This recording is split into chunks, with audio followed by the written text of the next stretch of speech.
fully understand what 666 truly is. In an esoteric view of 666, it represents a state of consciousness, a way consciousness functions within the individual. Now, if we look at the Bible in Revelations, it says that the mark of the beast, 666, is going to be placed on the right hand or on the forehead of an individual. The forehead symbolizes the mind, while the hand represents action or behavior. The forehead represents a belief or a mindset, a way consciousness functions. Therefore, the mark of the beast is not something external. It is actually a way consciousness functions within the individual. But the code reveals the darkest secret about 666. 666 is 3 sixes. The number 6 in esotericism and occultism represents the cube, because the cube has 6 sides. And the physical dimension, everything has 6 sides. Up, down, back, forward, left, right. Everything is 6-sided in this 3-dimensional world. The body is the cube itself. It is the number 6. And the number 6 is the number before 7. 7 is a divine number. It represents divine perfection, as there are 7 functions and cognitions of the mind, 7 energy centers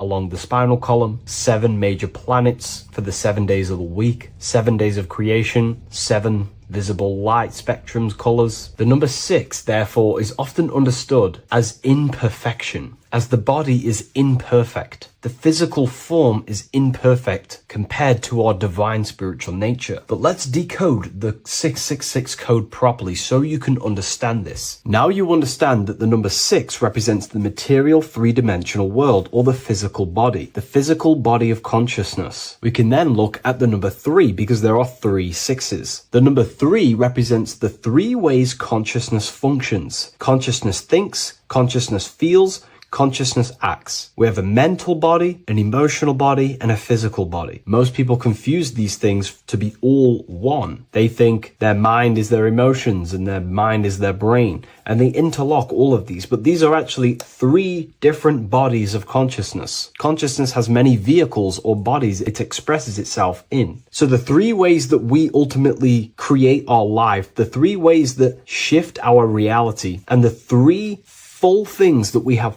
full control over are our thoughts, emotions, and actions. If you try and control anything else other than these 3 aspects of life and consciousness, you are then breaking natural law. If you try and control someone else, you are then breaking their will, their natural rights. These are the 3 things you have full control over: your mind, emotions, and your body. Therefore, the number 3 represents the 3 ways that you express consciousness in this life or reality. And the number 6 represents the material body. 666 is the mark of the beast. Therefore, the mark of the beast could be a state of consciousness where your thoughts, emotions, and actions are all directed towards the physical, material 3-dimensional world, leaving no room for true spiritual connection with your higher self, no divine connection to the source or God, giving no attention to your true internal nature, to the self inside the mind. All of your thoughts, emotions, and actions are directed only for physical pleasures, for materialism, for status, for egoism, leaving no room for connection with the divine. And this is the mark of the beast. When people's minds become so obsessed with materialism, chasing desires for the material things, they disconnect themselves from their true internal nature. And we can see this today. People are becoming so obsessed with materialism, money, becoming rich, whatever it is, they're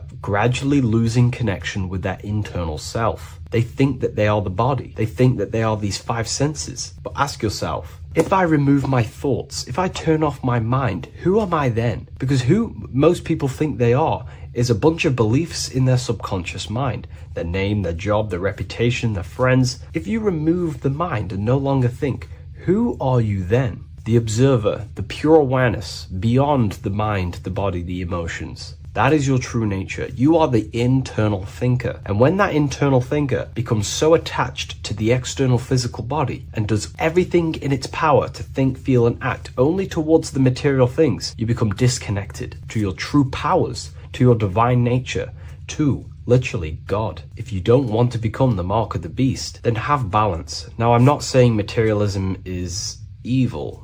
Chasing material things is wrong. Not saying that at all. We all have a different views. But me personally, I like to have balance. Yes, I love reaching goals. Yes, I love living the best life possible for myself, materially. But I also make room for my internal world. I train my mind to have self-mastery of meditations. I try and lucid dream and astral project as much as I can. And I try and perfect my thought processes and my internal world as much as possible. So I live a truly balanced life between my inner self and my outer self, which is what these two pillars, Jachin and Boaz, represent, the inner and outer world. And the middle pillar in the middle represents the unity of the inner and outer world, living in balance. Or you see a person standing in between them, they represent the middle pillar, or a ladder. This is all symbolic of living in balance between the inner world of consciousness and the outer world of consciousness. Yes, this is Freemasonic artwork. You can learn a lot from their artwork and symbolism, but I hope this brings a bit more clarity about the number 666 and the mark of the beast. Please leave a like, comment, and subscribe to the YouTube channel if you want to see more. And one last thing, the Book of Symbolism has finally been accepted on Amazon, so you can now order this on Amazon in pretty much any country. What is good, people? It's Revival of Wisdom. Today we're going to be talking about Saturn. I've done this video in the past. However, this video is going to contain a lot more in-depth explanation of Saturn. So the 33rd degree Mason, Manly P. Hall, said, Saturn is the key to crystallization, physical matter. Light is matter, matter is light. They are interchangeable. Low vibrating light turns into matter, high vibrating matter turns into light. And Saturn is the god of this world, this physical world. He crystallizes light into matter. This is symbolized as the Masonic checkered board, matter and spirit, matter and light, light and matter. He's also the god of time, destruction, justice. He creates and destroys, because all things in time die. He creates and destroys you. So, because we live in this physical world, which is the electric world, this is why we say electricity, because it comes from the root word of El, Saturn. They used to call Saturn El, E-L. This is why we used to say Elohim is God. The real God of this world is Saturn, but it's being hid. This is being hid. Jesus is Saturn. All of this is Saturn. It's all Saturn worship. It's the real God of this world, So, physical matter is a result of two opposing forces equalized on the plane of inertia, because everything is created out of electromagnetic toroidal fields. And these two poles equalize on the plane of inertia, which gives you planet Earth, plane of inertia. The plane of inertia is what Saturn is. It's the ring around the center of the plane of inertia. Thank you to Walter Russell saying, physical matter is a result of two opposing forces on the plane of inertia. This is what Walter Russell says, so please check out his work. He's got many books, many books on light and electromagnetism and stuff like that. So I advise you to check him out. So the torus field gives you the binary code 0 and 1, the female vagina and the male phallus. This is the code for this world. Saturn crystallizes physical matter. Now Saturn is the most outermost layer of the 7 layers of heaven, where it says in the Quran, it says, Allah, it is he who created the 7 layers of heaven. Saturn is the outermost layer. He's the top. He's the most high. So when we say the most high, we're referring to Saturn. He's the most high before the firmament, before the stars. So Saturn is the god of this world. He's the Lord of the Rings. He wears the crown. The crown is the rings. Crown, Chronos.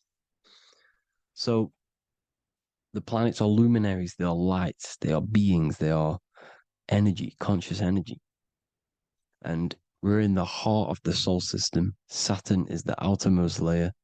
He is the one of this world. He's the god of this world. Now, on the North Pole of Saturn, You have the hexagon. Add up all the sides. It creates the six-pointed star. Or it can be created as a cube. The cube is very important. The six-pointed star is very important. 6 points, 6 triangles, 6 side, 6, 6, 6. Black cube adds up to 6 in gematria. Now, what did I say in the beginning? Saturn crystallizes the physical world. He creates physical things out of light. You are a light being. This is why we say human. Hue means the light spectrum. Hue, man, we are light manifested into physical forms. Human. And we are incarnated through Saturn. Satan, same thing. The number of the beast is 666, and the 666 comes from the 6.6 triangle, 6 sides of Saturn, 666. We are all known as carbon-based life forms. Carbon, the atomic structure of carbon, is 666, 6 protons, 6 electrons, 6 neutrons. We are materialized into our physical bodies through Saturn, through the number of the beast. These bodies are the beast, it's the animal. The divine, the Christ, is the consciousness within, because you're a physical, spiritual being combined into one, hexed into one. Hexagram. This is a hexagram. You're hexed into physical matter, spirit and matter, light and dark, combined into one. Now you contain of the mark of the beast, the mark of your body. Your body's the beast. It says in the Bible, Satan, who is the god of this world. This world. There are many different worlds, but this world is run by Saturn, and it says that in the Bible. Saturn is Satan. It's the same thing. And look at the crown of thorns are wrapped around the heart. The soul is in the heart. The mind is in the brain. The soul is wrapped around the rings of Saturn. You're wrapped in physical matter. This is what it's showing you. This is symbolizing the rings of Saturn wrapping you. And the cross on top is the cross of the cube. The cube, the black cube of Saturn, unfolds into a cross.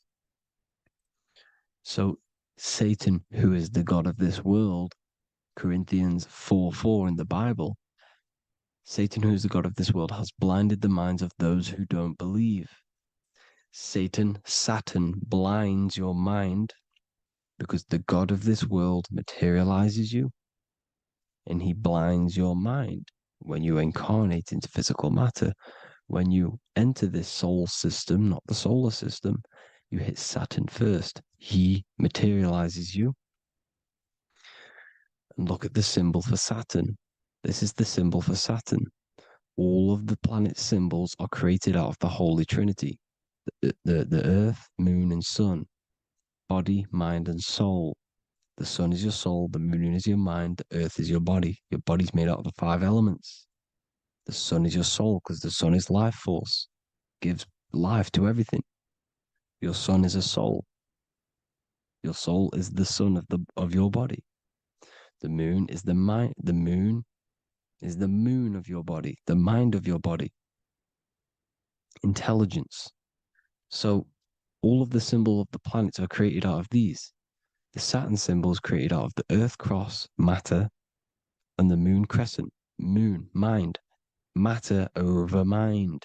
This is why Satan, who is the god of this world, has blinded the minds of those who don't believe. He blinds your mind. Look at the symbol, it's showing you. The Saturn symbol is matter over mind when it should be mind over matter. So we descend into a soul system, into our 666 Saturn carbon suit bodies, and we are matter over mind. Then we have to move up the spine to go back up to spirit, to mind over matter, where you manipulate your own reality. Now look at this. It creates the number 5. 5 is the number of change. You're moving from this side of the number sequence over to the right side. You're moving from the spiritual into the physical world. You're incarnating into the 5 elements, the 5 senses. So the cube, the black cube of Saturn, is another major symbol. Very important symbol. Here you see the cube, and the color black is associated with Saturn because Saturn's associated with death. He creates and destroys. Light and dark. Death is associated with black, spirit, because you can't see spirit, which is blackness. So the black cube is black because Saturn rules the nighttime, which is dark, blackness, and he rules the winter, which is death, blackness. So Saturn is the black cube. Cubes have 6 sides: up, down, right, left, back, and forward. Cubes are 6-sided. Everything is 6-sided inside of this creation because you're incarnating, you're materializing, crystallizing into the cube, the world of the cube. Everything's a cube. Everything's got 6 sides. Here's Leonardo da Vinci showing you that you're in the cube. Leonardo da Vinci did this famous painting. You're in the cube, you're hexed into physical matter, or you're incarnated into the 3rd dimension, the 3-dimensional world, which is a cube, 3D. And black cube adds up to 6 sides of the black cube. The Kabbalah means cube god in Arabic. And look at what they do. They worship the cube, the black cube, and they stand in rings like the rings of Saturn. Australia, Denmark, Manhattan, Santana all have these black cubes. You go to New York, you will see the black cube there as well. These black cubes are everywhere because it is the real God of this world, So look at the cross. The cross unfolds into the cube. Xbox, Nintendo GameCube, Sega Saturn, anything to do with a simulated gaming reality, they put Saturn in it because we're in the simulation of Saturn. This is a simulation. And this is why they reflect this through the Xbox, GameCube, Sega Saturn, anything to do with gaming, simulations, is all Saturn. Because we're in the cube of Saturn, the black cube. We're in the GameCube, the Xbox, the Sega Saturn. As above, so below. So they reflect it through the simulations that they create inside of this simulation. Cubes have 8 points for the 8 points of time and space. 8 is the number of time. Everything's cycling, infinity. So look at the cube. The cube is symbolized as in Judaism. The Judays have the black cube. They wrap themselves in a black band and they cover their eyes into blackness. The black cube, for the black cube of Saturn, they use the star of Saturn and they worship their god on Saturn Day because it's all Saturn worship. And look how the Saturn god is wrapped around with these thorns or leaves, just like Jesus is wrapped around his heart. And Jesus on the cross is us on the cross. We are in the cross. We are in the cube. The cross is the cube. And the cross is even in the Saturn symbol. This is another symbol for Saturn. There's 2 symbols. You got this one, the one I've just broke down. And there's this one. This is the cross of Saturn, the cube god, the simulation, the game cube. Now, Chronos is another word for Saturn. Chronos means time. When you clock into work, you go to the Chronos machine. Well, I did anyway.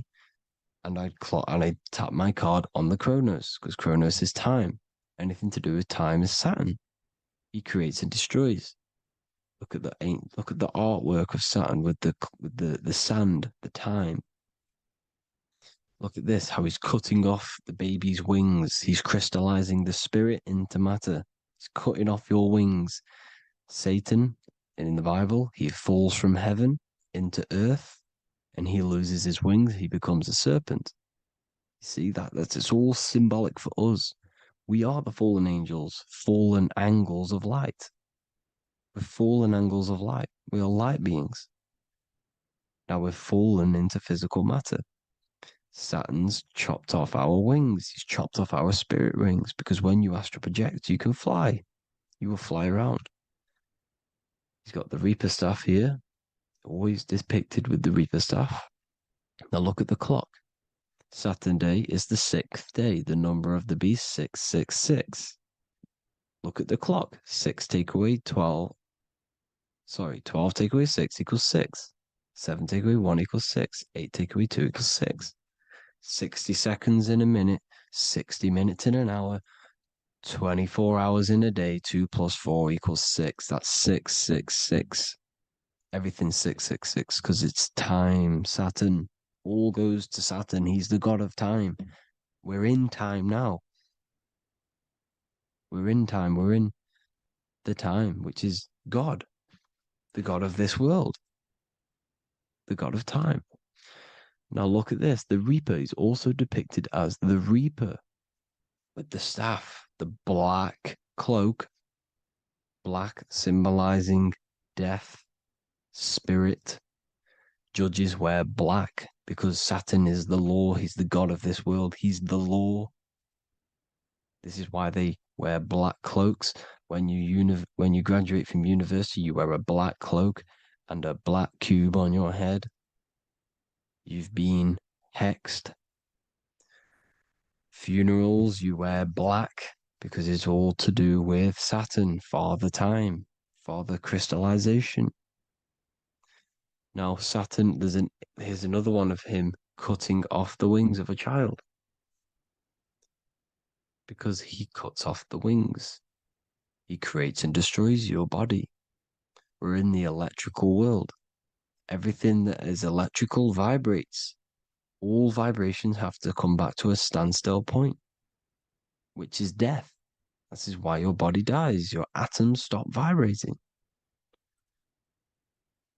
Corona. Look at the crown. The crown is the corona. Corona means crown. And look at this is an alcohol brand for beer.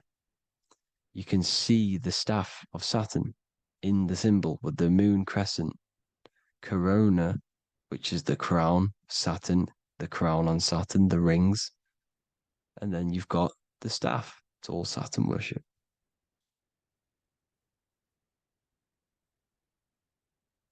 Is the black cubes of 9/11. 2 black cubes. This was a ritual for Saturn. It's all ritualistic. And look at the Star of David, the Star of Saturn. It's not the Star of David. Creates IXXI, the sigil of Saturn. IXXI means 9/11 in Roman numerals. 9/11. It's all a ritual for Saturn, and they have the 2 black cubes of Saturn. Now look, XX. There's more symbolism of Saturn now. We're going deeper. XX is more symbolism for Saturn. The sigil of Saturn is XX, as above, so below. Same with the Star of David. You split it in the middle, as above, so below, as above, so below. XX, this is a Knights Templar Cross of Lorraine. XX, Knights Templar, High Order of Masonry. They all worship Saturn. Well, Saturn's the real god of this world. X Eon with the XX. XXL magazines, which is all to do with famous rappers and stuff like that. When you die, you put XX on the eyes because it's Saturn. He's the Reaper. Is Jesus with the XX crown with the thorns around his heart, around his soul, with the cube on the top, the cross cube. Lil Uzi Vert with the XX Cross of Lorraine. Jay-Z with his alcohol brand, XX Cross of Lorraine. The X Factor with the rings of Saturn.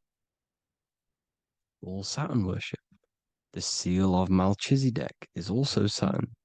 This is the cube. This symbolizes the cube with the 8 points for the 8 points of space and time. And this is the cube. It's another ancient symbol for Saturn. Here you see the star of Saturn with the Melchizedek symbol around it, which is all to do with Saturn. Here you see an altar, the Holy Grail, the Melchizedek symbol on it, and they're worshipping it. This is why we wear rings, wedding rings for the rings of Saturn. It all goes back to Saturn. Earrings. The eight-pointed star of the ancient Sumerians is all Saturn. It's all Saturn. So the ancients, the symbols of Saturn goes on forever. It's in all of the major corporations. You can see it everywhere, the rings of Saturn. Toyota is an obvious one. Internet, Nike, Target, Sega, Saturn. It's all Saturn worship. All Saturn worship. Because he is the real god of this world. Here's Kanye West's album with a Saturn here. Here's Michael Jackson's album saying X, escape. There's the X again. The X, escape. You have to escape this reality. Maybe that's what he's pointing at. Here you see it on the dollar bill. The star of Saturn. Here you see it again on the dollar bill. So that is it for today's people. I hope you all gain some insight on Saturn. Please like, comment, and share if you can. Subscribe if you like the channel. Please have an amazing day. God bless.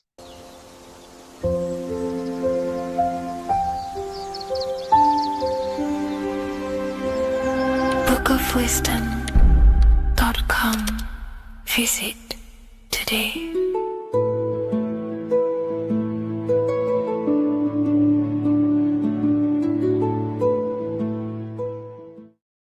Religions were made to hide the truth about yourself, God, and the universe. You see, religion teaches there is a God separate from you. He created the universe separate from himself. They did this to truly disconnect you from consciousness, from God, and from yourself.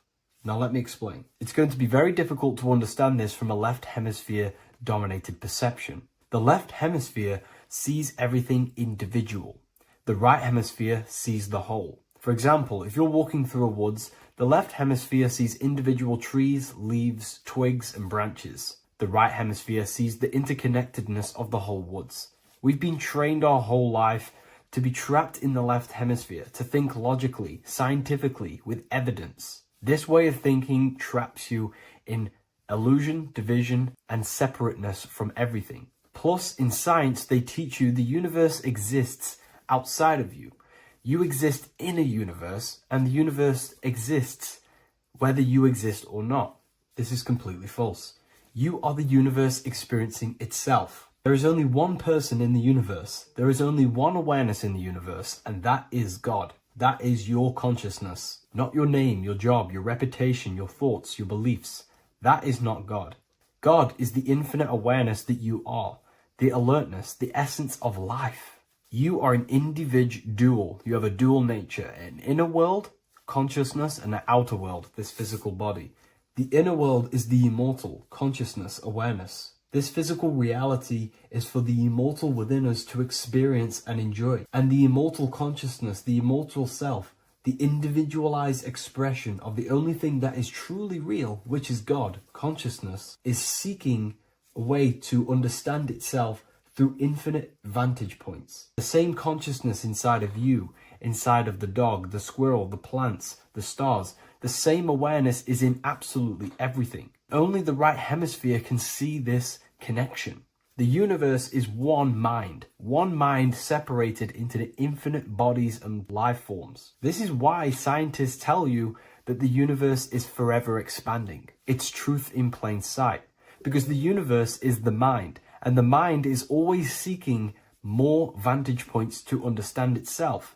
And the mind is always expanding into new realms of thought. The mind cannot be filled up. It does not exist in space. However, human awareness, human consciousness is very sacred. And the reason why I say that is because humans possess a two-way consciousness, unlike a dog, an animal, or a squirrel, for example. The dog looks in the mirror.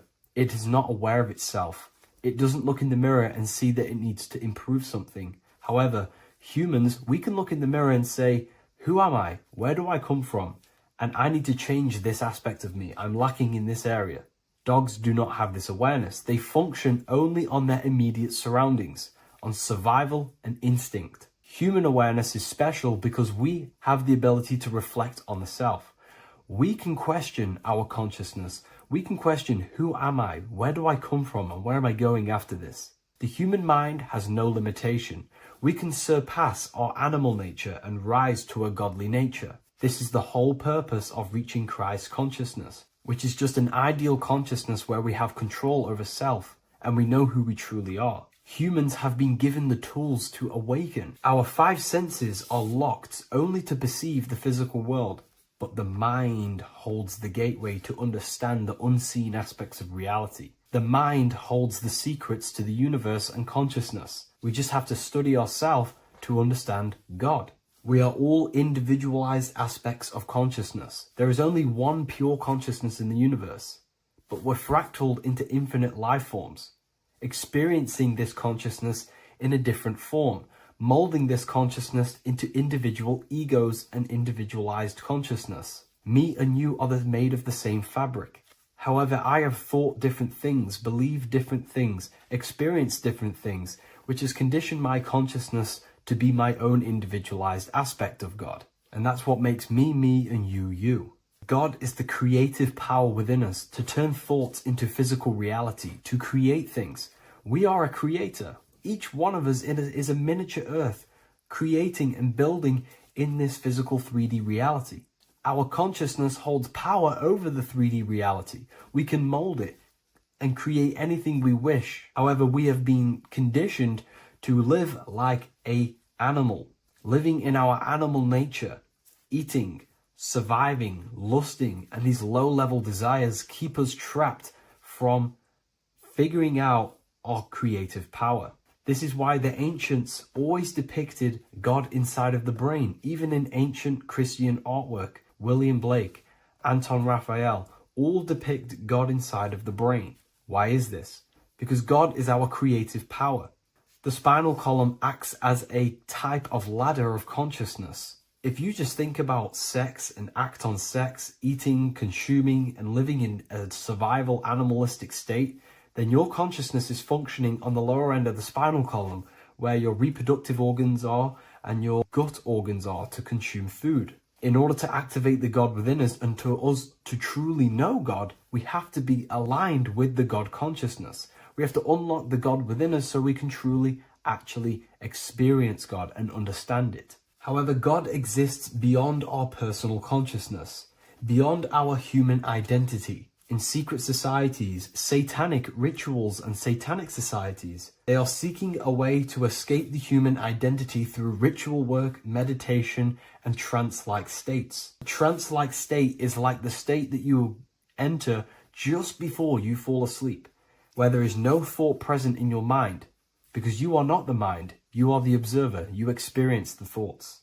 And when we escape the human identity through rituals, meditation, or trance-like states, we can actually experience beyond the veil of this material world. However, satanic rituals do this in a negative way. Satanic rituals include ways to make the human mind tap out by pushing the human minds to the limit through pain, suffering, and even torture, to allow the mind to pass out so you can temporarily pass on the veil of the physical world and escape the limitations of the human identity and the human thinking mind. Now, you do not have to do it this way.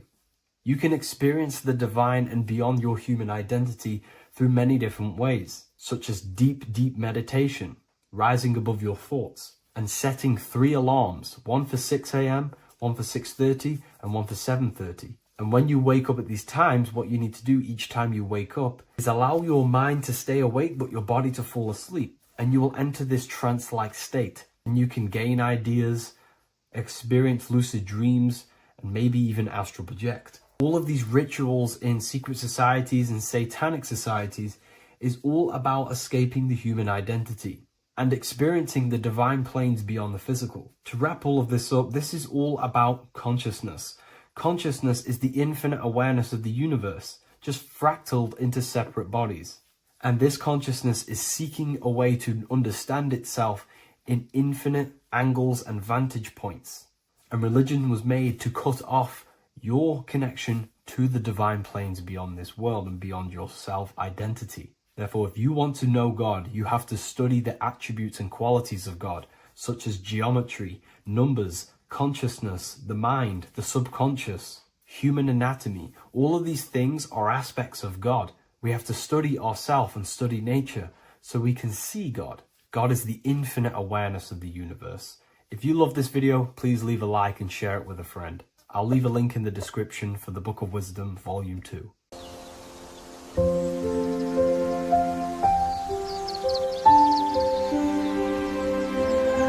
bookofwisdom.com.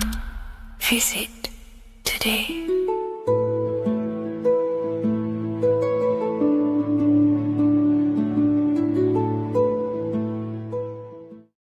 The scariest thing about having your first out-of-body experience and leaving your body is the realization that you have after. You realize everything you've been told about yourself, reality, the earth, what you're doing here on earth is a complete, utter lie. Your self-belief of what reality is and what you are is completely shattered. You now fully understand that you are more than your physical body that you inhabit. My first out-of-body experience happened a few years ago, but before all of that, I remember being a child, going to bed and closing my eyes, and I remember as a child feeling like I was floating above my body and moving. And maybe subconsciously this has led me into knowing intuitively that there is more to reality, and I've gone down this path of esotericism, occultism, consciousness. Maybe that has led me to this, I don't know, but I've always had this subconscious intuition in my mind that there's more to reality than what we've been told. And maybe it came from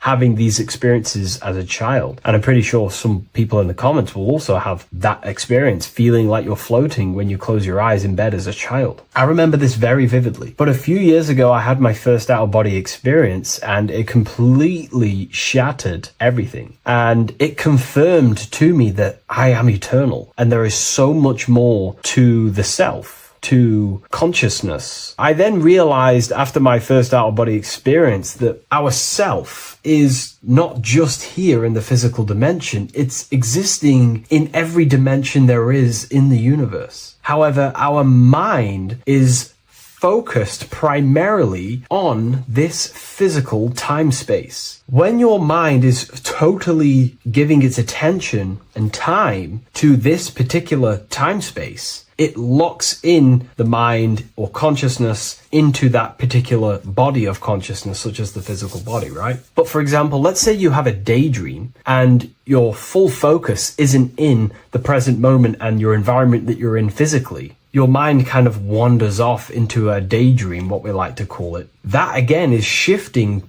time space. Your consciousness is 40% here in the physical plane because your body's there, but then the other 60% is in this daydream, this imagination. So you're shifting time space, and what an out-of-body experience does is allow your mind to reduce that attention to the physical body and access attention to this altered body or dimension of consciousness. So I'm going to give you the story of my first out-of-body experience, because I know when I was researching this, I was always looking for personal stories about someone's out-of-body experience, and there's not many out there, to be honest with you. Well, based off my research, I couldn't find many, you find a few, but I'm going to give you my experience of my first out-of-body experience that happened a few years ago. It was early in the morning. I kept on waking up and falling asleep to my alarms. I went back to sleep after waking up for like the third time in the morning. When I fell back to sleep, that is when I had my out-of-body experience. It's also good to mention that I have been listening before that about podcasts, books about our out-of-body experiences, astral projection, and things along them lines. So this was stored in my subconscious, this topic. And I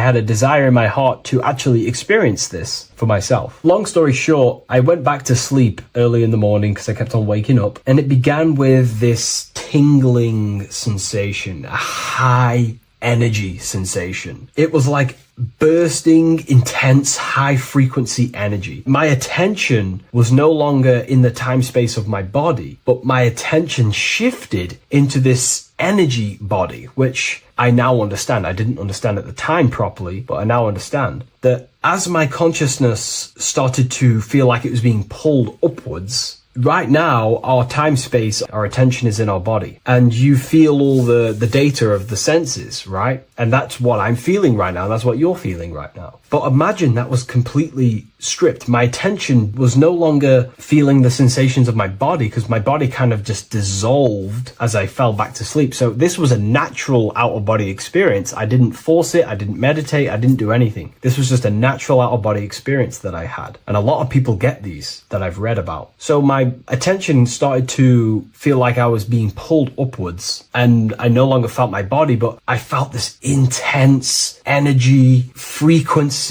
sensation all around my body. It felt like this, like it felt like illuminating energy that's moving very, very, very fast. So my conscious awareness was now shifting. I now understand. My whole body faded into this sensation. My whole mind faded into this energy sensation, this tingling, free, and it was very, very intense. I was not feeling my normal senses anymore, only this energy. This energy was also pulling me up. The more I was lifted up, the more intense the frequency became. So think of it like just a frequency resonator, how it just goes up and down, up and down. But then imagine the frequency resonator just going higher and higher and higher frequencies, and it was just getting more and more and more intense. The energy was moving faster. This tingling was faster and faster and faster as I was being pulled up. Part of my mind began to fear this. My arms and legs grew very tense. I started to tense up because at this moment in time of the experience, I was very vaguely conscious. I was half there, half not. And as I was being pulled up, my physical body started to tense. And this is again when I started to feel my body again. But then I remembered what I heard out of body experiences is that you have to submit to the process. If you try and force an out-of-body experience, it will never happen, because an out-of-body experience is not truly out of body. What we're trying to do is trying to find a needle in a haystack. If you're trying to find a needle in a haystack, you don't go rummaging through the haystack to find the needle. What you do is you burn the haystack and then the needle reveals itself. It's the same with an out-of-body experience. We dissolve the senses of the body, so the body falls asleep, but the mind stays awake. As soon as I let go of this fear and I let go of the tensations in my body, I started perceiving through another state in this energy body, but I didn't see my body. It was just like perceiving and seeing, but no body, like a camera. When you look at a camera view, you don't see what the camera looks like. You're just seeing through the camera. It's the same as that. I had no form, but I was just seeing. I was just like a floating eyeball, seeing into this altered state of consciousness. I was just seeing. I first saw my street outside my house with lots and lots of people walking on the street, but I could not see the people directly. Everything was black and green. The background was black, but I couldn't see the people. I could just see a glow of light around the people, like an egg shape. They were just walking on either side of the road, other directions. I could just see more and more people moving faster and faster and faster. I didn't realize then, but then I did start to realize later on in my journey that that was more than likely the etheric plane that I saw. The etheric plane is the plane of life force and vitality and electromagnetic auras. So that was my awareness shifting from physical into then the etheric plane, the plane of life force and energy. Now, the etheric plane is very, very, very difficult to actually access consciously. The etheric plane acts as a bridge between the physical body and the astral body. To actually access the etheric plane alone is very, very, very difficult, and only certain trained individuals can do that. The etheric plane is not really a conscious plane where you can stay there and be conscious. It acts as a bridge between the physical and the astral plane. I could see the glowing auras around people moving along the pavement. The people moved faster and faster until the scene started to just dissolve as these people were just moving faster and faster. It was not very clear at first, but I subconsciously knew that I was having an out-of-body experience. This is when I really started to realize that I'm being shot out my body. When I realized this, I submitted even more. I started to just let go. The more and more before I let go, I kind of like split through a veil, and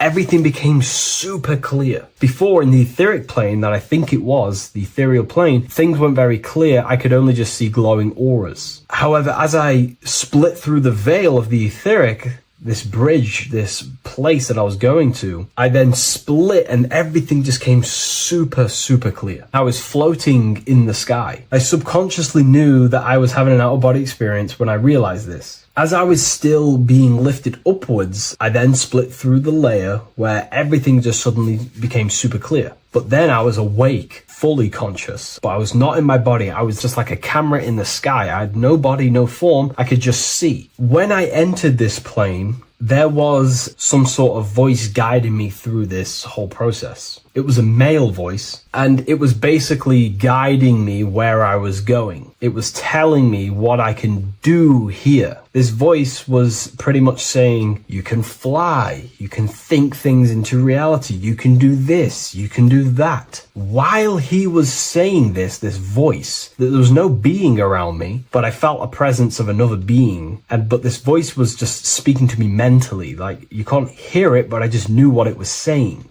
It was so weird to describe. It was like telepathy. You couldn't hear it, but I just knew what it was saying. But it was a male voice. It's so hard to describe. I still could not see any form of myself. I was not seeing my astral body or any shape. I was just perceiving a point of awareness like a floating eye, like I said earlier. While this voice spoke to me, I saw fractal patterns as he was saying, you can do this, you can do that. And while he said, you can fly, I remember just seeing this line like splitting and creating fractals. It was like this black line that was just splitting off into duality, creating fractals. But then my physical body just went through this line, split, and then split into fractals again. So strange, very difficult to explain because it's four-dimensional. To explain it in physical language, it's very difficult to actually explain what was going on. So as he was saying what you can do, I was seeing these fractals dividing and then creating fractals.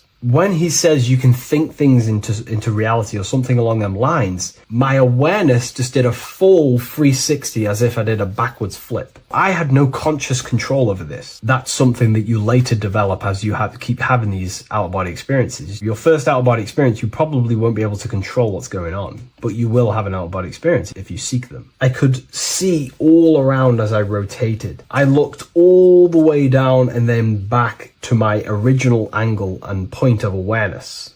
During that rotation, when I started to turn upwards to do the backflip, I looked up and it kind of looked like the sun in the sky. It was very dark and gloomy. Now I know that was more than likely the lower astral plane because very dark and gloomy, and it was very kind of dense there. I looked up and I could see this. It was like the sun, but it was white, pure white light, and it was shining down over the astral plane. And that was the only light in that place. That's why it was so dark and gloomy there. And I then realized in that particular state, at that time, I thought that was God. I don't know what it was. Maybe it was, maybe it wasn't. Maybe it's the light of the higher mental plane shining through into the astral. But I looked up at it and I realized that was God. That was the source. That was the higher dimension beyond the astral plane, which is the mental plane. The higher astral planes and then the mental planes, the planes of thought. Then once I saw that, I was in complete shock. As I rotated backwards even more, I then get the view of seeing down, completely down, like a bird's eye view. And I could see like an old medieval gloomy town. It was dark, almost night, with very little light. The only light present was the light from above. The town was old-fashioned, gloomy, misty. I looked over it from above. Then the experience began to fade. I don't remember anything after that process. But I'll be honest with you, the process of leaving my body for the first time was extremely intense. The frequency, the energy were overwhelming but powerful. Letting go and choosing to have no fear was the key to that experience. Just to give you a little bit more wisdom on what I actually experienced now, what I realized what was happening, I now understand that the voice that I was hearing was not an external being guiding me. It was actually a higher aspect of myself, a part of my own consciousness that is not focused in the time space of the physical world. My physical mind is focused here in this timeline, but once I exited this timeline and focused Elsewhere, the higher part of myself guided me towards that experience. This higher version of ourselves that we call the higher self is a higher dimensional being, but we're just unconscious of it. This being exists beyond our ordinary thinking mind. Our self exists everywhere in the universe, and we can unlock higher versions of ourselves as we progress on our journey of awakening and self-realization. Because let's say right now, only 10% of your awareness is actually in the physical plane. Science tells you that 90% of you is actually in your subconscious mind. 10% of your awareness is your conscious mind. So there's 90% of you that your conscious mind is not aware of. But our conscious mind becomes so addicted with the physical world and distracted with the physical world, it just gets totally locked in with the physical.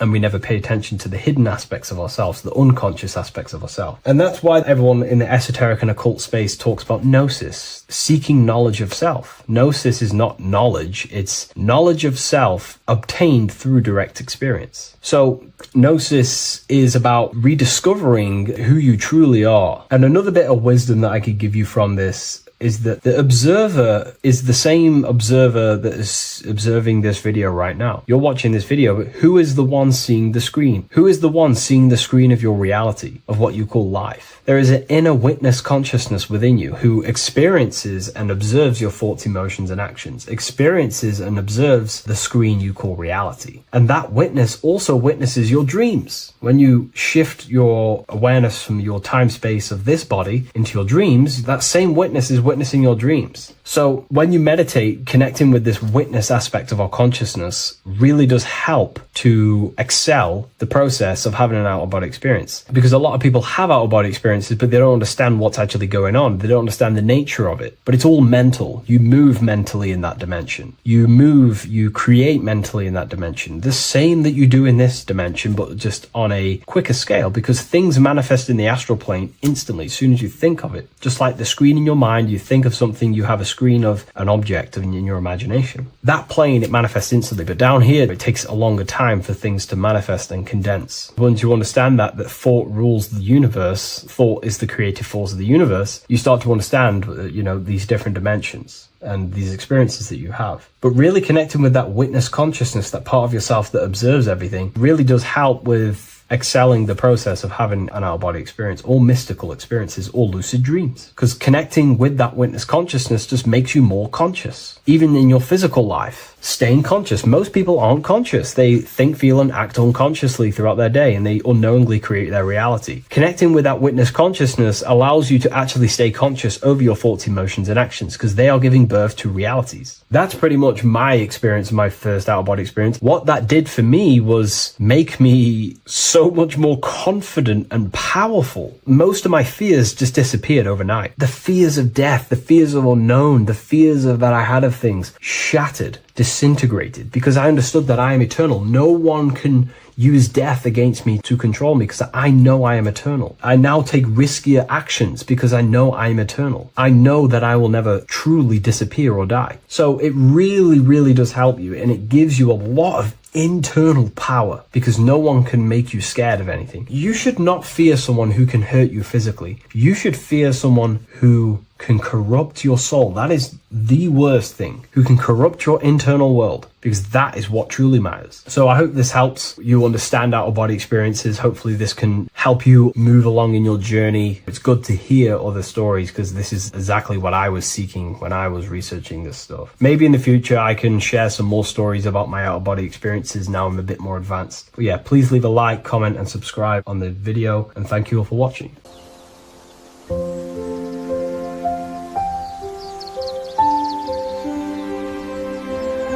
bookofwisdom.com. Visit today.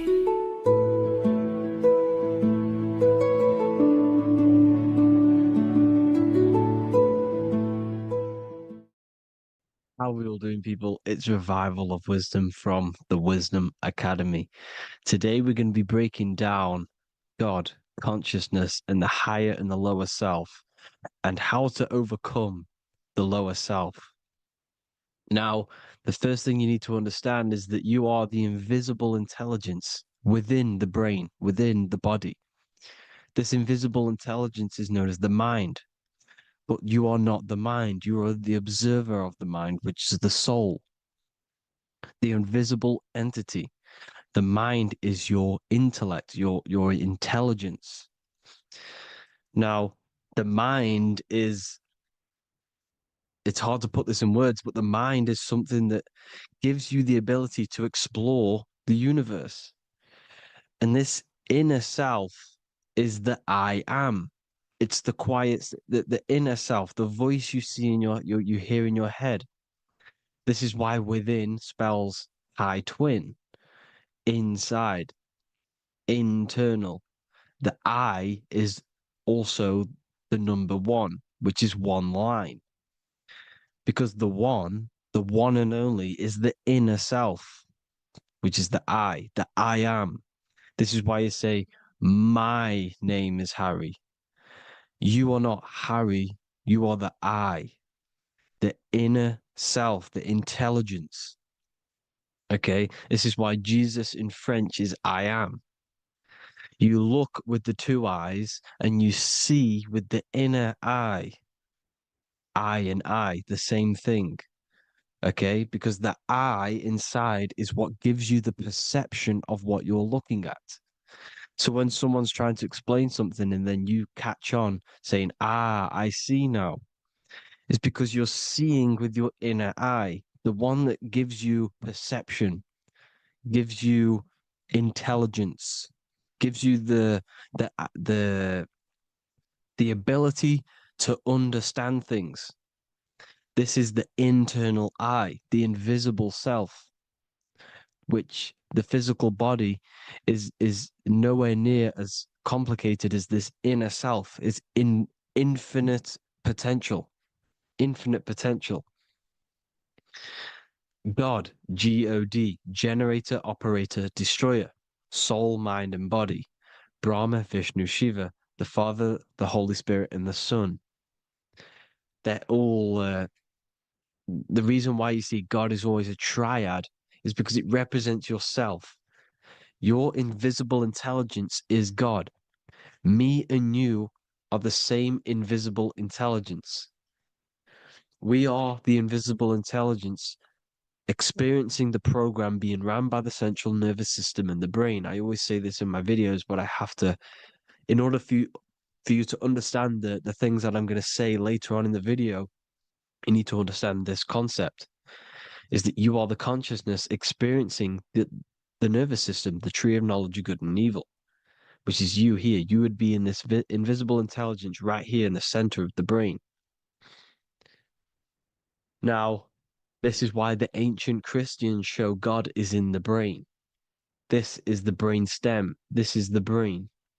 This is also the brain stem and the brain. The brain stem and the brain. It's all depictions of the brain because the brain's the computer, the electromagnetic computer, which decodes the demands created by the invisible intelligence, the I, the inner self, you, your true self. The person moving, if you observe what someone moving, this is going to sound, but if you observe someone walking, it's not the body. The body is moving, but the thing telling it to move is the invisible intelligence. Before you kick a football, a decision is made within your invisible intelligence, your mind. And this consciousness, this invisible intelligence, is either stuck between the lower self and the higher self. Okay?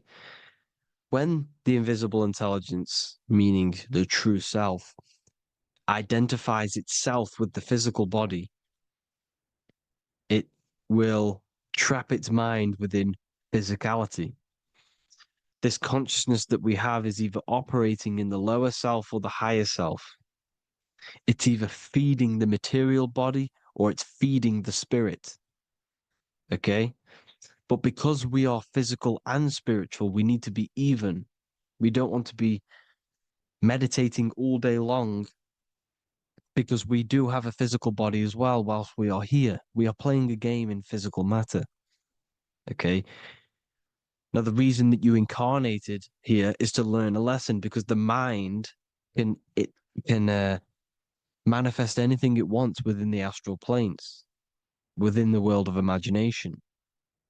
It can manifest anything it likes, but it incarnates into matter, into this game, so we can understand labor, because anything in matter you have to labor to manifest. But in the astral, you can manifest at the click of a finger.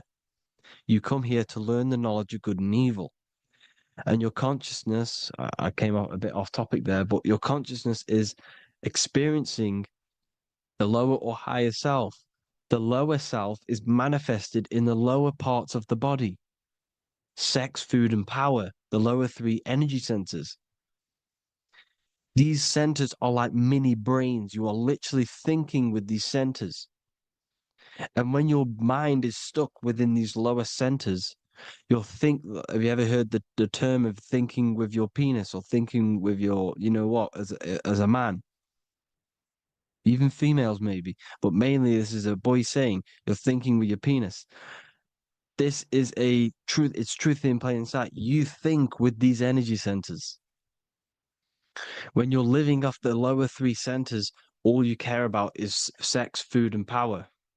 Eating, sleeping, and greed. Power's kind of like greed. Now, when we move up to the higher parts of the body, when we live our life within the higher parts of the body, this is considered heaven. Love, expression, intuition, and wisdom. This is what we need to be aiming to do, moving out of the lower half of the body and living our life within the higher self, the higher parts of the body, thinking with the higher energy centers, thinking with love, expression, intuition, and wisdom, spreading love, expression, intuition, and wisdom to others. Heaven is even. This is why Jesus is pointing at the heart chakra, always pointing at the heart. Earth rearranged his heart, because in earth you're manifested as a physical being. You're in the heart, good and bad. You need to be balanced between the good and bad. Because love can be a demon too. That's a whole nother video, but love can be a demon. Now, the seven chakras are known as the seven seals in the Bible. When the Lamb opened the seventh seal, there was silence in the heaven for about half an hour. This is a verse from the Bible. The Lamb is Aries, which is the higher brain, the cerebrum, Ram, Aries. Because when the Ram opens the seven seals, you enter the kingdom of heaven. Because these chakras seal your invisible intelligence. They seal your true self. You are behind these seven seals, your true invisible self, your true consciousness.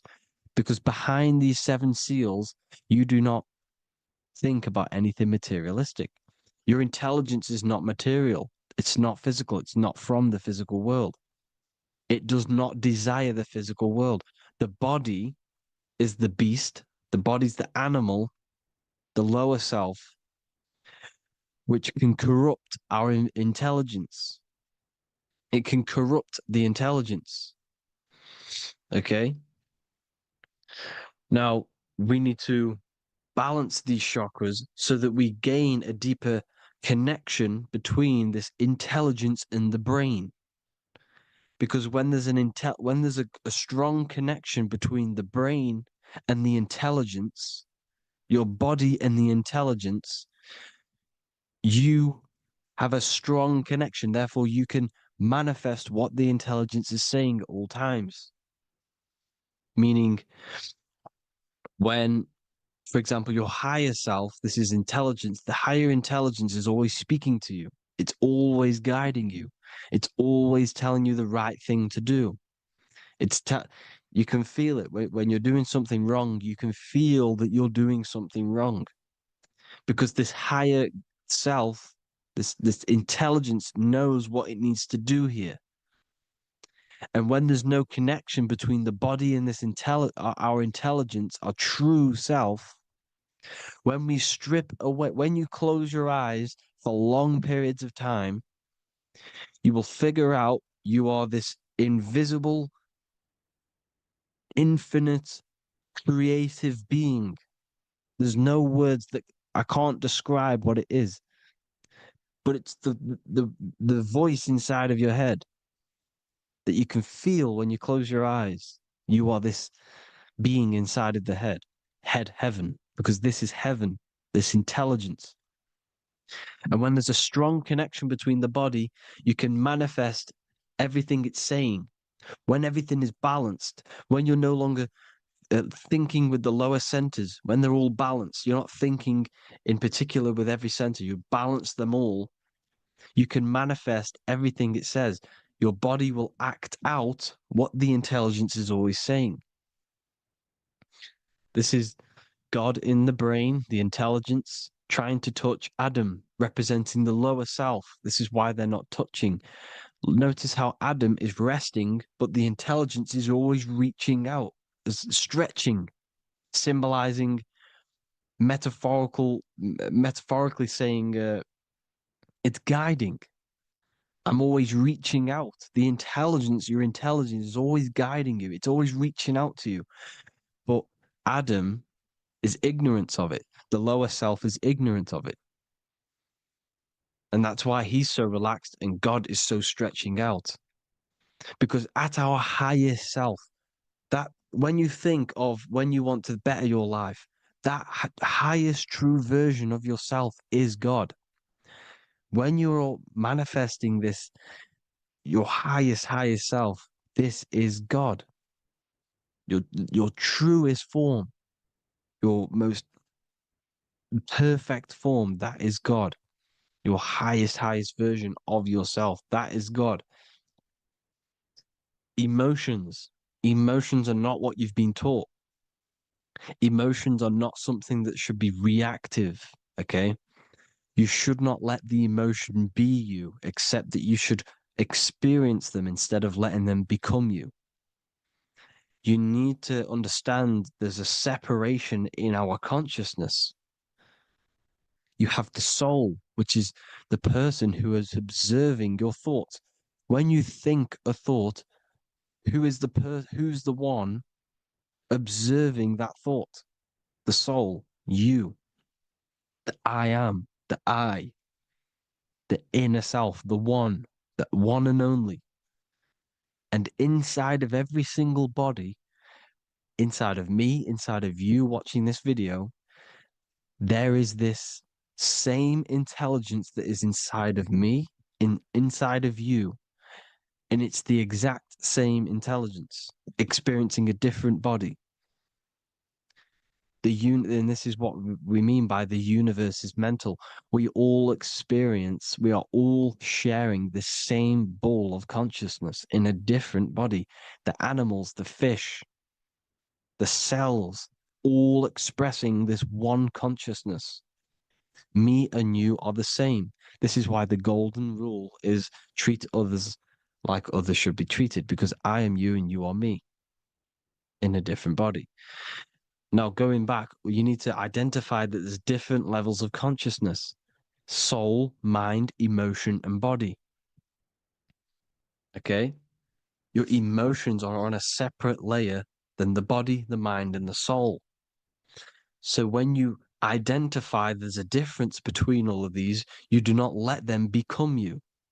You do not let your mind rule you, because your mind can be corrupted. Your soul is the one that is pure good, pure love, but your mind can be corrupted. Okay? Your emotions can be corrupted. The body can be corrupted, but the soul can never be corrupted, only layered on top. You can only throw piles of programs within the subconscious, layering the soul down, but deep down inside of it, every single one of you, there is a loving being. Because love comes from the heart. Love is the universal emotion, expression. Now, your thoughts can become bondage, your emotions can become bondage. Now, what do I mean by bondage? By conquering the lower self, we need to conquer our own mind, because the mind is what's manifesting the lower self. When you're thinking with the lower half of the body, when you're becoming your emotions, you need to experience the emotion, not become the emotion. Do not let the emotion become you. Do not let your thoughts become you, because your thoughts are tools that you can manifest. Your thoughts are the idea. Your emotion is the energy that you can use to manifest that thought. Your emotion is energy in motion, emotion. You use emotion to manifest, to feel as if you already have the thought. Therefore, you become that vibration. Therefore, your emotions are actually a creational force that is given to you to manifest things, because you're a human, a manifester. You're here to manifest things. You're a creator. You are a god. Your inner self, your intelligence, your I am, the one and only inside of you, the inner self, the quiet one, the one that's deep, deep down, the invisible intelligence, is it's creating things all the time. All the time. Speak no evil, see no evil, hear no evil. This is the astronauts, they're Freemasons, but they understand this because thinking, seeing, and hearing can corrupt your mind. And when you have a corrupted mind, you'll have a corrupted subconscious. The subconscious will manifest into the body because 90% of your behavior comes from the subconscious mind. So you got to speak, see, and hear no evil. A sin, what is a sin? To overcome our lower self, to overcome our lower self, the 7 deadly sins are not something that goes against an external God. A sin is something that goes against your inner guide, your inner conscience, the inner self that is always speaking to you. It's always telling you the right thing to do. A sin is something that goes against this inner guide. And this is why you can feel something where you can feel you're doing something wrong. Because the inner guide is speaking constantly. And when you commit these 7 deadly sins, which are 7 internal states which keep your invisible intelligence bound to your physical body. Because evil, right? Evil love bondage. This is why they stay in this realm and they control this realm, because they love the bondage of the body. They like matter. They want to stay in matter for eternal life. They don't want to ascend back into the heavenly realms where you do not have a physical body. You can explore the universe within the astral planes. They stay bounded to the body, bounded to the 3D construct of the physical world. They have greed, lust, envy, gluttony, wrath, sloth, pride. They want all of this. And if you want that, that's okay. But deep, deep down, you don't want that because your soul is always telling you the right thing to do. Your soul knows what to do to get out of here. It needs to detach from the external world. Detach from all of these 7 internal states which bound you to your lower self, your lower centers. That's what a sin is. You know, you have a left and right brain. The left brain is always analytic. The right brain is metaphorical. So the right brain is producing a holistic view of reality. Now, what do I mean? And not view, perception. When you see, because your eyes are parts of the brain, so when you look at something and you look, that image is produced in the back of the brain in the visual cortex. And then the right brain produces a perception, a holistic, it breaks down what you're seeing into a holistic image, a holistic perception. So, for example, if you're in a woods, the right brain sees the whole woods as one big woods. The left brain is breaking that perception down into individual trees, branches, and leaves. So the left brain's to do with duality, the right brain's to do with wholeness, unified. The left brain's dualistic. analytic. This is necessary so that we can pick things up and manipulate them and break things down. We need the left brain, we need the right brain. I'm not saying any of them's bad, but the left brain, sinister in Latin, means left. Because when you're left-brained, you see everything in dualistic. You see everything is dual, when everything's actually one. We need to be focusing and strengthening our right hemisphere. I'm not saying sit in the right hemisphere all the time, but we need to be strengthening our right hemisphere. And this is why left is sin and right is right. Because when you focus on the right hemisphere, you see the holistic perception of creation. The right hemisphere sees humanity as one unified consciousness. The left hemisphere sees everyone as individual persons and egos. Because the left hemisphere is dualistic. And this is why the Bible says, cast the net onto the right side of the ship and ye shall find. John 21:6. What does that mean? Cast your energy, cast your perception into the right hemisphere of the brain, and ye shall find unified consciousness. You shall find your higher self, the one and only. If then you have been raised with Christ, seek the things that are above, where Christ is seated at the right hand of God. Wow. Powerful. What does this mean? Seek the things that are above, where the Christ is seated at the right hand of God. God is your consciousness, your invisible intelligence between the two hemispheres. The right hand of God is the right hemisphere. Seek the things that are above the heart. Love, intuition, expression, and wisdom. Seek the things that are above the heart, the higher self, the higher part of the body. Because when you seek the things of love, expression, intuition, and wisdom, you create a strong aura. You attract the same frequency.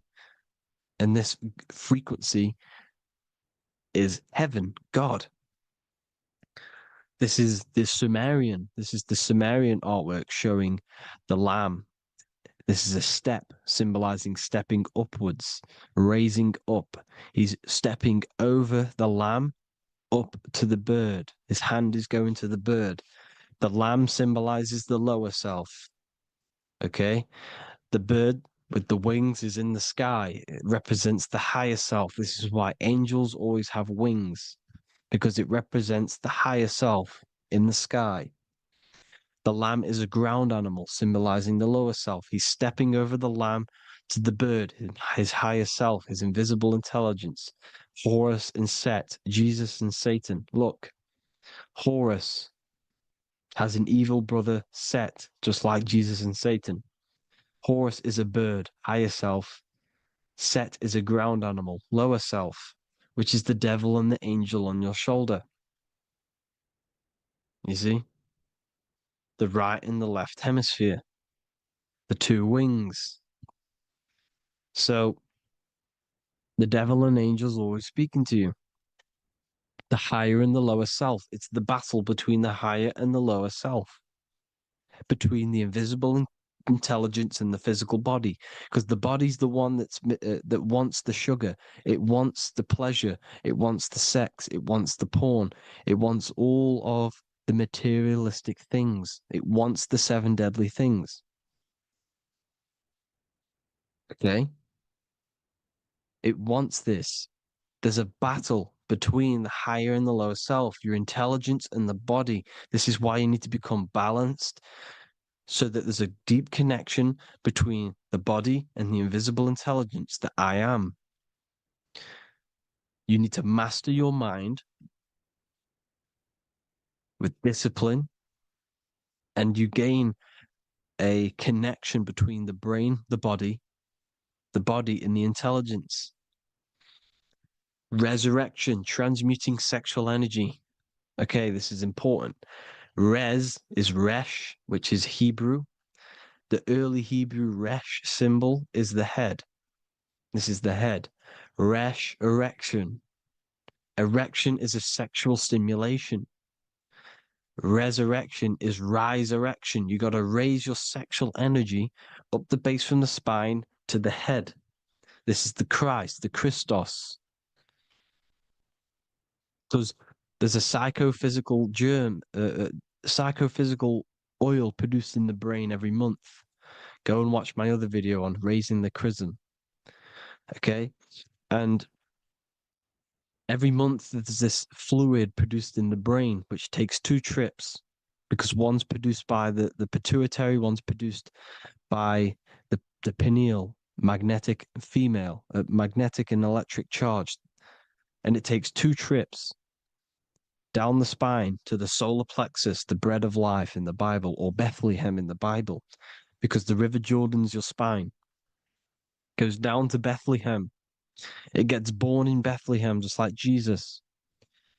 Because when this oil travels to the solar plexus, it creates the seed, the seed of life, and it feeds the body, all the central nervous system, all the cells.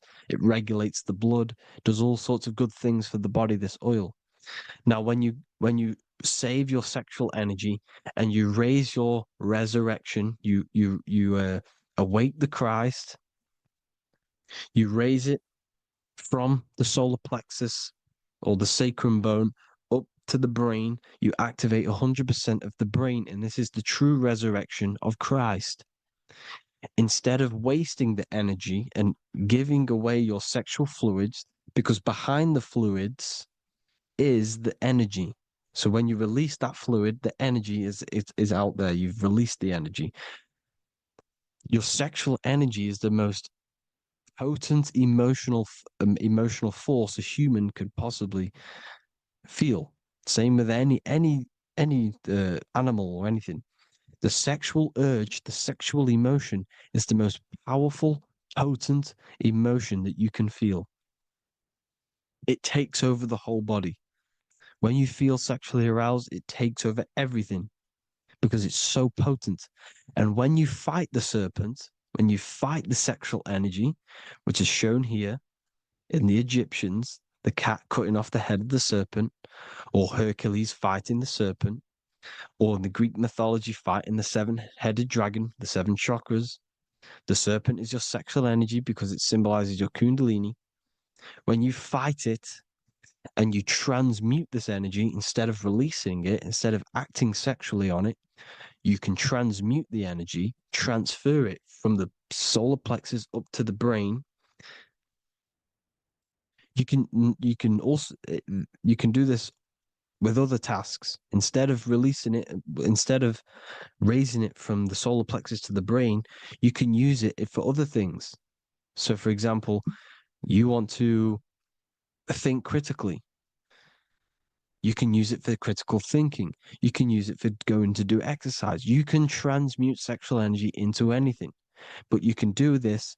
You can raise the sexual energy, and you can use this energy to push the cerebrospinal fluid from the solar plexus up through the spine, up the 33 vertebrae to the brain, and it'll activate 100% of the brain. And this is the resurrection of Christ. Jesus was never dead. Jesus was never rose from the dead. It symbolizes the Christ, Jesus Christ. Christ is Christos, which means oil in Greek. The resurrection of the Christ, the Christos, the oil.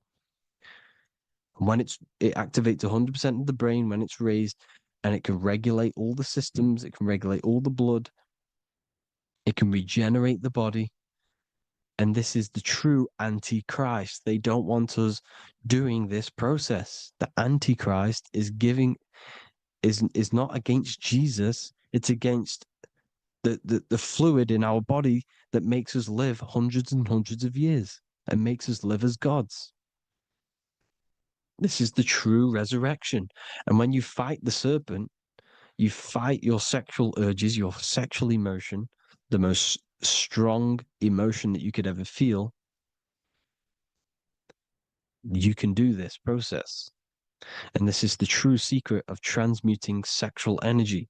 Because when you transmute the sexual energy, you can become a god. And this is why Hercules is fighting the serpent. Notice how the serpent is low. He's reaching down to it. It represents the lower self. Because the lower self wants the lust. It desires sex. The body desires sex. There's a fight between the higher and the lower self. But when there's balance, there's even. Heaven is even. When there's evenness between these, this is the kingdom of heaven. This is when heaven is on earth. So at our highest levels of ourselves, the highest level of our intelligence, this is God. God is something that we manifest. We need to achieve Christ consciousness by battling the body. There is no battle outside of the physical body. It's an internal battle. Jesus and Satan have been externalized. Nothing exists outside of you, because I explained in the beginning how you are the consciousness experiencing the central nervous system. Therefore, there is nothing outside of you. It's all internal. Jesus and Satan have been externalized. Why? Because it's business. The church is a business. It's all a business. They've created these figures to be historical when they're not historical. The Bible's not historical. It's all externalized. It's called exoteric, when the truth is esoteric, internal teachings. So anyways, people, balance the chakras, balance the two hemispheres of the brain, balance the conscious and the subconscious. Balance is perfect, the yin and yang. You are spiritual and physical. You live in day and night. You need to be balanced. Oneness. Seek oneness. And this is the true kingdom of heaven. And when we all realize that we are all the same intelligence, the same consciousness expressed in different bodies, when we all realize this, we all realize we're all one. Doesn't matter what race you are. It doesn't matter what race you are, where you're from, your nationality, because none of you are actually from here.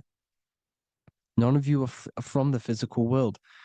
You're manipulating the physical world through the physical body. You are the I am. We all have a soul. Every single one of you has a soul. We all have souls. The reason why they say some people don't have souls is because they're trying to suppress your mind. They don't want you to know that you have a mind. That sounds crazy, I know. But a lot of people haven't realized that they have an infinite intelligence called a mind. And behind that mind, if you can observe your thoughts, the person who is observing the thoughts, you have a soul. Everyone has a soul. Don't listen to all these people saying some people don't have a soul, some people do. We all have a soul. Every single one of us. So anyway, you need to break the lower nature of yourself. At our highest levels, we are gods. Our intelligence, our universal intelligence, the I am, the intelligence that's inside of the brain, is God. Our minds are being corrupted within believing that you are the body, and the result of this is a society like today, because everyone thinks they're the body, and everyone's living in the lower nature of self, where everyone only cares about themselves. But when we realize we're all one big consciousness ball, we're all the same consciousness expressed in different bodies, there will be peace. So thank you all, people. If you do want to learn more, if you do want to read my book, it's called The Book of Wisdom. I'll put it in the description. It's an amazing book, people. It's going to give you the best understanding possible about creation, yourself, and the world. It's amazing. The Bible, everything. I have just launched a new cymatic library. A friend of mine has just added this to the website. He creates beats, and he creates the purest beats. So they are actually the frequency that it tells you. Most of the stuff on YouTube and Spotify and Apple Music it says it's a certain frequency, but we know these major platforms are all playing with the frequencies of the app. So if you want a real binaural beats, solfeggio scale frequencies to meditate on or listen to throughout the day. Join the Occult Library. You can get a 2-day free trial. I'll put the link in the description. Thank you all, people. Hope you all enjoyed this video. God bless you all.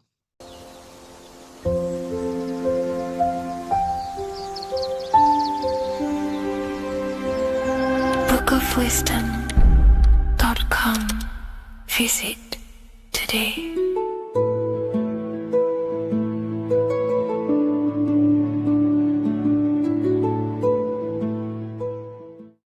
What if I told you that the pentagram can unlock the secrets of creation and make you manifest any reality you want? Hence why the pentagram is used heavily in magic and witchcraft. We have to understand that the pentagram has been heavily demonized. Religions, churches claim that this symbol is associated with Satanism and witchcraft. I personally believe this was intentionally done so that people do not gain their personal power over reality and their life. The pentagram reveals so much about you, and it is one of the most important symbols to understand inside the occult studies. It is one of the most common symbols that you will see across all occult esoteric orders and different occult traditions, such as Freemasonry, Kabbalah, Rosicrucianism, alchemy. You will see this symbol everywhere. And in fact, you even see this symbol, the pentagram, on old church buildings, statues of Jesus next to church buildings. You will see this symbol used by Christianity itself, which is very contradicting about the church. But I'm not here to tell you to think anything. You can simply take this information with a pinch of salt and see if it benefits you. The pentagram used by the early Christians was said to symbolize the 5 wounds of Jesus on the cross. But this goes much deeper in an esoteric explanation. The pentagram ultimately represents the 5 elements of creation. All creation falls within these 5 elements. We have spirit on the very top, then you have air, water, earth, fire. This is the correct placement and order of the elements. Air is always on the left, water is always on the top right, earth very bottom left, fire bottom right, and spirit placed on the tip point of the pentagram. It's a 5-pointed star drawn with one continuous line. But this actually reveals much deeper things, and we're going to be going into how to use this symbol for magic and creating your reality towards the end of this video. But now we're going to give you a basic understanding of the pentagram. It's showing you the 4 physical elements symbolized as triangles and spirit symbolized as a circle. The 4 physical elements are made out of the base element, spirit, or what the ancients call ether. Ether is the underlying base of all physical matter. This is the substance that animates physical matter with life force. All physical matter has its origin in the etheric substance, or spirit, what we want to call it. It is simply the life force that animates the physical thing.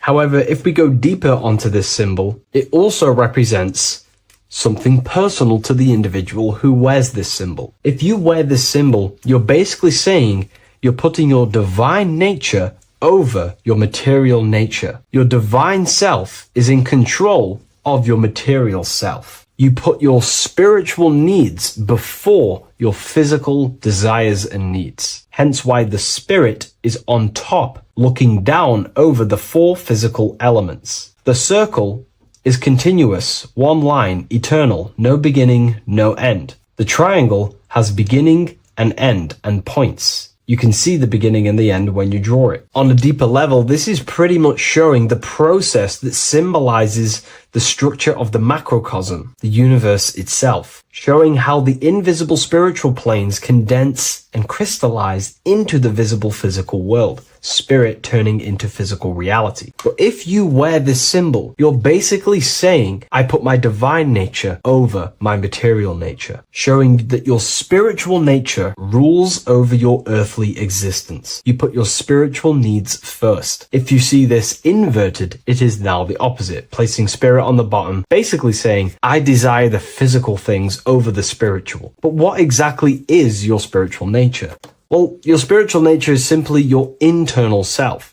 You chase things that are immaterial, such as knowledge, love, experience, expansion, gnosis. These are the qualities of spiritual things that the spiritual person likes to chase and desire, instead of desiring the things that are temporary in the material world and never actually lead to fulfillment. True fulfillment is by chasing spiritual things: God, the nature of creation, the self, gnosis, knowledge. But if we go even deeper, this symbol ultimately represents how reality is created.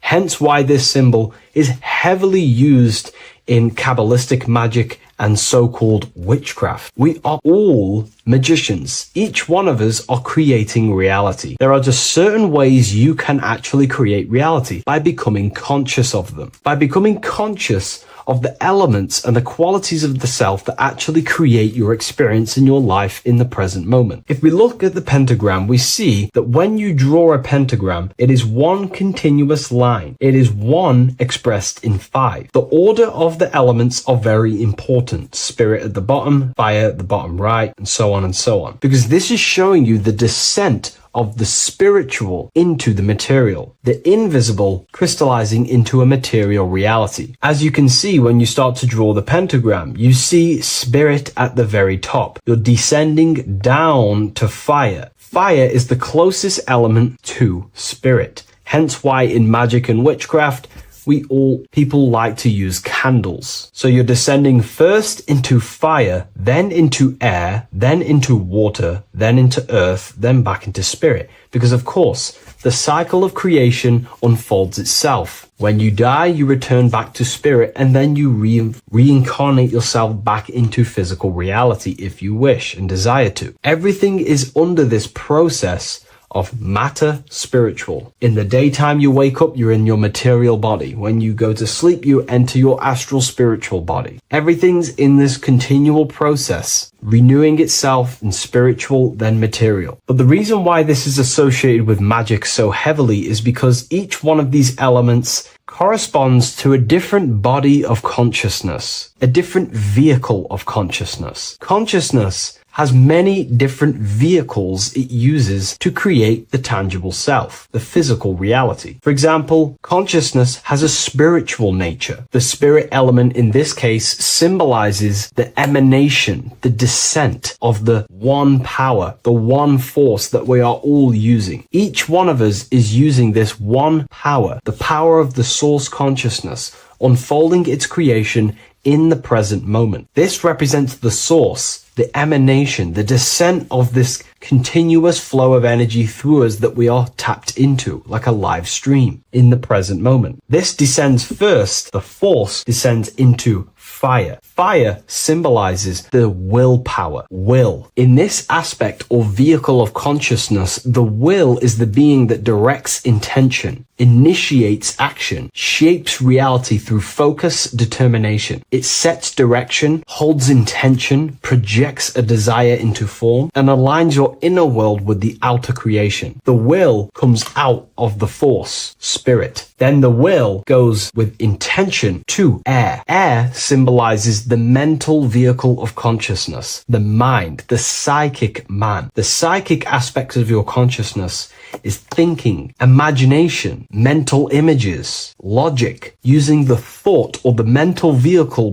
body of consciousness. Then that thought has an emotion, which is then water. So it goes from the force to the will to the intellect to the water, the emotional body of consciousness. The emotional vehicle of consciousness amplifies the thought into an emotional desire that you want to take action on. No one takes random actions, and if we do, we say we're very bored and we don't care. The water is the energy, the emotion you have to fulfill something. And that emotion then descends into earth, which is the physical body to take the physical action in the present moment, to fulfill that desire, to fulfill that will, that thought, that desire. And that is how reality is created all the time. Now, there is much more that you can go into with the pentagram, because true magic is about changing consciousness at will, not casting random spells. It's the ability to change the direction direction of consciousness using the power of the will to direct these forces to create change in the internal world so it can project outwardly in the external world. Because consciousness creates the external reality. What happens within us, we see change outside of us. So true magic is about manipulating the forces and the vehicles of consciousness that exist within our own mind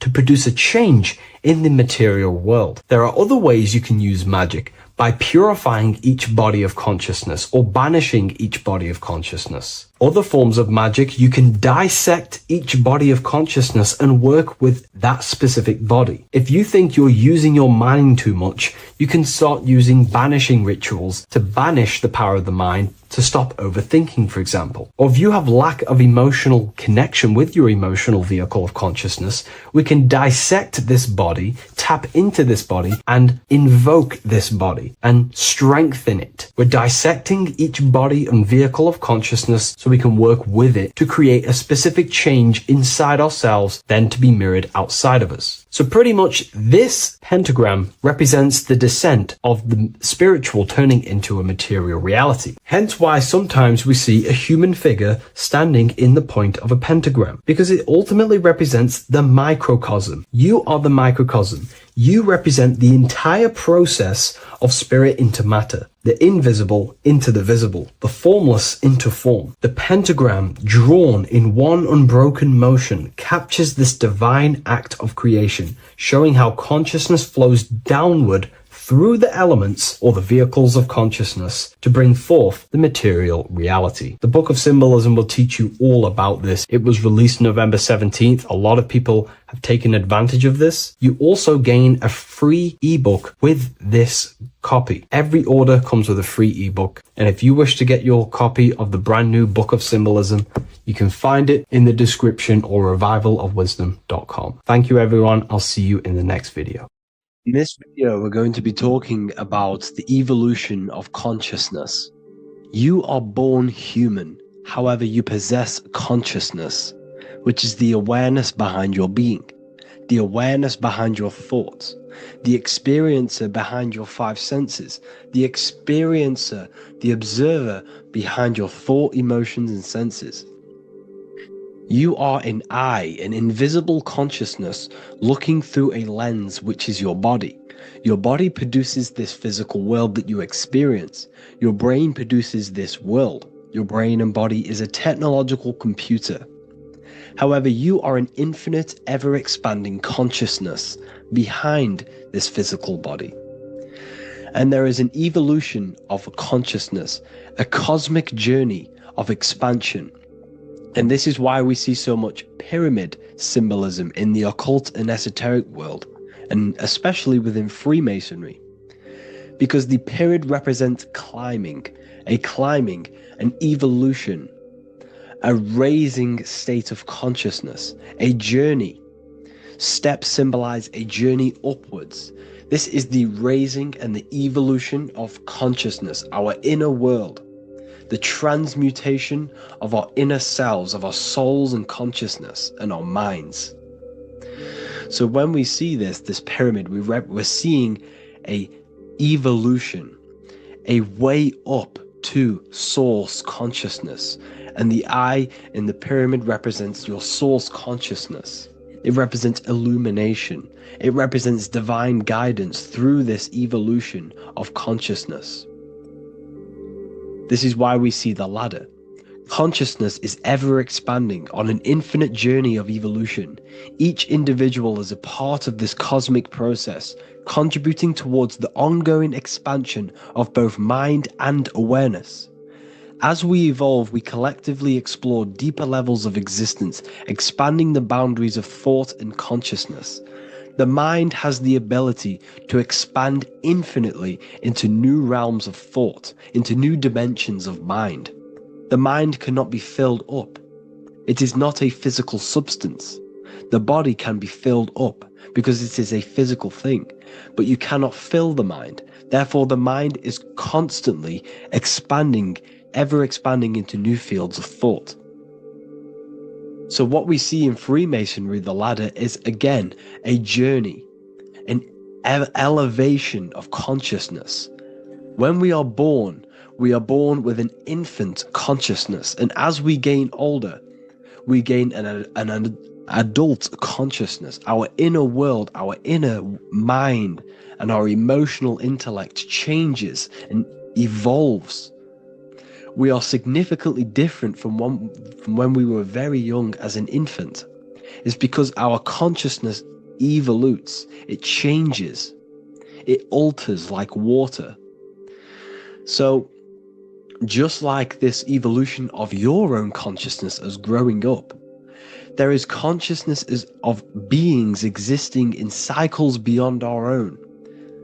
And their consciousness is unimaginably different from ours. They operate on a higher level of understanding and knowing, experiencing reality in ways that transcend our current comprehension.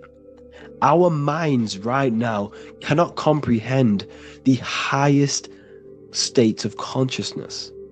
There are entities, there are beings beyond our own, existing in higher dimensions of consciousness that we cannot comprehend because they have expanded. They are on a further way up the ladder of consciousness.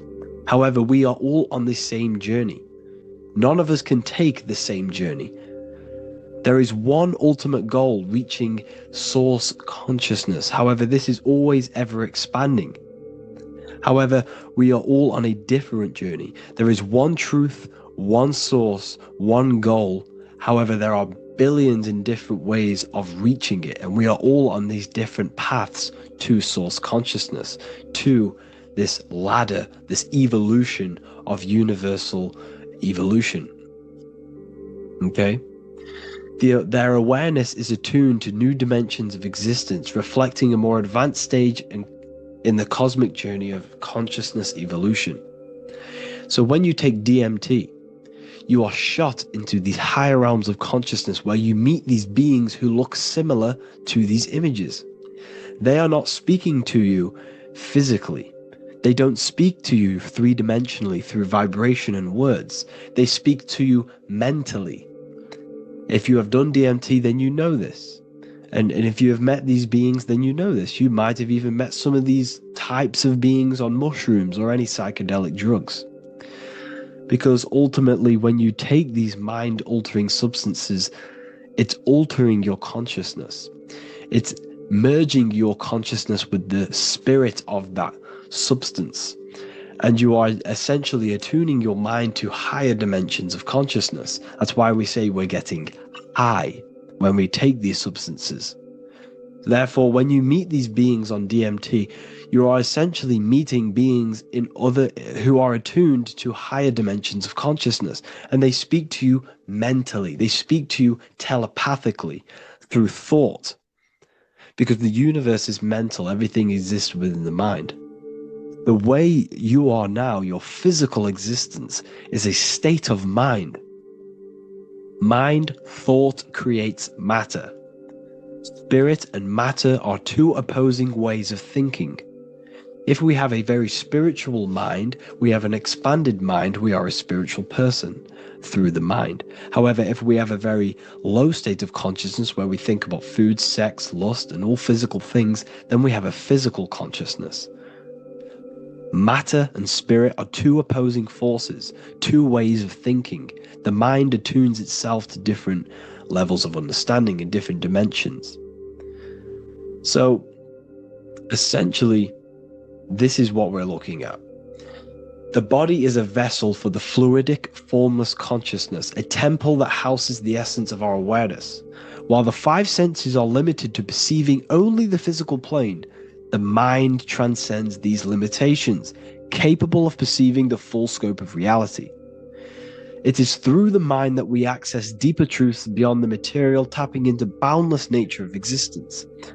Physical existence is a thin band, a thin layer of reality. It's like 0.001% of reality.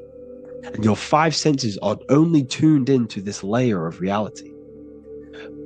But the five senses are, by design, only allowed to perceive physicality.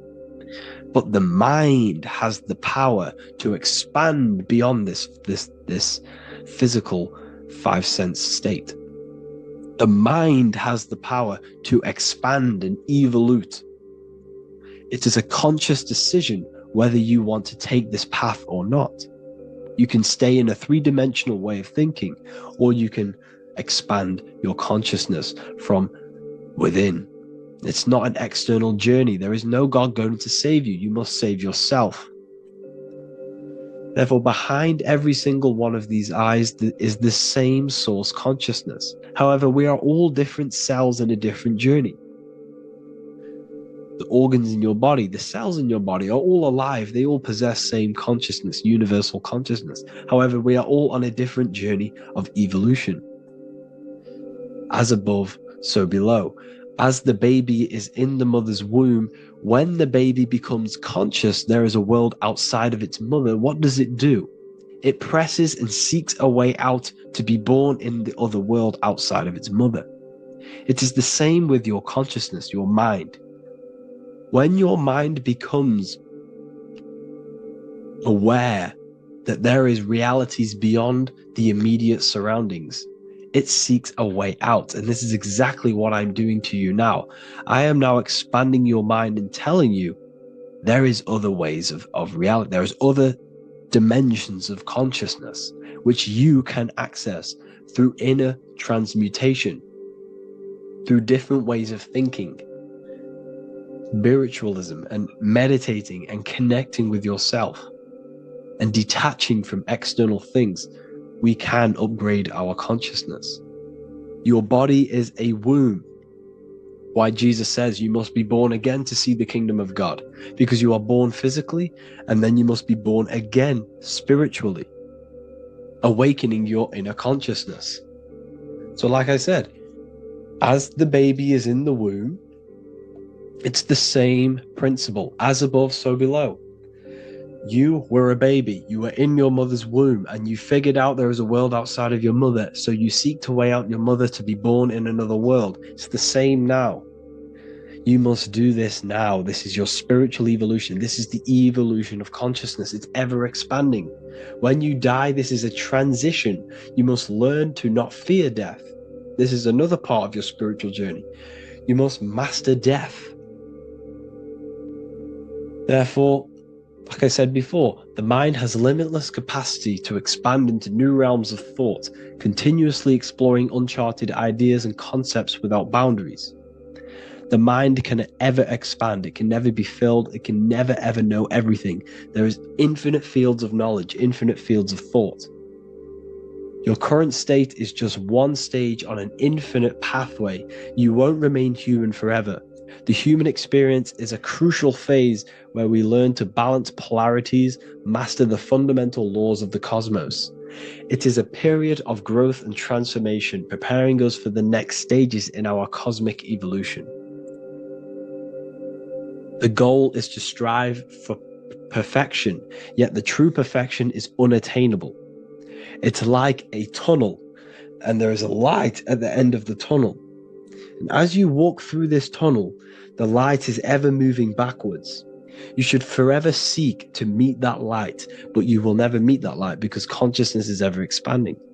You should strive for perfection, yet knowing that perfection is forever unattainable. The journey is endless, with each step revealing deeper layers of understanding and experience. The pursuit of growth and expansion is itself the essence of our evolution. You can find all of this knowledge in the amazing book that I have read for years. I have read this book, The Emerald Tablets of Thoth, the Atlantean, by M. Dorial, translated by M. Dorial.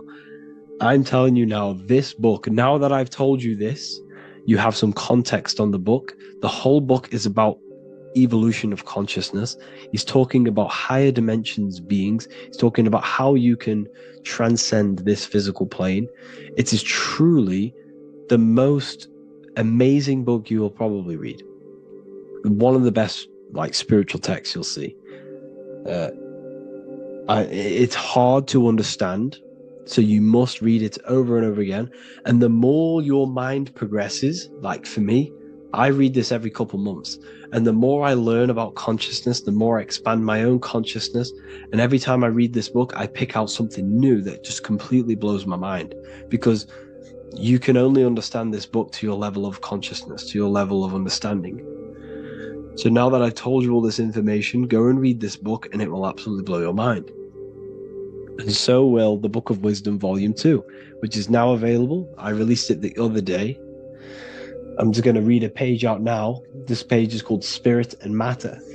The Earth is not merely a dense, lifeless rock drifting through space. It possesses spirit, a living essence that animates its form. But what do we mean by spirit? Spirit in esoteric terms refers to the energy, the life force, animating the principles infused in matter. So essentially, what this page is talking about is how everything has spirit, consciousness within it. You are the middle, you are spirit and matter. You have the ability to expand your mind to the God self and raise above our animal instinct, our material self, and know the divine and expand. Animals cannot do this.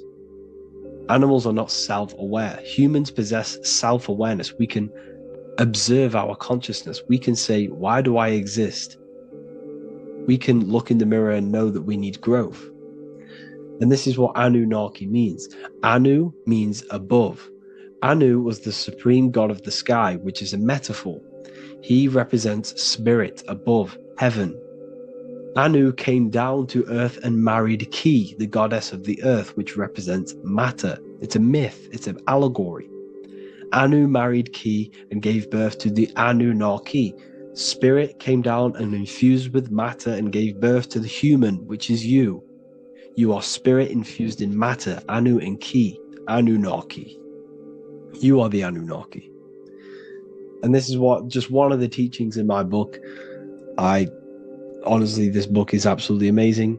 If you truly, truly want to expand your consciousness, give this book a read. And obviously, if you're inside the university, I give you this book for free. A paperback version. If you join the university, follow the steps inside of the general chat, you'll be able to download this book. Sorry, not download it. Order a paperback for free. All you have to do is pay for the shipping.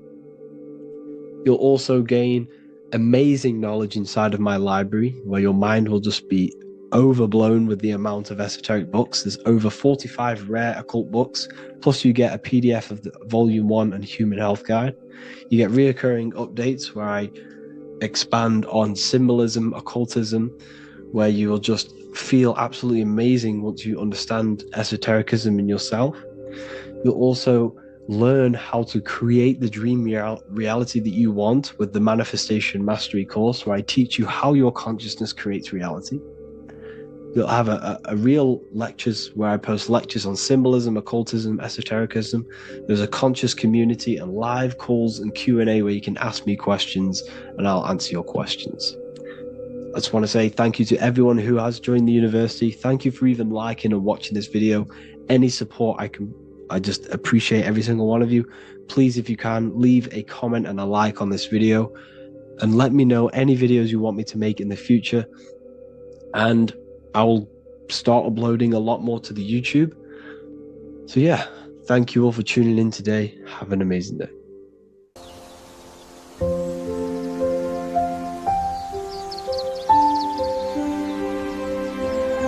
bookofwisdom.com. Visit today.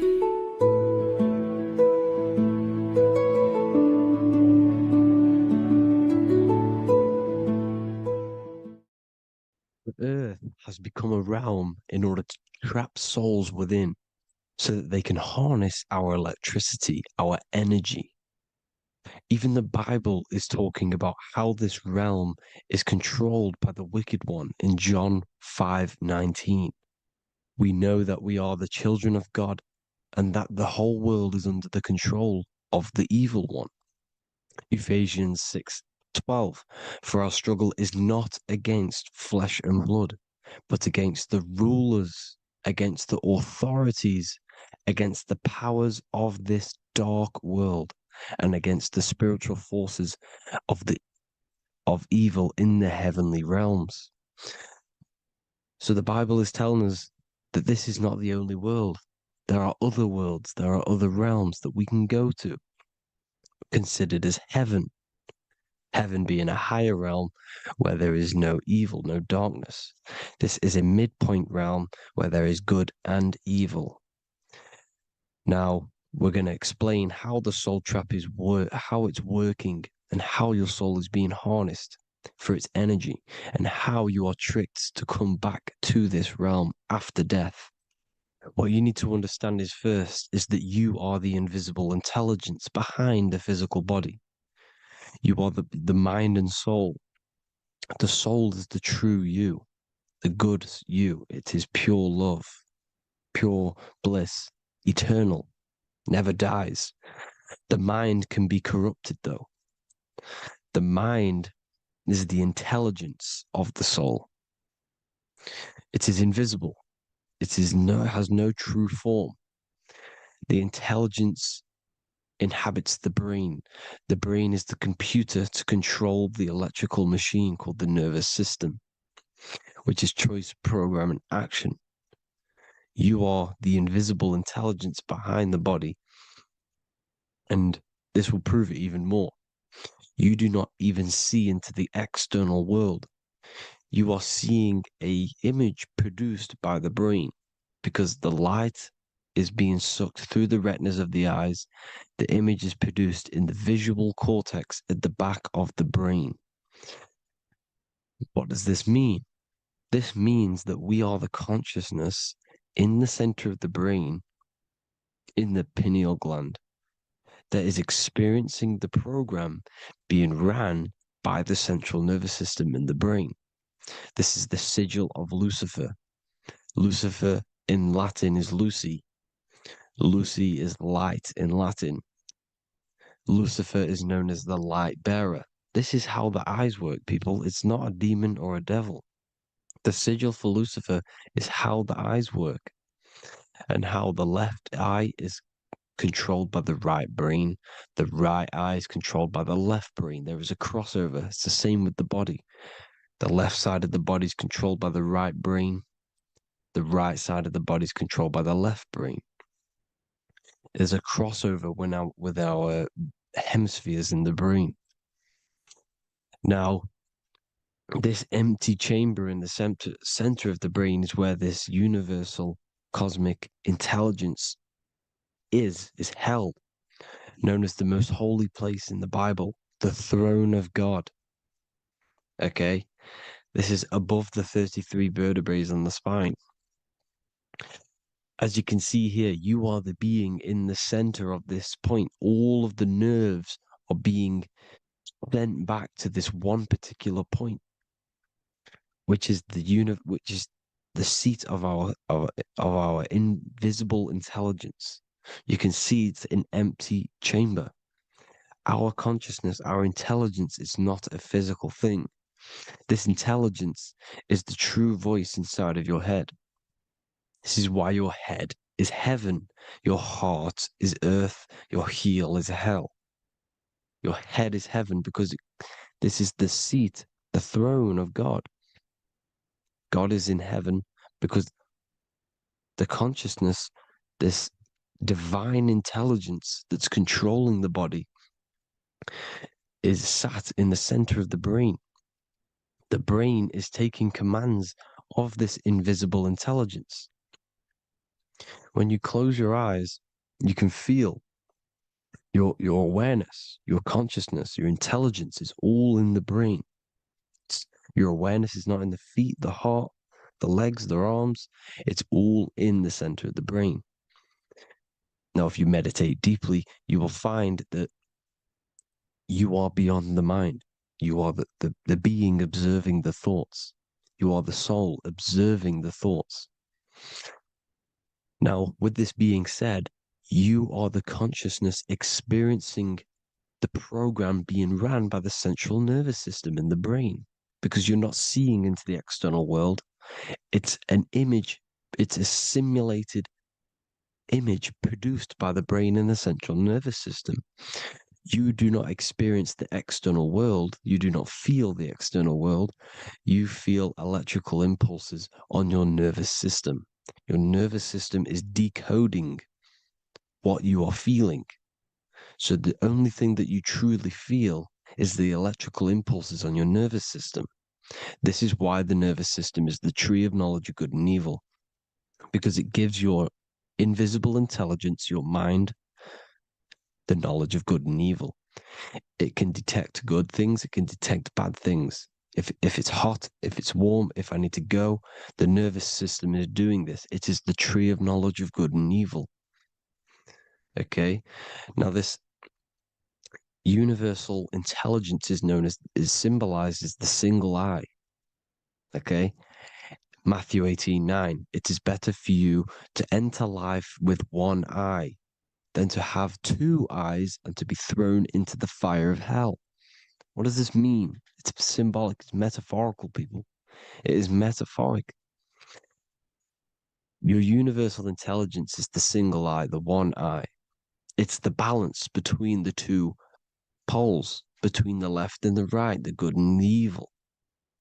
It knows the right thing to do all the time. This is our inner guide. The inner self is the inner guide. And when you are operating your life off duality, using your two eyes, you'll be thrown into the fire of hell, lower states of consciousness. Because you're split. You need to live in oneness, even, balance.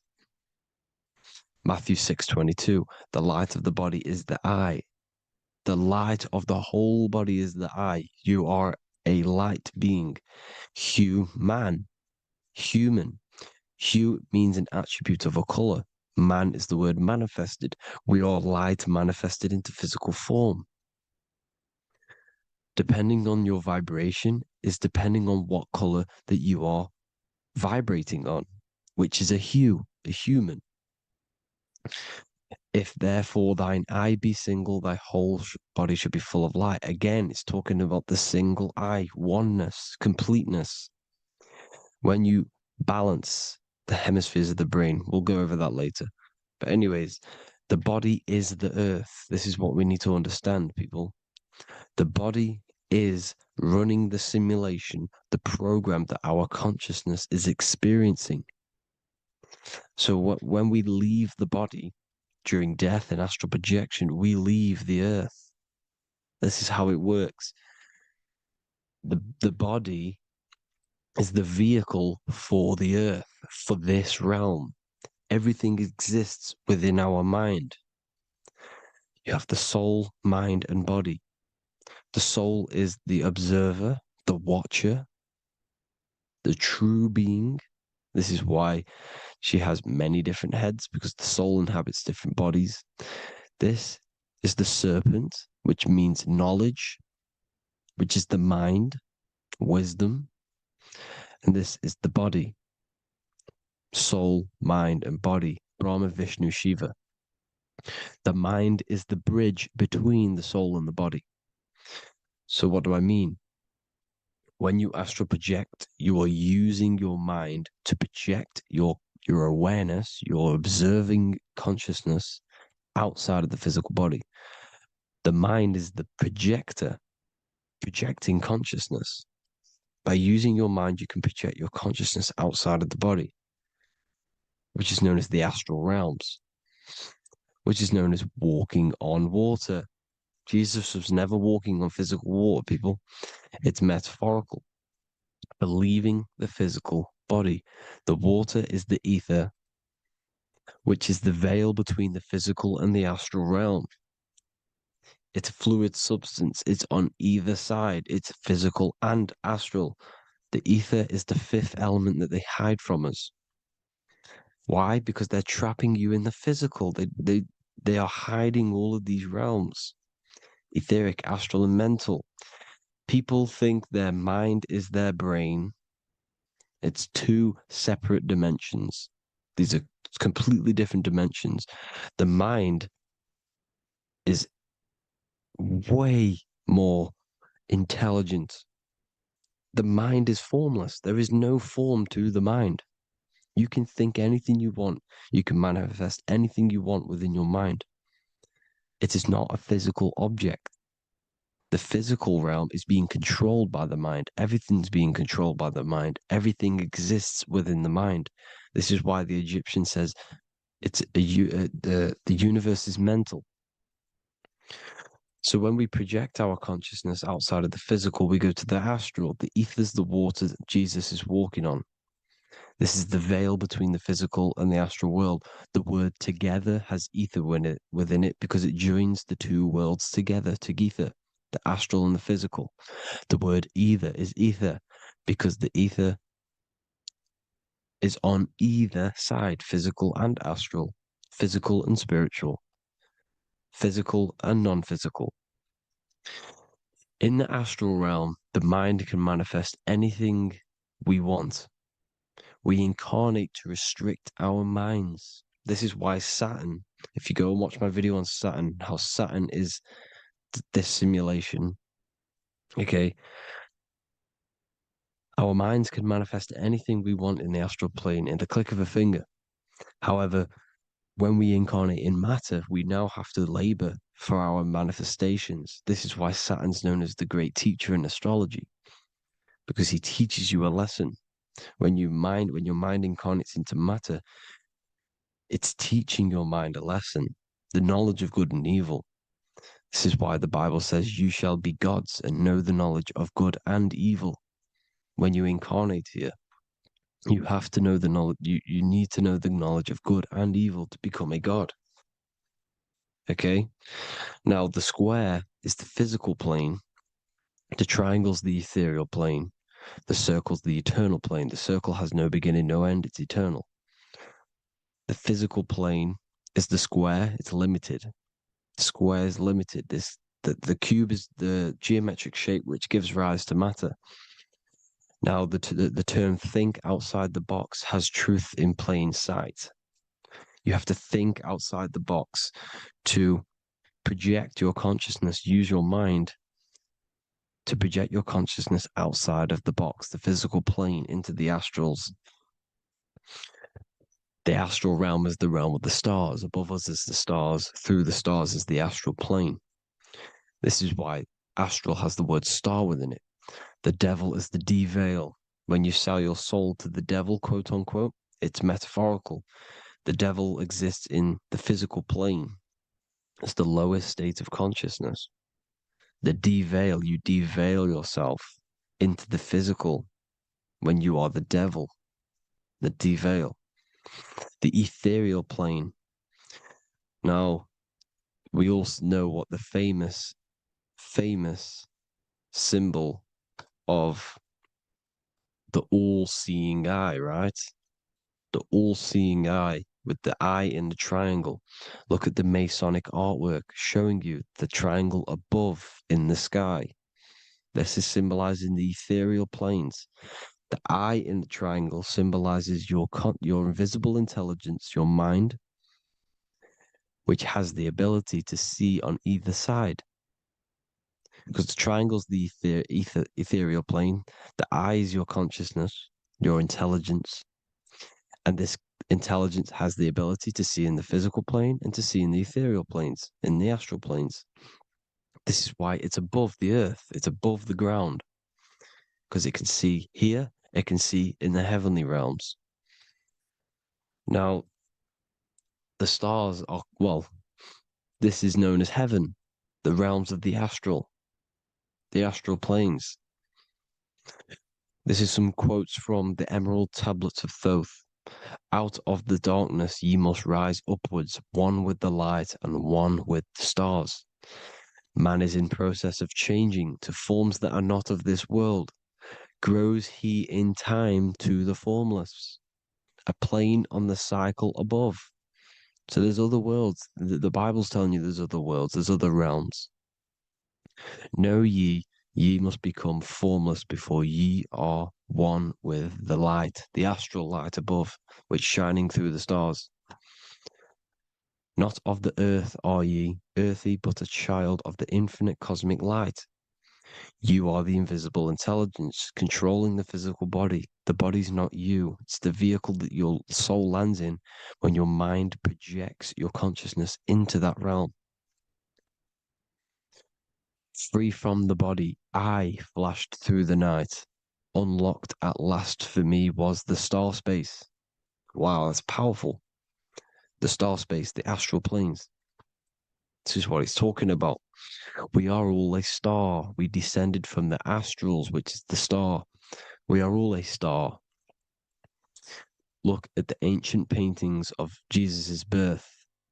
It's the star beaming his consciousness down into the physical plane.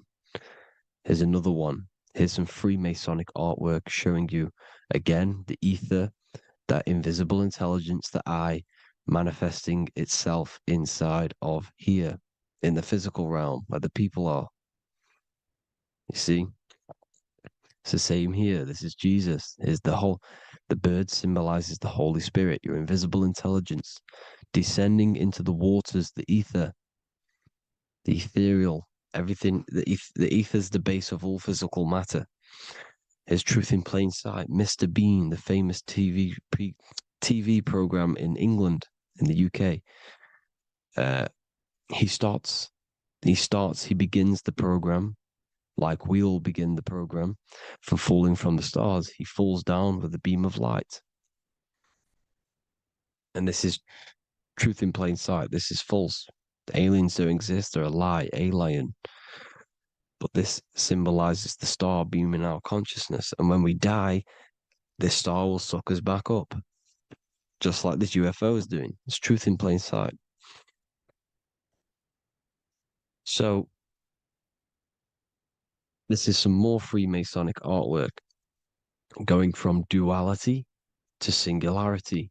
Sun, moon, masculine, feminine.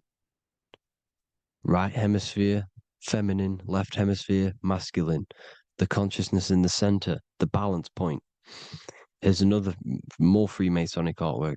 The two pillars, left and right hemispheres, and the invisible intelligence between the left and right hemispheres, the light of the body. This is why light's coming off it. Because it's light, it's pure light. The blazing star. The stairs go from the checkered board, the duality, up to oneness, in between the sun and the moon, the masculine and the feminine. This is symbolizing going into oneness. What did the Emerald Tablet say? You've got to become one with the stars, one with the one with the self. Balancing the two hemispheres so that you can gain, because when the two hemispheres are balanced, you can gain a more deeper connection with your invisible intelligence. Same with the chakras. When the chakras, the seven seals in the Bible, these are seven seals because when you conquer the seven chakras, when you balance the seven chakras, you then gain a more deeper connection with your internal self because your mind is not filled, it's not being ran, it's not being dominated by these seven deadly sins, the seven seals, the seven chakras. These are seven energy centers which are concealing our true form. Balance makes us have a stronger connection with our true cosmic intelligence. Heaven is even. This is why Jesus is pointing at the heart. The even point is the heart. You got to balance the chakras and live from the heart because the heart is the earth. You're in good and evil. The body manifests the lower and the higher self. The higher self is in the higher parts of the body. Wisdom, intuition, expression. The lower self is in the lower parts of the body. Sex, food, and power. This is how they are trapping your soul, people. Like I said, the mind is the bridge between the soul and the body. So by tricking the mind, not giving it the right knowledge, and keeping the mind stuck in the lower three centers, thinking about power, food, and sex, this is low vibrating energy. It's going to keep your mind addicted to the physical realms. Okay? This is why you need to go even, balance, heaven. Okay? I will explain the soul trap in a second, how it fully works. But I'm telling you all the science behind it so you can understand. When you are doomed, you are domed. This is the dome, the firmament, the firmament, the mind. Ment is mind, firm is firm. A firmament is doomed under the firmament. You must have a loose mind, an open mind to expand your consciousness beyond the stars, beyond the ethereal barrier. You have to vibrate higher than this world. Your consciousness must be expanded more than the physical plane. You need to learn how to astral project. You need to learn how to leave the body, how to operate outside of the body, so that you, when you do leave the body, you will have recognition, you will have knowledge, you will have practice. But this is as above, so below. The woman's belly is the earth. It's as above, so below. It's a microcosm of the macrocosm. We are the children in the womb. We are the people in the earth being ready to be born into the heavenly realms. As above, so below. It's a microcosm, macrocosm. Everything is in everything on a bigger and a smaller and a larger scale. Now, when the baby figures out that there is a world beyond its mother, what happens? The baby starts to move around and tries to get out of the mother. Because once it starts to hear the external world, starts to hear people, it's going to wonder, what's outside of why am I in here? What's outside? So the baby will force its way out of the mother. It's the same with our minds, as above, so below. When our minds figure out that there are other realms beyond this world, we will seek a way out. This is the womb, the mother earth, mother nature. It's the mother. We're in the womb. We can be born out of this world, which is being born again in the Bible. When you are doomed, you are domed under the dome, under the firmament, the firm mind. The firm mind will keep you under the firmament. Due to the law of polarity, there has to be other realms. There has to be. Because the law of polarity works in this world, and it will work on every scale possible. It's universal laws. These are universal laws. The law of polarity means that there are other realms polarizing this realm. There is a hell, there is a heaven. There is a midpoint, which is Midgard, which is the one we are in now. Earth, heart. Earth is the heart. Heart is the center, good and bad. The balance between good and bad. Your reality is your level of realization. Your mind realizes other worlds, you will seek a way to them worlds. It's that simple. The soul trap is to keep you stuck in this physical body, which is the earth. This body is the earth. It's running the program, like I said at the beginning. It's running the simulation that your consciousness is experiencing. You are an electromagnetic being, and you're hidden in a cage, your rib cage, and you're stuck in cells, a prison cells. Look, you're in cells. We produce electromagnetic energy. Your soul produces this energy. And by trapping your consciousness inside of this physical realm, they harness this energy within the astral realms. They're using you to manifest demons, because your mind creates demons through emotions and mental thought energy, which is a whole nother video. I can make a video on that. You're manifesting everything for them because they're trying to create a hive mind. This is why they want everyone to believe in one belief system, one government, one belief system, one religion, because they're creating a hive mind. This hive mind will manifest and be summoned within the astral planes, because the mind manifests the astral plane. The astral plane is the realm of imagination. The mental plane is the realm of just thought alone. The etheric plane is the energy. The physical plane is the matter. So all of our minds together are manifesting these demons within these subconscious realms, the astral. Now, how are they keeping you stuck to this realm? Well, when you die and you're stuck in your lower three chakras, okay, when your mind and soul detaches from the body, which is the earth, when you leave the earth, you're still going to have these mental addictions to the food, the sex, the materialism, the phone, the cigarettes, everything. This is why they get you addicted to everything possible. The TikTok, the YouTube, they get you addicted to as many things possible. Because when your mind is addicted to these things, and when this mind leaves the physical body, you're still gonna have these addictions. Okay? You're still gonna have these thoughts. And you will be manifested into the lower astral realms because you're thinking materialistic, you're thinking negative, because your level of realization was your reality. You were manifesting hell on the earth. When you leave the body, you're going to manifest hell in the astral planes, which means you'll be vibrating on the very low, which will put you in the lower astral realms. So guess what? You're going to come back.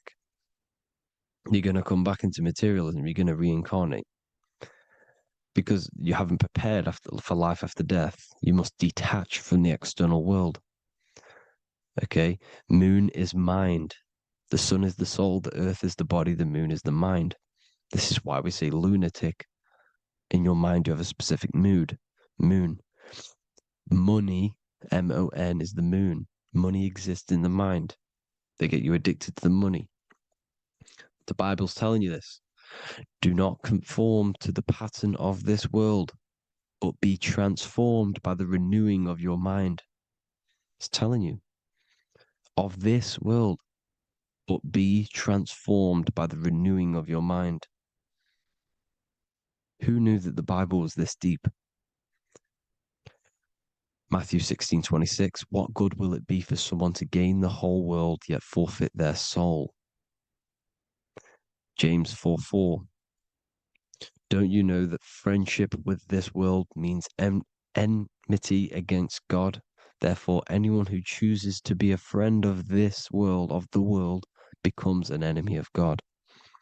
John 4:4, dear children, are from God and have overcome them, because the one who is in you is greater than the one who is in the world.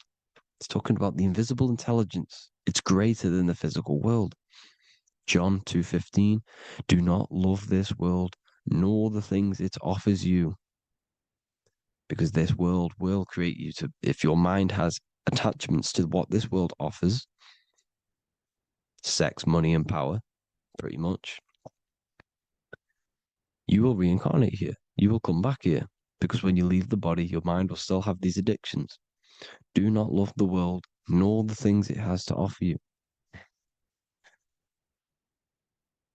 All of this is in my newly published book. The paperback versions are now available. Finally, for all the people who have been waiting, the Book of Wisdom. All of this knowledge is inside of the Book of Wisdom. The paperbacks are available. There's worldwide shipping. You can get it anywhere, pretty much, any country. My new website, it's amazing. There's going to be some amazing products coming on the new website. But I thank you all for the support. Before I leave, I need to explain what is going on with the soul trap. Like I said at the beginning, the mind's the bridge between the soul and the body. The body's the realm. By tricking your mind with false knowledge, they are keeping your soul stuck to this realm. They get you addicted to all the physical things, and that is it. As soon as you're addicted and you die, you're going to come back. So by tricking your mind, which is the bridge between the realms, they keep your mind stuck within this body. They keep you in physicality. They deveil you, the devil, the deveil. Thank you all for the support, people. If you do want to join the Academy, all the links will be posted below this video for the book, The Academy. Thank you all for the support and have an amazing day.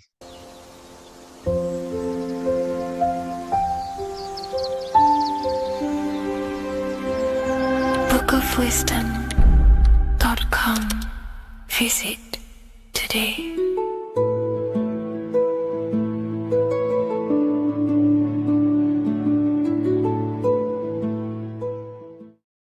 Welcome to Revival of Wisdom. This video is going to be about the flat earth and the breakdown of the whole cosmology.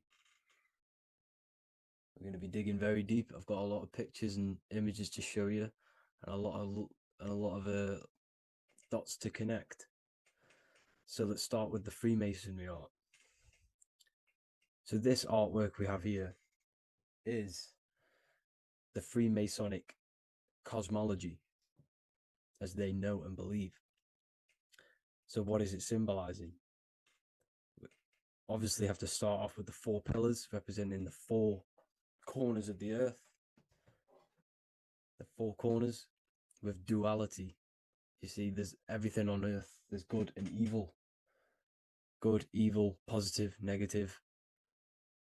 Good, bad. This is the checkerboard. This is what it symbolizes. Okay. Obviously, we have the sun, the moon. The sun gives you energy. It's the anode. The moon is the cathode. It's the opposite. It takes your energy. So therefore, you become sleepy when the moon comes out. You see, everything on Earth, everything in the universe is balanced. There's complete balance symbolized by duality. There's always 2 opposites. We have the all-seeing eye. And obviously 7 stars representing the 7 planets. But not planets as in we know planets. They're not physical spinning balls of gas. They are energies. They are lights emitting from the realm above this realm. They are lights through the firmament, through the electromagnetic field. So let's go through that again. The 4 corners, duality, positive and negative, cold, dry. Everyone on Earth has an opposite. Everyone, there's 2. Okay, and then we have the sun, the moon, the 7 planets with a 5-pointed star. What's the 5-pointed star? Of course, it's the 5 elements: spirit, water, earth, fire, and air. Okay, that's what the 5-pointed star is symbolizing, the 5 elements of Earth. And then, most importantly, we have the compass. The compass is very, very important, hence why it's in the center. The compass is symbolizing many, many things. And one of the most important things, but we'll get into that after. We have a boat with water outside of the earth. So we have a boat on water, symbolizing the waters separated by the firmament, the waters above, separated by the firmament from the waters within the firmament, the earth. So this is what it's symbolizing. So the compass, what's the compass? This is where the compass comes from. The Polaris, the most important star there is, because it's in the center of Earth, the sun, the moon, and the black hole, black sun.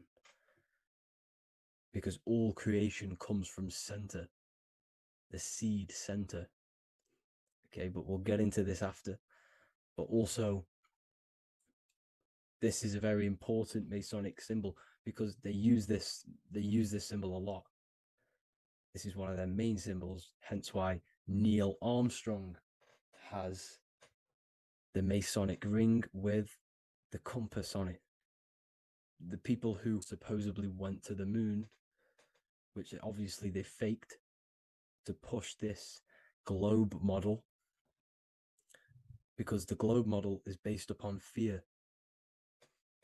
Because the globe model, if they can sell you the globe model, they can sell you anything then. You don't know where you actually are. The globe model is to push fear upon the masses, because the globe model means there's not enough resources. There's also risks of asteroids hitting the planet. There's also risks of space extraterrestrial invasions, global warming, asteroids.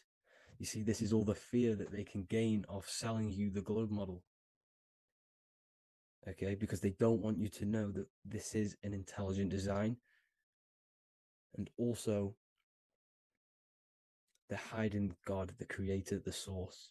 This is why they are satanic. They are opposites. They are lefty, Lucifer, right, righteous, godly. Hence why they do the symbolism on their eyes. 666. This is another famous, what's it called? Sorry, famous astrologer, astronaut. This is another famous astronaut doing 666, showing that he's in the alliance of the occult. But even look at their 10th anniversary stamps. They have a Masonic compass on there. Also, the Order Out of Chaos. Order Out of Chaos, double-headed eagle. Okay, the Order Out of Chaos ring, which they wear. So all of these astronauts are in the occult. They are lying to you. They are in with this order, this Masonic New World Order, whatever you want to call it. So let's break this compass down a lot more. Because as I showed you here, the center, okay, this is what the compass is symbolizing. Let's go into the North Pole map. This is from 1595. This is a rough estimate of where this map came from. It's from around the 1500s to the 1600s, maybe 1400s. There's not an actual set date on this map because obviously our history has been tampered with. But let's break down this map and the symbolism that they use towards this map, because this map is the map of the North Pole. Okay, so in the center, we have the black rock symbolizing the tower, the pole, North Pole. And what's on top of the North Pole? Obviously, it's Polaris. North Pole and Polaris. Okay, with the 4 islands around the center. Okay, 4 islands around the center. And this is what blew my mind, right? They say that Santa sounds similar. And if you look at this pole that's pointing to the North Pole, you see this line here. So this is obviously from the 1600s. What color is Santa? He's red and white. Just like this map pointing to the center is red and white. And Santa comes from the North Pole. So it's not a coincidence that they use red and white. They're mocking this map because obviously they took over after the 1500s, 1600s. They took over around the 17, 1800s. So they're mocking this map with Santa coming from the North Pole with this red and white line to the North Pole. Notice the 4 islands. Okay. Like windows, their symbol, they obviously in the occult, they're part of the New World Order, is symbolizing these 4 islands with the blue behind it for the water. Okay, so this is another occult logo. They're symbolizing this center because the center is so important. Okay, we'll get into that. Also, we have the Mayan cosmology. This is the Mayan cosmology. This is what they created. This is their artwork with also 4 major lands around the center. You see this 4 with green in between them all. 4 major lands with the underworld. You see this underworld is also symbolized by the Masons with the coffin of the skull and bones, the deceased, the dead. Okay, so this is also mentioned in the book of Enoch. Okay, and it's called Sheol. Sheol, the underworld. Okay, and in the book of Enoch, it says all spirits of the dead go to these hollow places, that they are wait until their appointed time of judgment. And it also says in the book of Enoch, there are 4 hollow places underneath. 4 as above, so below, representing the 4 islands. As above, so below. That's why that could link in. Okay. The book of Enoch is very important because it was found in a cave thousands of years ago, and has a lot of truths about this realm and about this world we live in. So let's go back to the Mayan cosmology. So the ancient cosmology, they all must have had some sort of communication. They must all be in peace, at peace with each other, because all of their cosmologies linked together. See, the Greek, Babylonian, Indian, the Celtic. Okay, they're all linked in together. They all knew that they were in an enclosed system with an underworld and obviously a firmament. Okay, so this is what they all knew. They all must have had some sort of communication. They were a lot more advanced than us. They knew the center of the realm. Okay, and obviously the United Nations flag also symbolizes their center. You see how it has like a grid with a circle around the center. It's symbolizing that center of the realm, because that center of Earth is so important.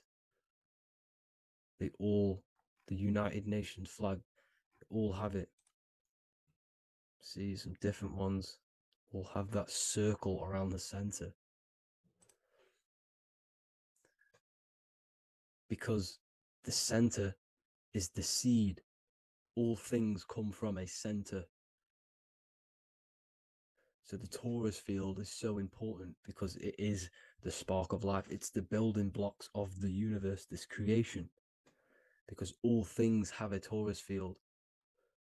Just like an apple with what's in the center of an apple, a seed. Because the center is where the energies hold, is where the energies meet, and it creates that spark of life. Just like your heart is the center of your body, and it has an electromagnetic field. Because the center, all things come from the center. So this is why the North Pole is so important, because this is why it's so important, because this is where the creation sparked from, the center. This is where the most electromagnetic energy is stored.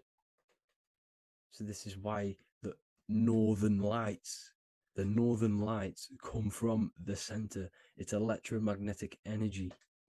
This is what the northern lights are. It's being emitted from this black hole in the center. Okay? And obviously what else is on the center?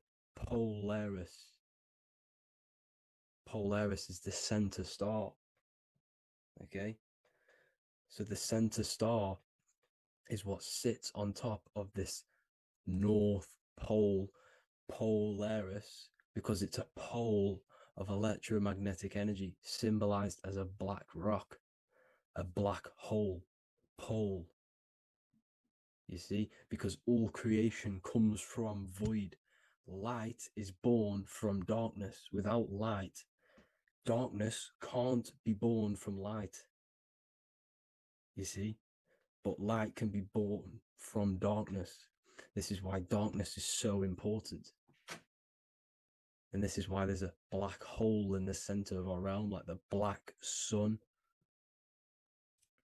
The black sun, the Polaris star, the North Star. You see, so this is this North Pole, Polaris. This is what they're talking about.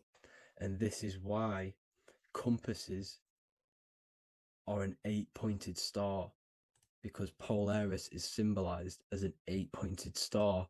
This is where a compass will point you to. It will point you to that center.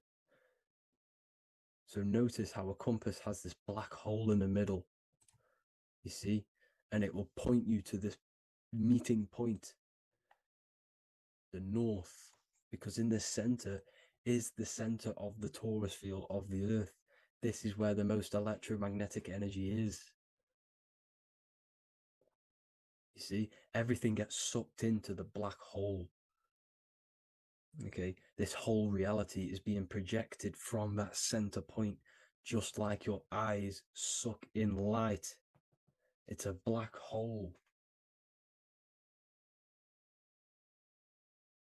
Your eyes suck in the light of this light being emitted from this center place, this electromagnetic energy at the center, which is the seed of everything, of everyone. You see, just like an apple has the seed in the center in darkness, because in the center of the apple, it's dark. It's black. It's pitch black. But that's where the seeds are. That's where the life is. But Polaris is so important because it's that center star which lines up. It is the pole, it's the top of the pole of the torus field. So Polaris would be here at the very, very top. And this is where the compasses point you to. And this is why the Star of Ishtar, the 8-pointed star of the Sumerians, also talked about this 8-pointed star, and it's called the Star of Ishtar. Okay, and who is Ishtar?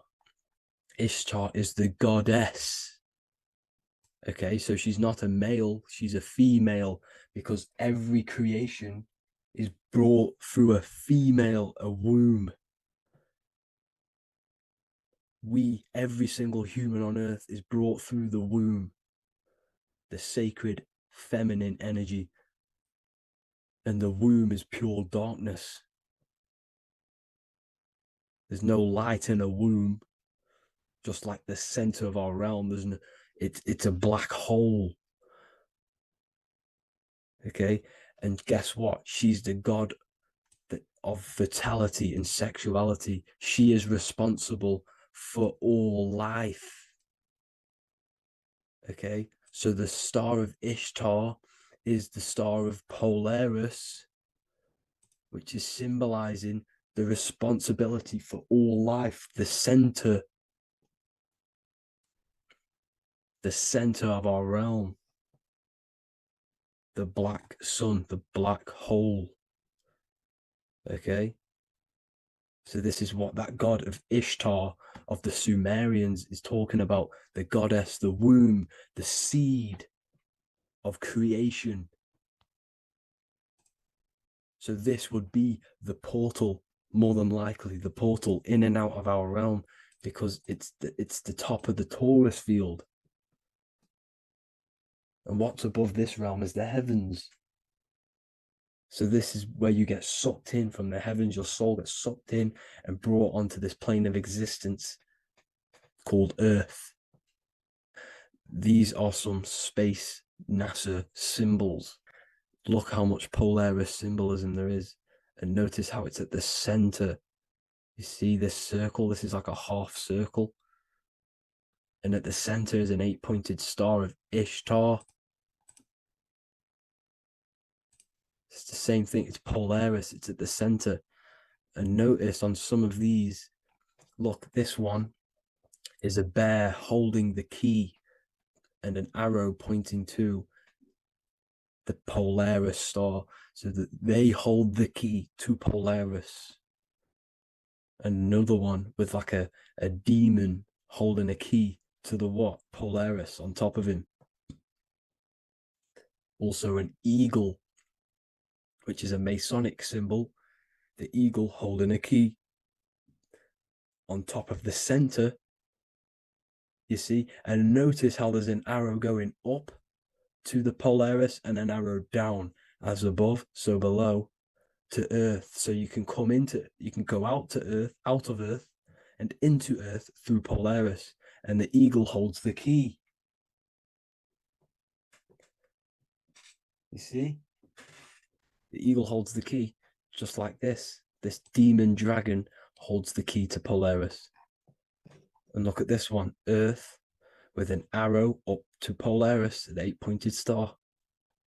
So Polaris is more than likely that portal which the Anunnaki used, the Sumerian gods used, because the Anunnaki symbol is also an 8-pointed star. Okay, and like I said, that center is the seed of creation. The center is the black hole. Okay, just like your pineal gland is at the center of your brain. The pineal gland is at the center of your brain, and that's what connects you to that spirit realm, to the source. That's it for this video, guys. Thank you all for tuning in. I hope you all learned something today. Please leave a like, a comment, and please subscribe to the channel for more content. God bless you all.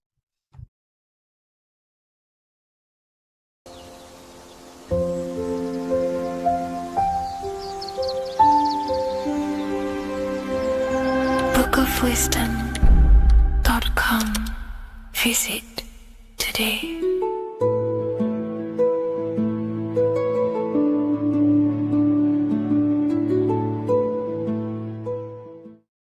What if I told you the devil is closer than you think, and it's not actually a real person, force, or spiritual entity outside of you, but a being and an aspect of your own mind and psyche? In this video, you will learn exactly what the devil is and the true esoteric meaning of the devil. The first thing we need to understand is that the universe is a mental universe. Look around you. Every action, every building, everything you see around you was begun first as thought in the mind, then manifested. We use the mind to build and shape our reality. The universe, the world, only exists inside of our mind. Therefore, God and the devil exist inside of our own psyche. So first of all, the devil is not a literal being, but a symbol of the lower self. It represents the unmastered, ego-driven part of the human mind, a symbol of destructive thoughts, emotions, behaviors, lives in realms of chaos, fear, hatred, lust, and ignorance. This is why we see the devil as red, because red is the lowest vibrational color on the color spectrum. It also corresponds with the root chakra, which is all to do with survival instincts. Red represents chaotic and intense emotions like hatred and anger. When we are angry, our face turns red. The devil represents our animalistic fundamental needs, our instinctual needs, our survival state of consciousness. We have a survival state of consciousness and a godly state of consciousness. Our godly state of consciousness is creating, not just experiencing in the animal state, but consciously creating reality. This is why we see the devil with a goat head, an animalistic head, and the head is where the brain is. The animal head represents living off instinct, the part of our mind that lives on urges, impulses, and instincts, eating, sex, power, ego-driven actions, and ego-driven thoughts. Animals are only aware of themselves. Animals live on instinct. They have no ability to consciously create like humans. This is our lower desires for the material world. That's not to say the material world is evil. However, when our consciousness is only seeking material things, this leads us down a path of self-destruction, because nothing material can ever satisfy our soul. Everything material is temporary. Therefore, the devil represents the part of us that seeks only material desires, only material fulfillment, the ways of thinking where we only think about ourselves and ego-driven thoughts. It also represents the unchecked, unconscious self, where we have no mastery over our thoughts, over over our emotional impulses and no mastery over our actions. We're living in instinct and impulsive states, which causes chaos, selflessness, destruction, and keeps us bound to our lower material 3D state of consciousness. It's important to recognize that the word devil was never present in the earliest Gospels. Instead, what was mentioned was a spirit of evil. This distinction is crucial because it underscores that the idea of the devil, as popularly conceived, does not actually exist as an independent entity. Rather, it is a personification of the lower aspects of the human mind, a facet of our own consciousness. The term spirit of evil was not meant to denote a specific deity or being, but rather any force of negativity, whether it manifests as a destructive thought, emotion, or action. A spirit is a force, an energy, and we have three forces that create our reality: thoughts, emotions, and actions. We have full control over these three aspects which transform and mold reality. A destructive thought, a destructive emotion, a destructive action is a spirit of evil, and it originates from the darker aspects of the human psyche. So now, because we're on the topic of the devil, we have to look at the pentagram, which is obviously connected to the devil heavily. The upright pentagram represents spirit, air, water, earth, fire. Upright, which represents spirit, the most important element on top of the earthly elements, showing spiritual principles over material principles. As spiritual beings as we are, we have to put our spirit first, our higher self first, and material things second. Why? Because material things never satisfy us long term. Seeking material fulfillment will leave us feeling unfulfilled in the long run and very unhappy, and we can lose ourselves in illusions. We have to put our spiritual principles first. Seeking wisdom, knowledge, connection to the divine, and connection to our higher self is what gives us true fulfillment in our hearts and souls. But when we see this pentagram inverted, we now have spirit on the very bottom, which now represents earthly principles on top of the spiritual principles. We're putting our earthly elements on top of our spiritual element, which this inverted pentagram represents no longer caring about spirit, no longer caring about our invisible internal world, and only caring about this external body, food, sex, material things, cars, money, and all the things outside of us, the world outside of our mind. This is what true Satanism is. Satanism is not worshipping an external deity, but it is worshipping the self, only fulfilling the ego's desires. This is what true Satanism is, and we have all been conditioned to live in this state. Satanists want us to believe that there is an external deity called Satan or the devil, and the reason they do this is because they trick us, making us believe that we are not Satanists, while they are actually conditioning us to be self-seeking, ego-driven people, where we only care about sex, food, material things, and money, which is actually conditioning us to be Satanists. 80% of the population today are unknowingly involving themselves in Satanism, which is ego-driven thoughts, actions, and emotions, dwelling and living in this state where we only care about ourselves. When we are spiritual, we realize we are all one. We are all one consciousness family, and we need to do things that help and contribute towards our collective experience, helping others instead of seeking to serve only the self. The angel is depicted with wings, which represents elevation, higher self. The devil is represented with an animal horns, which is on the ground. A goat is on the ground, which represents the lower self. This is the elevated mind and the lower material mind. Horus, the bird, higher self. Set, the ground animal, lower self. Jesus and Satan. These are two forces, two characters that exist within the human psyche, not real entities. They are forces of our minds, and there is a battle between our higher self and lower self all the time within our own minds. There's always a part of us that's telling to do one thing and another thing, to do something bad and to do something good. There is this battle inside of our own consciousness. Here we have the human spinal column. The human spinal column is showing you the higher and the lower self. The higher self represents the head. The head is where the mind is. This is the creative essence of the universe. This is where all material things begin as a thought in the mind. We create with the skull, with the brain. This This is our higher self, the heavens, connected to the heavens, the sky. And the lower end of the spinal column is where our reproductive organs are, where our gut is. Our reproductive organs and our gut is all to do with survival. The lower end of the spinal column, lower instinctual 3D based consciousness. The lower end of the spinal column is where our lower self dwells. Eating, consumption, power, and sex, lust. These are all emotional forces and instinctual based organs that are not inherently evil, but when we dwell and live off this lower end of the spinal cord, it keeps us in low states of consciousness. Our goal to raise to our higher mind is to balance this, not to overeat, not to abuse power, not to abuse sex and lust, but to master these organs and gain the ability to say no to these organs so that we can raise to our creative side of consciousness. Instead of dwelling in our instinctual nature, we can turn to our creative nature and consciously become a builder and constructor of reality. This is the true way of raising consciousness. This is the stairway to heaven, out of the animal consciousness to the higher consciousness. To wrap all of this up, it's all about gaining control over our instinctual lower nature and allowing our spirit to rule over our body and not our body ruling over our spirit or mind. The moment you let a thought become instantly an action is the moment you are an impulsive person. We are all trained to be this way. It is okay if you are in this state. The moment you let a thought turn straight into an action without questioning, that is the mind controlling you and you not controlling the mind. We need to gain control over the mind, and we do this through many different ways, through meditations,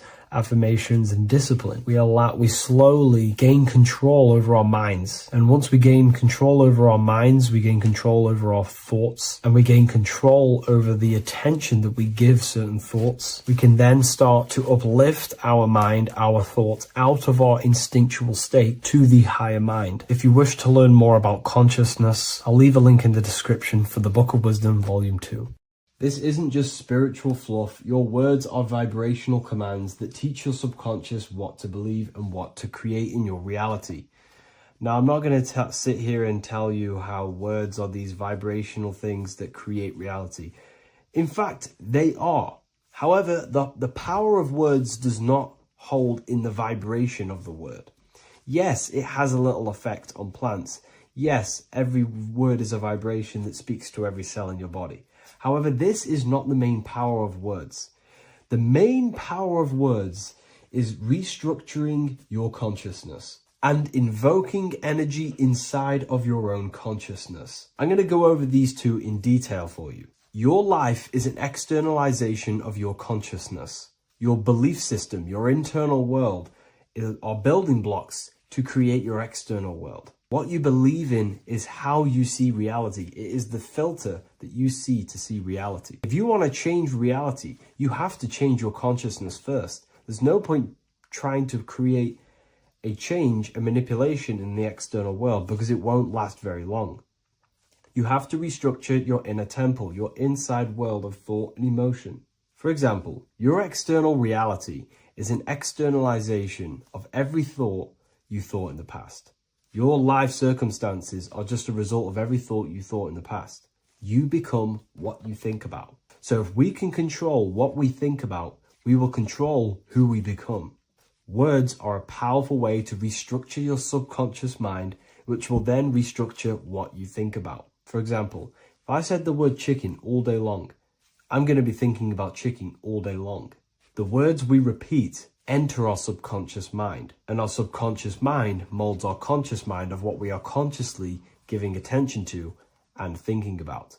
And that becomes our emotion. Our emotion becomes the energy, the charge behind our action. And all this creates who you are and your reality. If you want to create a change in your external world, you need to repeat the end result as in an affirmation. I am abundant. I am disciplined. For example, if you're trying to stop a certain addiction, don't say, I am going to stop smoking. Say, I am disciplined. By saying discipline, the subconscious mind accepts the word discipline and not the word smoking.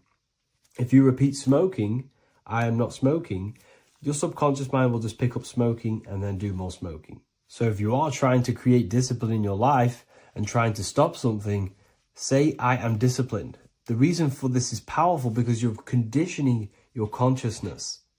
You're conditioning your subconscious mind and filling it with the word discipline. And I'm not going to say do this a certain amount of times a day or do this in the mornings.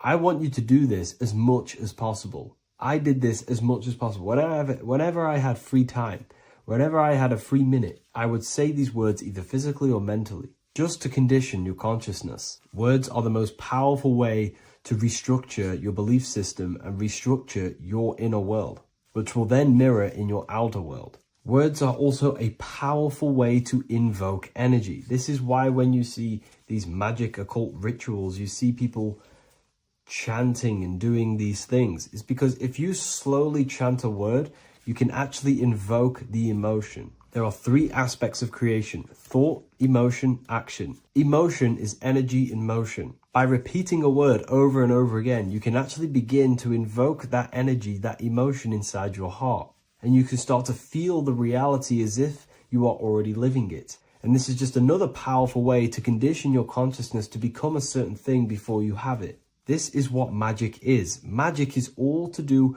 with reprogramming the subconscious mind, aligning the subconscious with a certain belief or reality, which will then produce an effect in our thoughts, our emotions, and our actions, which will then create that reality. So if you want to create something in your life, literally just repeat, I am something. I am is referring to your consciousness. I am is the highest aspect of you.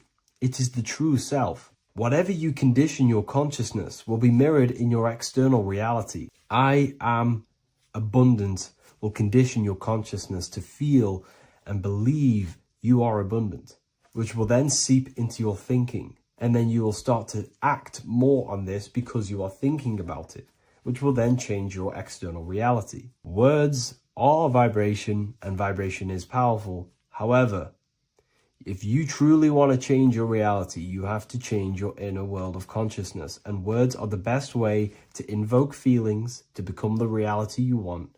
And words are the best way to condition your consciousness to a certain belief or a thought. And by doing this, you're actually creating a root cause. The cause is your consciousness, your mind, and you have to restructure the mind to create that reality. Words are a great way to restructure your consciousness and create reality.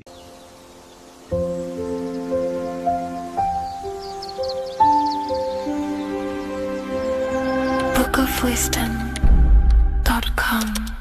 Visit today.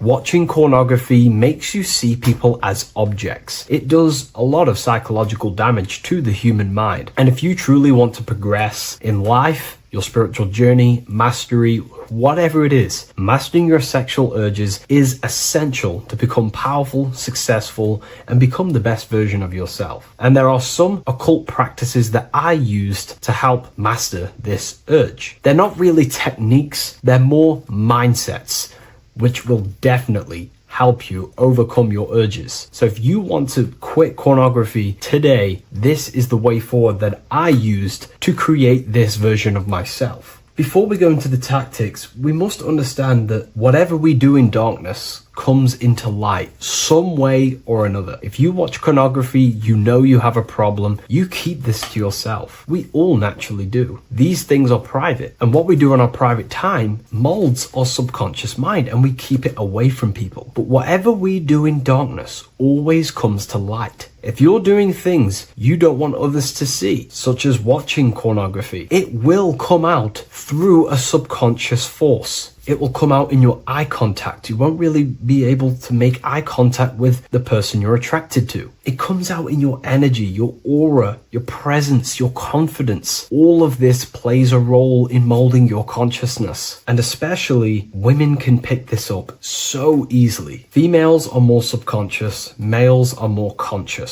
Females speak indirectly, males should speak directly. If a woman is hungry, they will say, I'm hungry. Are you hungry? But a male will say, let's go get some food. You have to see the underlying subconscious messages in women because they speak in more of a subconscious language. Men speak in a direct language. And maybe even men will pick this up. If you want to be taken seriously in the business world or your career, whatever it is, this is essential for your body language and your personal power. So you must master your sexual urges. Releasing your sexual energy, your sexual fluids, removes the life in your eyes. A lot of people get dark bags underneath their eyes. I used to have them years and years ago. My eyes were always half shut. There was no life in my eyes. But as you purify yourself, the life and the energy comes back into your glaring eyes. The first tactic on mastering your sexual urges is understanding that thoughts produce emotions. Whatever we think about inside of our mental body directly corresponds to what we feel in our emotional body. What we see here is a piece of alchemical artwork showing you the light of the mind shining down into the heart. This represents the mental body with the clouds. This represents the human heart, the emotional body of consciousness. What we think about, if we think about sex, or if we watch things that are stimulating to us on Instagram, TikTok, that thought goes into the mind and the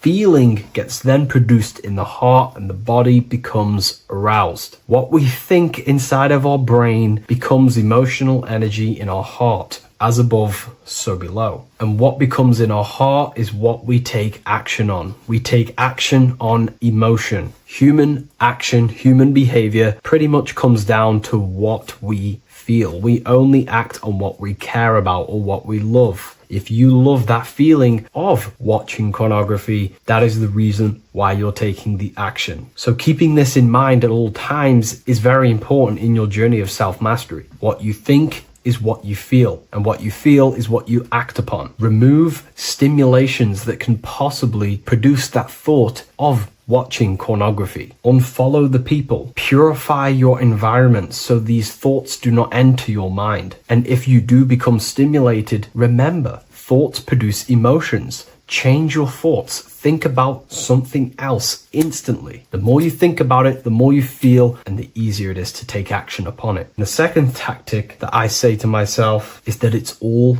mental. World, the universe, life is all mental. For example, unfortunately, my brother passed away recently. I've never gone through something like this in my life. It's tough. It's horrible. It's not nice losing a loved one. However, if I sit around and focus just on the negative side of that, yes, of course, I'm going to have my moments. But if I just sit there and focus on the negative, it will destroy my life. It will pull me down. The only thing that I can do to benefit from this situation is to become a better family person out of this. Become more loving. Spend more time with the people who mean a lot to you. You can always change and transmute the mindset of every situation in your reality. There's a famous saying I like to say, if you can change it, change it. But if you cannot change it, change the mental attitude towards it. Never just sit there focusing on the negative side of reality. This helped me with mastering myself watching pornography. It's all mental. You hold the power over the mind. And the next tactic is probably the best one ever. And I still use this today in everything in my life. Before I make any decision in life, I always say to myself, what is the effect of this cause? Is that effect going to push me towards who I want to be? Or is that effect going to pull me away of who I want to be and become and where I want to go in life? If the effect is not pushing me towards who I want to be, I will not take the action which is the cause. Consciousness cannot escape the law of cause and effect. It is an immutable,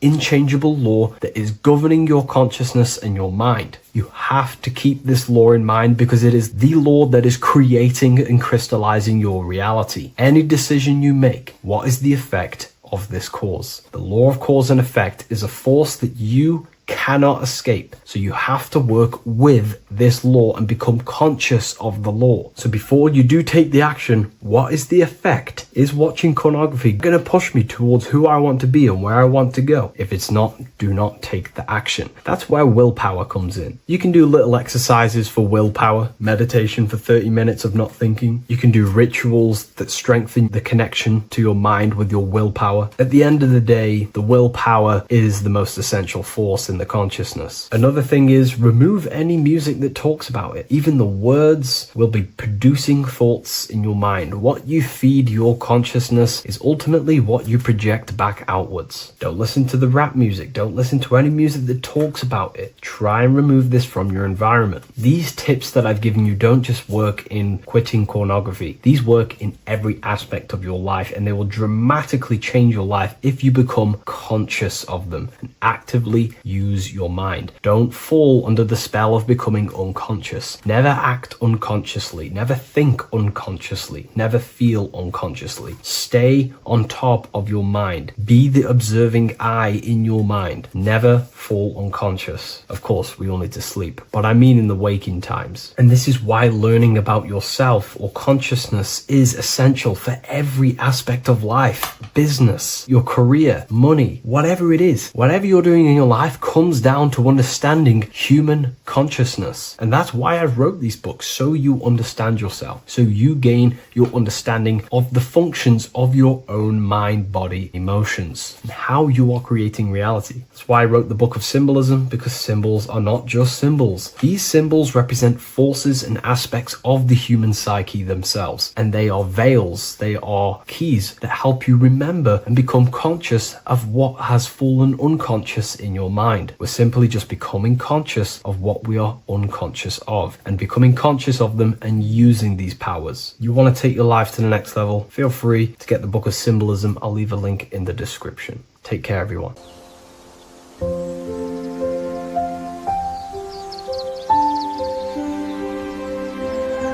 bookofwisdom.com. Visit today.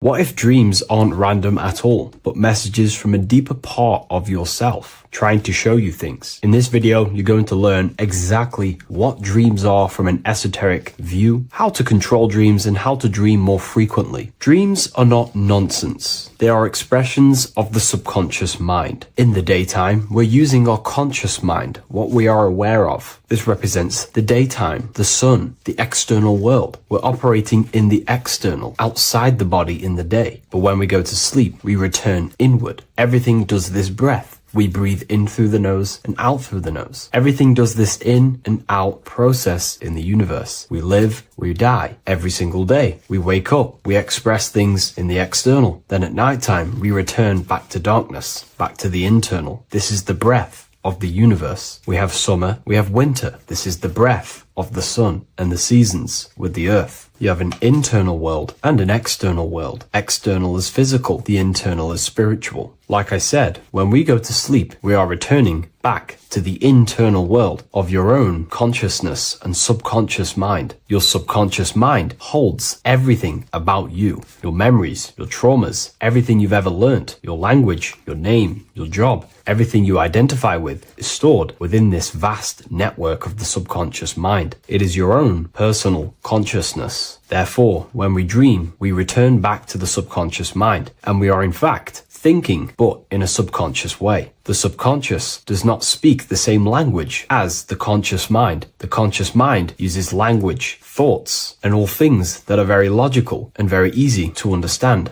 The subconscious is the complete opposite. It is very indirect, metaphorical, and symbolic. The subconscious communicates and works in symbols. Ultimately, symbolism is the language of consciousness. This is why in occultism and esotericism, it is filled with occult symbols, because symbols are used to communicate directly with the consciousness within, the subconscious mind. And the subconscious mind is ultimately connected to the collective consciousness. We are all connected and tapping into the mental plane, where we receive thoughts, ideas, depending on what we attune our mind to. That's why we call it a mindset. But getting back on topic, the subconscious mind is your own personal network. It is like a net, an interconnected web of your thoughts, memories, traumas, emotional blockages, and all the things you identify with and have experienced in your life is stored within this network. It can be seen as a web. One example of the subconscious mind using symbolism is this next story I can tell you. Let's say I was in a very traumatic car crash as a young child. I experienced a lot of emotional trauma in that car, and that deeply impressed my subconscious mind with that trauma of emotion that I felt. Therefore, every time I see a car in my external world, that car is now a symbol that represents the state of consciousness I was feeling in that particular time of the traumatic car crash. The car is a symbol for a state of consciousness within my subconscious mind. Just like when you see a word, that word triggers what you believe that word to be in your subconscious mind. Symbols are the language of the subconsciousness. Therefore, when we dream, we are basically seeing symbols of our own personal subconscious mind. Our higher mind, which is basically our subconscious, the higher version of you that exists beyond your human thinking mind, communicates using symbolism. The higher mind does not speak human thoughts, human language. It speaks the language of symbolism. Therefore, when we dream, every event, every person, everything that happens, and everything you see is your own personal subconscious mind materializing within the plane of the astral plane. This is a dimension that sits just above the physical world that everything is pulled out of. For example, look around you. Everything you see around you was thought, then imagined. Imagination is the astral plane, and this astral plane sits above the physical world. As above, so below.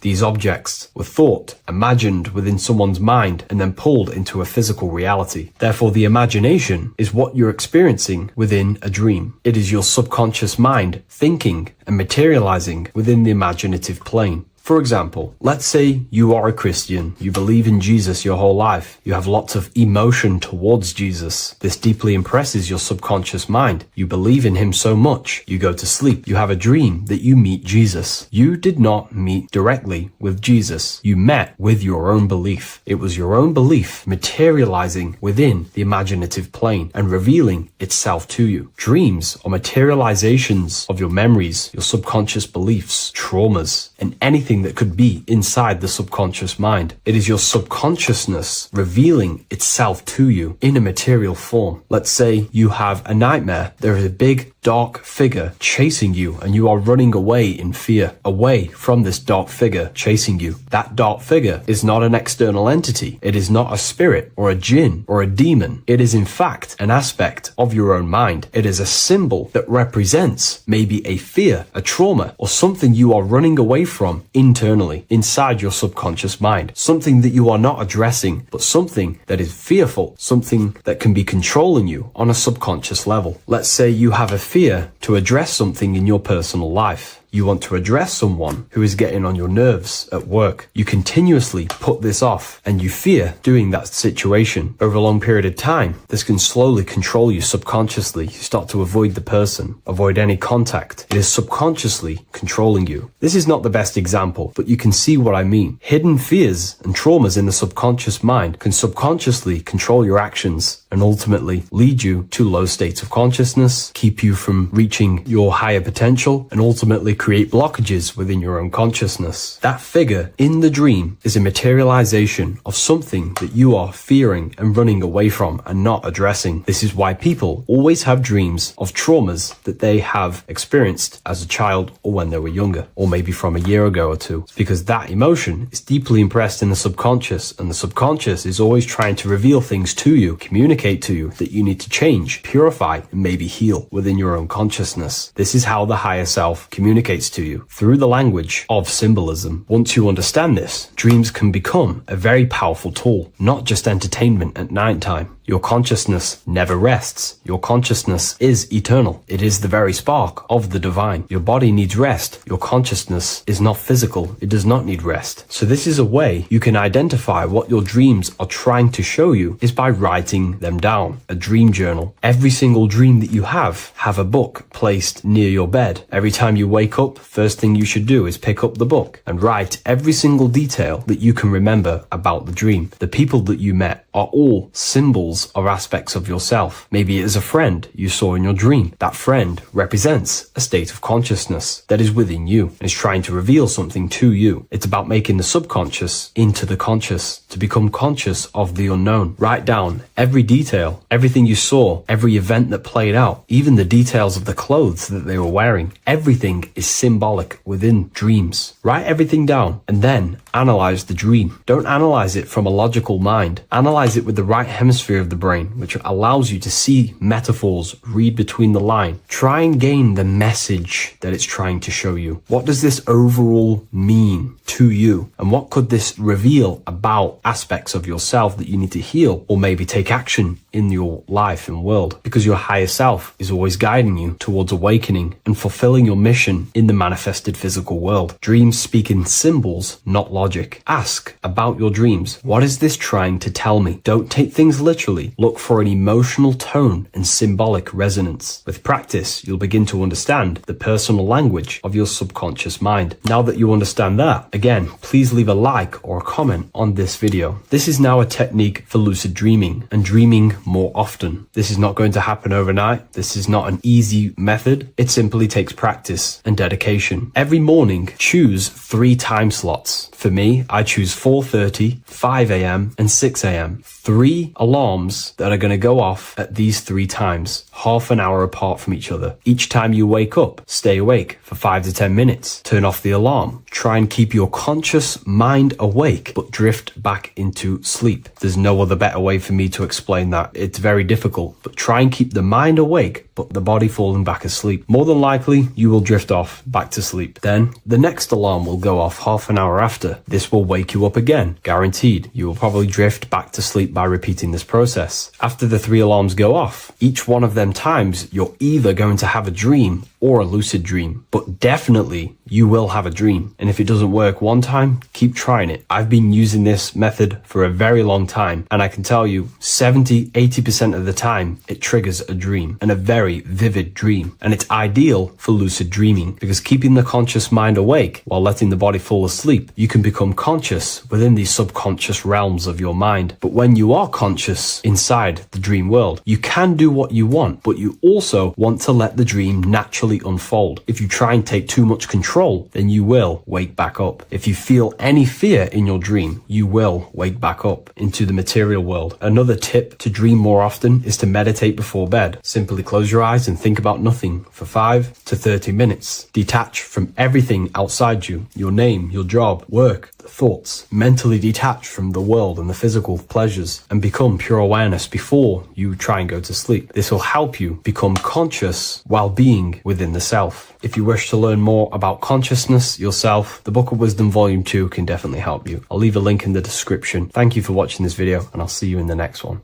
What if I told you that the seasons don't just change the external world, they also change your internal world? They have a psychological and a spiritual effect on your consciousness. If you're new to esotericism, you may not really understand this, but if you have some deep understanding of as above, so below, you already know this. But today we're going to be explaining it in great detail. So tune in, take a pen and paper, maybe make some notes. So we have 4 seasons. The sun is the main source of life on the earth, and it changes the circumstances on the earth in 4 different ways. Of course, we have spring, summer, winter, and autumn. These are the 4 states of the earth due to the sun's cycle. Not only do they take place on the earth, they also take place on you, your body, your mind, your spirit, your consciousness. They change things internally and externally. The first thing we need to understand is that we have a dual nature. We have a mind, and in that mind, we have an internal self. That's what we call the spiritual self. It is the individual that exists within their own mind, within their own consciousness. It is the self that imagines, thinks, feels. That's the spiritual self. And internally, that self is the true self. When it's detached from the false identifications, of course, such as the ego. But the true self dwells within the mind, and that's the immortal self. That's the self that will never die, never perish, that will always be there and it always has been there. The internal self. But on the other side of the mind, the outside of the mind, we have this, what we call our physical human body. This is our external physical body. So outside of us is a physical reality, but inside of us is a spiritual non-physical reality.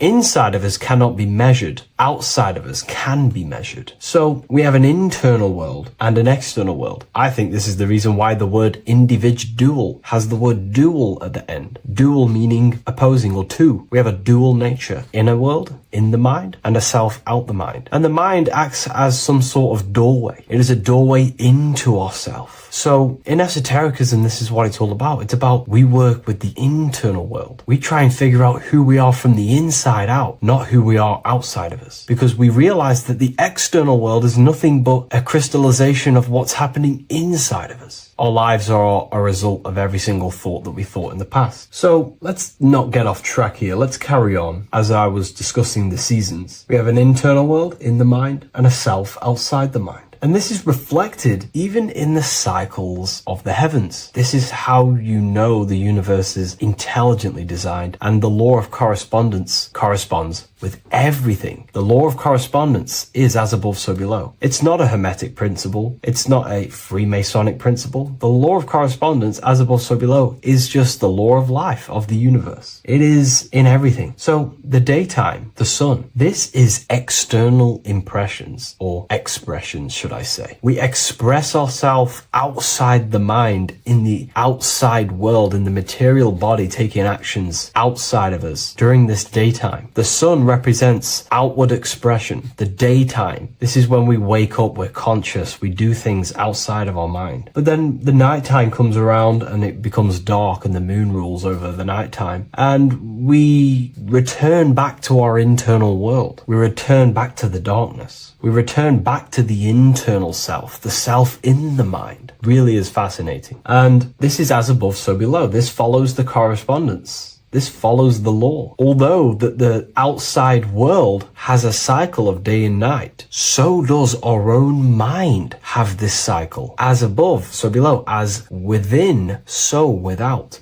What's happening outside of us is also happening inside of us. The mind is also going in a cycle. Because in the daytime, the mind wakes up and we express things externally. But when the sun goes away and the electromagnetic rays of the sun are not very strong, our brainwave decreases, our body activity decreases. It slows down and we return to the internal self. The body switches off and we return to the internal self in the mind. We enter in the doorway of the mind and return to the internal, the spiritual self. And when the body is less active, this is when we are more connected to the internal world, our spiritual true self. So as above, so below corresponds with the day and night, the sun and the moon. The moon represents our internal world, the world inside our mind, the self inside the mind. And the sun represents the external self in the external world. So not only are these cycles happening in nature, the darkness outside of us when the sun goes away is the same darkness that we go within ourselves when we go to sleep. It's the same cycle. Our bodies are in the cycle of the external world also, as above, so below. But then we can even take this even further. This fractals down even further. If we look at the cycle of the yearly cycle of the sun, which is what we call the 12 zodiac signs, we notice that these 4 seasons also take place in every single cycle of the day. So a yearly cycle can be seen as a big version of a daily cycle, or a daily cycle can be seen as a smaller version of a yearly cycle. For example, we look at Aries, which is spring. This is when the sun springs everything back to life in the spring. This is when the crops start to spring up and start to grow again. But we could see that at 6 a.m. in the morning, when the sun rises and just cracks over the horizon and starts to bring light into our day. Aries is associated with the morning time also as spring. Morning time is a smaller version of spring. Then we look at the summertime. The summertime is midday, when the sun is at the top of the middle of the sky. This is when the sun is most powerful, most radiant in our day. This could be seen as the summertime. Then when the sun starts to set, this is associated with autumn. Autumn time is the sunset. Then the winter time is associated with the nighttime, the midnight, when everything's very dark. So a daily cycle is basically a smaller version of a yearly cycle. And just how I explained how the cycle of the sun outside of us also happens inside of us with our consciousness falling asleep when the sun goes away, is also happening to us on a yearly cycle also. So the daytime is associated with the summer and the nighttime is associated with the winter. The winter is like the inhale. The summer is like the exhale. It's the breath of the universe, just like how we breathe in and out of our lungs. Everything takes this rhythm and polarity, okay? So winter is associated with the self and the world inside of ourselves, inside of our mind, the spiritual self, the internal. Because the winter is when the sun's rays, electromagnetic rays, are not very powerful. And this decreases brainwave activity, making us more connected to our internal world, inside the mind. But the summer's the complete opposite. The summer is when the sun is very, very powerful.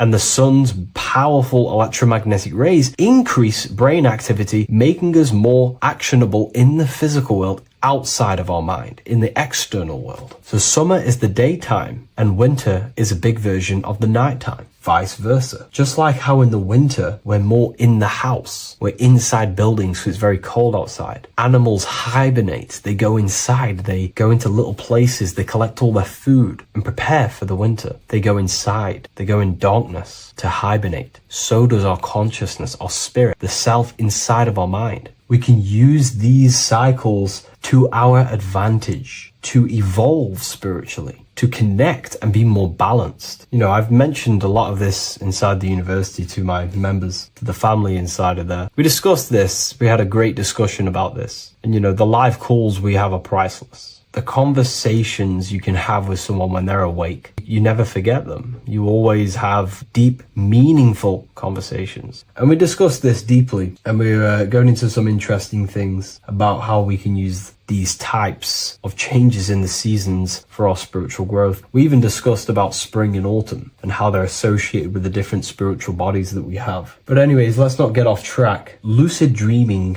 dreaming itself, and astral projections, I find are more easily accessible during the winter and the night times. Like I said, because the brain activity is decreased due to the sun being not powerful, we are more reconnected with the self inside the mind, the spiritual self, the immortal self. Wintertime is a great time to work on yourself, to start to gaining discipline, to meditating, to really working on the subconscious. Because spiritual work is harder than any physical labor. You really got to dig deep within yourself and be honest and true with yourselves. I think this is the reason why, you know, a lot of people convert to spirituality from religion. They come into spirituality and then they go back to religion because they realize spirituality is it's difficult. You have to be honest with yourself. You have to really face the traumas, the negative aspects of yourself, the dark side of yourself, and bring it to light and transform it. And that sort of work is a lot more difficult to do than any physical labor. So the winter time is the time that we go inside ourselves. We reflect a lot more. We need to work on ourselves, on our mind, on our negative habits, on our dark traits, on our things that we have been pushing away and not controlling. The winter time is that time we can really start to connect with the internal self, work on our imagination,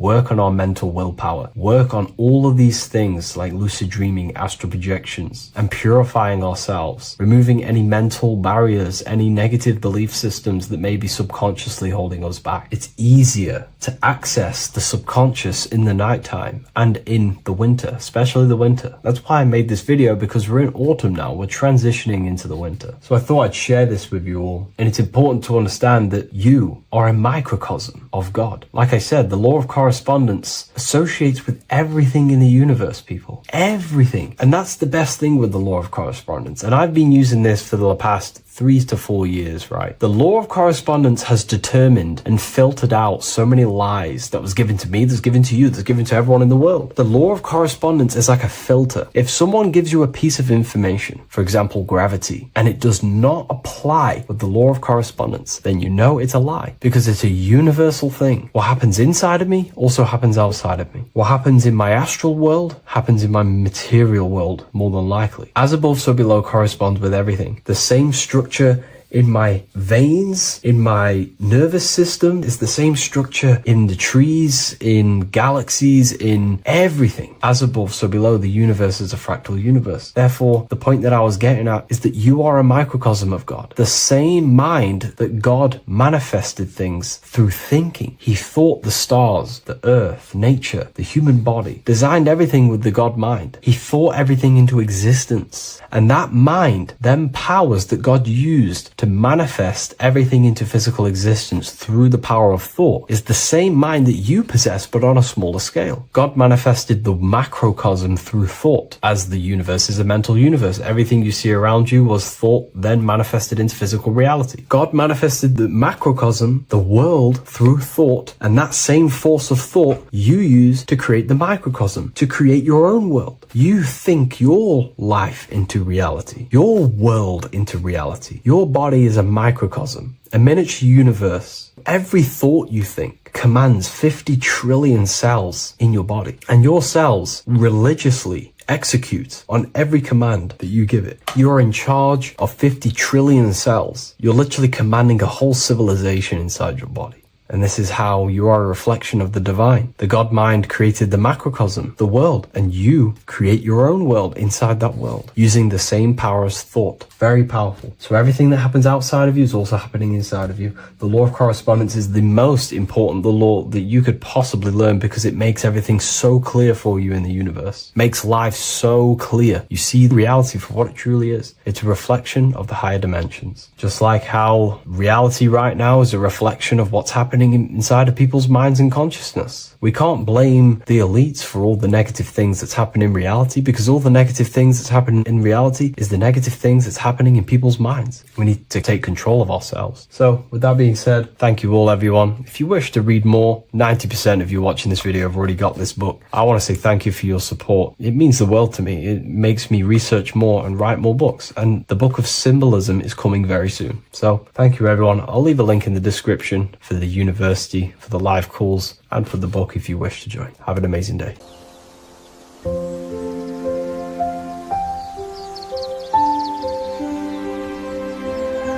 bookofwisdom.com. Visit today.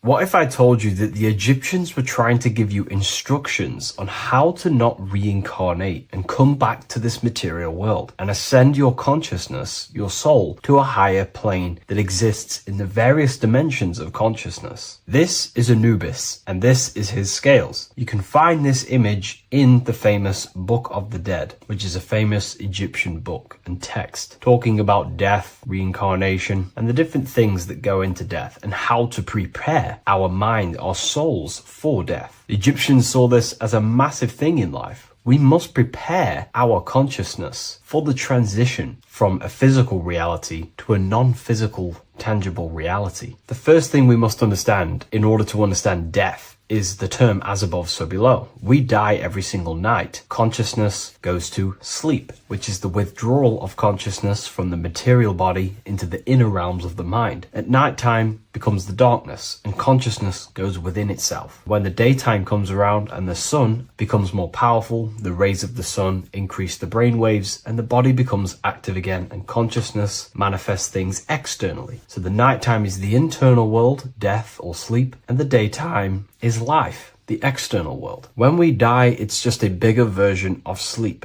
We enter into our inner realms of consciousness. However, this transition needs some preparation. In order to understand the universe, understand what happens after we die, we have to understand that life is mental and the mind is not the brain. The brain is just a physical computer for the mind to operate the physical technology of the physical body. What you are seeing right now in your eyes is a simulation produced by your brain. Light waves entering in your eyes and the visual cortex at the back of the brain producing an image of what you call reality. Therefore, reality is not outside of you, it's a simulation produced by the body. The five senses are just electrical threads of light, all sending information back to your brain, and your brain is interpreting these electrical signals as senses: touch, taste, smell, and hear, and see. So everything you're experiencing right now is a simulation produced by the brain and the nervous system. But you are the observer of that reality, of that simulation produced by the technology of the body. So when you die, the technology,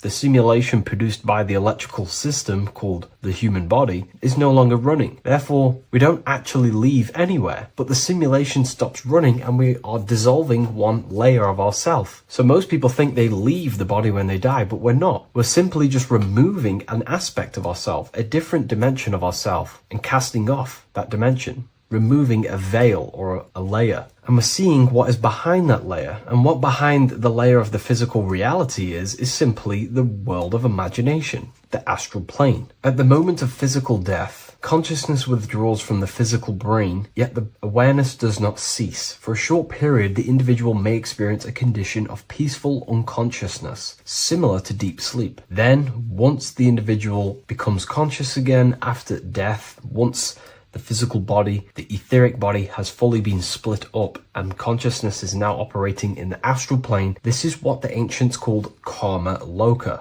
Arthur E. Powell mentions this. C.W. Ledbetter mentions this place as well. Karma loka is a place in the astral plane. The astral plane is the realm of imagination. It is where the forces of the mind manifest desires as imagination. All of your desires, your desired realities, the screen that you have in your mind, that screen you manifest a visualization on, exists in the dimension of the astral plane. It is a realm made of thoughts. It is an object made of thoughts. If you think of a chair, for example, and imagine that chair in your mind's eye, that screen you are seeing in your mind's eye is a thought animated. That thought is an animated desire, and that exists in the realm of the astral plane, a realm of subtle thought forms. Therefore, the physical world has an exact copy of this world, however, in the astral plane. Just like how if you remember the house that you grew up in as a child, if you could sit down right now, wherever you are, and you can imagine, walk around that house in your mind. You can imagine the layout of the street of the house. So in our minds, we have our own layout and map of our house, but then now connect all of the collective consciousness's minds and memories of places on the earth, come together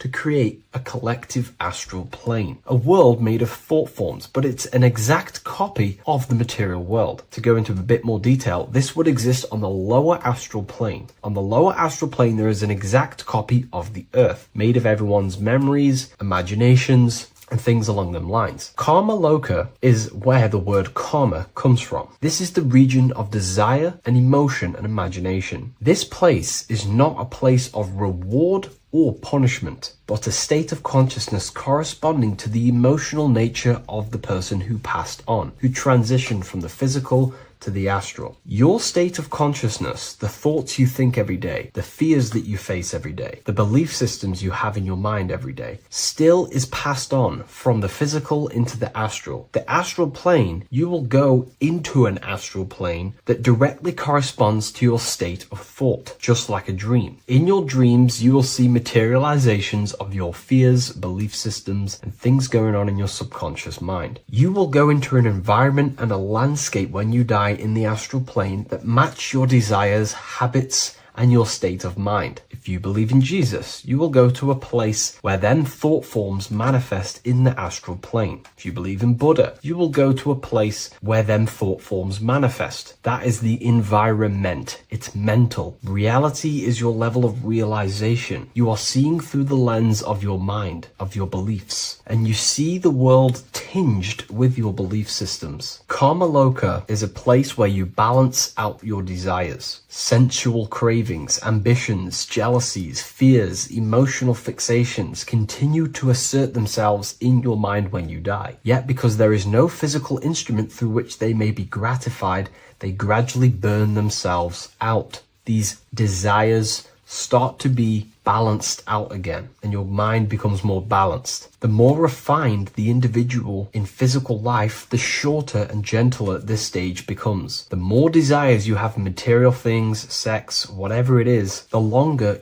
it will take to balance out the forces in your mind in Karma Loka. Desires weaken through repetition without fulfillment. Emotional attachments lose their magnetic hold. The astral body sheds its lower layers. It's like you're stripping away aspects of yourself. When that last personal desire dissolves eventually in the astral plane, consciousness can no longer maintain cohesion in the astral vehicle. The astral body disintegrates naturally and awareness withdraws into the mental body. The mental body is what the Christians call heaven. The mental plane is heaven, the realm of creative thought forms, the realm of pure mind, pure thought. The mental plane, also called the Devachanic plane, is a realm of blissful, creative, and luminous consciousness. The Devachanic plane is not an illusion, but subjective yet intensely real world, constructed by the individual's highest thoughts, ideas, loves, and aspirations. How does this link in with Anubis? Anubis is trying to give you instructions on how to prepare for life after death in this image. If we take a look at Anubis in this image, we have to understand this is symbolism. This is metaphorical. Anubis is known as the god of the underworld. He symbolizes the transition from awake to death. He is not a real god that you will meet when you die, but he represents the process of death, transitioning consciousness from physical to astral. He's giving you instructions in the Book of the Dead to make your heart as light as a feather, as this is a scale. So he represents death. Your heart needs to be as light and balanced as a feather. The heart is the emotional vehicle of consciousness, as I just explained that emotions are subjective to the astral plane or Karma Loka. We do not want a heavy heart before we die. We do not want addictions to smoking, addictions to pornography, addictions to status, the ego, material gain. If we die with these things, this means we have a heavy heart, and this will manifest in the astral plane when you die and take longer to balance out them emotions and desires. So this is telling you to remove any addictions, any emotional attachments, mental attachments you have to the material plane. This does not mean go full monk mode and don't have anything physical, don't chase after anything material. We should definitely have material things as we are spiritual and material. However, do not place your heart on it. We should all aspire to have the best possible life, have the most possible resources as possible in our lives, have an abundance in everything. That's completely fine. But placing our soul on it, your desires on the material world, will only pull you down in life after death, take you longer to balance out them forces and desires. This is why transformation during physical life is essential. We need to release attachments to master our thoughts and emotions and align with truth. We don't want to die with false identifications, that thinking and believing that we are the physical body. We need to balance out our heart. Yes, have material things. Yes, chase the best possible life for ourselves, but also have connection with the divine and practice detaching from the material world. Maybe even fasting from any addictions that you have, the phone and things along them lines. When this is achieved, when you are fully balanced and have no more addictions and attachments to your mind and consciousness, The scales are balanced. The soul becomes free and rises beyond the lower planes of existence when you die. It transcends the physical body and more than likely enters the mental body. We can't take anything physical after this life. The only thing we can take is spiritual things such as wisdom, understanding, and connection. We can only take internal things. So we have to master our internal world before we pass on to a world where we cannot fulfill our physical desires. Now, this is kind of what heaven and hell is. There is a hell realm in the astral plane. If you desire horrible things, you desire to kill people, or you desire to do horrible things, then you will manifest in a place where that is taking place, with people, with entities that assimilate with that vibration. You might have to watch this video a few times to get a full understanding of this, but Anubis is trying to teach you, make your desires as light as a feather, purify your heart, purify your soul, and place your heart on the spiritual things, knowledge, information, connection, thought. Because if you desire material things, then you will more than likely desire to manifest yourself back into the material world and reincarnate. If you've read the Book of Symbolism, you already know this information. You can now find this book in the description of this video. Please leave a like, comment, and subscribe to the channel if you like this information. And we also have the Book of Symbolism available on Amazon.com now. Take care, everyone. I'll see you in the next video. So depression doesn't actually exist, and in this video I'm going to show you how depression is actually a choice. And I'm going to give you some solutions on how to deal with it. And this is probably going to change your life forever just by doing this alone.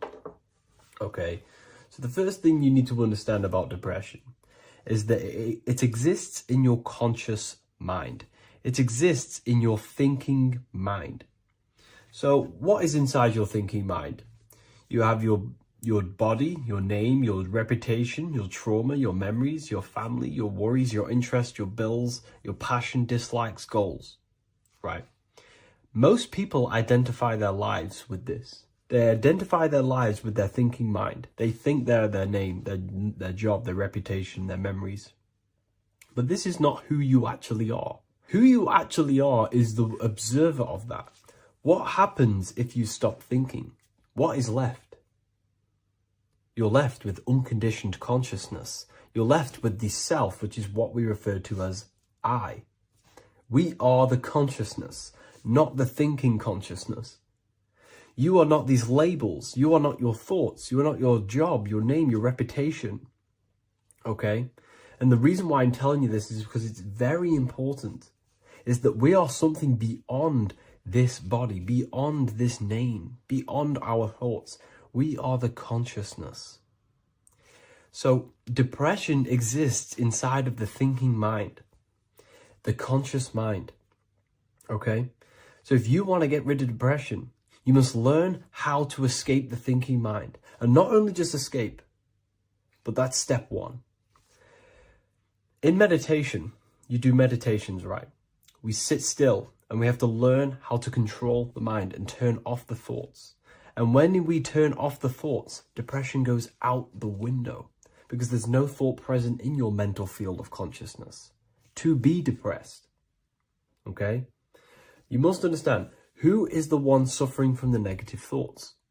Who is the one suffering? Your mind is not suffering because the mind is producing the thoughts. Your body's not suffering from the negative thoughts. You are suffering. And who is you? You are a soul. You are that feeling. You are that person beyond the thoughts, beyond the feelings, beyond that. You are the one experiencing. You are that. Meditation gives us the ability to turn off the thinking mind. This allows us to escape our thoughts. Okay? And it gives us, over a long period of time after meditation, you'll be able to turn this switch. And this switch will be able to turn off your thoughts. And by doing this, we will be able to control our conscious mind directly by the hand. So when you notice yourself gaining them negative thoughts, we can then turn off the switch of turning off the conscious mind and rising to our authentic self and knowing the thoughts are just illusions. Now, let me tell you something that's very powerful. Most of your thoughts are coming from beliefs. Most of your feelings are coming from beliefs. So if you have a feeling of lack, this is coming from a belief that you don't have much. If you are feeling alone, this is coming from a belief that you are alone. So what we must do is restructure ourselves. We must restructure the subconscious mind, and we do this in many different ways. We can do this with meditation. We can do this with visualization, visualizing our desired reality as if we are living it. We can do this with affirmation. Now, a lot of people think, oh, I'm trying to speak something into existence with affirmation. No, you're not using vibration to try and change reality with what a lot of these new age people will teach you. Vibration, your words will not have much an impact on reality. That's the truth. But what they do have an impact on is reprogramming and recrafting and refining your mind. If you repeat, I am wealthy all day long, your subconscious mind, that word will be lingering inside your subconscious, and you will start to mold that into your conscious. You'll start to be consciously thinking about this. Most of your thoughts are coming from your subconscious. So if you want to get rid of depression, you got to figure out the trigger. What are you depressed about? What are you feeling? What are the beliefs that are making you feeling and thinking this way? And that's what you must restructure. You must restructure your subconscious mind through visualization, meditation, and affirmation. You do these all the time. You do these every single day, and you will slowly, if not surely, restructure your subconscious mind. While by doing the practice of meditation, you'll gain the off switch as well. Sometimes depression comes from not living in your authentic self. You're not doing the things that your soul is telling you to do. We all know what we should be doing at all times. I don't care what you have on.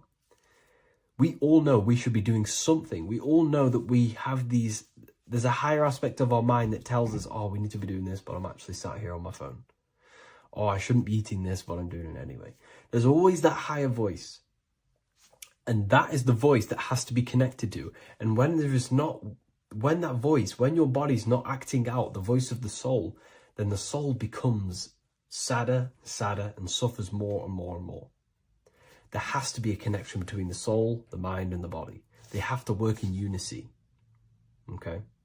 So I hope this video helps with depression, with whatever you're going through mentally. What is good, people? We're back with another video, and today we're talking about the chakras. Let's jump straight into this because I know there's been a lot of requests for this video. So let's jump straight into this. So you have 7 chakras, right? 7 chakras. And these chakras are feeding off your electromagnetic field, known as your aura. This is both positive and a negative pole, male and female, right?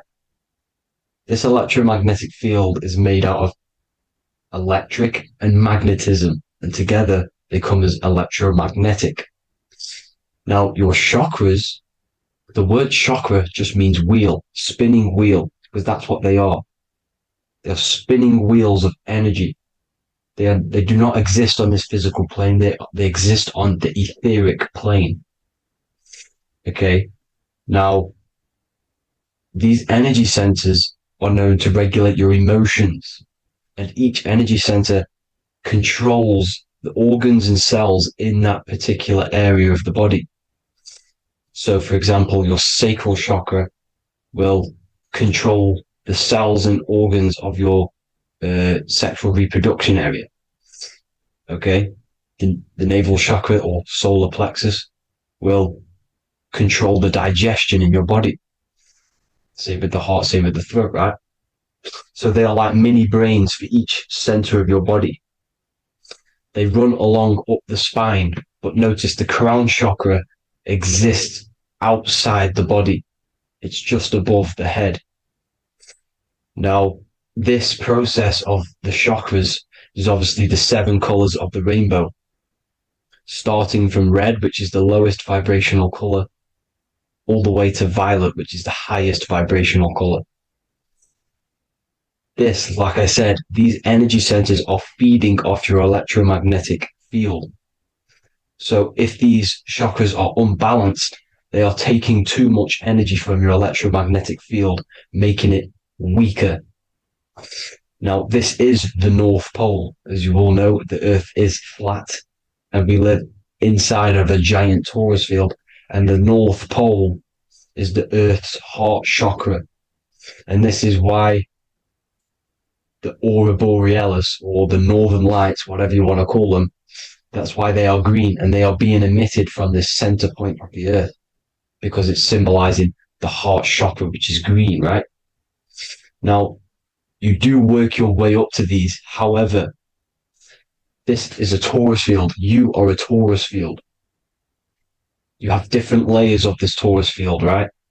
And you need to balance all of these chakras, but you can't move up these chakras until you open the one below it.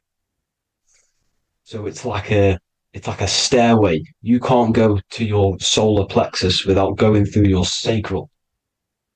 You see? So you have to work up these. However, you have to work up these and then live from the heart, because the heart is the center of the torus field. It's the balance between male and female poles, positive and negative poles. So you have to balance all of these chakras and then bring them all into one, which is the heart chakra. Now, they exist on the etheric plane. They exist on the etheric plane, and the etheric plane is a layer of the material plane. It's the one higher than the material plane. And then after the etheric plane, it melts into the astral plane. So they exist just between the physical and the astral aspect. Now, this is the yin and yang matter, which is the lowest root chakra, physical matter, and then to spirit, because high vibrational matter turns into spirit, low vibrational spirit turns into matter. So they're interchangeable. This is the yin and yang.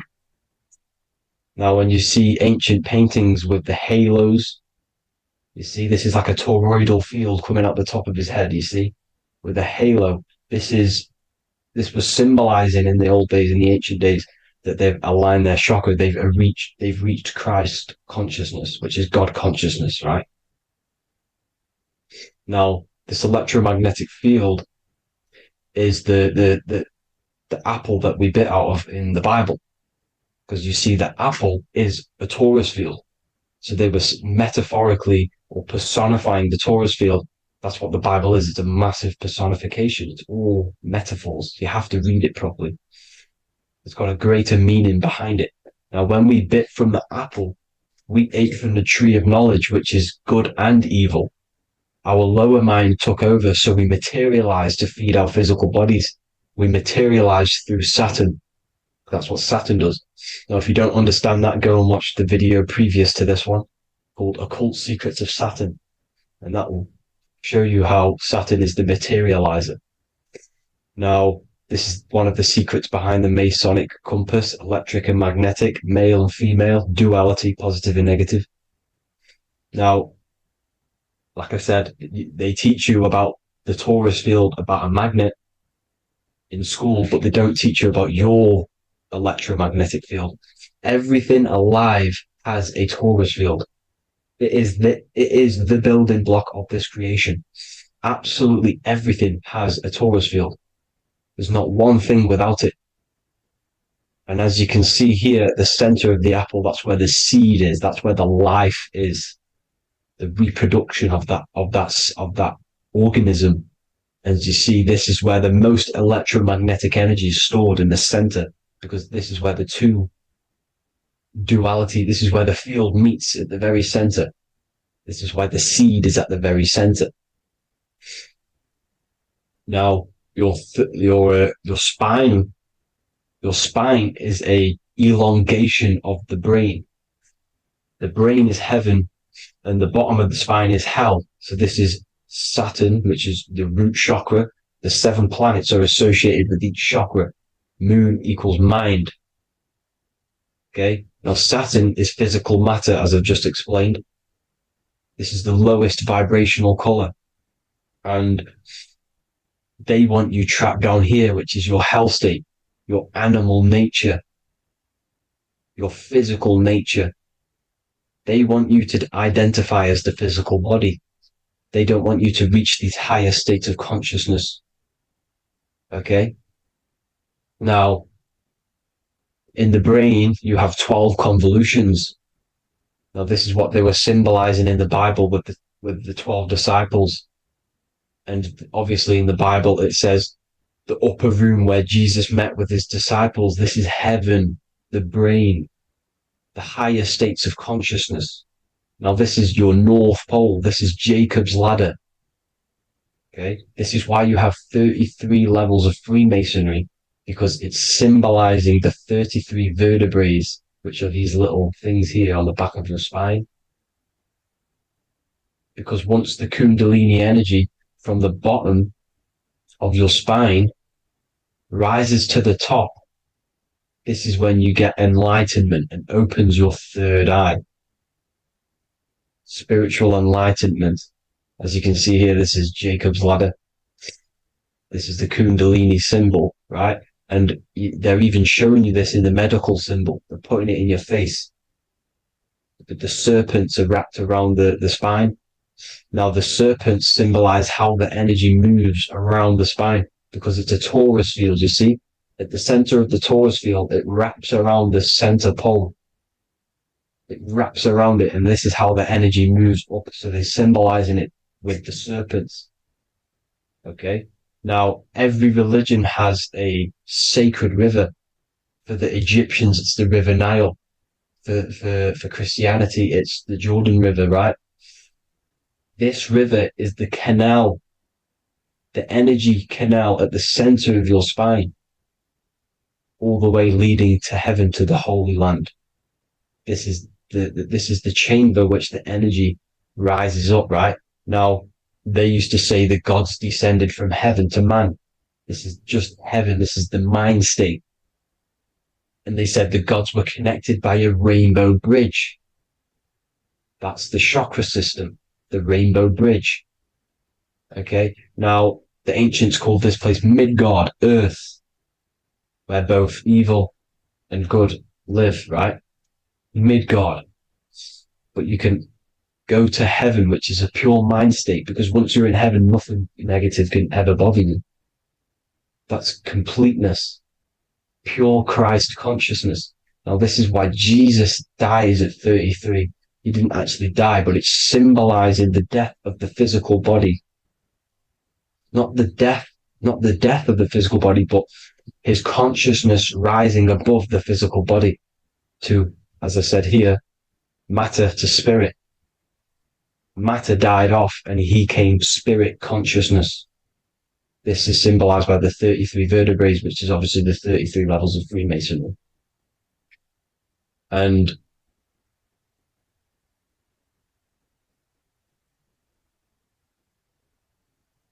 now the pineal gland, which is at the very top of this Jacob's ladder, or the River Jordan, the canal, your 33 vertebrae on your spine.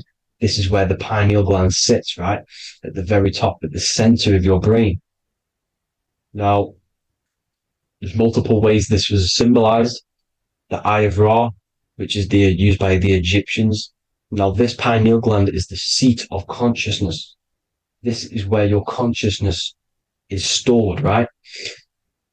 And the ancient Sumerians used the pine cone, hence why it's got the word pineal gland, the seat of the soul consciousness. It produces DMT, dimethyltryptamine, which is known as the spirit molecule. And the pineal gland is wrapped in microcrystals, and we all know crystals transfer frequency and energy. Now, radios use crystals. A radio is a frequency transmitter, turning a frequency into a frequency that we can hear with our ears, right? Because all the radios are actually playing right now in your ears. However, our ears can't pick it up, so the radio transmits it into a frequency that we can hear using crystals. So this is the power of crystals, and this is what our third eye is wrapped in, crystals. Now, this third eye is not actually your third eye, it's your first eye. When you're being materialized in your mother's womb, this is the first gland that is produced, and everything's built around it, because it is the consciousness. It is your consciousness. Your consciousness never dies, ever. It's an eternal essence. It lives forever. You never actually die. Only the mortal body dies. Now that's what we call life. Life is abided by time, and time is change. And change is what we call life, because everything's constantly moving and transforming into different things, right? Now let's not get off track. The pine cone is obviously, this is in the Vatican here.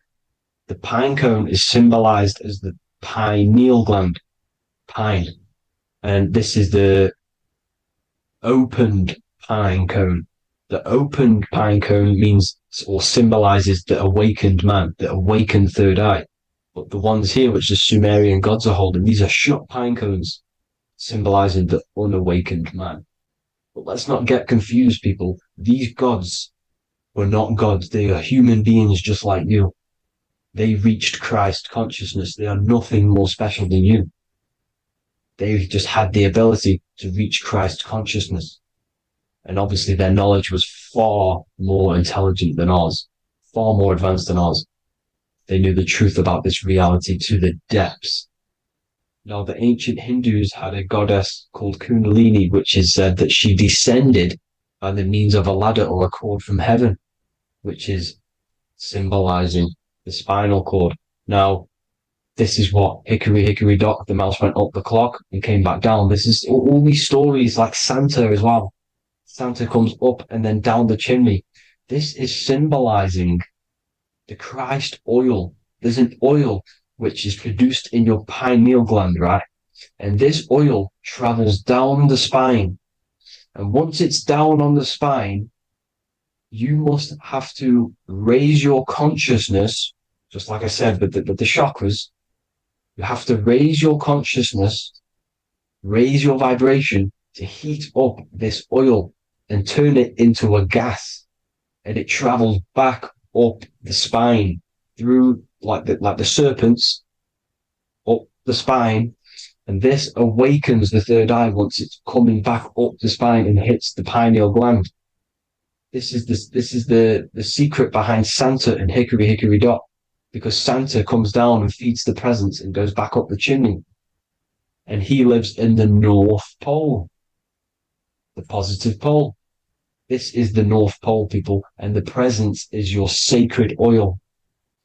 This oil, your physical body is the furnace. It's the spiritual furnace, which you have to heat up this oil by raising your frequency and turning it into a gas to rise up this chamber, the River Jordan, to your third eye, right? Now, this is an alchemical process. Your body is the alchemical furnace. It says in the Bible, if therefore thine eye be single, thy whole body shall be filled with light. I shouldn't have cut that out, but that's what it says. The light of the body is thine eye. If therefore thine eye be single, thy eye shall be filled, their body shall be filled with light. This is symbolizing the pineal gland, enlightening the body, the spiritual body, filled with light. Now, as I said, they want you kept down here, which is the root chakra, which is your animal nature, which is obviously mind, matter over mind. This is the symbol of Saturn, right? As you say, we're built of body, mind, and spirit, the Holy Trinity. That is the sun, moon, and earth. The sun's your soul, solar. Moon is your mind. Earth, which is the cross, which is your physical body, the 5 elements, right? So body, mind, and spirit.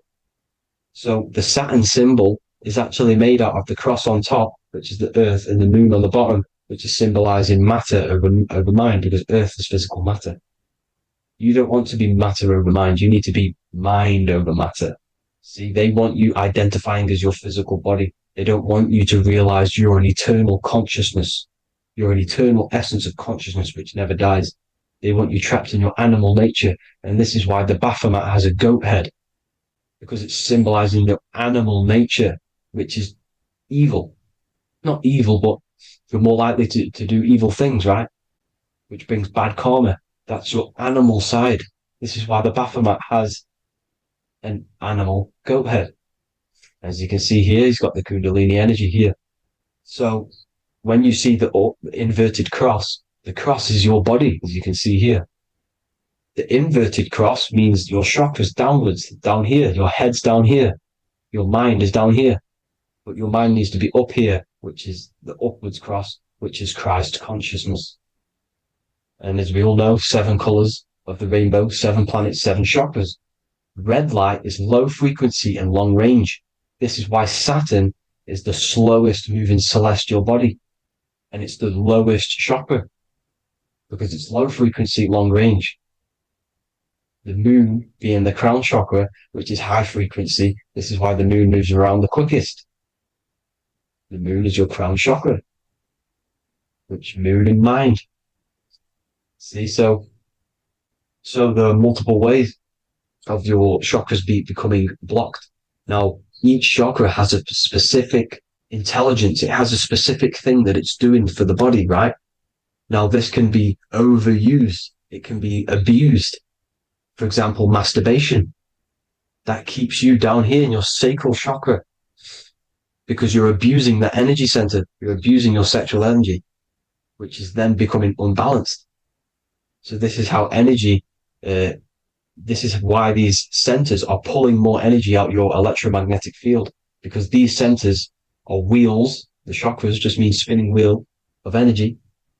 So when you're abusing these certain centers, you're pulling energy out of your electromagnetic field, which is making your field weaker, which is making your frequency lower, which makes you prone to diseases, prone to lower negative energy, right? So you need to align these chakras. You need to unbalance them. And as you can see here, you can screenshot these to see how they're blocked. I'm not going to go over each one because it'll take me forever, but have a little read yourself. This is why they're blocked. Now, the ancients used to say Aum when they meditated. Now, these are the 7 vowels. There's not 5 vowels, there's actually 7.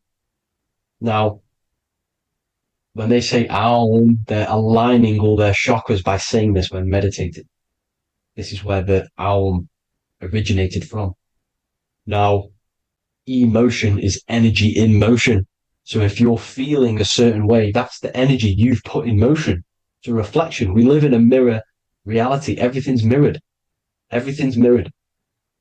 As within, so without, as above, so below. Everything's a reflection of some sort.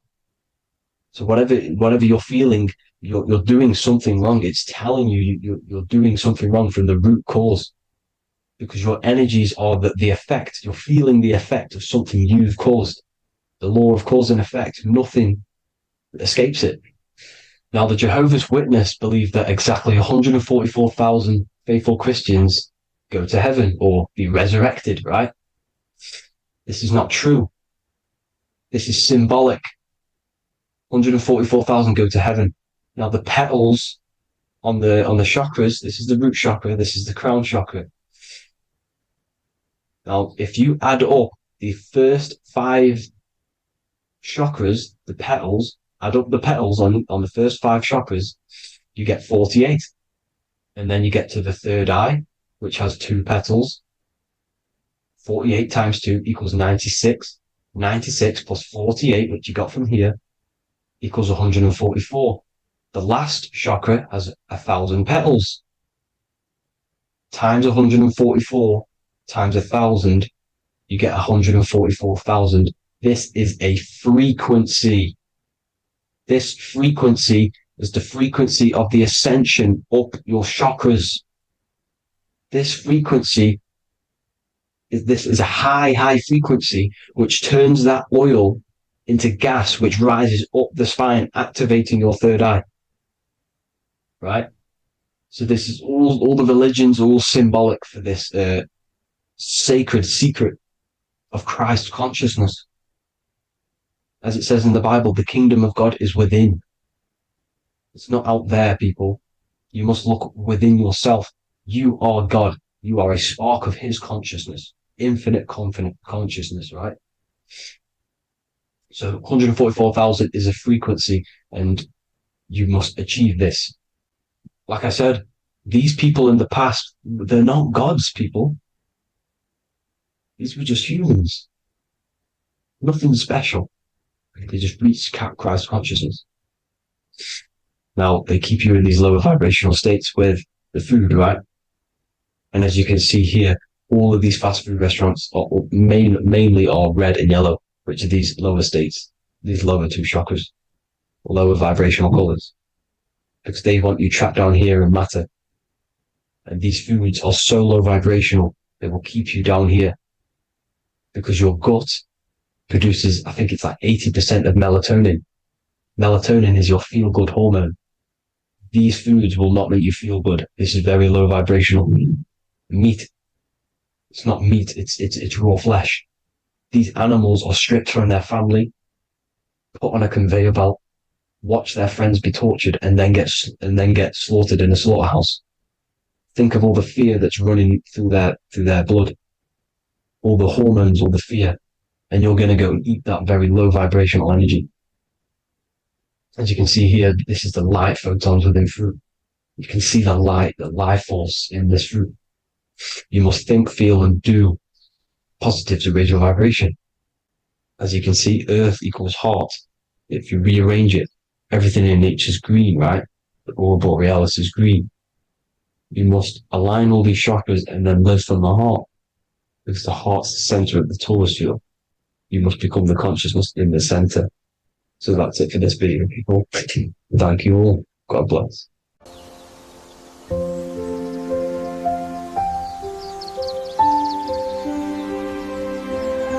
bookofwisdom.com.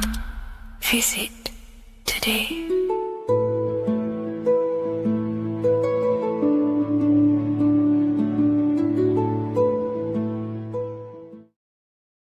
What are we all doing, people? Survival wisdom. Today we're going to be breaking down the Bible and its real, true metaphysical meaning. All of these slides within this video is taken from my book, The Book of Wisdom. So you can get all of these slides.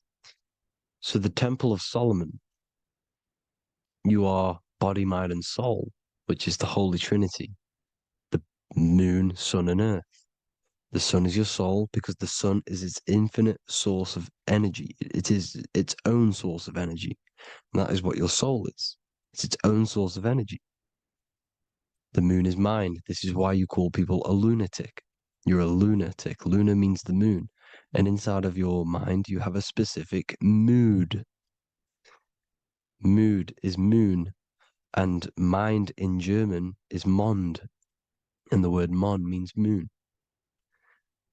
And earth is your physical body because your body contains of the four elements, the four physical elements. Well, the Temple of Solomon is the temple of the soul and the Mon, the soul and the Mon, the soul and the mind. And it's the temple of the Holy Spirit in the Bible. Everything leads back to one singular point in the center of the brain. The brain is not the mind. It's mind over matter. Okay? The brain is the physical manifestation of the mind. The brain is the electrical computer which decodes the light waves given to it by the mind. This is why everything in the body leads back to one singular point. And we'll go over this in a minute. But this is controlling the physical body. This is the within. If you rearrange within, it spells high twin because within you is your twin, your true self. And it's just an entity in the center of the mind. And if you shut your eyes, you can feel it. Your awareness is in the center of the brain.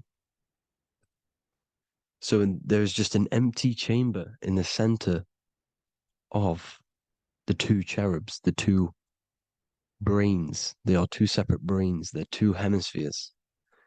And the empty chamber, when scientists chop it up and see it's just an empty chamber, well, because you can't see in that plane of reality. You cannot see the mind. You cannot see thoughts. It is invisible to the human eyes, to the visible light spectrum, to the two eyes. The reason why we call it the third eye in the center of the brain, it's not the third eye, it's your true self. It's the mind and soul. It's an eye because it does see. It's the all-seeing eye that you always see here. There's some Masonic artwork showing the two pillars, the two cherubs, the two hemispheres of the brain, and the inner eye. This is the eye that sees all things. What do I mean by seeing all things? Not physically. It sees the mind. It's what, because your soul is watching the mind. You can observe the mind. You are not the mind, and if you meditate deeply enough, you can go beyond the mind. It's the all-seeing eye. It sees the mind. It sees what emotions you're feeling. It sees what you're thinking. It sees what you're seeing with the two eyes. It's the all-seeing eye. It sees all things. It's omnipresent. It's everywhere. Because the mind can be anywhere. The mind can switch itself into any place it wants. There is no limitations with the mind. So there is two hemispheres in the brain. And in the Bible, there is a quote saying, the most holy place between the two cherubs. The two cherubs is the two hemispheres of the brain, and the most holy place is between them, which is what the Masonic artwork is showing. This is the all-seeing eye, the soul and the mind in the center of the brain. And you will not see this with the two eyes. So when scientists come to seeing the empty chamber in the center of the brain, they wonder because they do not understand the occult side of the world. They do not understand the layers of reality. How the two eyes, everything physical comes from the unseen. Everything seen comes from the unseen. Now, the two hemispheres of the brain play a major role in our lives. The right hemisphere is the artist. The left hemisphere is the scientist. The right hemisphere controls the left side of the body. The left hemisphere controls the right side. So there's a crossover.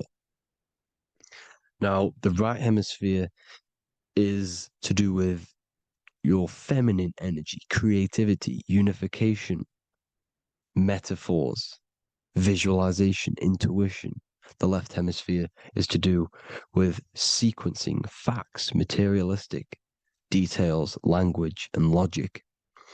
So they keep us normally trapped within the male aspect of our mind, which is the left hemisphere. You know, if you listen to Spotify, Apple Music, and radio, they're all tuned to 440 hertz, which shuts down the right side of the brain, makes you left brain dominant. And we learn, 90% of people learn to write with their right hand. They're taught to learn with their right hand, which is to do with the left brain. You see, so we are being trapped within this left side of the brain, which is all to do with logic, thinking logical, not creative. You know, very analytic. But the right side of the brain is to do with your creativity. So the right side of the brain is perceiving reality as a holistic perception. Now, what do I mean? If you're riding through a woods, for example, if you're riding through a woods, your right hemisphere is seeing the whole woods as one unified woods. The left hemisphere's job is to break down the perception given to it by the right hemisphere and break it down into individual trees. So what am I saying? The right hemisphere is seeing humans and everything in creation as one unified consciousness. The left hemisphere is seeing individual egos. This is why the left hemisphere is the place of the ego, the right hemisphere is to do with the higher self. They're both needed, though. I'm not saying one's better than the other. It's balance. Now, they don't want you to see the unified perception of creation. They want you to think everything is individual, everything is doesn't come from the one, because all things come from the one. And we experience the two in this reality, dualism. In order to understand the one, we have to experience the two to advance. So, anyways, let's get away from the two hemispheres. The right hemisphere, like I said, is to do with the higher self. And this is why in John 21:6, it says, cast the net onto the right-hand side of the boat and you will find fish. Meaning, cast your energy, cast your perception into the right hemisphere of the brain, and you will find God, unification, and higher self. You will see things from a unified perspective. How we are all one, because we are all the same consciousness. The same spark that is in me is in you. This is why I am you and you are me. We are all the all-seeing eyes of God, just split up into individual bodies. We are all made up of the same essence, consciousness. And that consciousness, that mind and soul, is in the center of the brain. You are just in different avatars. And until we see this, we'll forever be divided and conquered. Until we figure this out as a collective consciousness, we will forever be divided and conquered and ruled over. This is why the Bible says, ye are gods. You are the sons of the Most High, because we are. We are the Word made flesh. We are God made flesh. Mark 16:19. So then after the Lord had spoken unto them, he was received up into heaven, head is heaven, H-E-A, and sat on the right hand of God. God is the consciousness in the center of the brain. Heaven is the head, and the right hand of God is the right hemisphere of the brain, meaning he sees things in unification, creativity, intuition, the higher mind, the higher brain. When Moses crosses the Red Sea is the corpus callosum, moving from the left to the right hemisphere of the brain to see unified perception of reality. Head, H-E-A, heaven, same root word. This is why the ancients always depict God in the center of the brain. Here you see ancient Christian artwork showing God in the center of the brain, the light. Here you see it here. Here you see Ganesh, an Indian god, which is the brain. Here you see the Father, the Son, and the Holy Spirit in the dome, the brain. This is the brain, because you are God made flesh. That's what consciousness is. The upper room where Jesus meets the 12 disciples. It's the upper brain on the upper room. The upper room is the chamber, the empty chamber in the center of the brain. That's the room. And the 12 disciples are the 12 cranial nerves in the brain, which pretty much rule the body, all the cranial nerves. The tree of life, the cardiovascular system. This is why in Genesis it says the tree of life was in the midst of the garden. Midst meaning middle, because the middle of the body is the cardiovascular system, which is controlling all of the systems in the body. The tree of knowledge of good and evil is the nervous system. It's the spine and brain. This is what's detecting good and evil.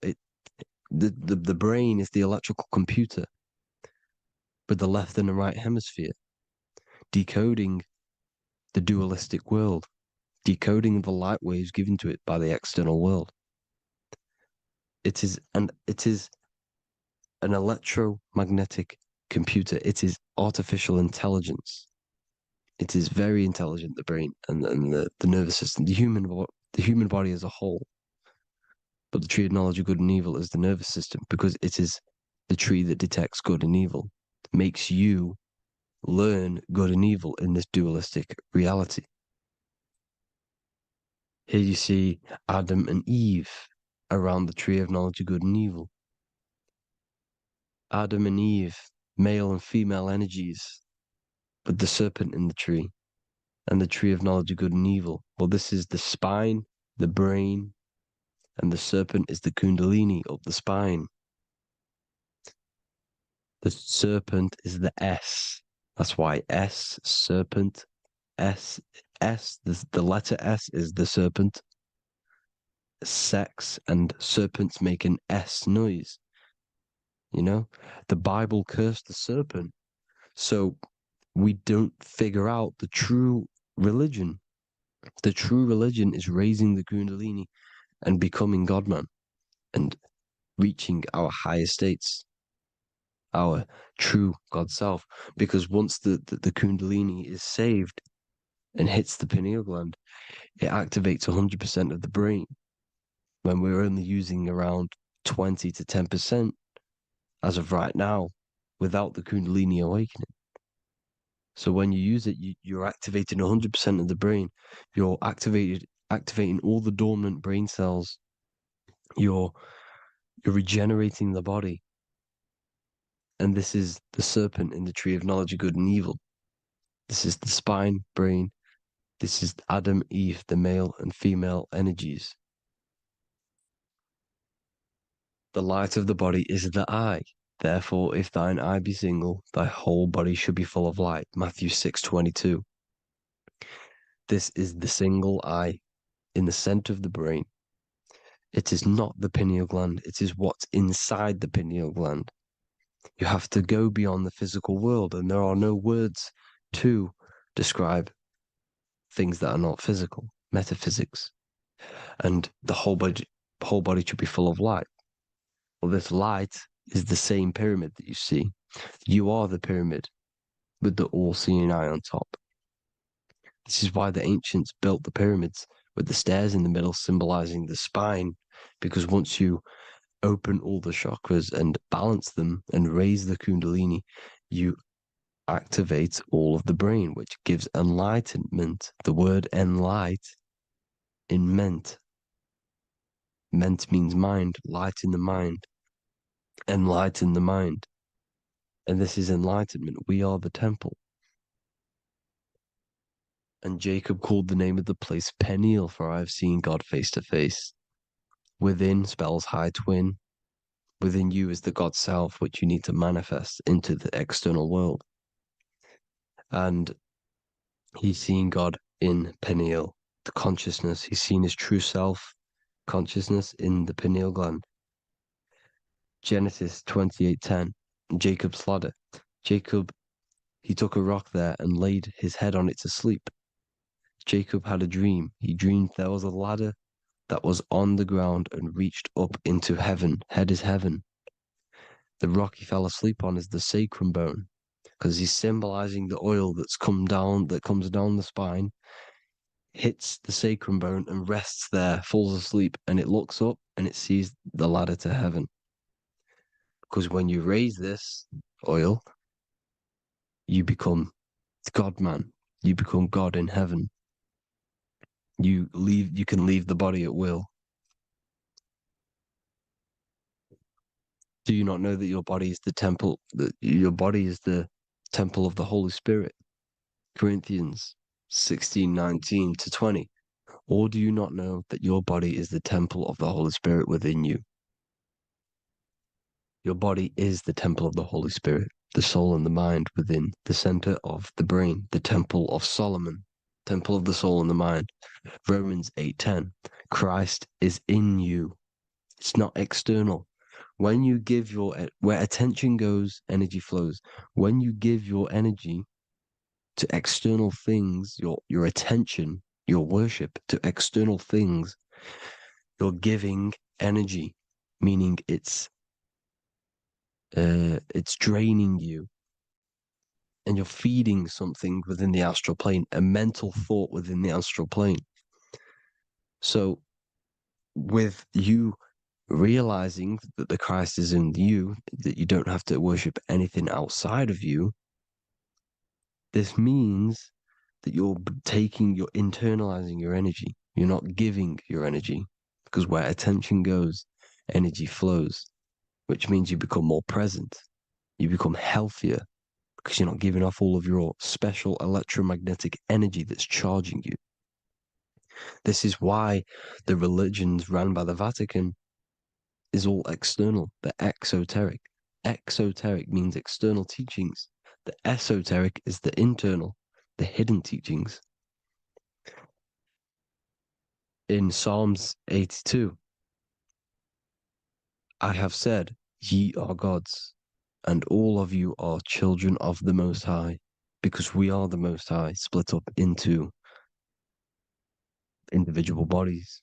That's what consciousness is. Consciousness is the Most High, and we have to raise ourselves to the Most High.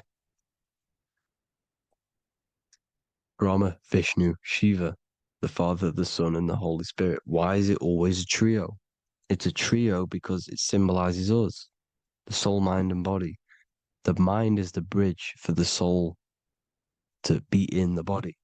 What is the soul? It's the life force. It's the watcher. It's the all-seeing eye.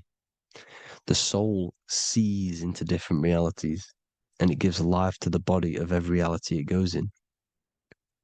This is why you always see light around the all-seeing eye, because it is the energy, the life force, the light, life, L-I.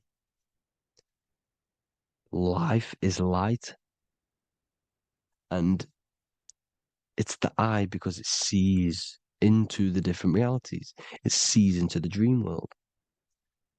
When you're going to sleep at night and you dream, it's not a dream, it's another reality. You're a multi-dimensional creature. We live in a multiverse. There's infinite amount of yous. And there is a version of you which is the highest self in a reality somewhere. And this I has the ability to switch realities, which is exactly what astral travel is. Astral travel is the ability to switch reality beyond the 3D construct of this world.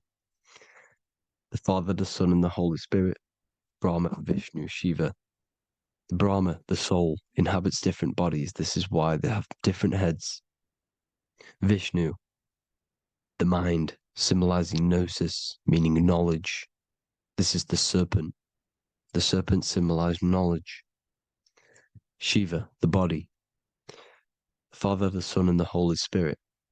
The bird, the soul, because the bird symbolizes the soul. This is why you have here the Egyptians showing you the soul leaving the body. Here you see here with the twin head, the same head, and it's a bird. This is the soul self. This is the ego self. The Egyptians knew this. They knew all of this. Of course they did. Now the whole story of Jesus is all metaphorical for the process which goes on within your body. Your neck and head is the Holy Grail, which the sun and the moon creates. Sorry, the sun and the moon creates the fluid within the Holy Grail, the brain, the skull. And the moon creates the milk. Sorry, the moon makes the milk. The sun makes the honey, the land flowing with milk and honey in the Bible. The land flowing with milk and honey is the center of the brain in the Holy Grail. Here you see the Masonic artwork showing you the sun and the moon creating the fluid in the spine. Here's the serpent. Serpent symbolizing the two Kundalini channels, the Ida Pingala up the spine. Here's the furnace raising the Kundalini, raising the oil, heating it up, and rising it to the crown.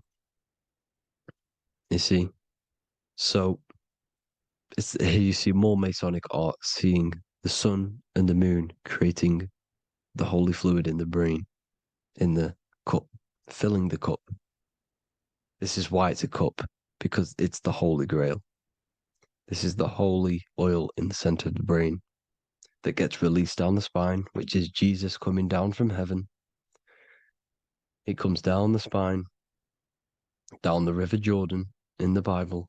This is when Jesus goes from Nazareth to Jerusalem.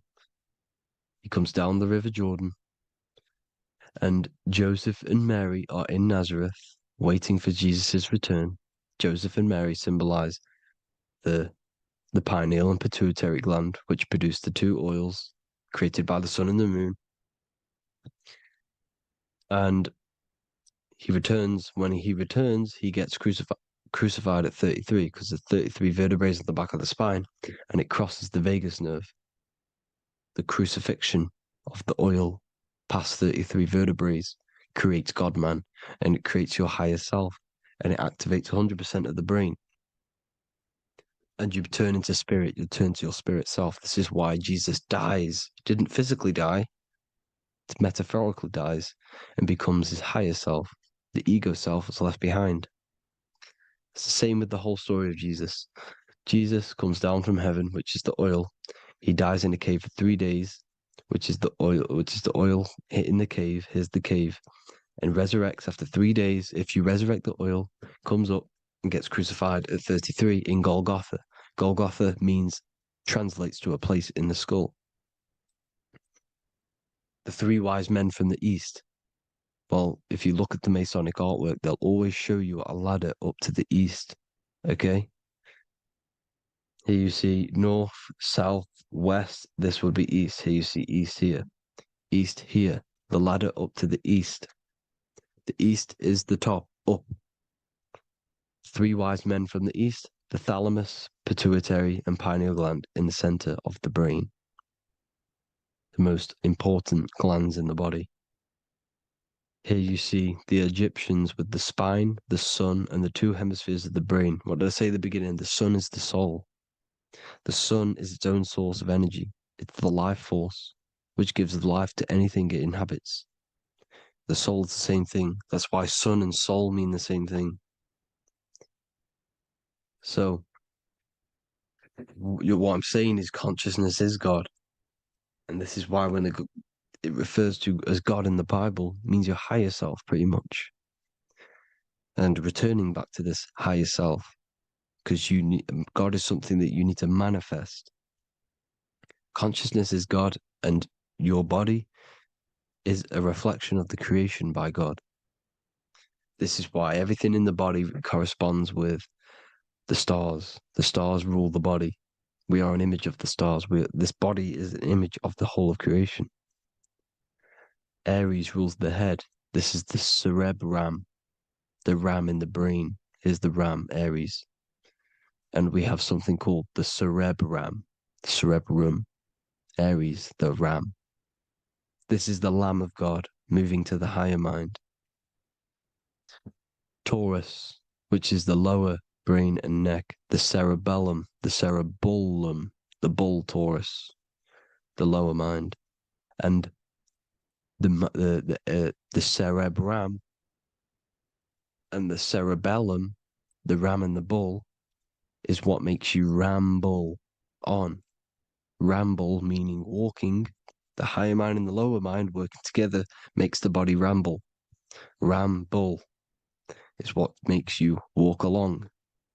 Thank you to Santos Bonacci. Gemini, the 2 twins, rules the 2 arms, the hands, and the lungs. These are the 2 twins of the body. Sagittarius, the horse, which rules the hips. Hips means hippo. Hippo means horse. Hippopotamus means water horse. Hippo means horse, and this is why we call them hips, because horses have massive hips. Capricorn, the kneecaps. Pisces, the 2 fish, the 2 feet. Then they make us swim. We are an image of the stars, people. Well, the body is anyway. Consciousness is God, and the body is the image of the whole of creation. It's a reflection of the whole creation, as above, so below. 12 systems in the body, 12 cranial nerves for the 12 constellations, 12 cell salts. The body's made out of 12 cell salts. So, this is where it gets kind of deep. This is where we get deep. And he said, Jesus was known as the fisher of man. And fisher of man, meaning man does not mean man as in the male. Man means mind. He's the fisher of minds. So the Bible is not patriarchal. It's not patriarchal. Man just means mind, pretty much. So the fisher of mind, man, because he was fishing minds out of this reality into the higher realities. He was teaching people how to leave the body when he walks on water.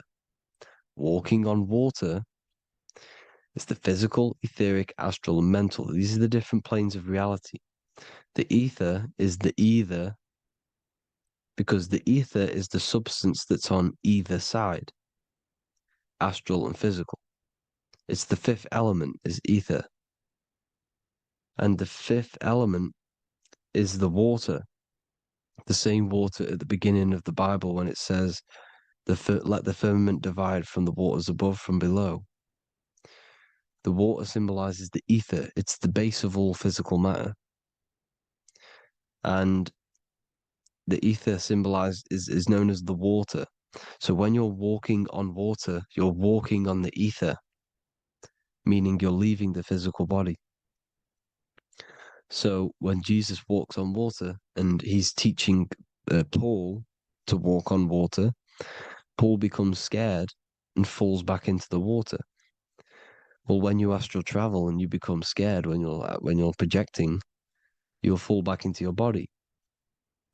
So he's pretty much saying walking on water is leaving the body, and walking on the ether, because the ether is the veil between the astral, and that's what devil means. Devil has the word veil in it, because the devil is trapping you between one veil, which is this world. They're trapping you in this world, this thin layer of reality. Your dreams are different veils. The ether, the astral, the mental are different veils. Devil is deveil. Deveil. You need to escape being stuck in one reality and live in between realities. And this is when you truly become a multi-dimensional being, because your soul is just the eye. That's what you are. You're just an eye, and you see into different worlds. And it also, when Jesus means the fisher of man, the fisher of minds, he is I truly believe, because of my research, that there is other worlds. It's not just this one. There's higher worlds. There's an infinite amount of you, and you've been in them dreams you call dreams. Them dreams are other realities that you are in. That's why when you're there, you don't feel like you're in a dream. You feel like it's 100% real, because it is real. So this is why the ancients always depicted the many different heads, because there's many different versions of you. And this I, the soul, the watcher, is switching itself into different bodies at all times. Well, when you sleep, when you astral project. And this is what the ancients were doing.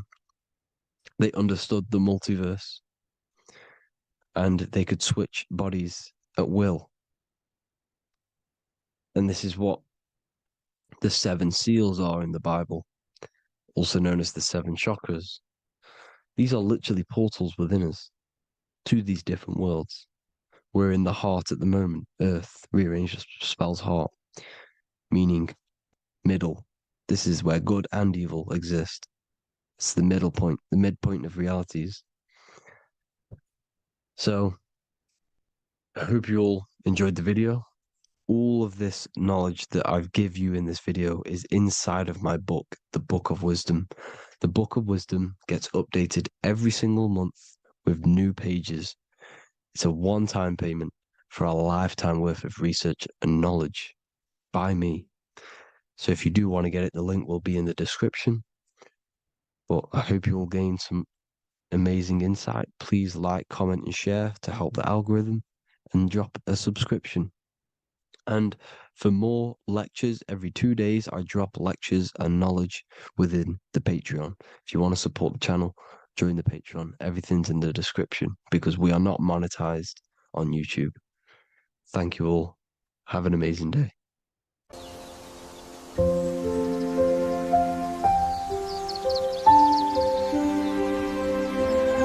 bookofwisdom.com. Visit today.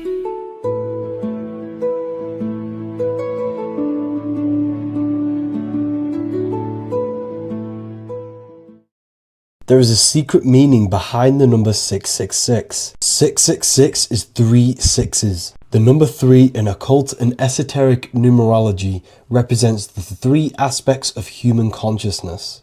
We see this symbolism in the all-seeing eye with the light and the triangle. The triangle is the number 3. The eye represents consciousness, observation, and the light represents the light of consciousness, because consciousness is pure light. The 3 aspects of our consciousness is thoughts, emotions, and actions. Every thought creates a feeling, and the feeling creates the action. All physical manifestation is driven from these 3 aspects of our consciousness.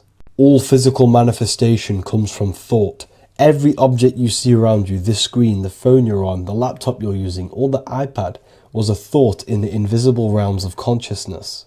Then it was brought into physicality through feeling and action. This is because man is made in the image and likeness of God. We are all mini creators. We are all extensions of God's creative consciousness. Therefore, the number 666 represents 3 sixes. 3 is thoughts, emotions, actions. The number 6 represents the cube, because cubes have 6 sides. This material world that we experience, everything has 6 sides. Everything's created by cubes. We can move forward, we can move backwards, we can move left, right, up and down. This is the cube that we are stuck in. Therefore, 666 represents our 3 aspects of our consciousness, thoughts, emotions, actions, all contributing towards our physical self, material world, material pleasures, completely cutting ourselves off from our spiritual, true, divine self, which means 666 is representing a state of consciousness. A state of consciousness where we only operate from a place of material needs and survival things.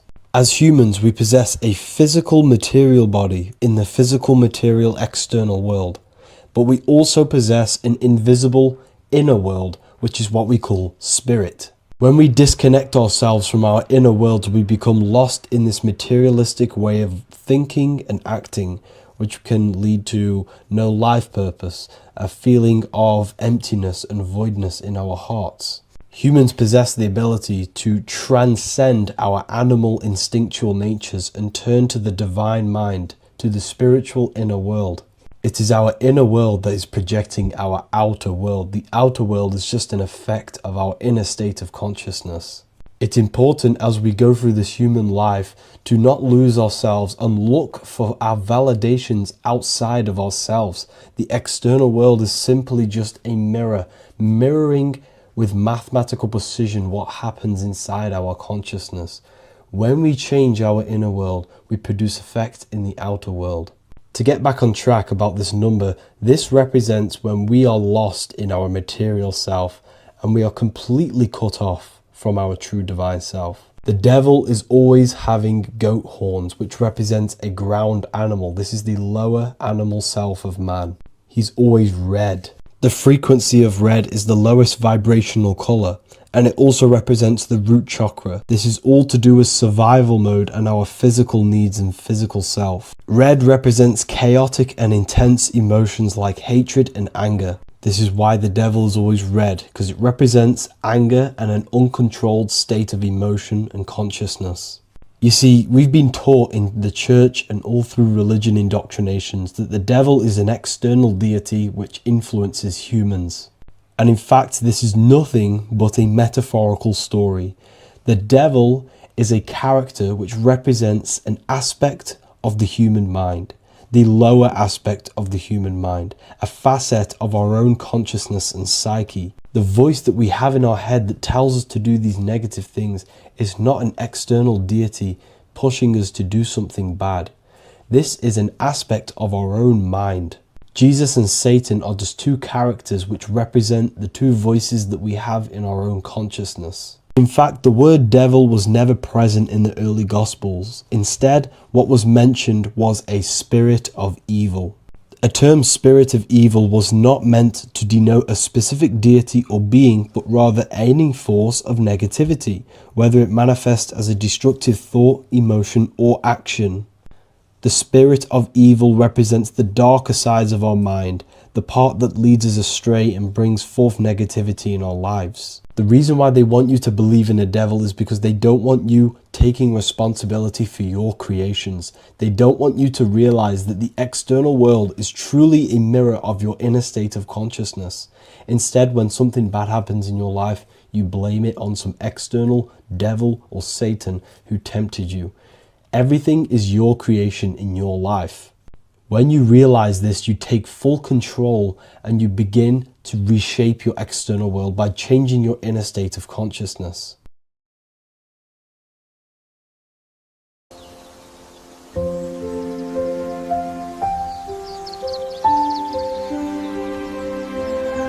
bookofwisdom.com. Visit today.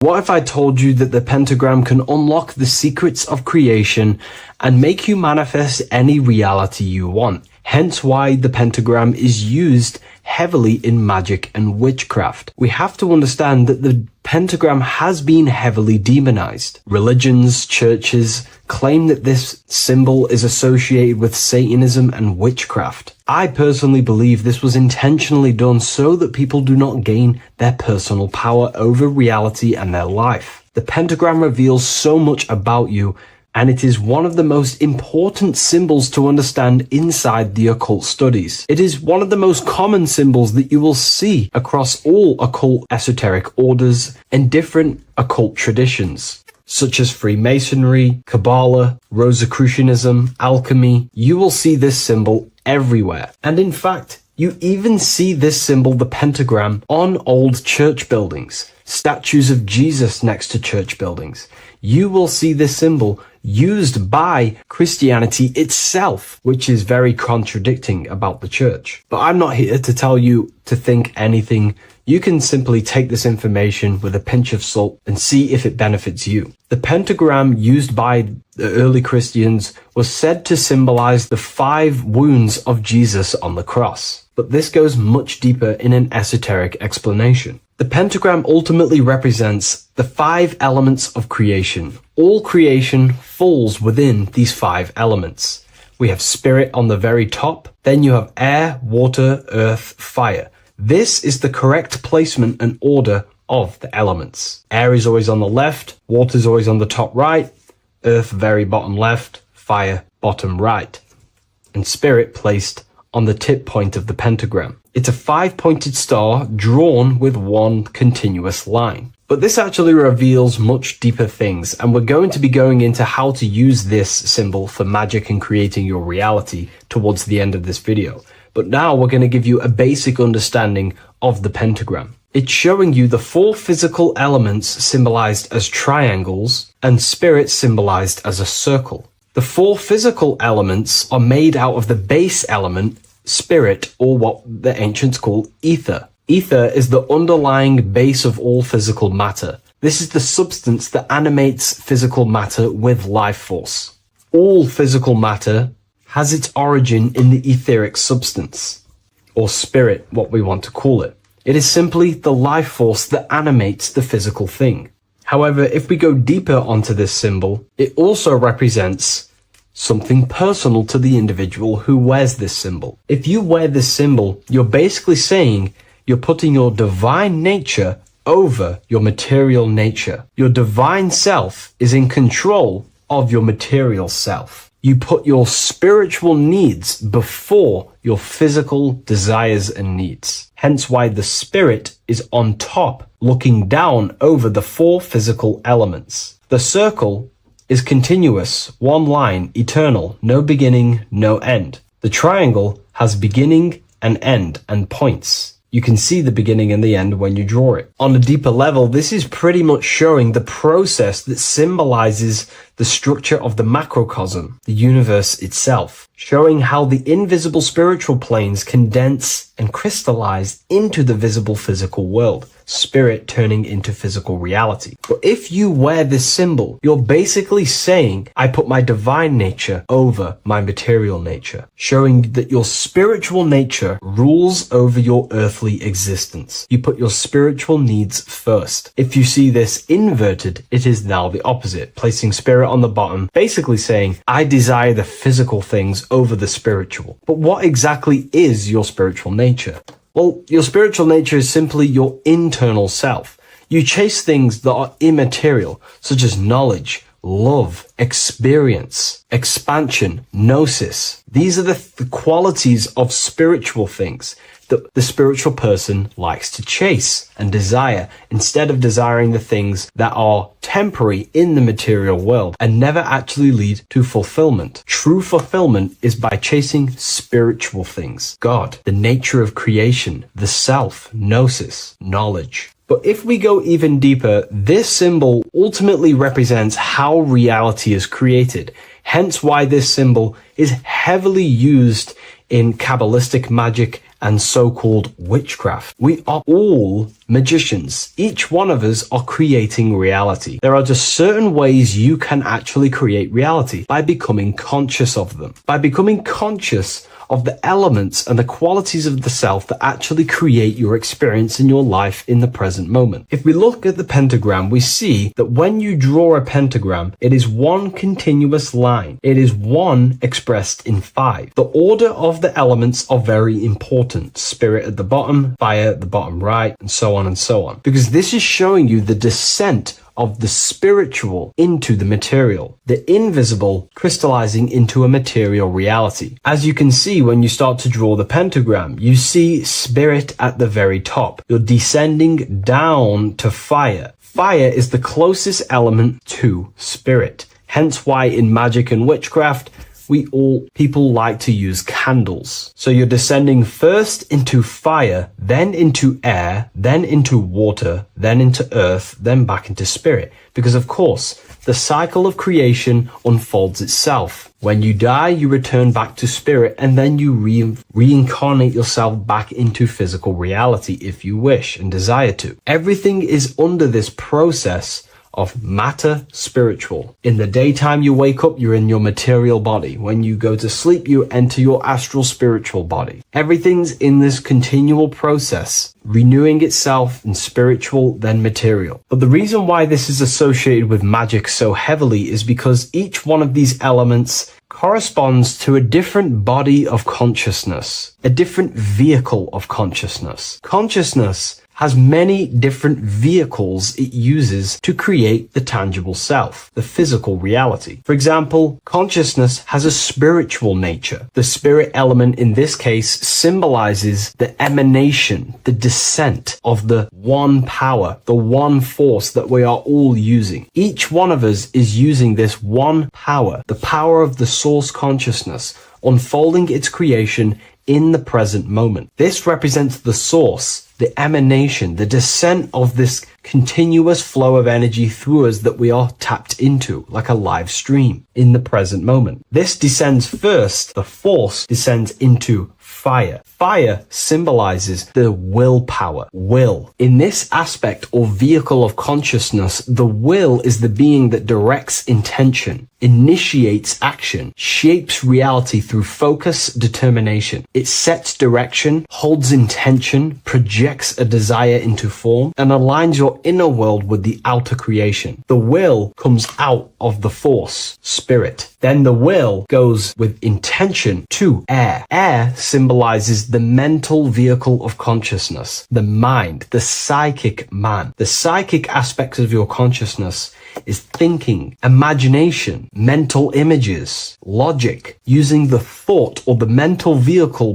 body of consciousness. Then that thought has an emotion, which is then water. So it goes from the force to the will to the intellect to the water, the emotional body of consciousness. The emotional vehicle of consciousness amplifies the thought into an emotional desire that you want to take action on. No one takes random actions, and if we do, we say we're very bored and we don't care. The water is the energy, the emotion you have to fulfill something. And that emotion then descends into earth, which is the physical body to take the physical action in the present moment, to fulfill that desire, to fulfill that will, that thought, that desire. And that is how reality is created all the time. Now, there is much more that you can go into with the pentagram, because true magic is about changing consciousness at will, not casting random spells. It's the ability to change the direction of consciousness using the power of the will to direct these forces to create change in the internal world so it can project outwardly in the external world. Because consciousness creates the external reality. What happens within us, we see change outside of us. So true magic is about manipulating the forces and the vehicles of consciousness that exist within our own mind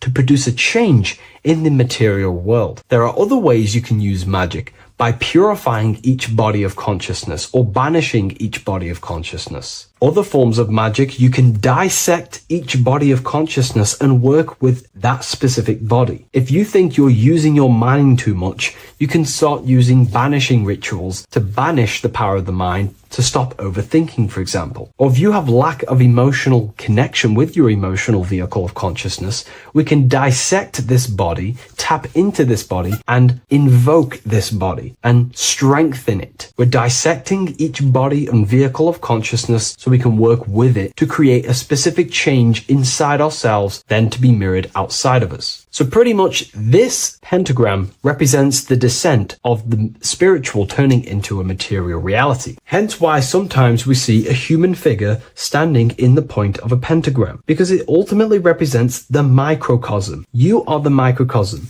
You represent the entire process of spirit into matter, the invisible into the visible, the formless into form. The pentagram, drawn in one unbroken motion, captures this divine act of creation, showing how consciousness flows downward through the elements or the vehicles of consciousness to bring forth the material reality. The Book of Symbolism will teach you all about this. It was released November 17th. A lot of people have taken advantage of this. You also gain a free ebook with this copy. Every order comes with a free ebook. And if you wish to get your copy of the brand new Book of Symbolism, you can find it in the description or revivalofwisdom.com. Thank you, everyone. I'll see you in the next video.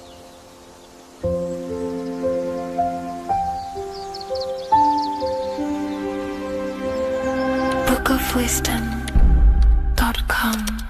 Visit today.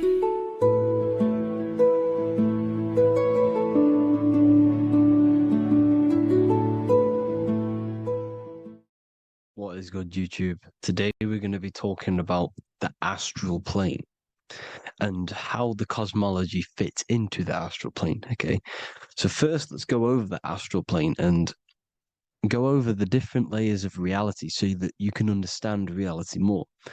You are a multi-dimensional being. You are not in these, you are in all of these realities at the same time. They all interweave into one big reality. But there are different planes. They are different vibrational dimensions. There are different dimensions of reality. The mind is the root cause of reality. We're living in the mind of God. Everything is being thought into existence from the root cause, from the universal mind. This is why the ancient Egyptians said, all is mind. We're living in the mind of God. And we are a microcosm of this mind. This is why we all have the same mind. This mind is the world of thoughts. Now, this world of thoughts is just the thought alone. For example, it is the thought of a chair. But then when you start to imagine this chair and you start to mentally see the chair, you're now manifesting the thought, the singular thought, into some sort of form. So now you're imagining the chair. You're imagining the form of this chair, which is then manifesting into the astral plane.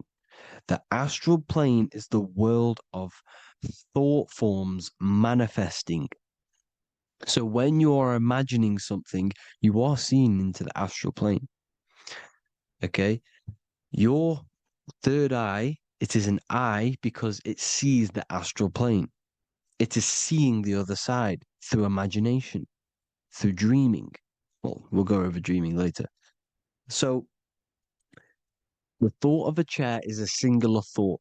The imagination of the chair is the manifestation of the chair. And in the astral plane, it's basically the world of all the chairs that could ever exist. So you're thinking of the chair as a singular thought, which is the mental plane. The astral plane is the imagination of that chair, is the thought, the manifestation of it.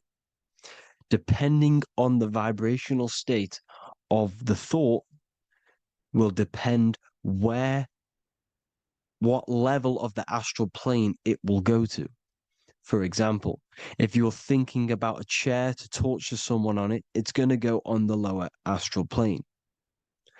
Or if you're thinking and imagining happy things, it's going to go to the higher astral plane.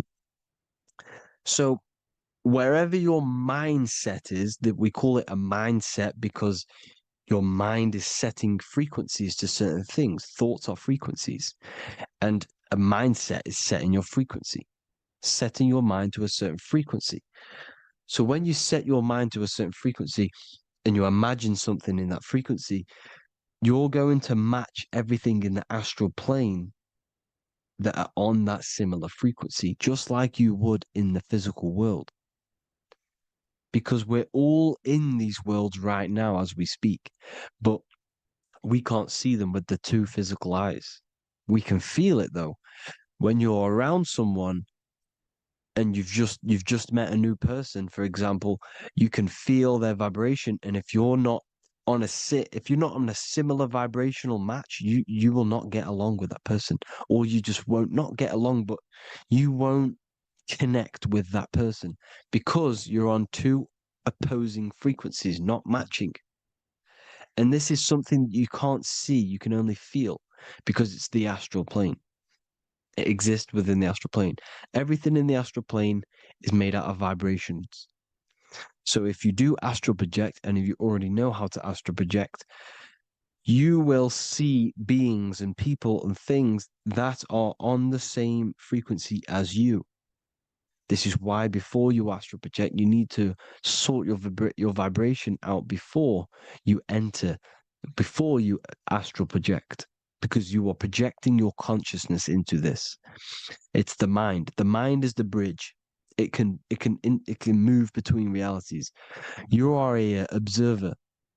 You are a observing soul which observes different realities. And the mind is the bridge between all of these different realities. The mind can choose. If you want to project into the astral, you set your mind to it, you can. Okay? So let's not get off track. The lower astral plane is where demons are. The higher astral plane is where heavenly beings are. Heaven and hell are kind of a real thing. The etheric plane is a powerful substance, the ether, the fifth element that they don't tell us about. If you type in on Google the 5 elements, they will try to remove it with wood or metal because they don't want you knowing about the ether. Ether is the energy double behind all physical objects. So the ether is very important. It is the 5th element. It is part of the physical world, but it's also part of the astral world. It is on either side. You see how they're showing you the truth in the language? Ether and either are the same word. The ether has 1 foot in the astral and 1 foot in the physical world. It's a substance that connects the physical to the astral world. It is the either. It's on either side of reality. It's on the other side. Other, either, same word. Ether is connecting the physical to the astral plane. It's the world of frequency. Frequencies, EMFs, torus fields are in the etheric plane. It is the energy plane. It's where energy moves through the ether. Okay? So Then you have the physical world, the world of effect. Everything you see in the physical world is the effect of the higher planes. Each plane is a product of the plane above. So, and it melts into each plane. The physical plane is the lowest plane, it's the most densest, and the highest is the most fluid. This is the most fluid, this is the most dense. This is where we get the saying, as above, so below from. As above, so below comes from the different planes of reality. And magicians understand this. This is why magicians always say as above, so below.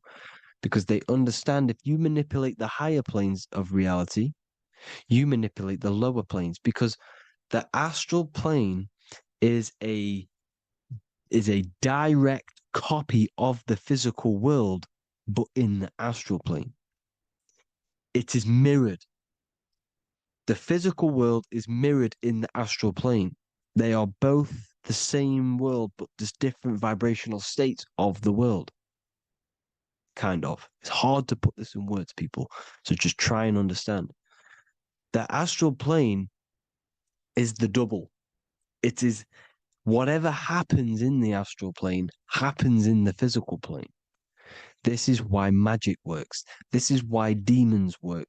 This is why spirit communication works. Because if you manipulate the higher planes, you manipulate the lower planes. As above in the astral, so below.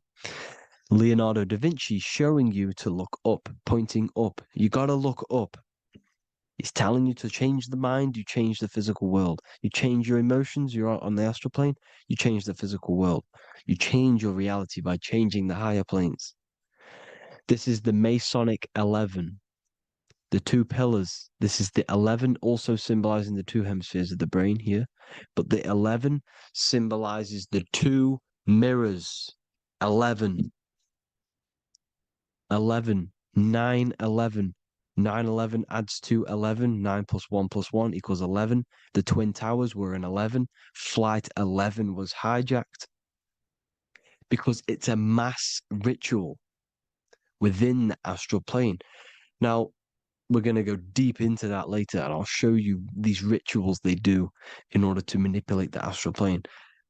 So, this is what the 11 is. It's the mirroring of reality.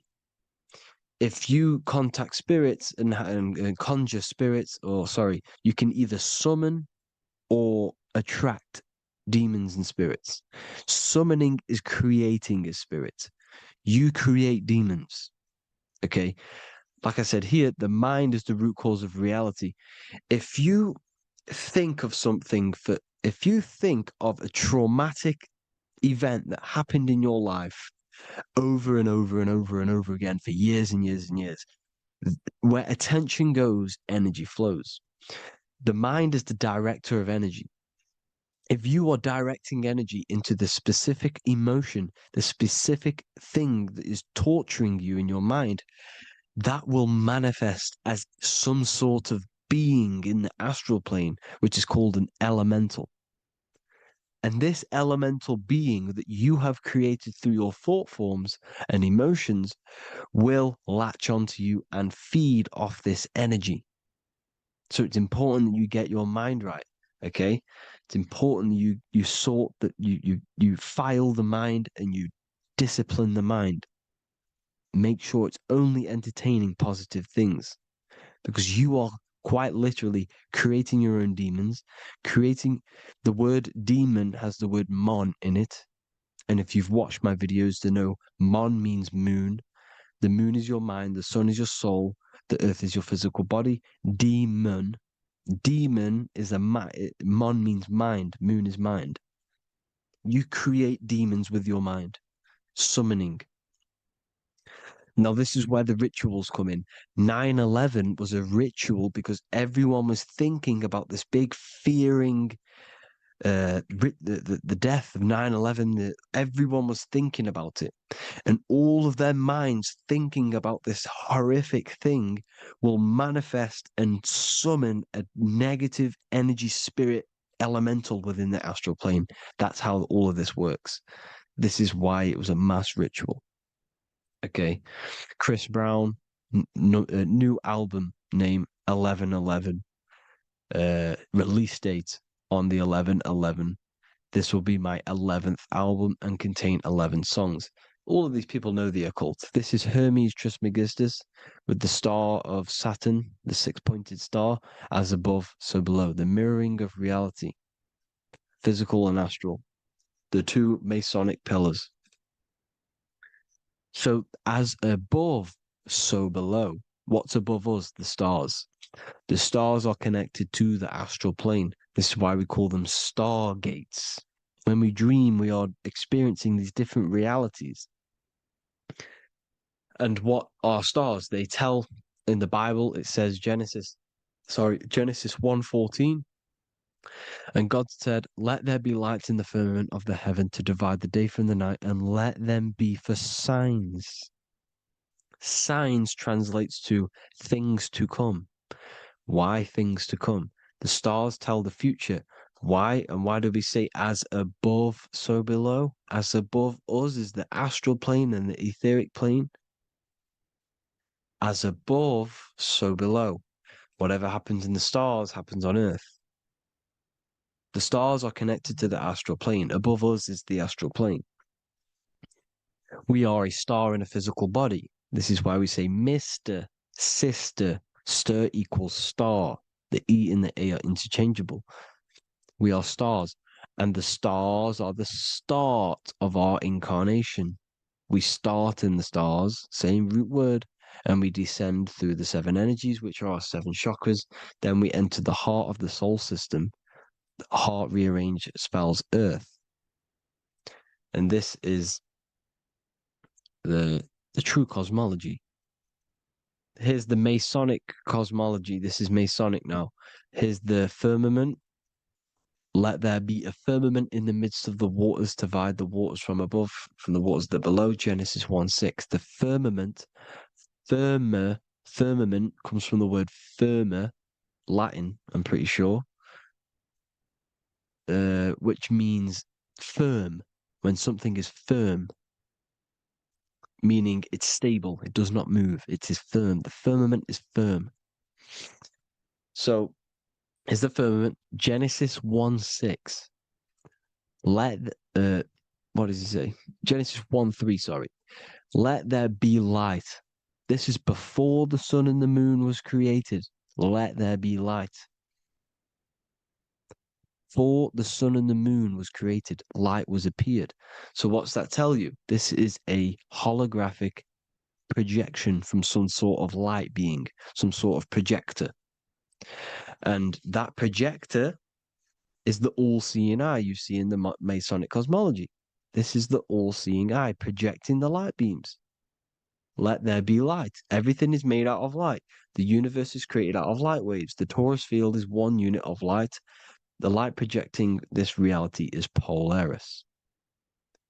Okay, the famous all-seeing eye. Now, what else? Then we have after let there be light in Genesis 1:16, and God made the two great lights. This is the sun and the moon, electric, magnetic, male and female. Then we have the Masonic checkered board, the black and white symbolizing dualities within the dualistic reality we're in, spirit and matter, light and matter, rest and motion, positive and negative, good and evil. Everything's dualistic here. Okay?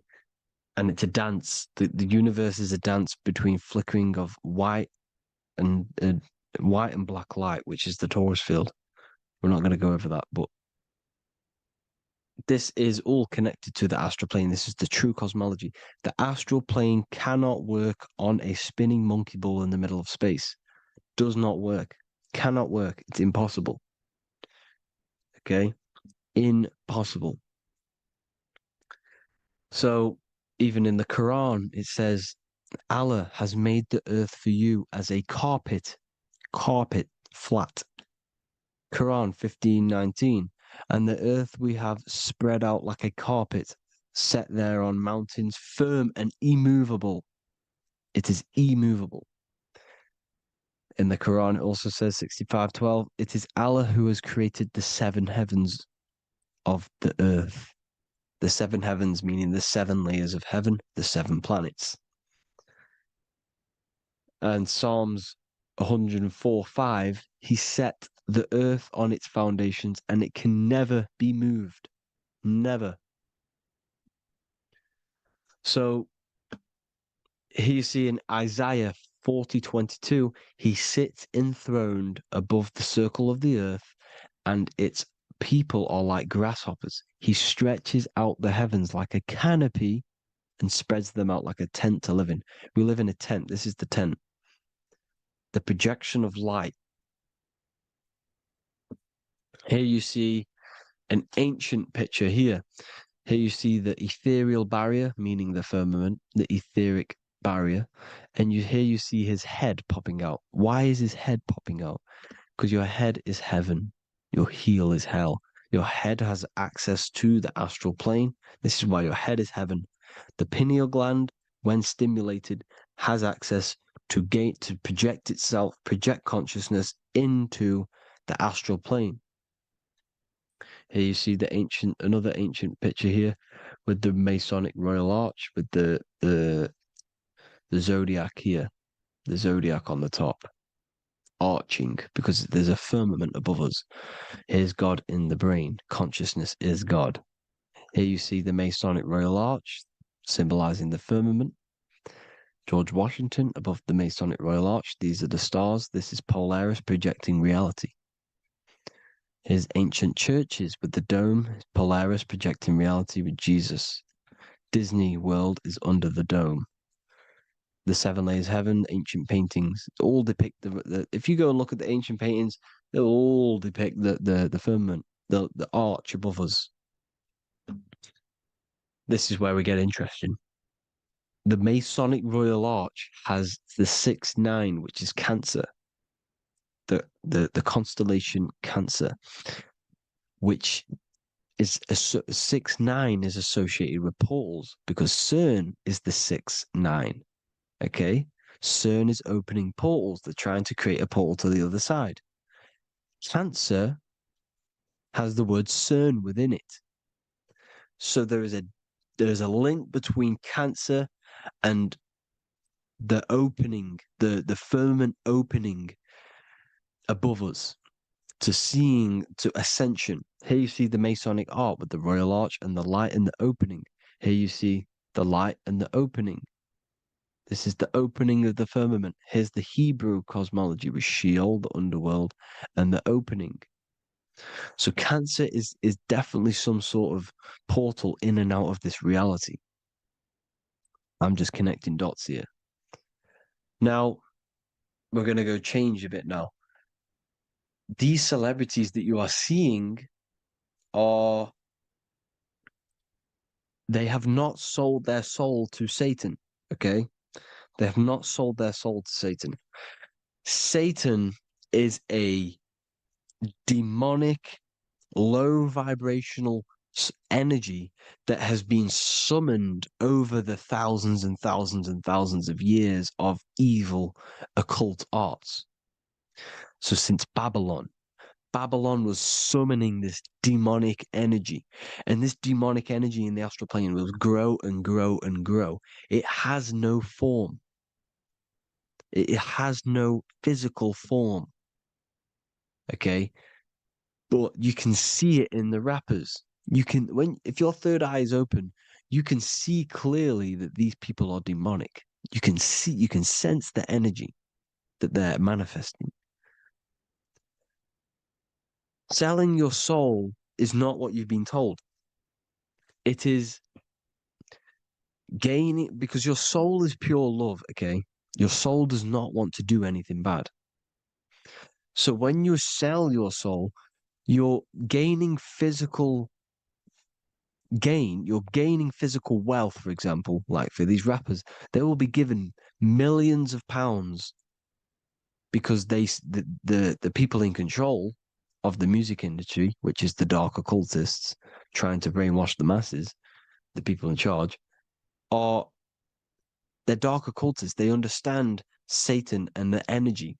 They are satanic energy, which which has been summoned in the astral plane, they see that they have influence over the masses. So they will go to them and say, I will give you this amount of money forever if you manifest this satanic, demonic energy through the music and through social media to blind the masses, to brainwash the masses into this demonic energy. Because when you listen to music, music is frequency. Whatever you listen to, you become that frequency. So if you're listening to these people, they're throwing energy, this demonic, satanic energy that they sold out to. Sold, soul, same word.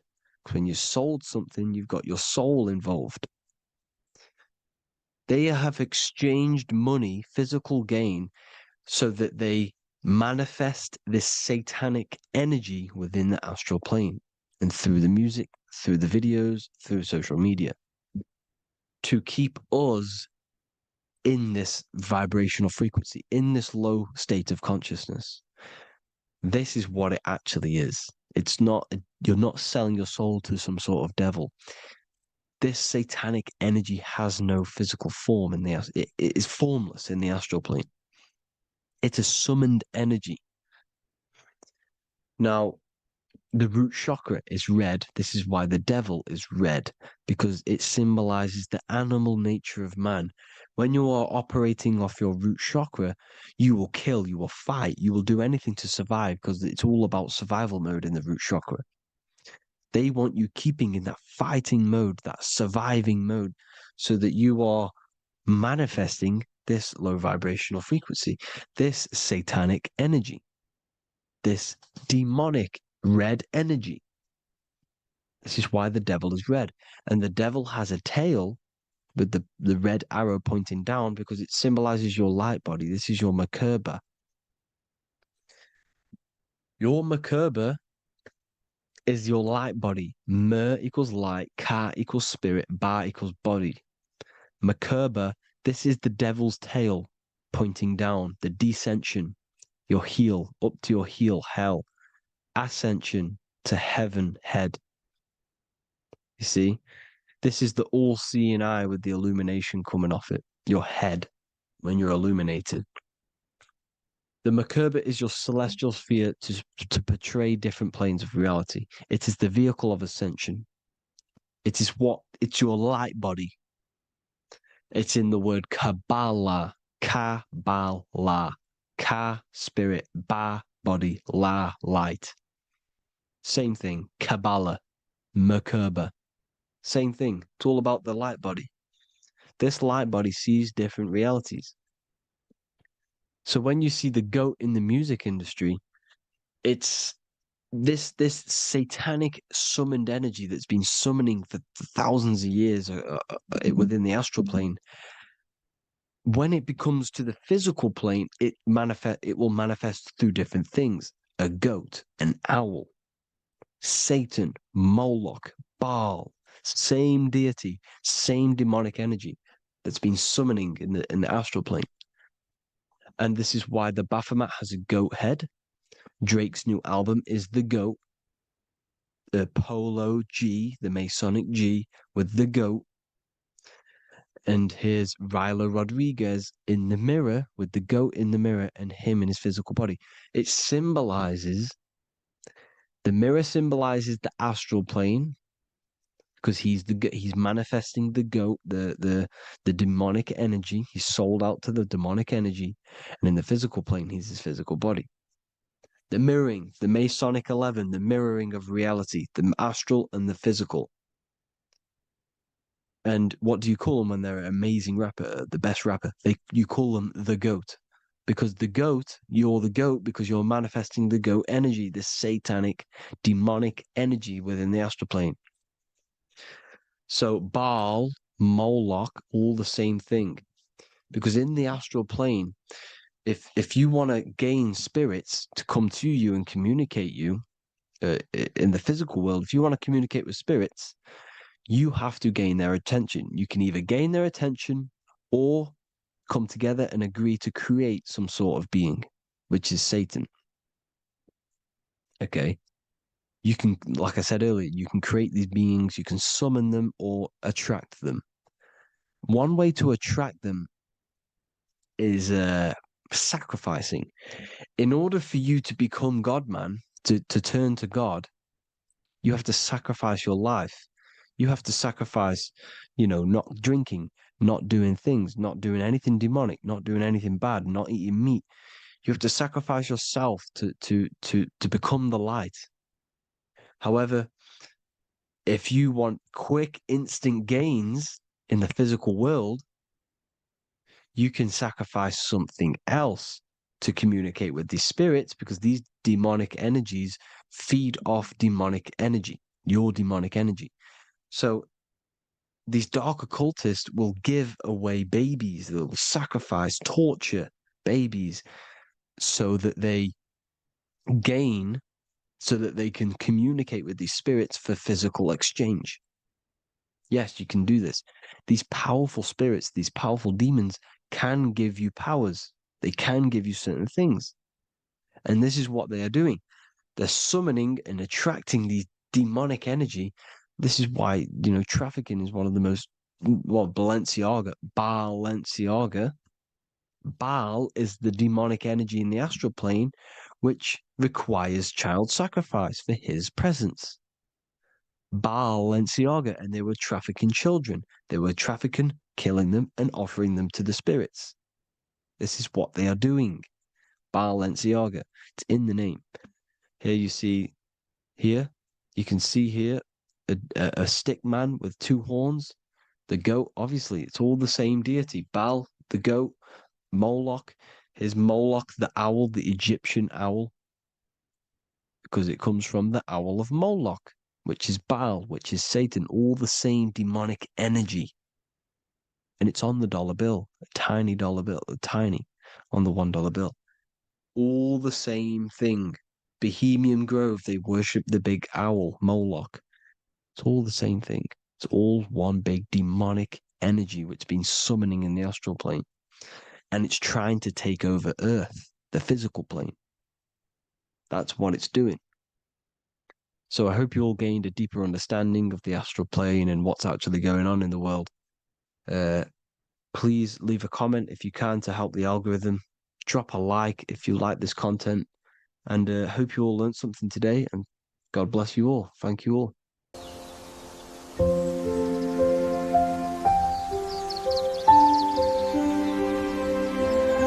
bookofwisdom.com. Visit today.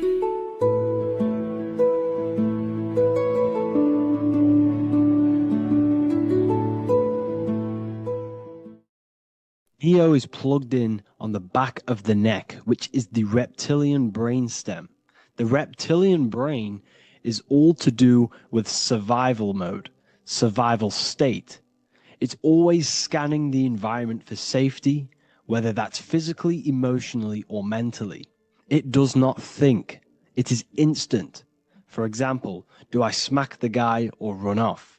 If something happens to you, like a car's coming really quick to you, you do not think about this. The reptilian brain is the animal instinct that will instantly move your body on the instant reactions. Hence why it's the closest brain to the rest of the body. It has instant access to the electrical nervous system to control the body at instant reactions. Now, Neo is plugged in on the back of the neck, which is the reptilian brain. Therefore, the matrix is the body itself. It is the lowest state of consciousness. This is what it represents. The word matrix means womb. It translates to womb because your body is a womb. Your body is a vessel for universal consciousness, for God consciousness. And the body is also a womb where you can be born again outside of this body by raising your consciousness, by awakening the neocortex. This is why Neo is called Neo, because it represents the neocortex. This is the higher aspect of our brain. This is all to do with new things, higher reasoning, higher thinking, new learning. You see, the brain is a receiver for universal consciousness. Now, what do I mean? It is a radio receiver Think of it like this. You have a radio tower which emits frequencies, and each little frequency, 00.1, 00.2, 00.3, each 00 point is a different person. We are all the same universal consciousness encapsulated inside of a different vessel. This is why our body is the temple of God inside of the Bible. Your body is a sacred temple of the divine essence of the universe. However, consciousness is controlling this physical body. And I'll show you this diagram here. Consciousness consists of imagination, emotions, thought, and memory. All of these things are not physical. They're not made out of atoms. You cannot think with atoms. If I split open your brain while you are thinking of a cheesecake, I would not see a cheesecake. It's because these things exist metaphysically within consciousness. They are not physical. The body is physical. It's part of matter. It's part of time. You see the Leonardo da Vinci, the circle and the square. The square represents limitation, beginning and end, because when you draw a square, there is a beginning and end. It represents the body, the mortal self, the ego, the echo. Then you have the spirit raised above, which represents spirit over matter, mind over matter. Invisible forces create physical forces. Everything physical exists in non-physical. This is also the Freemasonic square and compass, why the square is below the compass, because the compass creates the circle, which is spirit or mind. Then you have the square, which is matter. Mind and matter are the same substance. Mind creates matter through thought. Everything in this physical universe manifested through thought. Everything began as thought. So you are spirit and matter. You have a material body and a spiritual body. And you are right in the middle. This is why humans are very, very important. Because we have an animal nature, the reptilian brain, and a higher consciousness, the neocortex. And we must awaken out of the matrix, which means womb, which is the body. And neo is waken up from the lower self, the reptilian brain, and moves into the neocortex. Because the brain is a radio receiver for consciousness. Now, what do I mean? I went over this before. Your consciousness is controlling the brain. The brain is a computer. And when our consciousness, our imagination, our emotion, our thoughts, and our memories are all contributing towards just survival things, food, safety, fear, all of these things, and our consciousness is locked into a survival state, we are using the reptilian brain. We're no longer thinking. You don't think with the brain, but the consciousness is thinking, which activates the different parts of the brain. When we think for higher reasoning, we use the neocortex. It stimulates the neocortex. When we think about survival, we're using the reptilian brain. So therefore, when Neo wakes up, he wakes up to the higher aspects of consciousness, which is only utilized by the neocortex, by learning new things and expansion of the mind and expansions of consciousness. Okay?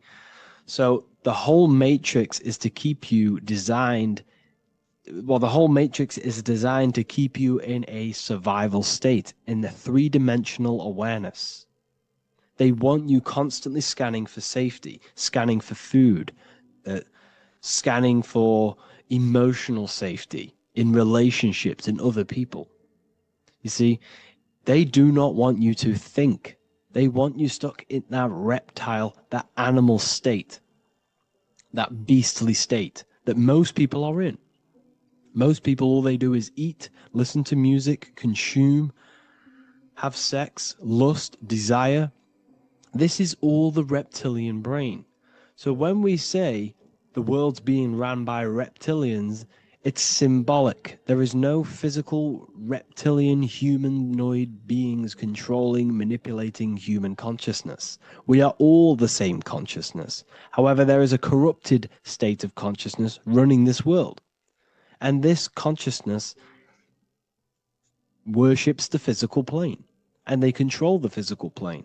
So by doing that, they keep you stuck in a reptilian way of thinking, the animal state, to keep you stuck in the lowest state of consciousness. Now, this is the god Osiris, which represents the reptilian brain. None of the Egyptian gods ever existed. They are all symbolic for the brain and anatomy of the human body. Osiris represents the reptilian brain. As you can see, this anatomy compare to the brain stem and Osiris statue found in Egypt. And we also see an ancient artwork of Osiris with green skin and two reptile crocodile alligators next to him, which also symbolizes the reptilian survival state of human consciousness and the activation of the reptilian brain. This is what it symbolizes. Now, this is what the Matrix is all talking about. It's talking about the awakening, the expansion of consciousness. The word divine is dive in because you connect with the divine by diving inward. There is no man in the sky going to save you. You must connect with the self. Know thyself. Truth comes from within. All of these things I'm telling you comes from within you. I'm just pointing it out. All of this is self-realization. A lot of people say, well, what are my sources? My sources is knowing thyself, observing thyself, using the neocortex of critically thinking, sitting down and thinking about yourself and having deep realization of yourself.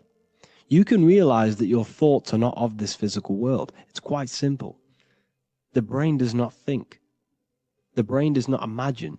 The brain does not hold memory. All of these things exist in consciousness, the one consciousness, but we are all fractal, infinite parts of.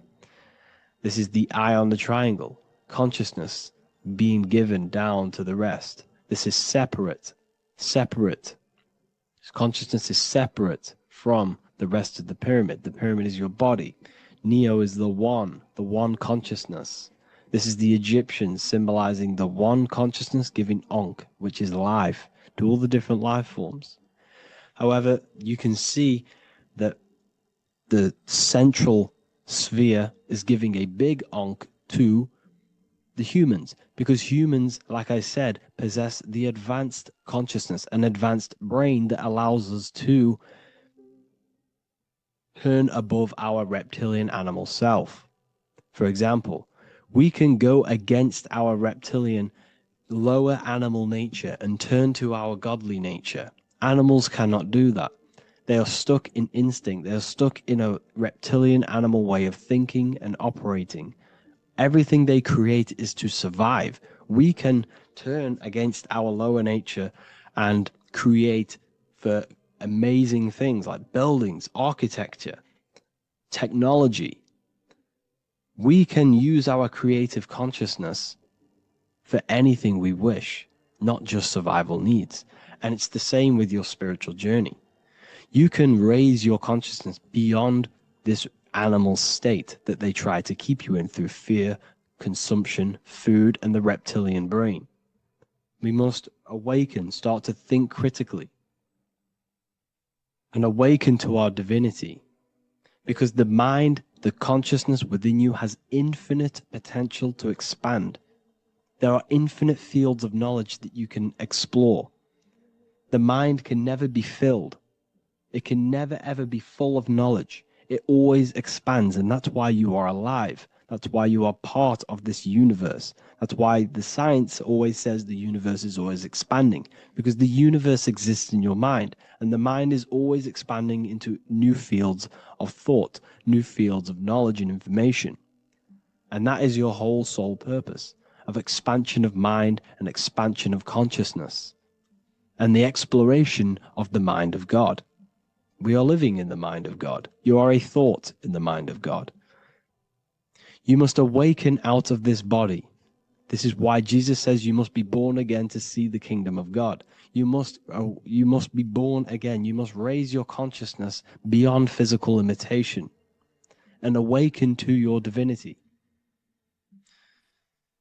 And this is pretty much it for this video. I hope you all understand this, that this is all symbolic for consciousness.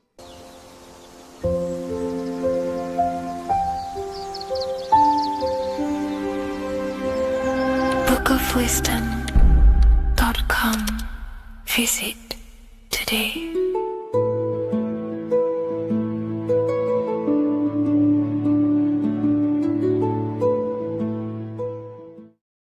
Hello, Seeker. Welcome to Revival of Symbolism, a channel devoted to the language of esoteric symbolism, guiding you to discover yourself and expand your consciousness into deeper realms of thought. I'm Harry B. Joseph, also known as Revival of Wisdom, and today we're going to be discussing the symbol of the pentagram. The pentagram is a well-known symbol inside the occult, used by pretty much every ancient tradition, Freemasonry, Rosicrucianism, Hermeticism, all the occult schools of thought. You will see this symbol. And today we're going to be breaking it down into some great detail. Now, there's a lot that goes into this symbol. It's basically a 5-pointed star. Now, if you notice that the star is one line continuously, you can draw this symbol continuously with one line without taking your pen or pencil off the piece of paper. So it's actually symbolizing one, and one expressing through 5 ways.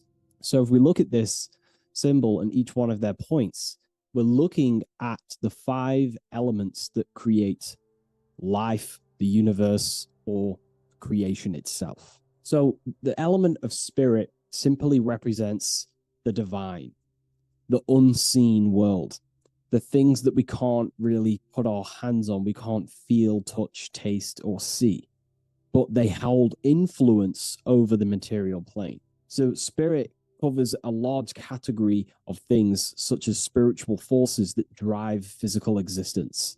So it's one of the elements. Now, what are the elements? Well, they make up the entirety of physical creation.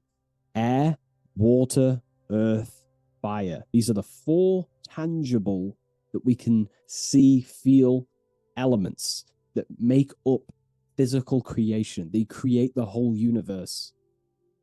However, the spirit is the invisible forces, the invisible element that creates the visible, tangible world. Before you take a physical action, there is a force inside of you that moves the body. There is an intention, which is a spiritual force, an invisible, intangible force that makes a physical action be taken in the world of manifestation called Earth. This is the element of the divine. The divine comes down creating the world. Okay? So, as I previously mentioned, how this pentagram is one line. It's a one continuous line. So if we draw this pentagram together, let me make this a little bit thicker for you. If we draw this pentagram together, it goes from spirit to fire, to air, to water, to earth, back to spirit. So it's one continuous line, and the elements are always in their proper place. These elements always have to be in this specific order. This is the correct order. If you see air down here, then the pentagram is incorrect. Okay? So it always goes spirit, water, fire, earth, air. This is the correct order of the elements. Now, this is highly symbolic, which is what we'll break down in just a minute. But before we go into the deeper aspects of this, I will explain pretty much what it means on a basic level. So we'll come back to this drawing. So spirit is on the top, which means spirit over or more superior or more dominated over the earthly elements. Now, what does this mean to an individual, to yourself or me? If I wear this pentagram, I am basically saying my spiritual divine self, my internal self, is more superior than anything the material world can pretty much give me. My spiritual journey is more superior. My spiritual self is more dominant over the earthly world and the material things. Okay? Now, not many people are like that in today's society. Most people chase the material things, which means they're ignorant of their spirit. They're ignorant of their divine nature. They're ignorant to consciousness and their internal world. They have no connection with their internal world. All of their thought, emotion, and action, their three creative powers, is totally expressed only on material gain and external things. However, if you see an upright pentagram, you're seeing someone who is basically saying, my spiritual nature is more important than my earthly nature. My spirit comes first before anything material. And ultimately, this is how you become more happy and fulfilled in life, by chasing, well, not chasing, but putting your spirit first, putting your internal world first. You know, seeking the things that are untangible. For example, knowledge. I'm addicted to knowledge. You know, I would rather chase knowledge because knowledge is power. Knowledge of self is so important. When we die, it is the only thing that matters in the end. When you die, you are immortal. And if you have no knowledge of yourself, then you're going to struggle in the afterlife. If you have no self-control over your thoughts and emotions and desires, then you will suffer in the afterlife because you have no control of your thoughts, and your thoughts will be creating your reality in the realm of imagination or the astral plane. But that's a whole other lecture. But this symbol is pretty much saying placing the invisible over the visible. So there's many different avenues we can go with this. So this symbol is also used in magic. We could use the symbol for manifestation. It represents controlling the inner world to produce then effect inside of the external world, you see? So we have to put this first in magic spirit. We have to change the internal so we can produce change in the external. Reality is created from the inside out, okay? So this symbol is heavily associated with magic as well, which is a whole other lecture. In this lecture, I'm going to give you a good detailed explanation, but this symbol is so vast and wide, it would take many breakdowns to go into each meaning of the symbol. So it's representing the divine element of spirit coming down and manifesting the physical plane through that process of this. So as I mentioned earlier that I'd come back to this, what we're looking at is the process of spirit turning into matter. This is the process of how spirit condenses into a material form, how higher energy, higher forms, which are invisible, come down and manifest and crystallize into a physical object or a physical reality. So this pentagram is explaining the process of creation. So it comes from the higher realm, spirit, the source, the emanation. An emanation is a thought or an emotion or a desire, which comes down to fire first. Fire represents the will. This is the willpower. This is the willpower. It's still kind of more of an invisible force, but fire is the closest element that represents spirit. This is why we light candles in magic and rituals, because it's literally opening a doorway to spirit. It's the closest element to spirit. So this is why sometimes in alchemical artworks, they use fire to represent spirit. Because, it's quite difficult to use a symbol for spirit because it's totally invisible. So it goes down to fire first, the will. Then it goes up to the air, which represents intellect, the intelligence of the mind. This is thinking, mind, intellect, logic. Then it goes down to water. This is emotion. This is intuition. And then it goes into the earth, which is physical body action. Okay? So spirit represents an emanation. So an emanation is something descending out of the void, out of the nothingness. And the first thing that descends is will, then intellect, then emotion, then a physical action. Then everything returns back to spirit from earth. So it's showing you how spirit manifests into matter. It's also showing you the macrocosm, how the world is created. So ultimately, it's a symbol of the microcosm also. It's a symbol of you. If you put your body outwards, you would see your body. in this five-pointed star shape. So it's a symbol of the microcosm, because you yourself are a microcosm. You contain all of the elements: spirit, fire, earth, water, and air. You breathe air, you drink water, fire in your nervous system, which is electricity, and earth is your physical body. So you are a microcosm of the universe. And this is what the circle, when we see the circle around, this is representing the macrocosm, the circle. So why are you a microcosm? Because you know how the sun changes the earth with its different electromagnetic rays, depending on how far away the sun is to the earth when it's rotating. Well, depending on what model you believe anyway, the electromagnetic rays produce change on the earth. So when the sun is further away from the earth, or whatever model you believe, when the sun is further away, then the electromagnetic rays of the sun are weaker, which means that's what the winter is. The winter is the death and the death of the electromagnetic rays of the sun. We still get sun, but it's just not as powerful as summertime. So nature dies. But then when the summer comes back around, the sun is closer, it produces higher amounts of electromagnetic life force rays, which increases the growth again in the summertime. But this is also not only happening on the earth, it's happening within the body. The body goes through this rhythm. The same rhythm that the external world goes through, your body's going through this rhythm. So these changes in the cycles not only change the earth, they change consciousness. These cycles happen within you. They happen within your body, your cells, your nervous system, your brain, your psyche, your emotions, your intellect is all affected through these cycles of the sun. So this is why you are a microcosm of the macrocosm. Your mind is cut out of the same fabric of God's intelligence, of God's mind. The same power of thought God used to manifest the world, to think it into existence, the same power you use to think your world into existence.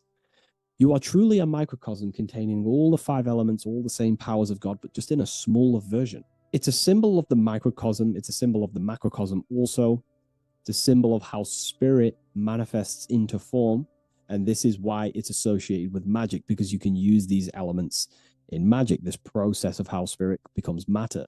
So there's so much that goes into this. And I actually broke this down inside the new book, the Book of Symbolism, on these 2 pages here.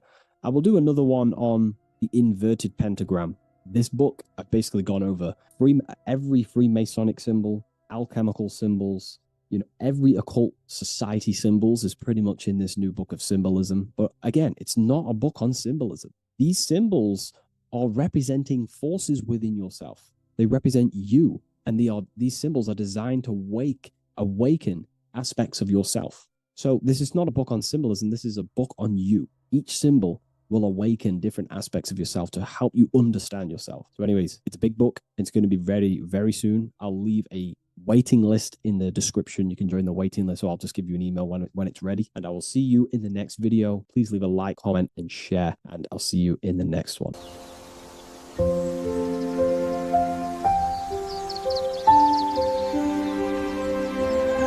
bookofwisdom.com.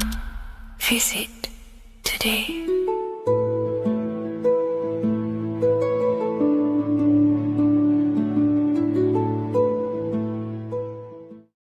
Welcome to Revival of Wisdom. Today we're going to be breaking down Saturn worship and how the occult are linked in with Saturn. Okay, so first of all, let's start with the celebrities. All these celebrities are doing 666.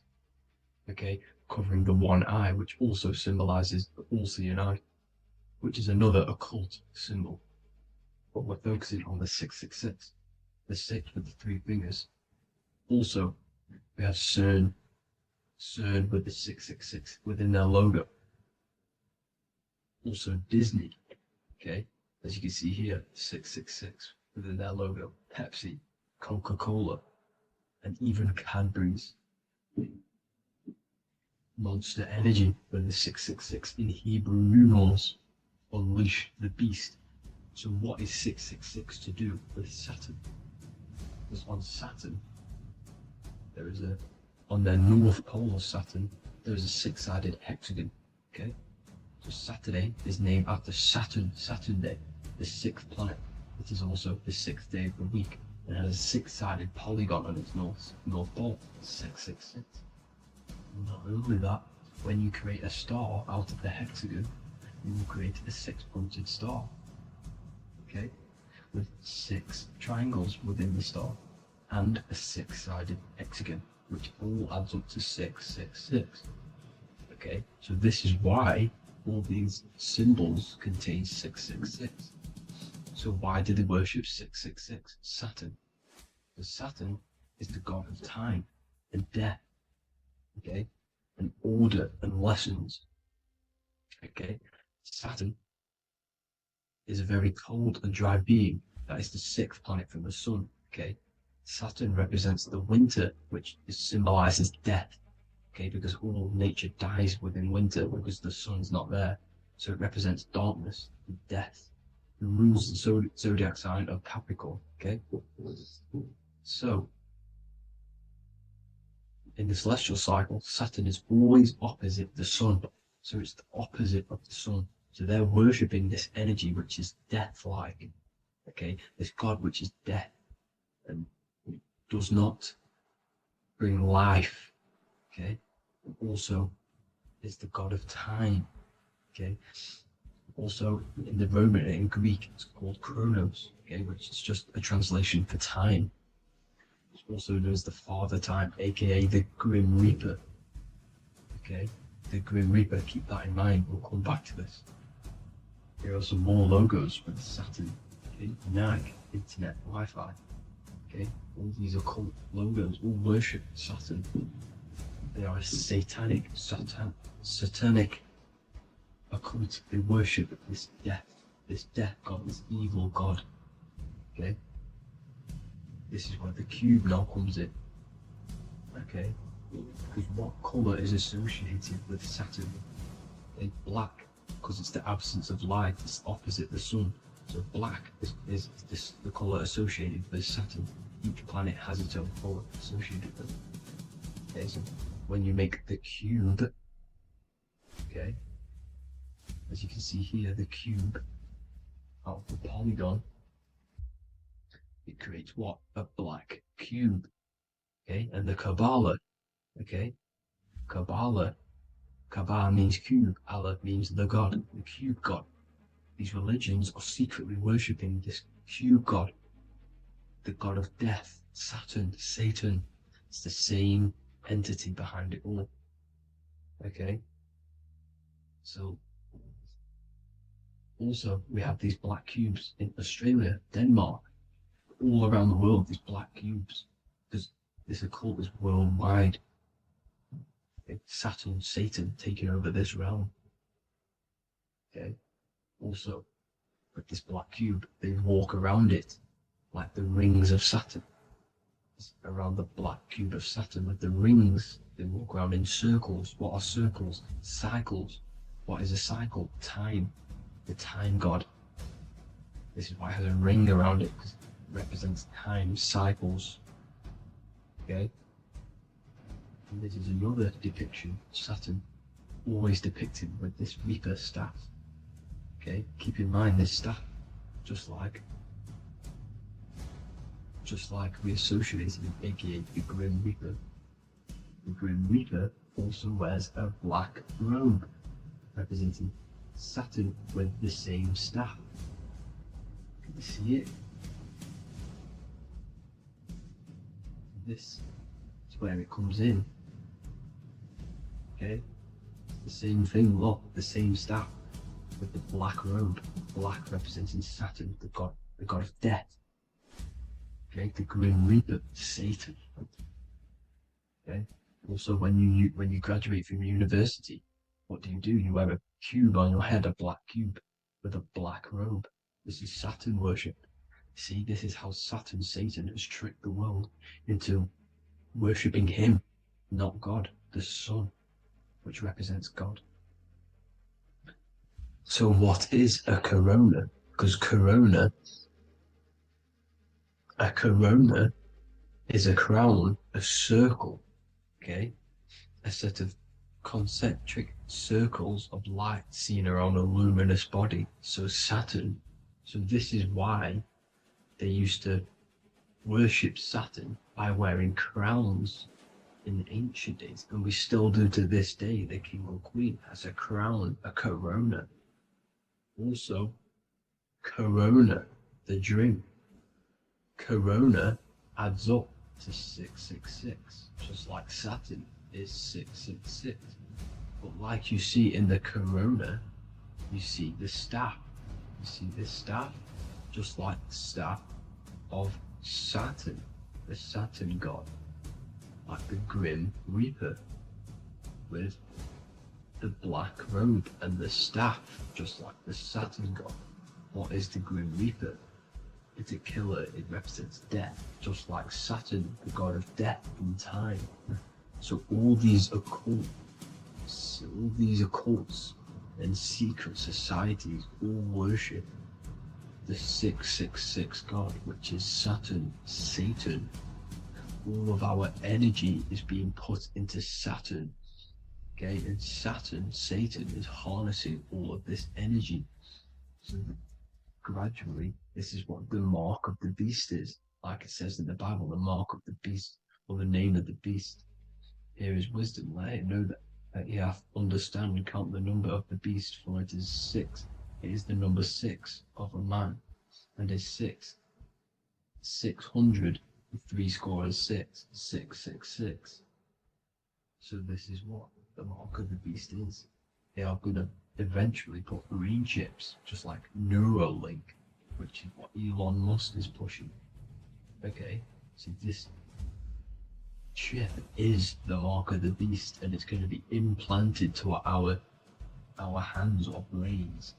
Okay, and they will manipulate our consciousness, and it will manipulate our DNA, and it will directly connect us to AI, and AI is linked in with Saturn, Satan, as the demons and the people who rule this world are in love with AI. They want to connect humans to AI, and this will control our consciousness completely and give all of our energy back to Saturn, Satan, this deity that they all worship. Just like when you get married, you wear a wedding ring, the rings of Saturn, over the finger, which represents the sun.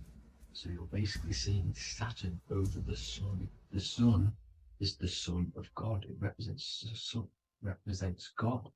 So you're putting Saturn over the sun.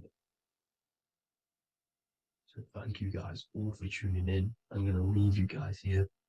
Please leave a like, comment some topics that you want me to talk about. And please subscribe for more amazing content. God bless.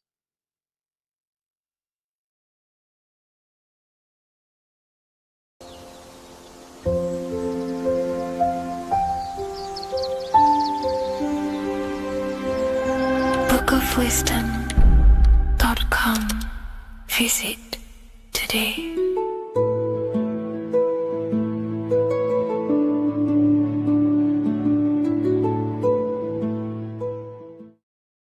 Welcome people, we're back with another video. I will now be keeping track of my YouTube and trying to upload every week. In this video, we'll be talking about the chakras. The chakras are the 7 attributes of God, and they are the 7 planets. These are literally vortex portals within us that connect us to these vices and characteristics of God. Each one of these energy centers are a spinning wheel of energy which controls the cells and organs in that particular area of the body. For example, it's literally a mini brain for that area of the body. Each chakra has a vice which you need to turn to a virtue in order to climb up through the system. They work like a stairway system. You have to go through each chakra in order to unlock the one above. This process is turning matter into spirit as you descended from spirit to matter. Saturn is Satan, that's why it's the lowest chakra, and that's why the devil is red, because red is the lowest vibrational color. When you are in these lower states of consciousness, you are in your animal nature. This is your physical side of your nature.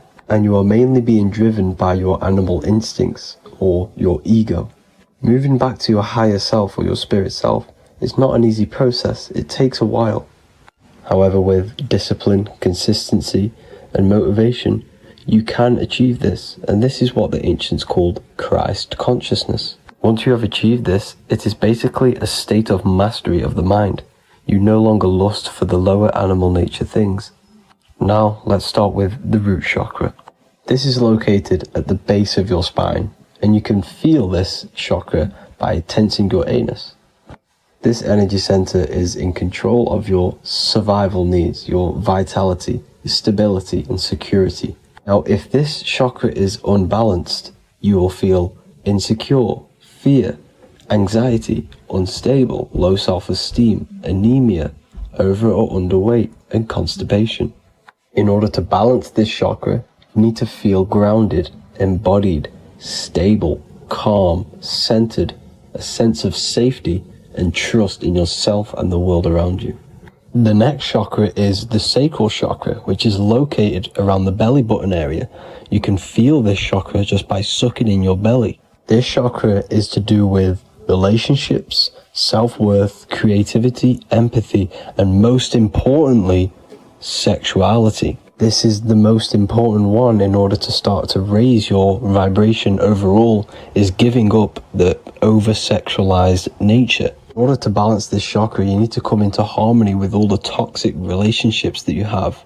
Get rid of the fear, the anxiety, the isolation, and 100% get rid of the over-sexualized nature. Lust is one of the most lowest vibrations you could possibly feel. It is literally manifesting hell. In order to work on this chakra, you need to feel self-worth. You need to do creative things, empathy, healthy relationships, and 100% being confident. The next chakra is the solar plexus. This is to do with personal power, will, metabolism, eating, happiness, and your self-esteem and self-identification. You can feel this chakra just above your belly, below your ribs, and you can suck in this area.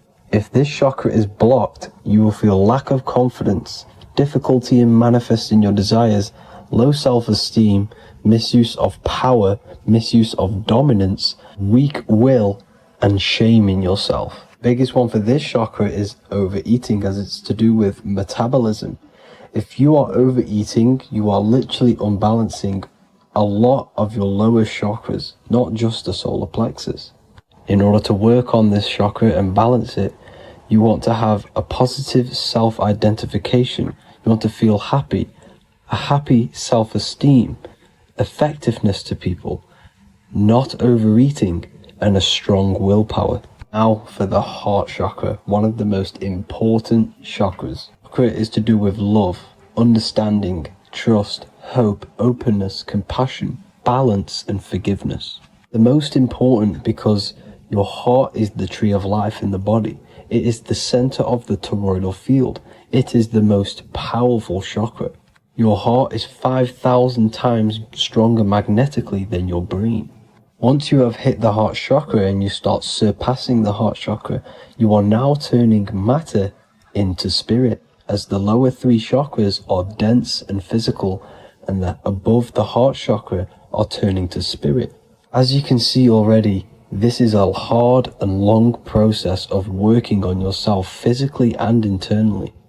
The symptoms of a blocked heart chakra would be lack of love or too much love, difficulty to accepting or giving love, lack of compassion, loneliness, and lack of emotional fulfillment.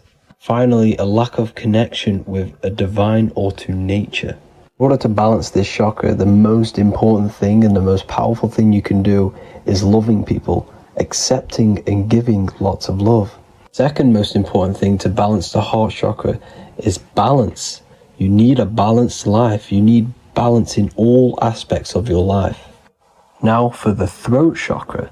This is a very important chakra as it's to do with communication.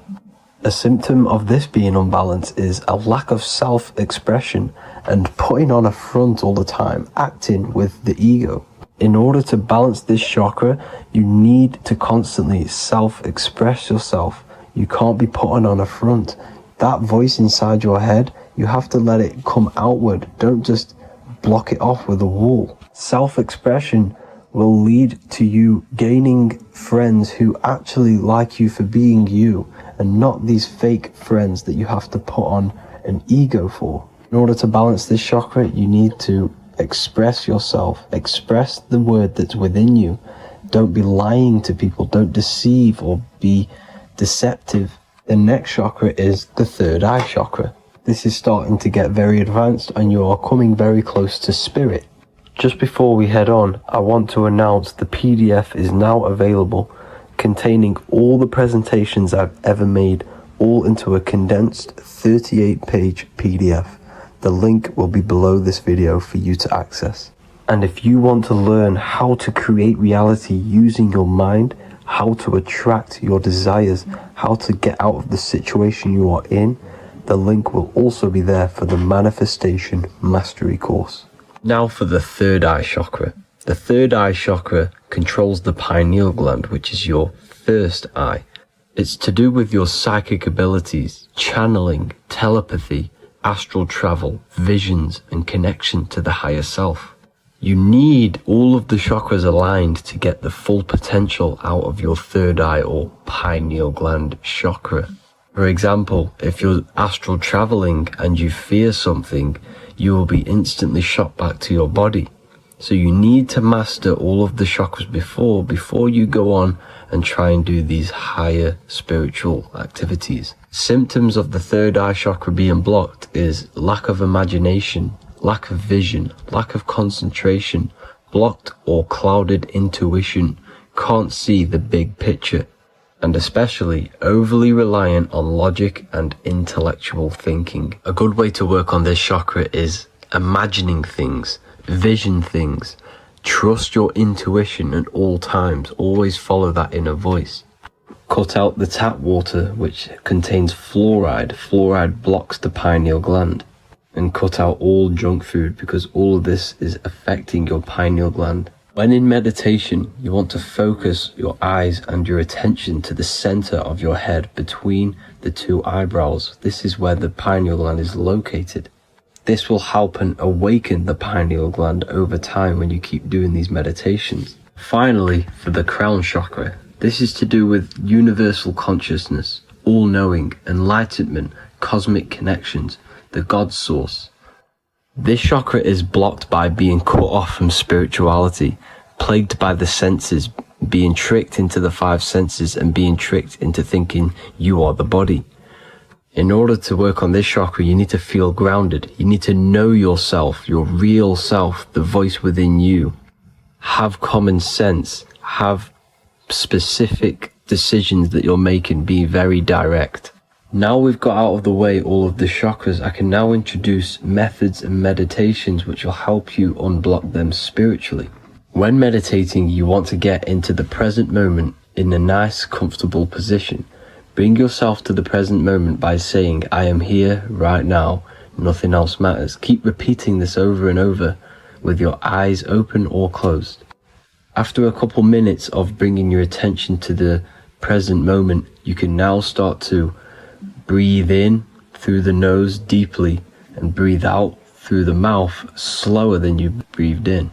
Place your attention on the chakra that you want to balance. Think of a high vibrational emotion like love, and think of this while placing your attention on that chakra. You can do this exercise every day for 10 to 20 to 30 minutes. The longer the better. Another practice you can do is by chanting the Bee Gees for each chakra.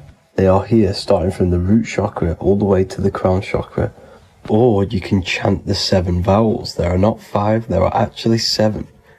A, E, A, O, U, M. A,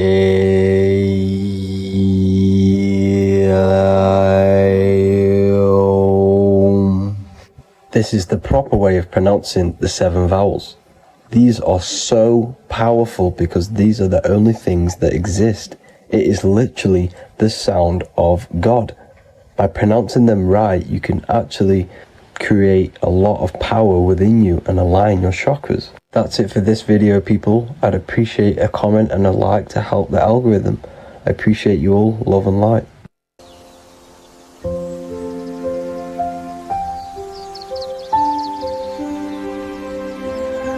bookofwisdom.com. Visit today.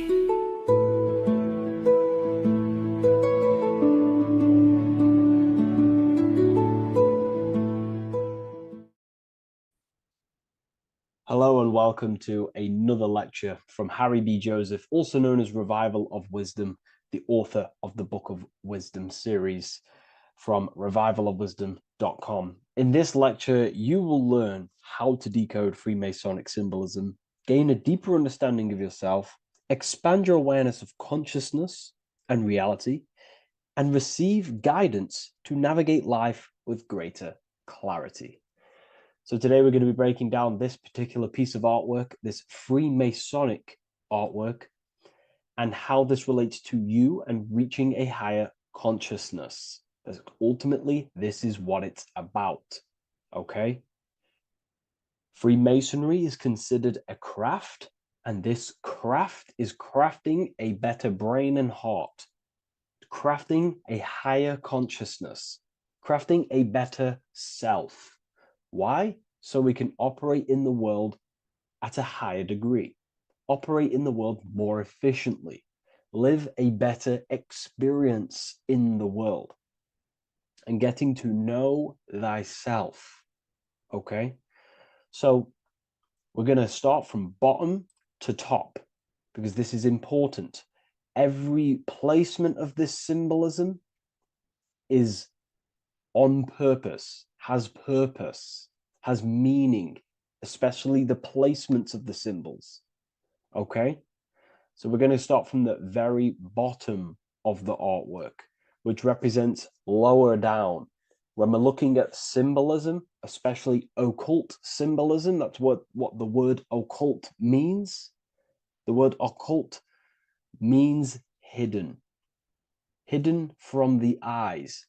It has its roots in the word oculus.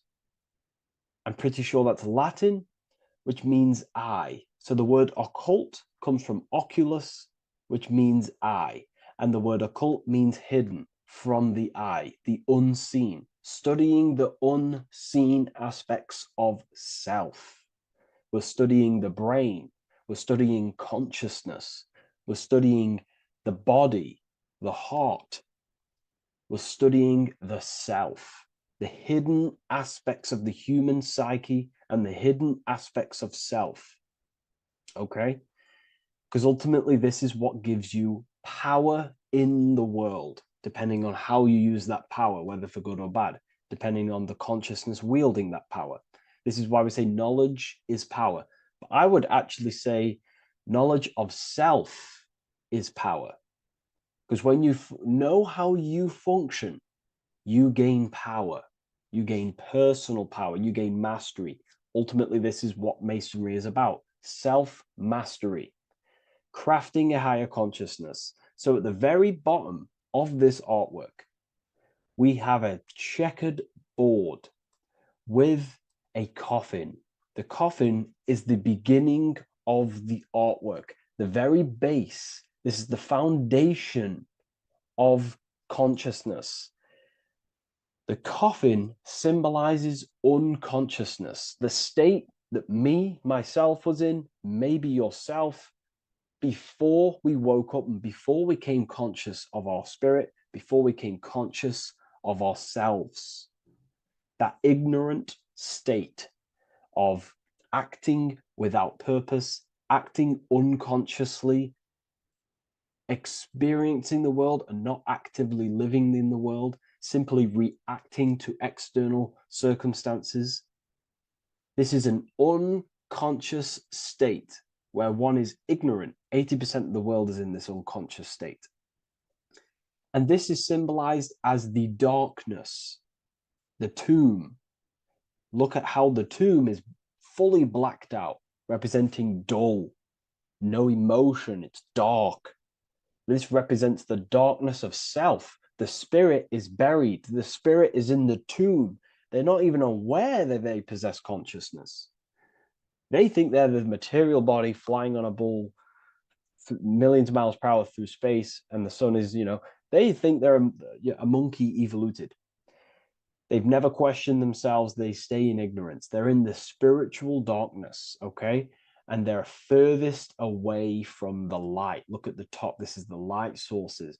They're in the darkness, okay? They're in spiritual darkness. They're in ignorance. And they're in division. Their mind has no power. Their thoughts contradict themselves.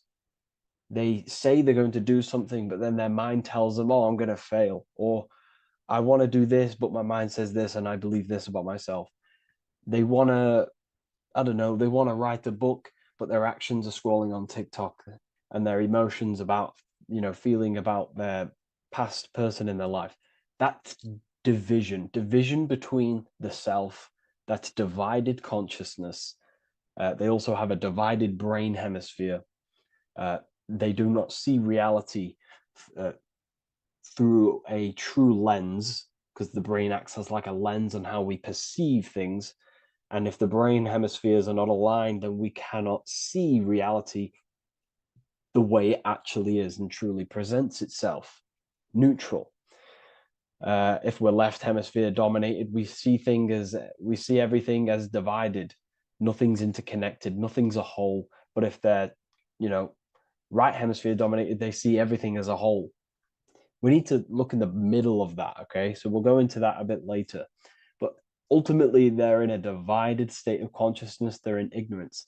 But the tomb, the tomb is symbolic of that. The tomb is, you're not even aware they are divided. They think everything's right in that state. I was like that. My family is like that. They're not even aware of themselves, and you try and say something to them, and they don't even know they're in division. They don't even recognize that they're in a bad, low, earth base consciousness. Okay? So when we get out of the tomb, which is representing by a spiritual awakening, we get out of the tomb, we realize, wow, I possess consciousness. I've woken up. You're waking up to the things in the world, and you wake up and start to see the world for what it truly is. When you become aware and you rise out the tomb, you're born again, you start looking within. You start to become conscious of your thoughts. You start to become conscious of your actions. You start to become conscious of the evil in the world. You start to become conscious of the things. You rise out the tomb. You start to become conscious of your intuition. You then step on the checkered board. The checkered board is now you realizing you're in a divided state. Okay, so you're now putting down the ego, because remember, when you're in the tomb, the ego is fully in domination over consciousness, over your consciousness.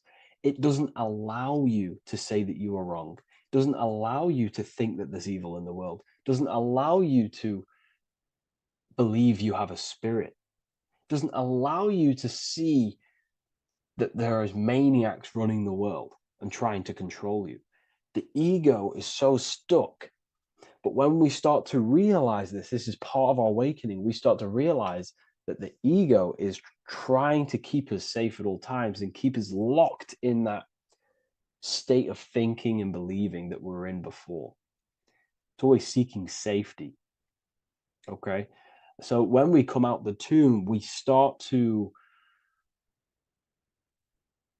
put down the ego and start to, how do I say this? We start to acknowledge that we were wrong about the world. And that is a lot about awakening. You have to acknowledge that you do not know everything. There are people with such higher knowledge. Okay? So when we come out the tomb, we put down the ego. We start to actually say, I was wrong about the world. I was a victim of mind control. I was in ignorance. I was in darkness. Spiritual dark. I'm divided. My thoughts, emotions, and actions are not aligned. My you know, my intuition and my action are not aligned. I'm not taking action on I'm not taking action on what I know is good. I'm taking actions against what I know is good. That's a sin. That's a sin against the spirit. Okay. So when you acknowledge this, you acknowledge your indivision, you then take the first 3 steps, which is the Freemasonic Blue Lodge degrees, these 3 steps. Okay. Ultimately, this checkerboard represents illusions as well. You're in an illusion. Okay. This is why we see it heavily used in the music industry. It represents base consciousness, base level awareness, 5 sense thinking. It represents you versus me thinking, walking down the street and thinking everyone's trying to hurt you, and it's always you versus me, judging people in your own mind. That's low thinking, lower thought.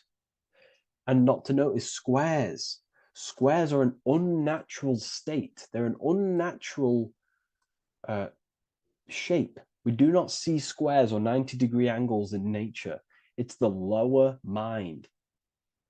So it represents base consciousness, base level awareness, only aware of the physical body, only aware of the 5 senses, never looked within. That is the base. And this is the foundation we have to rise up to the light from, up to higher consciousness. So this gives us a strong foundation when we realize this about ourselves, that we were in division. Our thoughts, emotions, actions were not aligned. Our brain hemisphere was not aligned. I'm not thinking with love of the heart. Okay? So that is the state we're in. Now, hopefully that's cleared things up about the chessboard. Before we move on, please leave a like, maybe a comment if you wish for me to discuss anything in the further lectures. Please smash the like button, and it would really help me out. And share this with a friend who is interested in the occult. Okay, so the steps are the first steps of the Freemasonic degree, the 3 Blue Lodge degrees. Now, this can be represented as the number 3, a very powerful number, a very symbolic number. Number 3 is the 3 expressions of consciousness. How do we express consciousness? How does consciousness express itself? Well, there are 3 ways. We think, consciousness thinks, consciousness feels, and consciousness acts. They are the 3 expressions that we express our awareness and consciousness. So we're looking at thought, emotion, action. We're also looking at the 3 brains: the reptilian brainstem, the mammal limbic brain, and the neocortex. The reptilian brain governs basic functions of the human body: breathing, surviving, scanning the environment for threats, automatic responses, eating, scanning for food, base consciousness. That's the reptilian brain. That's what most people operate their lives in, including myself before I woke up. I'm not trying to sound big-headed, but this is the truth. Ignore my tone of voice, ignore my voice, focus on the words I'm saying. You know, if you're judging, that means you have divided thinking. It's always you versus me. So we need to get out of that thinking of you versus me all the time. That's lower consciousness. That's animal thinking. That's earth thinking. We're unified. We need to reach a higher consciousness and do not waste our mind's potential on low-level earth divided thinking. Okay? So we're looking at the reptilian brain, the mammal brain, and the neocortex. Now, the neocortex is ultimately what makes us human. It allows consciousness to operate on a higher degree. Okay? This is what makes you human. The neocortex. The neocortex. The reptilian brain, like I just said, governs natural survival instincts and the respiratory system, things along them lines of basic awareness, basic functions to operate and survive in the world, in the physical plane.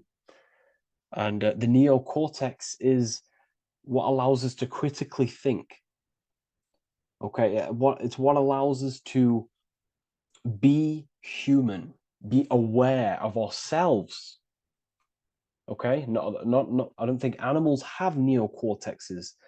Don't quote on me on that, but this is the part of the brain that makes us human. And it allows us to think deeply, to create masterpieces like we can. Humans have massive potential in creation. Look at the world we live in. This is because of the neocortex. It allows us to critically think and self-reflect. Now, when we start to operate from higher thought, we start to think with higher thoughts, the higher parts of the mental dimension, we ultimately start using this brain more. We start functioning from the higher brain. Now, this is why Neo from the Matrix is called Neo, because he uses he was in the reptilian brain. If you watch the film The Matrix, if you notice, he gets plugged out of the Matrix and he's plugged in on the back of his neck into the brainstem. And when he's plugged out, his name's Neo, which is neocortex, using the higher brain. It's what awakens the self. It allows consciousness to function on a higher degree compared to animals. Okay, so we're looking at thought, emotion, action. We're becoming conscious of thought, emotion, action. Becoming conscious, what am I thinking, what am I feeling, and what am I acting in the world? And what can I do to master these, to operate more efficiently in the world? How can I use these towards higher consciousness and use these actions, these thoughts, emotions, actions to reach a higher state of awareness of self? So when you go through the first 3 degrees, you enter the doorway. Now, this is symbolic of a doorway. Now, looking at this with a right hemisphere dominated view, you would see a doorway, right? The right hemisphere sees this as a holistic doorway, right?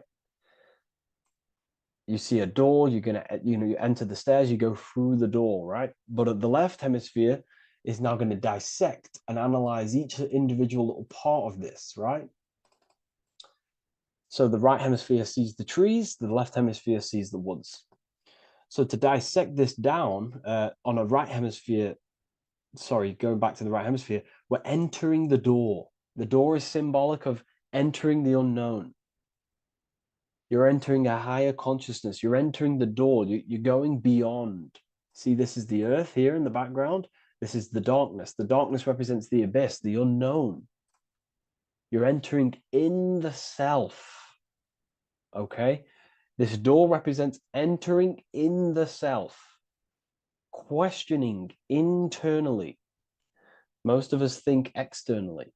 We have to, obviously, to operate in the world, but we never give time to think and question and reflect internally. What do I mean? Closing the eyes and questioning the self. Who am I? Where am I from? What's the voice in my head? If the voice in my head stopped using the language that I speak, what is it then? It's about going within, into the darkness, what you cannot see, and finding the light. Okay? It's about entering within the self. This is a doorway to higher knowledge, higher consciousness, higher self, and really digging deep for what you truly are beyond your human form. Okay? So we have, most importantly, I'm not going to go over every single one of these symbols here. I'm going to go over this on a basic, well, not a basic level, a very detailed level, but it's not going to go over every single symbol. We have a left pillar and a right pillar. The left pillar has the sun next to it. The sun is more electrical energy. It's very dominant. It's a very powerful, masculine force. This represents the masculine quality of consciousness. The masculine qualities. We have many masculine qualities, such as actions, physical actions with the body. We have thinking. Thinking is a very masculine force. We have the left brain, analyzing brain, the brain that's very logical, that's trying to figure things out. That's the masculine pillar. Okay. So this is the masculine qualities of consciousness. It also represents what we can see, the sun. The sun allows us to see, to visually see in the world. So the sun represents the external world, the world outside the self. When we close our eyes, we have a self, an internal dialogue, an inner voice. We have an inner world, outer world. This represents the world we take physical action in, the material external world outside you. Okay? The world we can see. And then on the right pillar, we have the moon, which is associated with feminine qualities of consciousness. Now, the moon is in the night, what we cannot see. The moon is the nighttime. The darkness symbolizes what we can't see. So it's representing the internal world, the world of the self, the immortal world. Okay? The self in the mind is immortal. When you close your mind, you go in the mind, that self inside you is immortal. In the mind, you are immortal. Outside the mind, you are mortal. You will die. This body will die. Okay? So this is representing the internal world on a holistic understanding. It's also representing the right brain, the feminine brain. It's also representing intuition, emotion. They're linked. Intuition and emotion. They're a feminine force. Also, we're looking at the heart, the right pillar. So everything that is feminine falls under this right pillar. Now, don't get confused. I know a lot of people can get confused about what I've just said. So this represents the inner world, the outer world. It also represents everything masculine and feminine. So thought is, although it's an internal quality, it would fall under the left pillar, because thought is a masculine force. It's a penetrating force. So try not to get misunderstood with that. On a holistic scale, it's also represented inner world, outer world, and how they are reflections of each other. Now, these pillars, they're the same height, they're the same structure, but just different in sun and moon, which represents their reflections of each other. Their reflections, the inner world reflects in my outer world. My external world, what I see outside of me, is a reflection of my thoughts and my internal world. So the inner reflects the outer. The inner reflects the outer. As within, so without. So we're also looking at the right and left brain. I've already gone over that. So what we need to do is build the bridge between the two to reach higher awareness of self. Because ultimately, remember, we're still divided.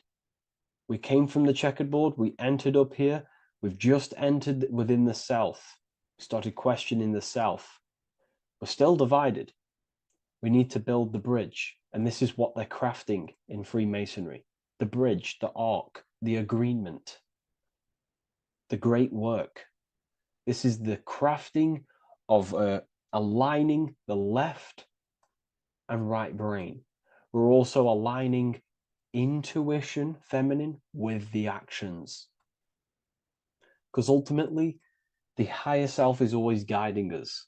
That's our true spirit guide. Our true spirit guide is our higher self.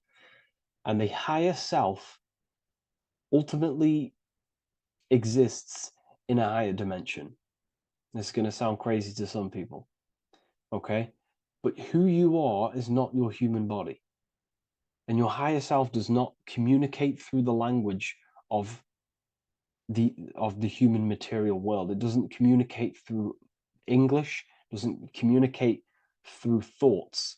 It communicates through intuition and communicates through dreams and symbolism. So it's all associated with the right pillar. This is the things we can't see. The higher self is always guiding us to awakening and to our purpose on the earth. Okay, so this left pillar also can symbolize what we're born into the world with, our circumstances, our external world. What are we born into? You know, our family, our current financial situation, where you're located in the world. So it's also symbolizing this. It's also symbolizing the qualities you bring here, the natural abilities you have when you're born, and what we need to do with our environment to ultimately reach a higher consciousness and reach our and transmute our environment we're born into to realize who we were and why we came here. Okay, so we need to build the bridge between intuition and action, and always take action on what we know and feeling is right at all times. That's unity consciousness. And when we do this, we gain the light. We gain more light, symbolic of more information of the self. Because the higher self is always guiding. It's always watching over. And it's always trying to give us knowledge of awakening, of why we came here.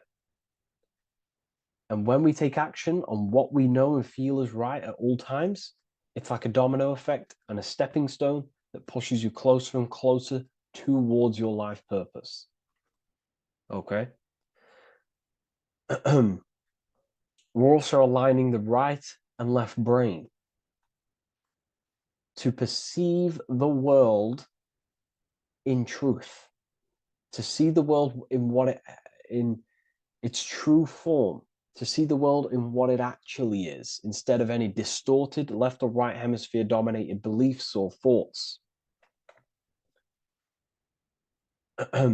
We ultimately do that by acknowledging that, yes, you have a self, you have, the left brain is more ego, this like divided thinking, everything's separate, and the right hemisphere is more holistic. So we need to see the world in the middle of this, in the middle, acknowledging the self and acknowledging the collective consciousness, and how my thoughts, emotions, actions contributing towards myself and the collective.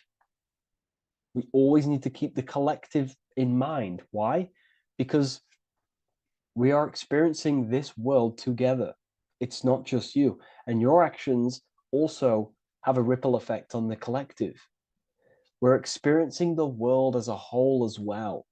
Yes, there's yourself and there's the collective. We need to think, feel, and act towards the collective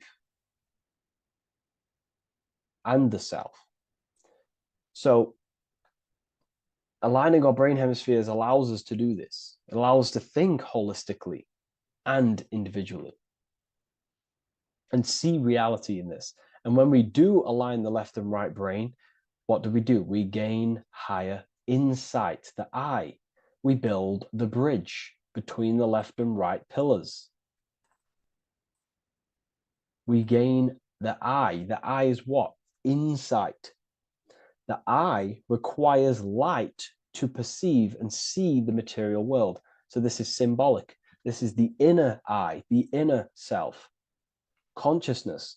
And when consciousness has light, which is symbolic of truth, knowledge, light is a massive symbol in Freemasonry. And light represents knowledge of self, information. And when we gain information and knowledge of self, when we align our left and right hemispheres, our actions take action on our intuition, we gain higher light, higher knowledge of self, ultimately. And this is why we also have the square and the compass. Okay? We have a square and compass here. The square and the bottom, base consciousness, also representing masculine qualities. This is the masculine qualities. because squares are masculine. And the compass creates circles. So we have the circle on top of a square. Circles are divine. This is oneness. The circle is one line. The square is 4 lines. It's divided. So we need oneness over division. We need to unify the masculine and feminine qualities. Masculine, feminine qualities, okay? This is in the middle because the compass would fall on the right pillar and the square would fall on the left pillar. And it's unifying. It's representing unification of these 2 pillars of masculine and feminine qualities of self to ultimately rise towards this light, out of the darkness and into the light. Okay? Let's go back. The G. This is very important. This is one of the most important teachings I could possibly give you about the G. The G is the generative principle, is what generates things. And the force within you that generates things is care and the heart energy. The heart ultimately expresses our actions. We think, if we care, we act. Everything in your external world is in front of you because your heart cares. You care about the video and gaining knowledge. You're now here watching this video. That's the care energy expressing actions. So in order for us to truly get out of this divided consciousness, we have to go through the G. We have to go from base consciousness, the square, divided, we go through the G, because we have to care. And if we care, we'll reach the higher mind and gain higher self-knowledge and master the self. You cannot do this if you do not care. And if you do care, you will take action towards it. If you're watching this and you don't actually truly deeply care, you won't take the action. You'll just gain the knowledge, which is ultimately useless. You have to take action on this knowledge. And if you do not, there's no point watching the video. It's difficult. It's difficult. It's not easy. And things, throw us off our path sometimes. I understand. I'm not saying I'm perfect, but we ultimately have to give care towards reaching higher knowledge. Seek and you shall find. If you have the care about reaching higher knowledge of self, you will seek it and you will take actions towards it. Okay? We see this everywhere, and I mean everywhere. The Temple of Solomon has the 2 pillars, Jachin and Boaz pillars, feminine and masculine qualities. Sol, O, Mon. Sol is sun, Mon is moon. It's building the temple, which is, the temple is the inner self, ultimately. It's symbolic. The temple's not a real place. The temple of self, building the Temple of Solomon and reconstructing the Temple of Solomon, is about reconstructing the self through masculine and feminine qualities. We see it everywhere. And this is very symbolic, like very symbolic. We have the 2 pillars, we have building the bridge, and we have a stairway that goes to what you can't see, because it's going to the unknown. You have to have faith. Okay? What I'm about to say is very important. You don't know what higher consciousness is, okay, until you get a little bit higher. This is hard to explain, but I didn't know what everyone talks about, what higher consciousness is. I can't give you my higher consciousness. It doesn't work like that. You have to enter in and go within and have faith, going into the unknown, because you're ultimately going into something you do not understand. Higher consciousness, I cannot give it you. You have to enter the door and take action and think, feel, and act towards it, and you will go to the place, and then you will understand what higher consciousness is.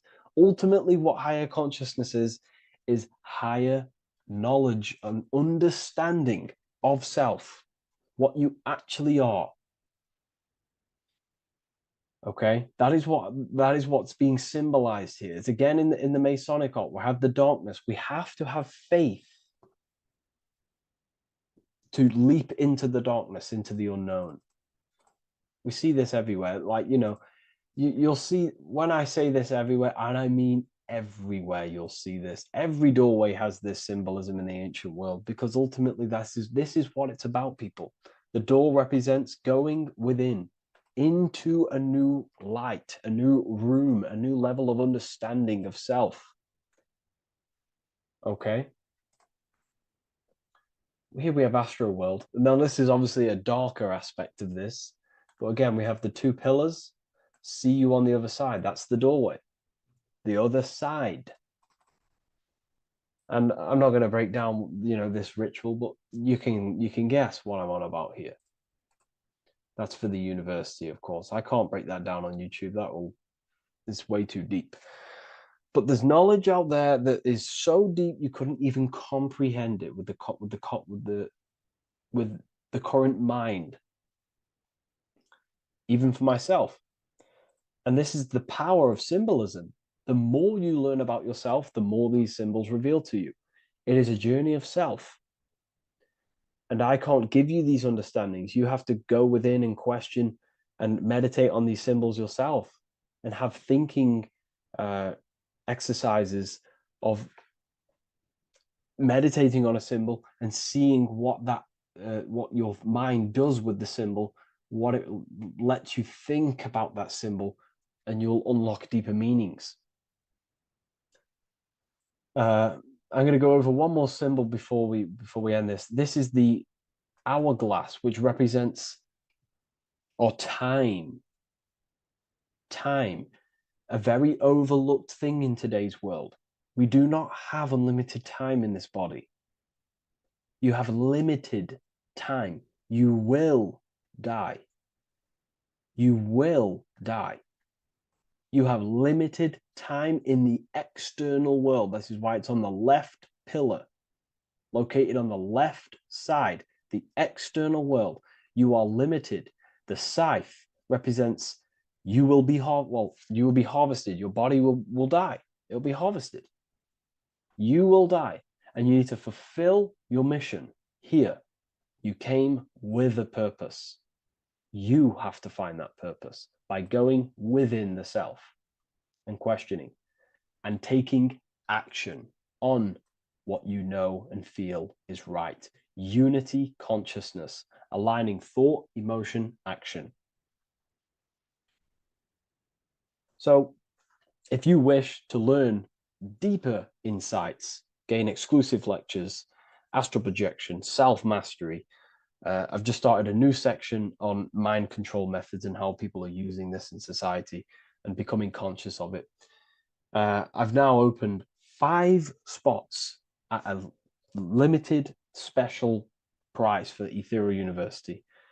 Use the code MIND, all capital letters, MIND, all capital letters at the checkout. And there's only 5 of these codes. Whoever uses them gets them. It's ultimately going to give you 20% off the university for as long as you're subscribed to the university. We go so much deeper in the university. Remember, social media is just the tip of the iceberg. Tip of the iceberg information. There are certain things I can't talk about, but I'll see you inside, and I hope you enjoyed this video. Please leave a like, comment, and a subscribe.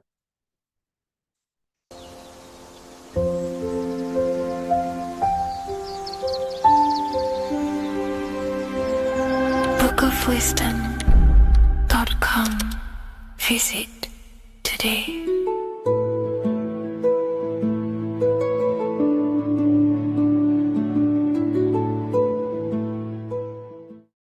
What if dreams aren't random at all, but messages from a deeper part of yourself, trying to show you things? In this video, you're going to learn exactly what dreams are from an esoteric view, how to control dreams, and how to dream more frequently. Dreams are not nonsense. They are expressions of the subconscious mind. In the daytime, we're using our conscious mind, what we are aware of. This represents the daytime, the sun, the external world. We're operating in the external, outside the body in the day. But when we go to sleep, we return inward. Everything does this breath. We breathe in through the nose and out through the nose. Everything does this in and out process in the universe. We live, we die every single day. We wake up, we express things in the external. Then at nighttime, we return back to darkness, back to the internal. This is the breath of the universe. We have summer, we have winter. This is the breath of the sun and the seasons with the earth. You have an internal world and an external world. External is physical, the internal is spiritual. Like I said, when we go to sleep, we are returning back to the internal world of your own consciousness and subconscious mind. Your subconscious mind holds everything about you,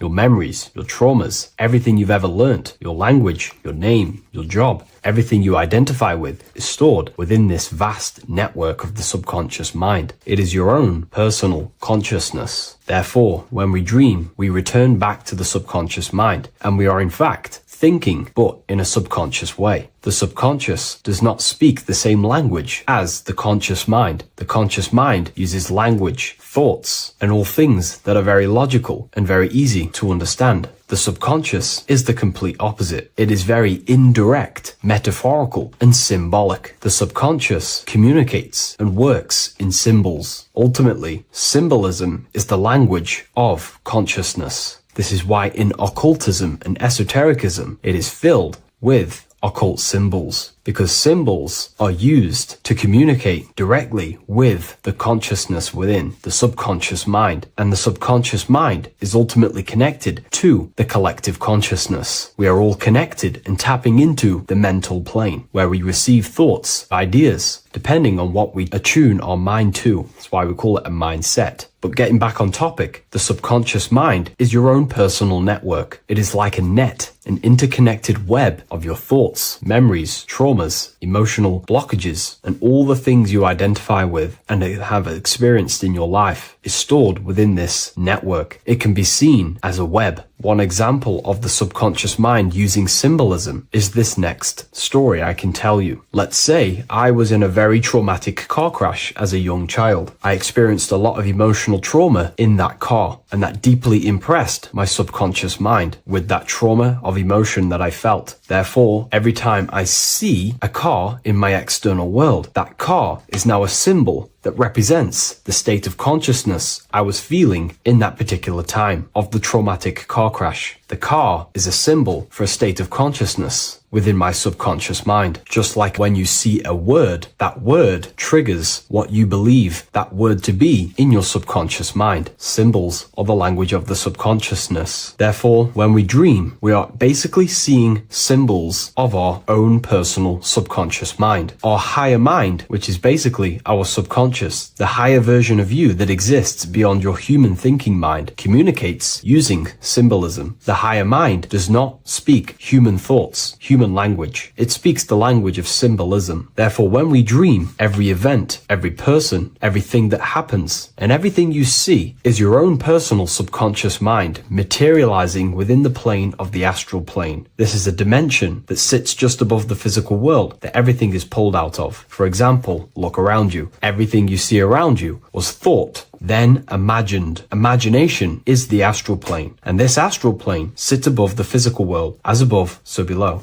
These objects were thought, imagined within someone's mind, and then pulled into a physical reality. Therefore, the imagination is what you're experiencing within a dream. It is your subconscious mind thinking and materializing within the imaginative plane. For example, let's say you are a Christian, you believe in Jesus your whole life, you have lots of emotion towards Jesus. This deeply impresses your subconscious mind. You believe in him so much, you go to sleep, you have a dream that you meet Jesus. You did not meet directly with Jesus. You met with your own belief. It was your own belief materializing within the imaginative plane and revealing itself to you. Dreams are materializations of your memories, your subconscious beliefs, traumas, and anything that could be inside the subconscious mind. It is your subconsciousness revealing itself to you in a material form. Let's say you have a nightmare. There is a big dark figure chasing you and you are running away in fear, away from this dark figure chasing you. That dark figure is not an external entity. It is not a spirit or a jinn or a demon. It is in fact an aspect of your own mind. It is a symbol that represents maybe a fear, a trauma, or something you are running away from internally, inside your subconscious mind. Something that you are not addressing, but something that is fearful, something that can be controlling you on a subconscious level. Let's say you have a fear to address something in your personal life. You want to address someone who is getting on your nerves at work. You continuously put this off and you fear doing that situation. Over a long period of time, this can slowly control you subconsciously. You start to avoid the person, avoid any contact. It is subconsciously controlling you. This is not the best example, but you can see what I mean. Hidden fears and traumas in the subconscious mind can subconsciously control your actions and ultimately lead you to low states of consciousness, keep you from reaching your higher potential, and ultimately create blockages within your own consciousness. That figure in the dream is a materialization of something that you are fearing and running away from and not addressing. This is why people always have dreams of traumas that they have experienced as a child or when they were younger, or maybe from a year ago or two. It's because that emotion is deeply impressed in the subconscious, and the subconscious is always trying to reveal things to you, communicate to you that you need to change, purify, and maybe heal within your own consciousness. This is how the higher self communicates to you through the language of symbolism. Once you understand this, dreams can become a very powerful tool, not just entertainment at nighttime. Your consciousness never rests. Your consciousness is eternal. It is the very spark of the divine. Your body needs rest. Your consciousness is not physical. It does not need rest. So this is a way you can identify what your dreams are trying to show you is by writing them down. A dream journal. Every single dream that you have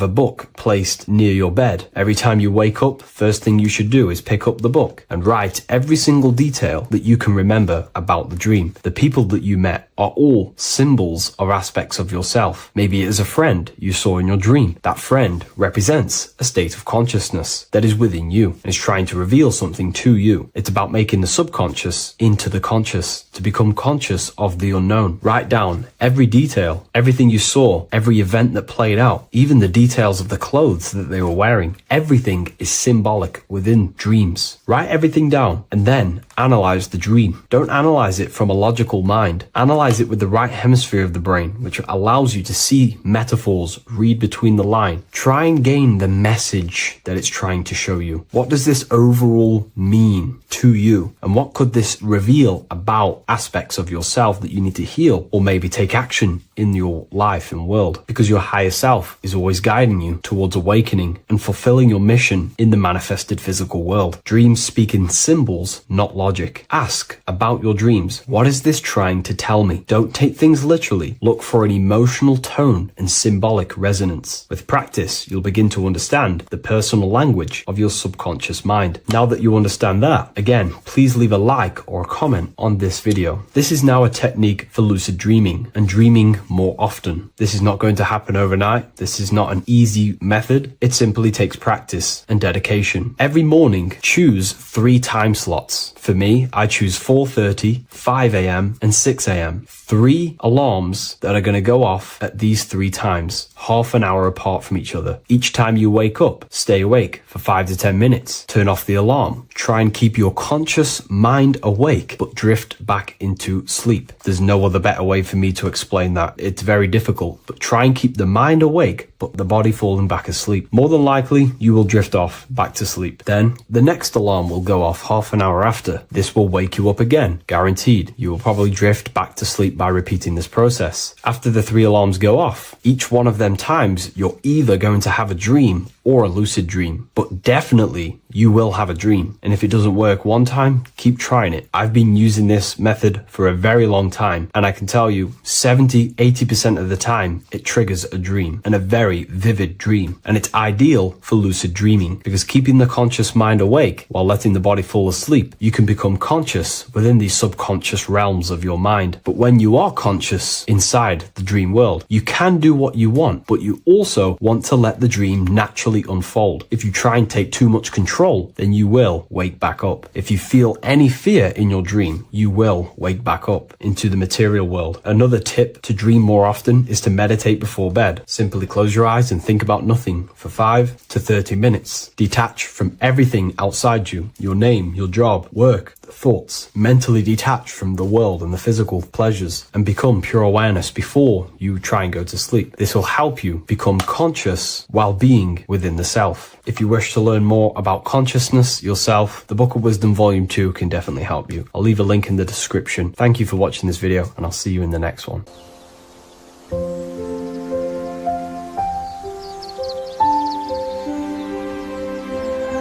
bookofwisdom.com. Visit today.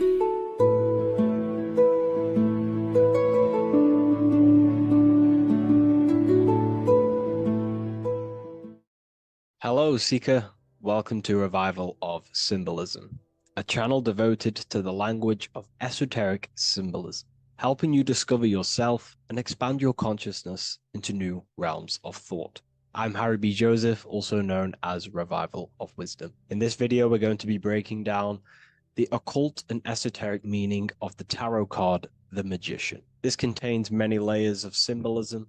Let's get straight into this. So if we look at the card of the Magician, the first thing we notice is this gesture, his hands. We have one hand up, one hand down. This corresponds to the teaching and the principle of the universe called the law of correspondence, also known as above, so below. As above, so below pretty much corresponds with everything in the whole world and life. Everything functions underneath this law. It teaches that everything below in the material plane does not exist on its own. Physical life does not create itself. It is not independent. It cannot sustain itself. Everything below in the material plane has its spiritual counterpart within the heavenly realms of higher consciousness dimensions. Everything above manifests that which is below. It's simply representing how reality is dual and you are dual. You have a self outside the mind, which is the physical body, and a self inside the mind, the spiritual self. While most people are fixated on the external self, the physical body, they never give attention to their internal self, the self inside the mind. The self inside the mind is limitless, has infinite potential, and is not bound to any true form or identity. The internal self is the immortal self, the higher self. It is the self that can turn anything, any thought, into a form within the realm of imagination. This is what we call the astral plane. The astral plane being a plane or a dimension that sits just above the physical plane, and it's the realm of imagination, emotion, and desire. Because in order for us to imagine something, we have some sort of emotion or desire to create it. Therefore, it is the astral energy, the desire and the imagination of something above in the higher realms and dimensions of consciousness that make it possible and physically created within the material realm. It is the astral forces of desire manifesting the actions of the physical body, because the physical body only moves to what we care about, or we have a passion or desire. These forces, what we call passion and desire, are not just chemical reactions in your body. They are astral forces directly coming from your astral body. We think with thought. This is the beginning of all creation. We think, we imagine, we desire, then we act. It is the higher realms first, then the external realm, the material. Higher dimensions over the lower dimensions.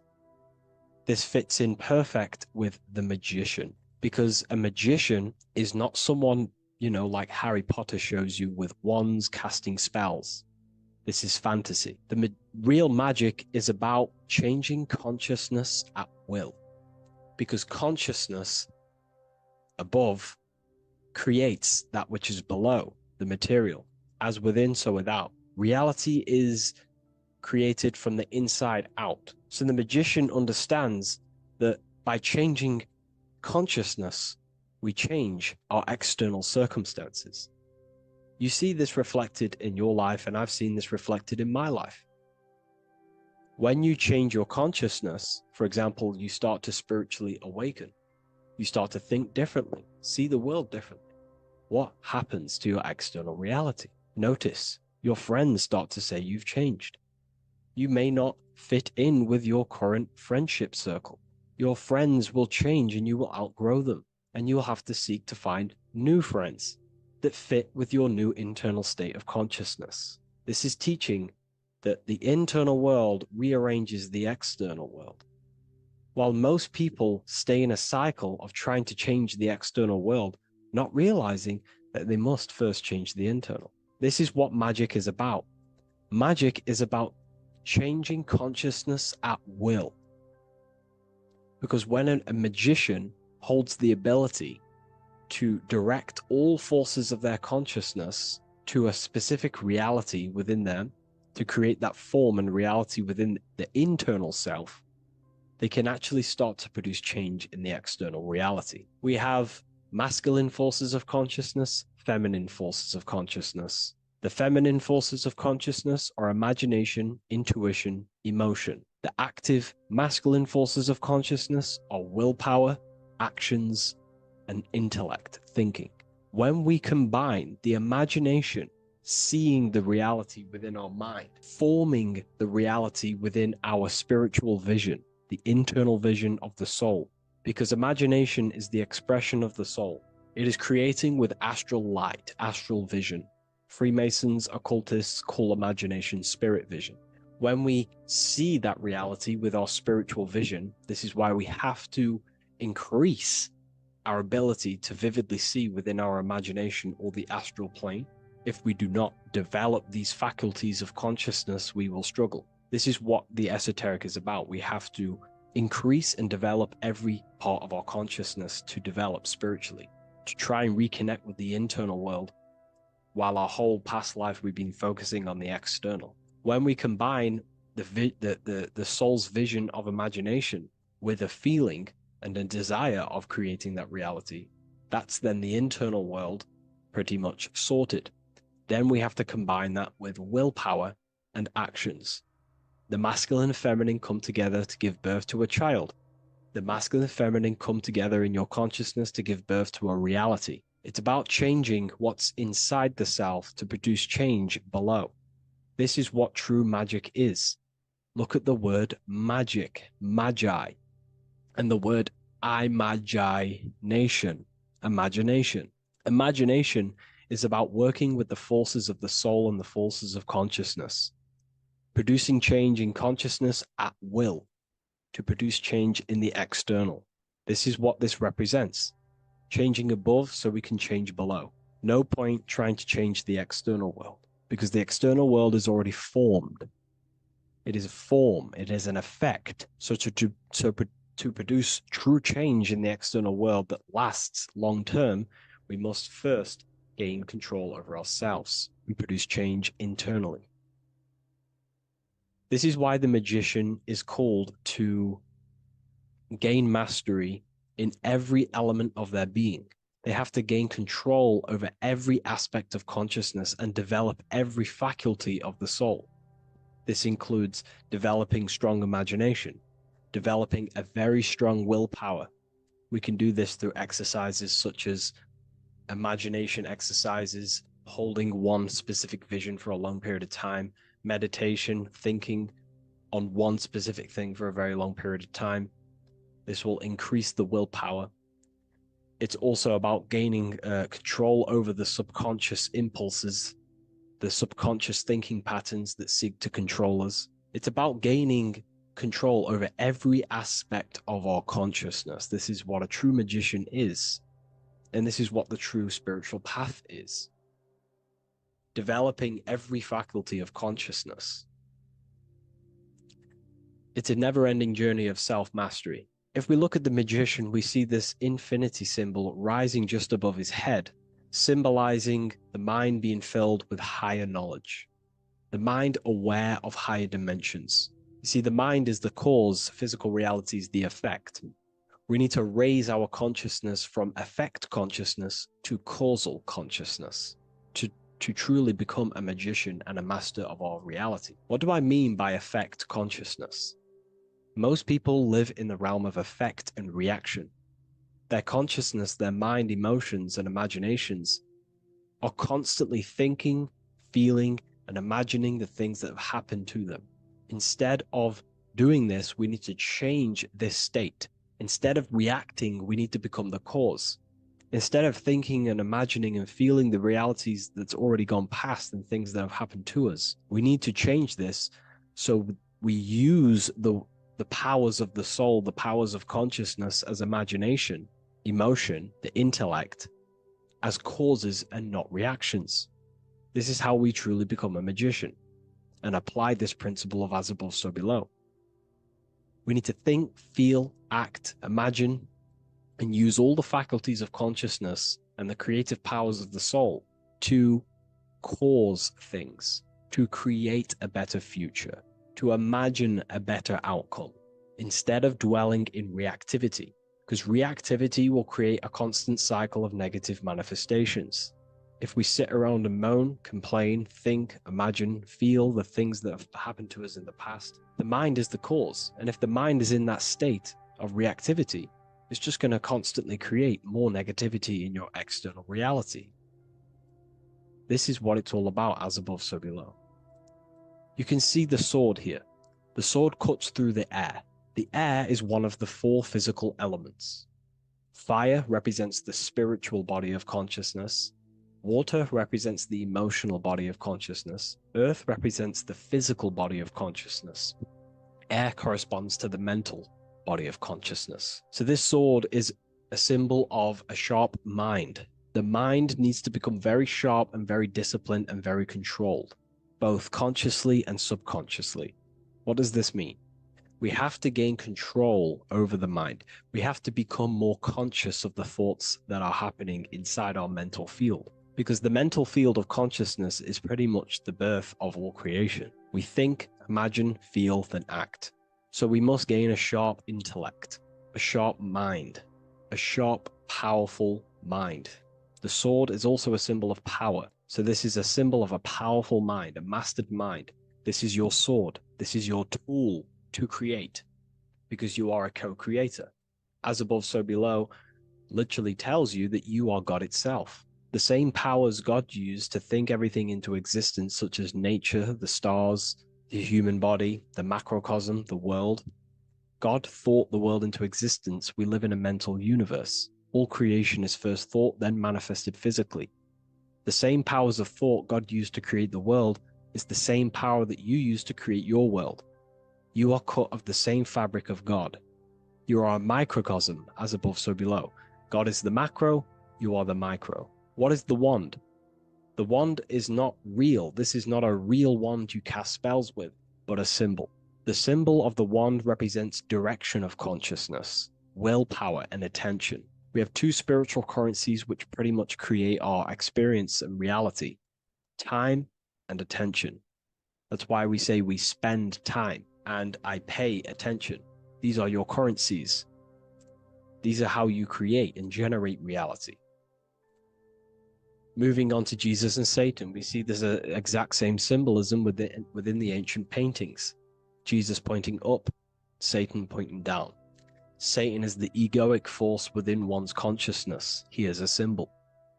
Satan is not a real identity or being or entity.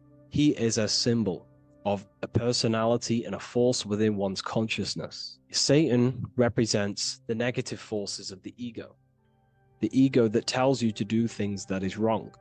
In your heart, you know what is morally right and wrong. Let's say you're thinking, you get a random thought of stealing an old lady's purse. You, in your heart, know that is wrong. But Satan is the force inside of you that says, do it anyway. Don't listen to the heart. Get the personal gain. I want the money. That's Satan. Jesus is the higher mind, the aspect of our consciousness that dwells above the ego. It's the part of our heart that desires the spiritual. Our heart is the generator of our reality.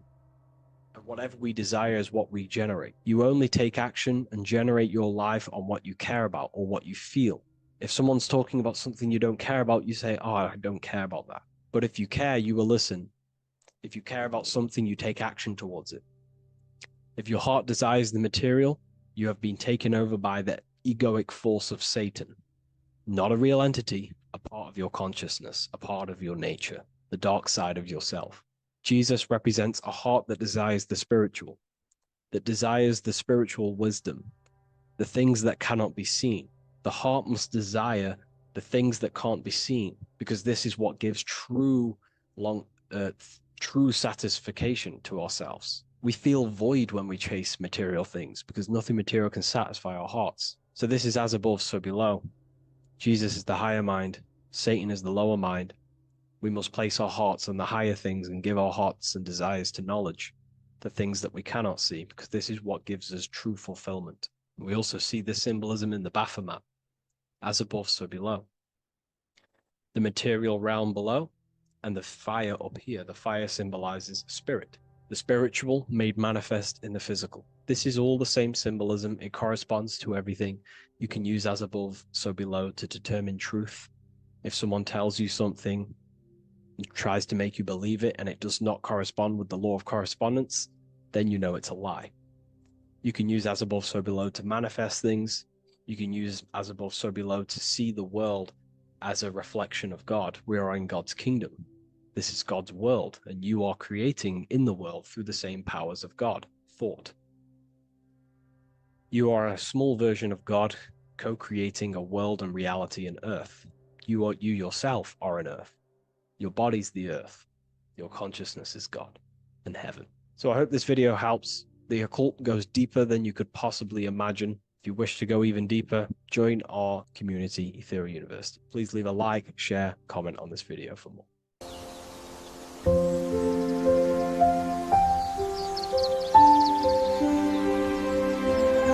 bookofwisdom.com. Visit today.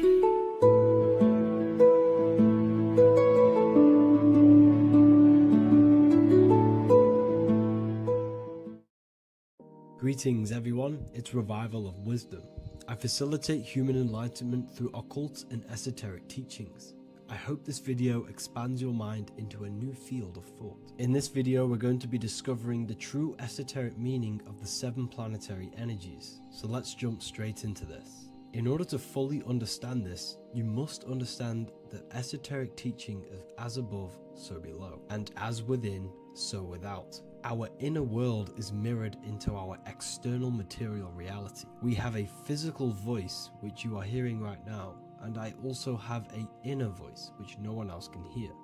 The inner world is invisible, and the external world is visible. In other words, the inner world is the spiritual world, and the outer world is the material world. The inner world of ourselves reflects and projects our outer world, which means everything in our external reality is somewhat reflection of our internal self. You are made in the image and likeness of God. You yourself are the universe experiencing itself in a 3-dimensional physical form.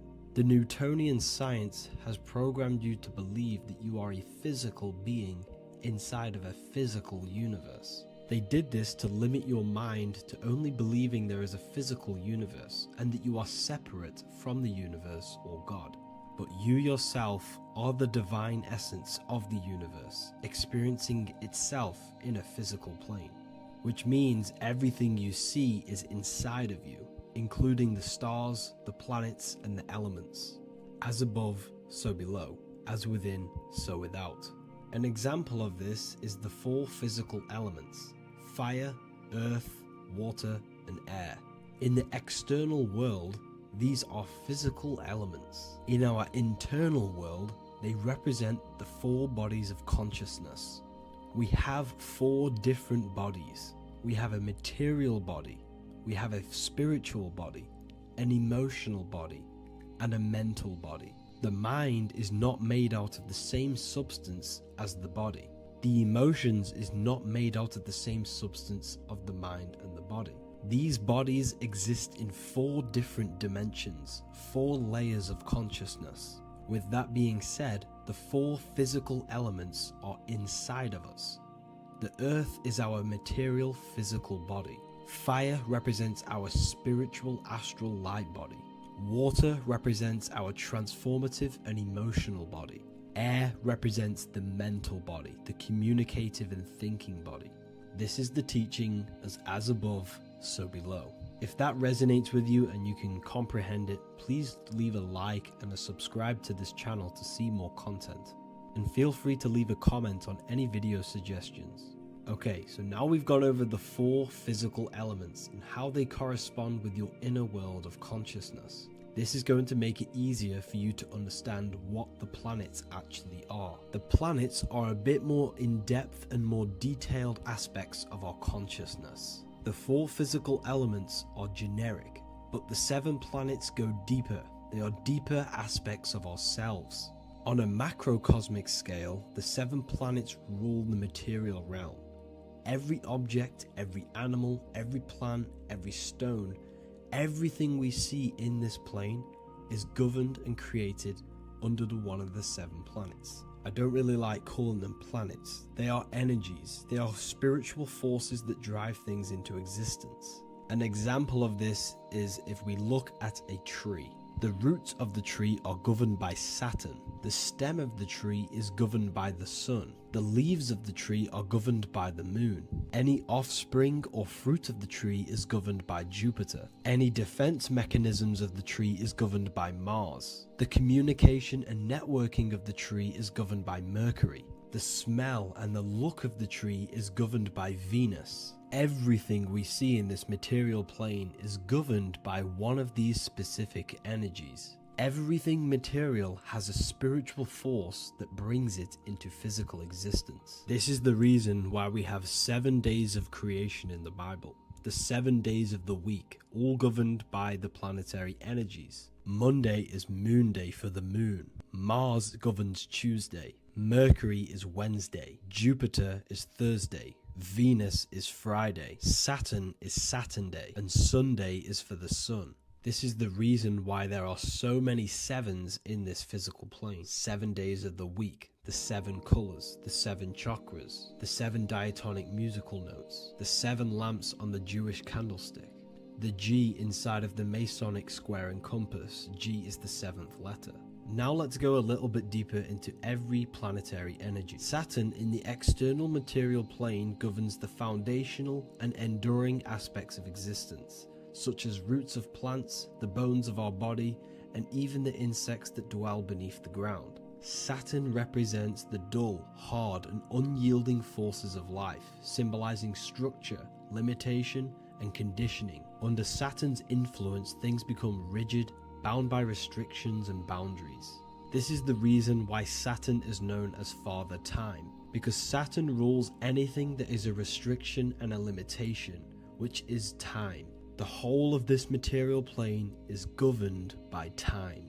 You will be born and you will die. This explains why there is so much Saturn symbology in this material plane. Saturn is one of the most important planetary energies. You are a spiritual being in a physical body. Your light, your consciousness is bound to the physical body until you learn how to escape the physical body. The body is a limitation for our infinite minds and spiritual bodies. Our infinite mind is stuck in this material body, governed by Saturn's limitation of time, matter, and space. Now let's dive into what Saturn means to our consciousness within our internal world. We've gone over what Saturn means in the external world.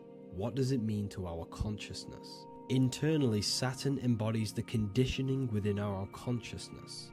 When the Saturnian aspect of our consciousness dominates, we become overly rigid, fixated, and restricted in our thinking and actions. For example, Saturn's influence is strongly felt in today's world, where many people's minds are confined to societal norms and conditioned responses. Saturn is the aspect of our consciousness, our minds, such as limiting belief systems and limiting thoughts and emotions. This is the negative thought that you can't get rid of, that's holding you back. This is a Saturn aspect of our consciousness. However, this is not a negative thing. The Saturnian aspect of our consciousness is a great teacher, guiding us through difficult life lessons that ultimately lead us to growth and expansion. Saturn's energy allows us to experience and overcome fears and limitations so our minds can expand into new fields of thought, into new life. Although Saturn's energy is harsh and often challenging, it helps us develop resilience, discipline, and wisdom. However, in the modern day, this Saturnian energy has overpowered the minds of the masses, fostering excessive rigidity and limitation. This is why we see so much Saturn symbolism. It's literally everywhere because our minds are being dominated by the Saturnian limiting aspect of our consciousness. Now, let's move on to the moon. The moon, or lunar energy, in the external material macrocosm plane governs the elements of water, influencing the natural cycles such as the ocean tides, which rise and fall in harmony with the moon's phases. Beyond water, the moon also guides instinctual behaviors such as animal migrations. Birds, insects, and other creatures rely on the moon's subtle energies to navigate their journeys. For example, dung beetles use polarization patterns in the moonlight to orient themselves and travel safely home. The moon creates the months. M-O-N is moon. There are 28-day cycles, and this 28-day cycle of the moon is reflected in the woman's body, known as the menstrual cycle. The moon is a feminine energy, governing the feminine elements such as water and the feminine cycles of the body. The moon is the womb. This is why eggs have the same color as the moon, because eggs are ruled by the moon's energy. Now that's the external world. The internal world, the moon symbolizes the emotion aspect of our consciousness. It represents the subconscious mind, the seat of intuition and psychic abilities. Just like in the external world, things are born out of the moon, such as eggs and the womb. The subconscious mind acts as a womb for our conscious mind. Our deep subconscious emotions and programs are born into light into the conscious mind and controls the conscious mind. The moon represents our hidden psyche, our shadow self. Now let's go on to the sun. The sun represents the life force. In the material external world, the sun is ruling over pretty much all life. The sun gives life to all things. Without the sun, animals could not exist, the human body could not work, and plants would not grow. The sun is the life force. It's the soul of the world. Now, in our internal world of consciousness, the sun represents our passion, our drive, our conscious mind. The aspect of our internal world that wants to drive things and give life to physical manifestation. Now we go on to Mars energy. Mars is well known for being the god of war. Mars energy manifests into the material plane through anything that seeks to protect or defend itself. For example, the holly tree. The holly tree leaves are very sharp and they defend itself. Anything that is protective in the material world has Mars energy and is governed by this specific aspect of consciousness.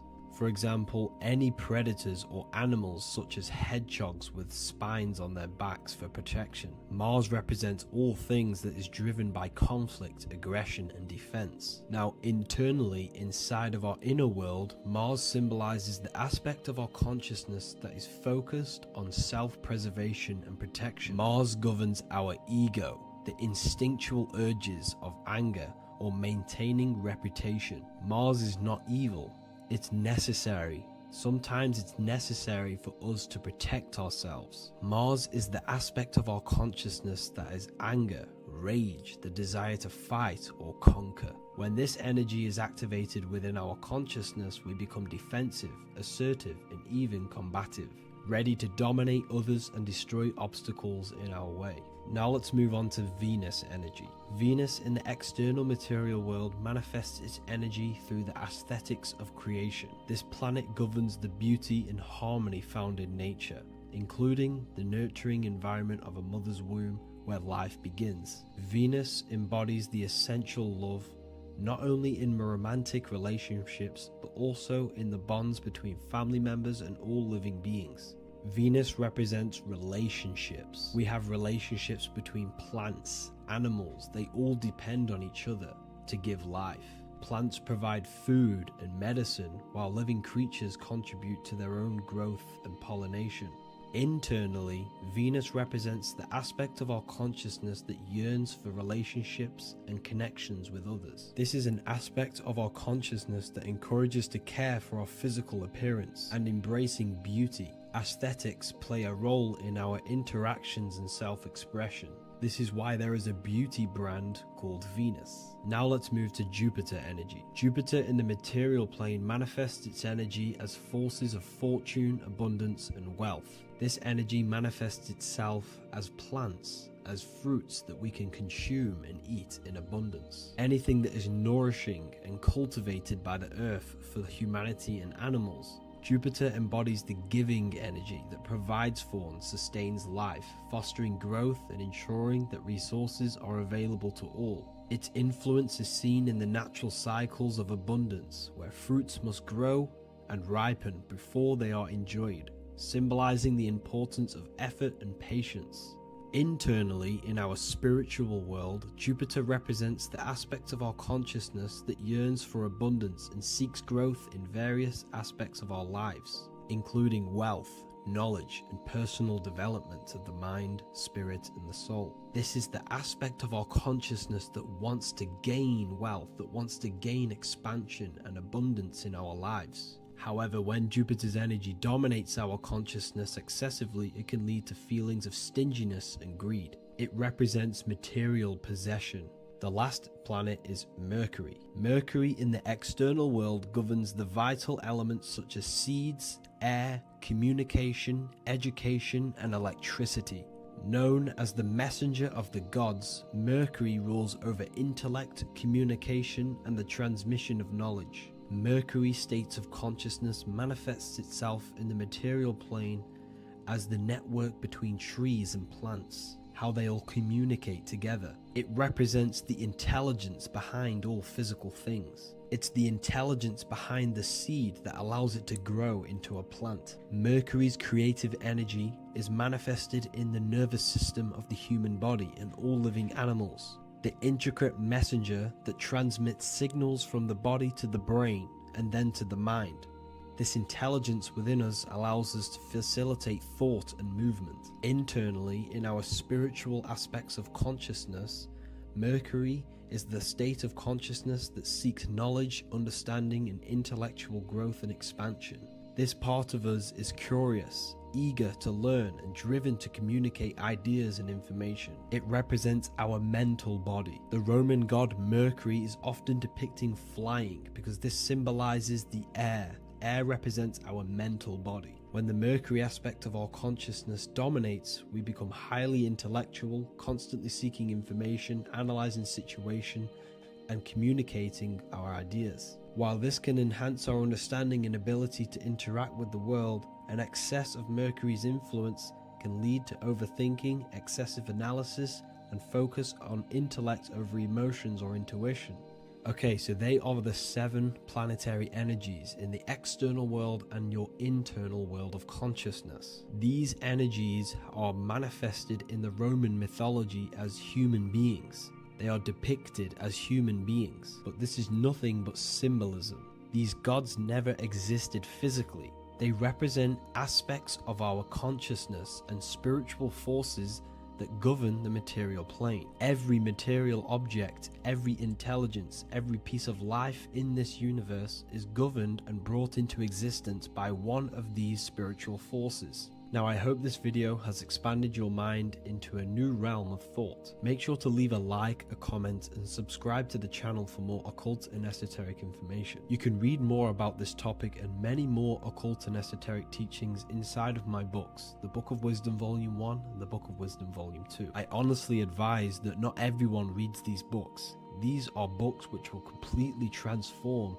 your view on reality. You will feel a lot better reading these books because you will find a connection with yourself and the universe. Understanding truth and knowing thyself gives you a sense of well-being. Like I said, this is not just a book. This is a beginning of your journey of expansion and growth. Reading them can be life-changing. Inside my university, I host live calls where you can ask me questions, and you can watch all the pre-recorded live calls. You also gain the ability to manifest your own reality through the Manifestation Mastery course. There is also a library with all of the PDFs that I've read in the past of occultism, symbolism, and esotericism that you can gain access to. There is a whole lecture section where you can watch all of my occult lectures. This is a place of transformation. The price of the university will be going up very soon. If you join now, you will gain a free sexual alchemy course which will teach you how to transmute sexual energy into creativity. I'll leave all the links in the description for the university and also my website where you can get my books. I hope you enjoyed this video. Take care.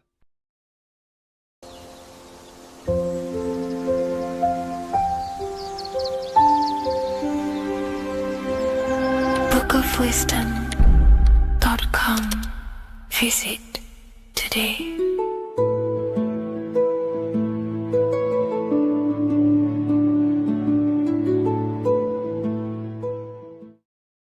What's good, people? We're back with another video. This is going to just be a quick video. Manifestation, magic, bending reality. So let's jump straight into this. So you have a conscious and a subconscious part of your mind. The conscious is what you're conscious of, what you're actually doing, where you can choose or not. However, the subconscious is the part of your brain which is automatic. So all of the systems in your body, like the digestive system, your heartbeat, these are automatically being ran. And you do not have to tell these systems to do anything. You do not have to consciously tell your heart to beat. It's automatically doing it. And this is what the subconscious mind is controlling. It's like the dark aspect of your brain or your mind. It is the way bigger aspect of your mind. Okay, it controls all the systems in your body. Okay, and this is where all of your programs are. So when you're in it from your childhood, what you've learned in school, all of these things are being kept in your subconscious, maybe traumas and stuff like that. So the subconscious is the female aspect, and the conscious is the male aspect, because the male is all about action and doing, and the female is more about creation, creativity, intuition. So you have a right and a left hemisphere of your brain, and these are obviously male and female. The right side of your brain is your female. It's to do with creativity, imagination, intuition, insight. Okay. And this is one of the most important sides of the brain. This side of the brain is the most attacked by the elites, whatever you want to call them. This side is one of the most important, because obviously your intuition is a massive part of reality. And if you don't have intuition, then you lose track of the things around you. You can't consciously feel if things are wrong or right. They don't want you to have intuition or creativity or imagination. They want you in the left side of your brain, which is just reasoning, logic, and basic things. So they just want you to tell you what you want, tell you what to learn, and then that's it. They don't want you thinking for yourself, which is the right side of the brain. So whatever the conscious side of your mind impresses the subconscious side of your mind. So if you do affirmations, for example, if you consciously do affirmations every day, you're reprogramming your subconscious mind. You're impressing a vibration and a word into your subconscious mind, and therefore it will reprogram it. So the male and female aspect are symbolized by the Star of David as well. The male being the upside triangle, the female being the downside, connected all in one, because we both have male and female energy. So every thoughts are electric, which is the male aspect. Emotions are magnetic, which is the female. Each thought creates a wave of vibration in all directions. So think of it like a water drop in a pool, but it going out in every single direction. It's not just flat. And these thoughts have a certain frequency, well, has a certain vibration. That vibration has a certain frequency. And this affects your aura. Every thought, every emotion directly impacts your aura and the strength of your aura. So if you're angry all the time, your aura in the astral plane will look red. However, if you're happy, it'll be more like blue and green. So it's very important.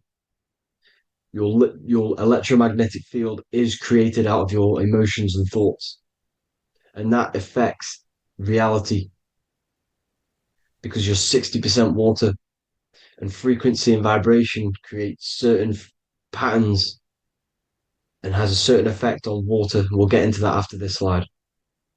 So each thought that people are thinking around you, you are actually subconsciously picking up these thoughts because it's emitting this vibration in all directions. So this is why you can pick up thoughts of other people on the odd occasion. However, when you're more in tune with your intuition, your right side of your brain, you can start to pick up on vibrations, thoughts, and other people's auras. You can pick up on the energy once your third eye is open, and you know whether you should be in that environment or not. This is what we call an atmosphere when we go into a room and you can feel the tension if someone's been arguing, for example. This is the atmosphere, this is the vibrations, these are people's auras emitting these certain frequencies and vibrations. Okay, so our aura is contained of multiple layers. Obviously, we have the physical body. This is the electromagnetic layer. However, you have the different planes of existence, the spirit, mental, astral, etheric, and then physical. The physical is the lowest plane of existence. And the physical plane is a product of all of the planes above. So the mental impresses on the astral impresses into the etheric, and then the etheric creates the physical object. So the mind is the root cause of reality. The mind is the cause of everything. Your consciousness is pure cause. There's no effect. Everything you see in this reality is the effect. Everything that you experience is the effect, because the root cause was the mind. The decisions you made you experience that certain experience. And that decision was created on the mental plane. And this is just pure thoughts. And thoughts are things. If it exists in your mind, it is a thing. It's a certain frequency. So if you have a certain level of thoughts, if you're thinking positive, for example, you're going to have a strong aura, you're going to have a higher vibration. And that attracts like. Like attracts like when it comes to thoughts and vibrations and electromagnetism. So if you're thinking positive all the time, speaking positive, doing positive, you're then creating a higher vibration, and that's going to attract people on that similar frequency to you. Everything is electromagnetism, frequency, and vibration. Everything. You see, so this is why, for example, if I put my hand to a TV screen, if my finger was the same vibration as the TV screen, it would go straight through it. However, the particles in my hand and the particles on the TV screen are two separate vibrations, and this is what causes the friction to stop and not my finger to go straight through it. So like I said, when you don't feel the vibe of someone, when you don't feel right, you don't really get along with someone, this is a vibration. your vibrations are not matching, they're not similar, they're two complete different vibrations, and they're not aligning properly. So music has a massive part on this. Music is a massive, massive tool for the elites because music is frequency. And in 1975, the musical instrument are all tuned to 440 hertz. So Spotify, Apple Music, most of the music on YouTube is all set to 440 hertz. And 440 hertz is not divisible by 3, 6, or 9. And when you can't divide a frequency by 3, 6, or 9, it's not a natural frequency. As you can see here, this is 432 hertz. This makes a nice geometric pattern. However, 440 hertz is a distorted pattern.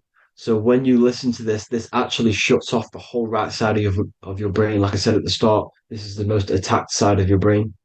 It's to do with creativity, imagination, intuition. When you listen to 440 hertz, it shuts off the whole right side of your brain. And obviously shutting off all of these forms of your brain. Music is very, very powerful tool for the elites because it's the only thing which can enter your soul or your ears without consent, your body without consent. Everything else has to be through consent. You choose whether to eat something, you choose whether to drink something, but frequency, you're going to hear it no matter what. This is why it's so powerful. And music influences the body in many different ways. It's the most powerful imitator of everything. It directly affects all listeners. It directly affects intentions, gestures, movements, and actions. It stimulates your mind, and certain songs, certain catchy songs, can reprogram your subconscious mind, invoking certain emotions. This is why when you listen to slow beat songs, it makes you feel more sad. When you listen to upbeat songs, you feel more energetic.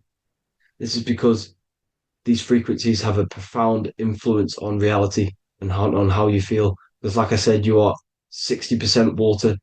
And as you can see here, each frequency creates a different geometric pattern. And inside of you is 60% water. So like I said, 440 hertz is going to make a distorted pattern in your water. And this is going to have a profound effect on your emotions and your reality. So like I said, health is not just the body. It's you are made of body, mind, and spirit. You need to look after what you put in your body. You need to look after your spirit and look after your mind.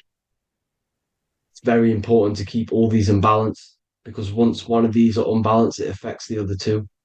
So if you're eating wrong, it's going to affect your spirit and mind. If you're thinking wrong, it's going to affect your body and spirit. These are all interlocked. You have to look after them all. So it's very important you understand music.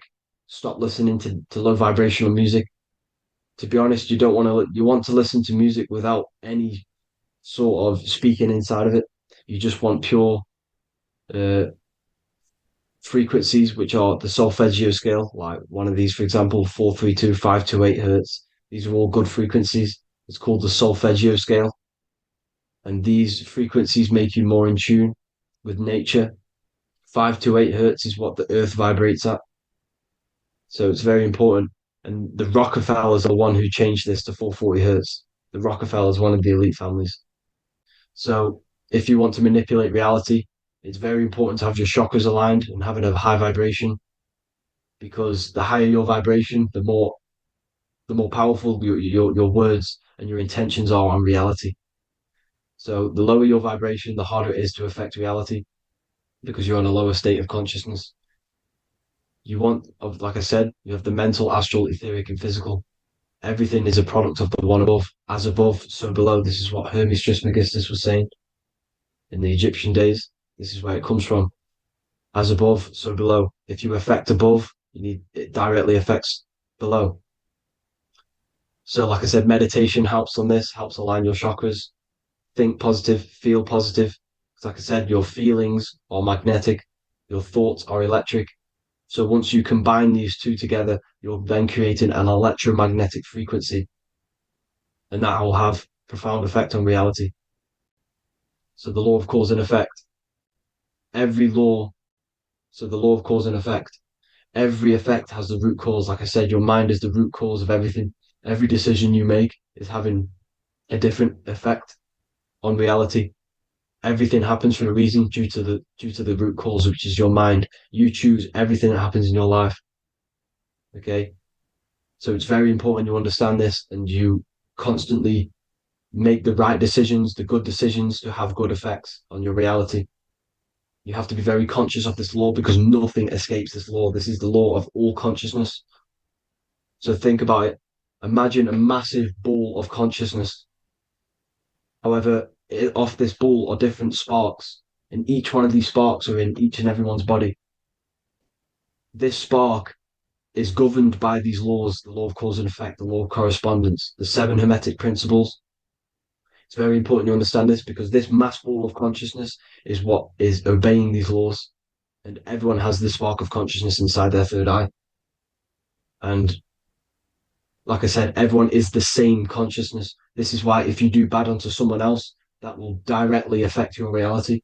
So if you hurt someone, it's going to come back to you in one way or another because you are that same consciousness. This is like a mirror reality. As within, so without. Whatever you feel on the inside, you're gonna see that on the outside. You're gonna experience that reality, whatever you've impressed. So there's different ways to bend reality to your will. This is kind of a sort of magic. So obviously you have black magic, which is manipulating reality to harm and influence others, or to be very selfish. And then you have white magic, which is manipulating reality for the good of humanity. So you do have to be very careful with your intentions, people, when you're trying to manipulate reality, because this is nothing to be played with. If you are manipulating reality for the wrong reason, it's going to come and bite you in the ass in some way or another. Because everything is balanced. Everything balances out in this reality. Nothing escapes the laws. Not one thing escapes the laws. So if you're stealing from yourself because it's just going to come back in one way or another. Inside of everyone's heart, you know whether you're doing good or wrong. You can feel it when you do something wrong. You can feel it when you do something good. The heart is the center of the torus field. It's balance. And this is why you say follow your heart, because it's the center of the torus field. It's very important to listen to this inner voice inside of you because that is telling you the right things to do, the good decisions to make. And when you keep following that voice, that good voice inside of you, it takes you to your life path. Very important to follow that voice. However, don't let the ego get in the way of it. Don't care what your friends are going to say. It's very important to understand this. So you have different ways of manipulating reality. You have sigil magic. This is where you create your own sigil or symbol. You create your own sigil and symbol, and then you charge it. You behind that symbol, you have an intention. So, for example, if you want to manifest wealth, you create a sigil which represents what you want. You create that sigil, you draw it out, you charge it because wherever your attention goes, energy flows. So whatever your attention is, you're sending energy that way. So what you do with your eyes and your hands, you place attention on the sigil. Imagine that it's glowing. Imagine that you're sending energy to the sigil. And then you burn the piece of paper once you've done this. And then after this, you meditate on that symbol. You constantly think about that symbol because that symbol is the frequency, is the thing that you want to manifest. So that's one way. Or you can just meditate on your reality. So imagine yourself having already what you have. This is what they call a mindset. You must set your mind to the frequency what you want to manifest. Okay. So if you want to manifest wealth, for example, imagine yourself being wealthy. What would it feel like? What would you be doing? Imagine a scene in your mind. Constantly do this, and you're putting out that frequency. Like I said, you must think because the thoughts are electric, and then you must feel, which is magnetic. Together, this creates an electromagnetic frequency, and this is how you attract things to you. You will attract the certain people to come in your life to bend reality to your will. Okay. Or you've got mirror magic. stare yourself in the mirror, because a mirror reflects light, it also reflects energy. So you've got to be very careful of what you say to a mirror. You've got to be very, very, very careful, because whatever you send into that mirror is directly sent straight back to you. So if you're thinking negative, you're sending negative energy back straight to you, and that's going to have an effect on your reality. Affirmations are very important, because your words are frequency, your words are vibrations, and each word you say has a certain frequency. If it's positively charged, it's going to affect you positively. If it's negatively charged, because like I say, your brain and your mind is like the director of energy. That's what your brain is, and it directs energy into certain things. You can either positively charge it or negatively charge it, and this brain is creating your reality constantly. It's manifesting your reality constantly in the present moment. So this is what the government knows. The government know your mind is the root cause of reality. This is why they call themselves a government. Government. The New World Order is not being manifested by them. They are controlling the information. They are controlling your perception of this reality. And they know the mind is the root cause of reality. Therefore, if they control your perception of reality and your information, what you believe, you're going to manifest that information, that perception. So we, the people as a collective consciousness, are the ones manifesting this New World Order. You see, so this isn't black magic. They're actually tricking us into manifesting their own their plans, this New World Order. You see, this is how smart these people are. They know how to get around the laws of reality. They know how to bend reality to their will without facing the consequences. They're getting humanity to do it. You see, there is a collective consciousness. As like I said, we all have that same spark of consciousness, right? So as a collective consciousness, we are on a very low vibration at the moment. However, we are waking up rapidly. There are more and more people waking up at the moment, and light always chases away the shadow. Light is a lot more powerful than darkness, you see. So one person waking up has a massive effect than one person being asleep. It has a profound effect. Because like I say, the light always chases away the darkness. It's more powerful. The light is always more powerful. High vibrations are more powerful than lower. So that's it for this, people. I hope you all enjoyed. This is a short, quick video. God bless you all.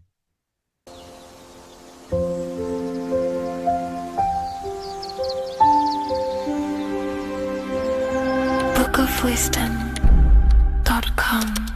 Visit today.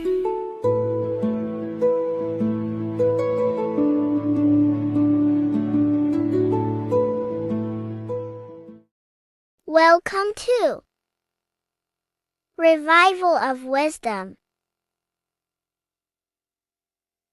Welcome people, we're back with another video.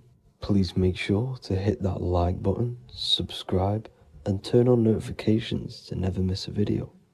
The Earth is a giant torus field consisting of a positive and a negative pole. The Sun being the cathode with a positive charge and the Moon being the anode with a negative charge. This is why the Sun rules over the day, giving you lots of energy, and the Moon taking your energy from you, making you go to sleep. Now, the plane that we live on is called the plane of inertia, and at the center of this plane of inertia is the North Pole. This is where the two electromagnetical energies meet. Now, this is where the most electromagnetic energy is stored. This is why all compasses will point north, because it's the most magnetic place in this reality. So the Sun and the Moon is spinning around this center point, which is stirring the ether of this reality and making everything move in circles, meaning this is a cycle. Everything's recycling itself. It's an organic simulation. The ancients also knew about this sacred land at the center of this reality, known as the North Pole. As you can see on this map from the 1500s of the North Pole, you can see 4 islands around this center black rock. Ancient civilizations like the Mayans, the Buddhists, and ancient Chinese also depict these 4 islands. The endless symbology of these sacred lands at the center has been going on for thousands of years. These sort of secrets are now kept by the elites, but as always they have to show the truth in plain sight, and this is what they are doing with the Windows symbol and also the Wizard of Oz. Now in the Wizard of Oz, as you can see, there's something called Munchkin Land.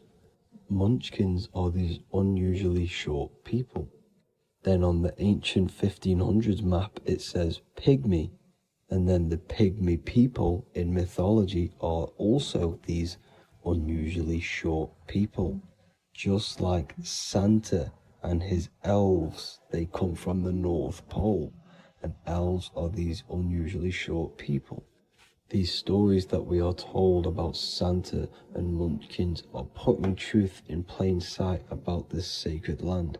This sacred land at the center of the earth is where the aurora borealis comes from and is being emitted from this black hole in the center, also known as the black sun. The aurora borealis is the earth's aura, hence why it has the word aura inside of it. It is the life-giving essence to all life within this realm. As this dualistic reality we live in consists of both physical and spiritual, the black sun is like our sun for the spirit. It's our spiritual umbilical cord, connecting us to the spirit realm. And the rising sun is the opposite. It's our sun for our physical 666 carbon suits, known as our human body, our physical aspect. As it states in the 40,000-year-old emerald tablets, deep in Earth's heart lies the flower, the source of the spirit. The flower of life is as thine own place of spirit, and streams through the earth as thine flows through thy form, giving off life to the earth and its children. So the North Pole is the core of this spiritual reality, and the closer you get to it, the more spiritual and lucid it becomes. So the elites have covered this up in order for us to forget the true nature of this reality. And they did this cover up by introducing the globe model. Nicholas Copernicus was around in the 1400s, and he introduced the globe model. As you can see, he is a Freemason. He depicts himself with a globe and a Masonic compass in all of his paintings and portraits. Galileo was also a Freemason, as you could see in all of his portraits with a globe and a Masonic compass. He was also a massive part of introducing the globe model after Nicholas Copernicus. So yes, the globe model was a spiritual and political move to gain more control over the masses. After the globe model was then introduced, they introduced the theory of evolution by another Freemason, Charles Darwin. See how these two theories go hand in hand?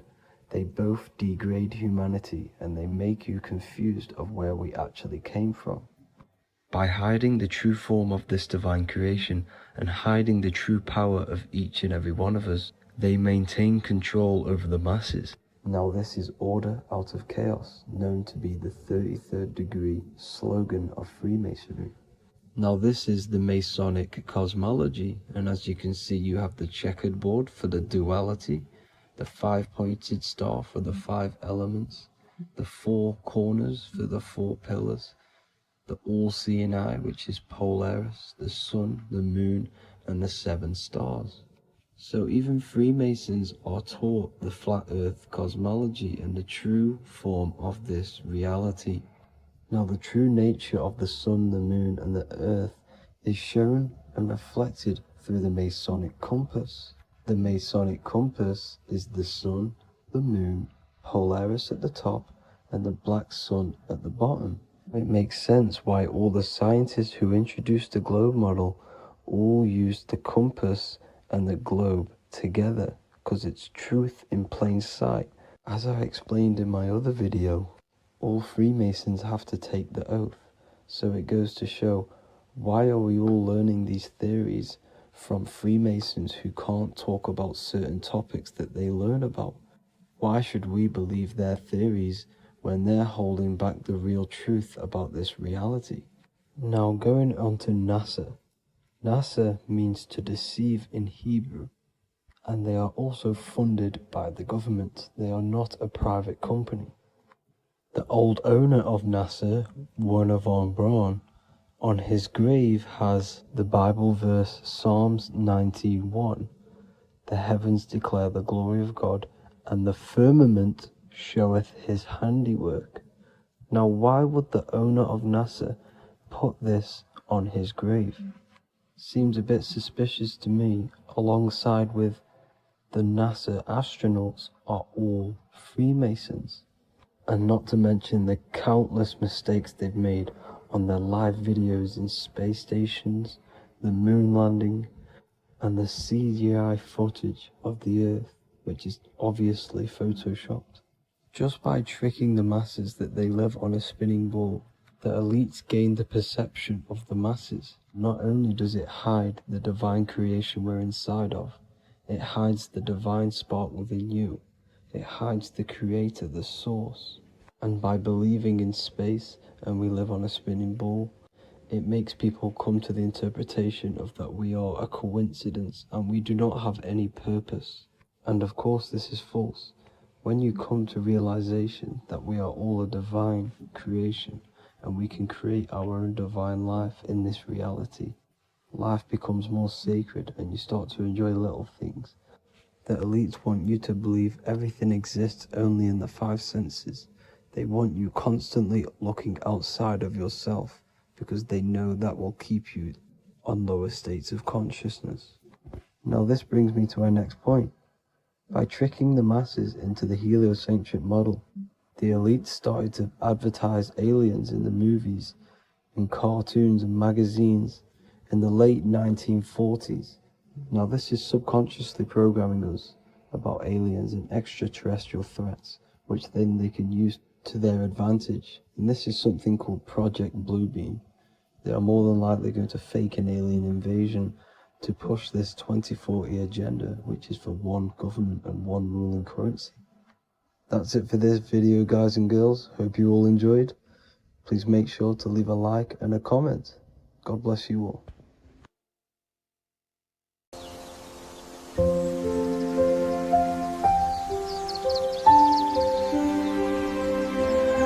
bookofwisdom.com.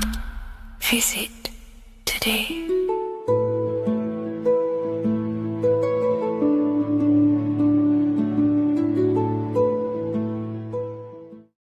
In this video, we're going to be decoding the symbol of the double-faced eagle, which is found on the Rothschilds family coat of arms. We see it in the Roman Empire, and we also see it in the 33rd degree of Scottish Rite Freemasonry. So let's get straight into this symbol and decode what this means. Freemasonry is considered a craft, and this craft is about reconstructing yourself. In fact, the word mason means builder, because every day we are building our mind's prison or our mind's freedom. Plus, you are a creator of reality. You are contributing towards the building project on the earth. You are a builder of yourself and reality, a creator. In Freemasonry, they use the allegory to teach the initiate a process of self-mastery. In Freemasonry, the allegory is that the Temple of Solomon is broken, and this broken Temple of Solomon needs to be reconstructed. But this is symbolic. The Temple of Solomon is yourself. You as an individual are the broken temple, as you have forgotten who you are, why you are here on this earth, and your mind has many limiting belief systems and restrictions on it. Therefore, we are the broken temple that needs to be rebuilt and reconstructed. The 33rd degree is the highest degree in the Scottish Rite system of Freemasonry. Therefore, this logo represents the state of consciousness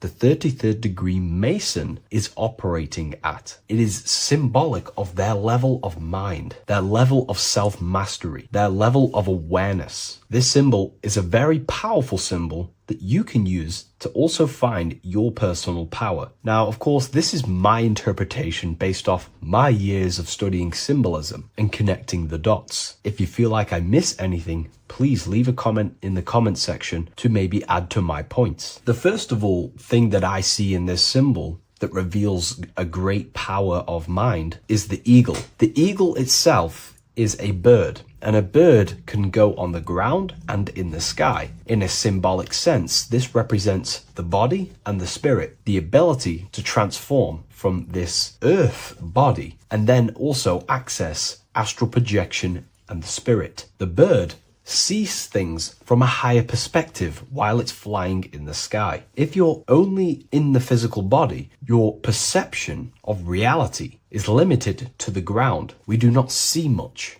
from the ground. This is all symbolic to a level of mind. The bird can see things from above. It sees the earth from a top-down view and sees the whole, sees things from a higher perspective, symbolic of the mind of a 33rd degree Mason who understands who they are, what reality is, what consciousness is, and the human psyche. Their level of intelligence allows them to see reality from a higher perspective, and they also have the mindset of seeing things as a whole, which is a great truth. We are all part of a greater whole, the unfolding of creation that is taking place in the present moment. We are all unfolding creation as a collective consciousness, and we are part of a greater whole building project. So this bird, or the eagle, is symbolic of seeing things from a higher perspective and possessing a higher consciousness. The double-faced eagle, one eagle looking left, one eagle looking right. This is symbolic of the past and the future, mastering time. The way an individual masters time and masters the power over time and gains their power over it is by using the past and the future. The way we master time is by looking into our past and see what thoughts, emotions, and actions have led us to this very moment in the present moment in our lives. By looking into the past, you can see what thought, emotions, and actions have led you to this very point in your life and see the mistakes in your thought processes, the mistakes in your emotions, and the mistakes in your actions. You can extract wisdom from the past of your past and apply that wisdom in the present moment to then change your future to a better future for yourself and the collective consciousness and your contribution towards the creation taking place on the earth. That is how an individual masters time. You can do this through memory work. Every time you go to sleep, go through your day backwards. Follow the events backwards. What this does is literally create new neural pathways in your brain and allows you to strengthen your memory so you can remember more. Memory work is massive in Freemasonry based off my research. They make you do rituals, memorize rituals, because they're trying to develop these different aspects and cognitions of the human mind. We see that the double-headed eagle is looking left and right, but then joins. This is symbolic of unity of duality, unifying duality. And the only way you can do that is by connecting with pure awareness without distortion of the mind and body. If you turn off your body, it goes to sleep. If you turn off your mind, you go to sleep. But if you can turn off your mind and body, then who are you truly? When you turn off your mind, you're no longer your belief systems, your name, your job, your reputation, your status. You are this pure awareness who's observing the mind. So in meditation, you realize you are not the mind. You are the awareness, and the awareness is singular, and the mind thinks in dualism. So this is symbolic of unifying and seeing things through the lens of the awareness and not the mind, because the mind can produce illusions. So this is symbolic of a state of consciousness of the 33rd degree who sees everything as oneness. We are all one witnessing consciousness experiencing itself. However, this witnessing consciousness is molded differently through the mind. My mind has gone through memories, traumas, events, and belief systems, which makes my mind unique to you. But when we all turn off the mind and connect with pure consciousness, the pure awareness, then we are all, on the deepest level, actually one. The universe is one. This is symbolic of seeing and perceiving that reality and truly maturing that understanding in your consciousness. We also see that the double-headed eagle is standing on a sword, which is a tool. The tools that you possess in life are aspects of your consciousness. Your thoughts are a tool. Your emotions are a tool. Your actions are a tool. These tools are creating and building your reality, and they're also building your soul, building your consciousness. But we see that the double-headed eagle is standing on top of the sword, the tool. The sword is a powerful tool. So this is symbolic of power on the surface level. But if you go deeper and decode the symbol, it reveals something way more powerful. The sword carves through things. It's also a very murderous tool. If you hold a sword towards someone or something, you hold power over it. It is a symbol of power. And that power that you possess is, in fact, the mind. The mind is the powerhouse of control over reality. The mind is the most radiant force in the universe, as all things respond to the mind. The emotions, the body, and physical reality itself responds to the mind. The mind holds power. Matter is a physical manifestation of mind. The reason why the sword is the mind is because it's associated with the air element. When you swing a sword, you're moving this through the air. And if you've read the Book of Wisdom Volume 2, you understand that each element is corresponding to a different body of consciousness. Air is associated with the mind, the mental body of consciousness. Water is associated with the emotional body of consciousness. Earth is associated with the physical body of consciousness. Fire is associated with the spiritual willpower body of consciousness. Therefore, what we're looking at is the intellect. We're looking at gaining control over the intellect, the mind, thought, banishing all negative thought power from the mind. Think of it like this. You are tapped into a live stream of consciousness, and this live stream is flowing into you in the present moment. Your mind directs this creational force, this flow of consciousness and power. You can use that mind to think about negative things, anxiety, depression, or you can use that power that's flowing into you for the positive only. The universe does not create what you want. It creates what you are. What you put in is what you get out. Your reality is a reflection of your mind. So it's about using this tool for the good. For example, no negativity even has any space in my consciousness. There is no negative thought that pulls me down. And if there is, I banish it instantly and remove it. So this is about gaining power over the mind and using the mind as a tool to carve your reality with the sword. This is your power. This is your sword. Below we see a banner that says Ordo ab Chaos. Most people see this and understand it as order out of chaos. And yes, it is linked to, obviously, molding society, manipulation. However, on an internal understanding of order out of chaos, it's something much more powerful to the individual. Most people see order out of chaos and see the manipulation that takes place on human consciousness, which is very true. The ruling powers create chaos or a problem in society, then they produce an order and a solution to mold society towards their agenda. That's order out of chaos. However, to the individual, this represents something much more powerful that you can take advantage of. Ordo ab chaos, order out of chaos. This is understanding that reality comes from chaos and physical creation is the order of that chaos. The mental plane is chaos. It's just simply pure thoughts, random thoughts. But the physical world is the order out of that chaos, the darkness coming into light. To you, for example, when you first start your journey of self-mastery and spiritual awakening, you are in chaos. My mind was in chaos. My mind had many limiting belief systems. My mind used to think random thoughts unconsciously. I used to take random actions, unknowingly create my reality and produce chaos. That chaos needs to be ordered. So when there is chaos in ourselves, with different aspects of our minds and subconscious, we need to produce an order so that we can gain power over the mind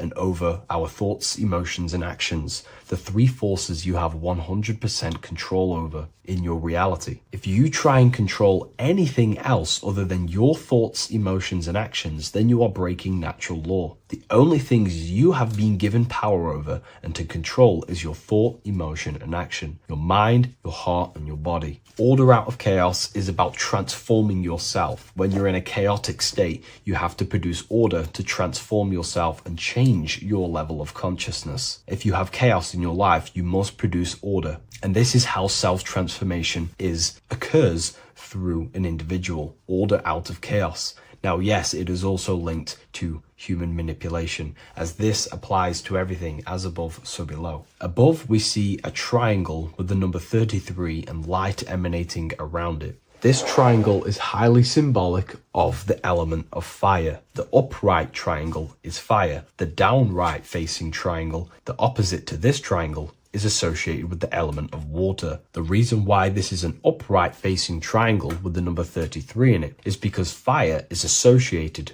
with dissolving. If I place this pencil in fire, it will burn this material into its raw form. Fire is about removing the illusions in our mind to gain power over it. It's about dissolving all the illusions in ourself, the false belief systems, the negative subconscious programs and thought patterns. This is about destroying them and producing order out of them. It's about removing the veils of consciousness so you can figure out who you truly are. If I burn this down, it will reveal its raw essence. It's the same with consciousness. If you want to figure out who you truly are beyond your mind, emotions, body, then you have to remove the veils of consciousness. You have to dissolve the mind by meditation and stillness. You have to dissolve the nervous system by keeping very, very still. And you will connect with pure awareness and can connect with lucid dreams and out-of-body experiences. It's like finding a needle in a haystack. If you want to find a needle in a haystack, you don't go looking through the haystack to find the needle. You burn the haystack and the needle reveals itself. That's how you truly connect with who you truly are. And this is why it's associated with the number 33 also, because the number 33 is the symbol of rebirth. Jesus dies at 33 and ascends to heaven. The human mind is fully developed at the age 33. Ice melts into water at 33 degrees. It's symbolic of transforming states from death to rebirth, rebirthing the self. And this is how you rebirth yourself, by figuring out who you truly are. Because when you actually figure out and have an out-of-body experience, or you figure out who you truly are, you go through a mental rebirth. Everything you thought once was true has been completely burnt away, and now you are reborn into a new mind and a new perception of self and reality. So it's about being reborn again. At the 33rd degree, you are reborn again by the understandings and experiences that you've had with yourself. And the crown is a symbol of mastery. People in position of power wear crowns. It is a symbol of power over something. This whole symbol reveals your own personal power, the level of power that the 33rd degree Mason has over themselves, not over other people, but themselves. But of course, once you gain your personal power, you understand how the mind works. You can use that against people. It's how you use the knowledge that determines whether you are bad or good. Again, if you think I've missed anything, leave a comment in the comment section. Please like, comment, and share if you love this content. I'll see you in the next one. And if you wish to get your hands on this book, I'll leave an Amazon link in the description. So depression doesn't actually exist. And in this video, I'm going to show you how depression is actually a choice. And I'm going to give you some solutions on how to deal with it. And this is probably going to change your life forever just by doing this alone. Okay. So the first thing you need to understand about depression is that it exists in your conscious mind. It exists in your thinking mind. So what is inside your thinking mind? You have your body, your name, your reputation, your trauma, your memories, your family, your worries, your interests, your bills, your passion, dislikes, goals, right? Most people identify their lives with this. They identify their lives with their thinking mind. They think they're their name, their job, their reputation, their memories. But this is not who you actually are. Who you actually are is the observer of that. What happens if you stop thinking? What is left? You're left with unconditioned consciousness. You're left with the self, which is what we refer to as I. We are the consciousness, not the thinking consciousness. You are not these labels. You are not your thoughts. You are not your job, your name, your reputation. Okay? And the reason why I'm telling you this is because it's very important, is that we are something beyond this body, beyond this name, beyond our thoughts. We are the consciousness. So depression exists inside of the thinking mind, the conscious mind. Okay? So if you want to get rid of depression, you must learn how to escape the thinking mind. And not only just escape, but that's step one. In meditation, you do meditations, right? We sit still and we have to learn how to control the mind and turn off the thoughts. And when we turn off the thoughts, depression goes out the window because there's no thought present in your mental field of consciousness to be depressed. Okay? You must understand, who is the one suffering from the negative thoughts? Who is the one suffering? Your mind is not suffering because the mind is producing the thoughts. Your body's not suffering from the negative thoughts. You are suffering. And who is you? You are a soul. You are that feeling. You are that person beyond the thoughts, beyond the feelings, beyond that. You are the one experiencing. You are that. Meditation gives us the ability to turn off the thinking mind. This allows us to escape our thoughts. Okay? And it gives us, over a long period of time after meditation, you'll be able to turn this switch. And this switch will be able to turn off your thoughts. And by doing this, we will be able to control our conscious mind directly by the hand. So when you notice yourself gaining them negative thoughts, we can then turn off the switch of turning off the conscious mind and rising to our authentic self and knowing the thoughts are just illusions. Now, let me tell you something that's very powerful. Most of your thoughts are coming from beliefs. Most of your feelings are coming from beliefs. So if you have a feeling of lack, this is coming from a belief that you don't have much. If you are feeling alone, this is coming from a belief that you are alone. So what we must do is restructure ourselves. We must restructure the subconscious mind, and we do this in many different ways. We can do this with meditation. We can do this with visualization, visualizing our desired reality as if we are living it. We can do this with affirmation. Now, a lot of people think, oh, I'm trying to speak something into existence with affirmation. No, you're not using vibration to try and change reality with what a lot of these new age people will teach you. Vibration, your words will not have much an impact on reality. That's the truth. But what they do have an impact on is reprogramming and recrafting and refining your mind. If you repeat, I am wealthy all day long, your subconscious mind, that word will be lingering inside your subconscious, and you will start to mold that into your conscious. You'll start to be consciously thinking about this. Most of your thoughts are coming from your subconscious. So if you want to get rid of depression, you got to figure out the trigger. What are you depressed about? What are you feeling? What are the beliefs that are making you feeling and thinking this way? And that's what you must restructure. You must restructure your subconscious mind through visualization, meditation, and affirmation. You do these all the time. You do these every single day, and you will slowly, if not surely, restructure your subconscious mind. While by doing the practice of meditation, you'll gain the off switch as well. Sometimes depression comes from not living in your authentic self. You're not doing the things that your soul is telling you to do. We all know what we should be doing at all times. I don't care what you have on. We all know we should be doing something. We all know that we have there's a higher aspect of our mind that tells us, oh, we need to be doing this, but I'm actually sat here on my phone. Oh, I shouldn't be eating this, but I'm doing it anyway. There's always that higher voice. And that is the voice that has to be connected to. And when that voice, when your body's not acting out the voice of the soul, then the soul becomes sadder, and suffers more and more and more. There has to be a connection between the soul, the mind, and the body. They have to work in unison. Okay?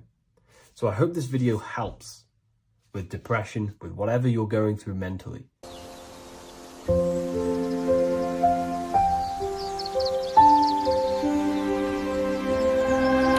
www.wellofwisdom.com. Visit today.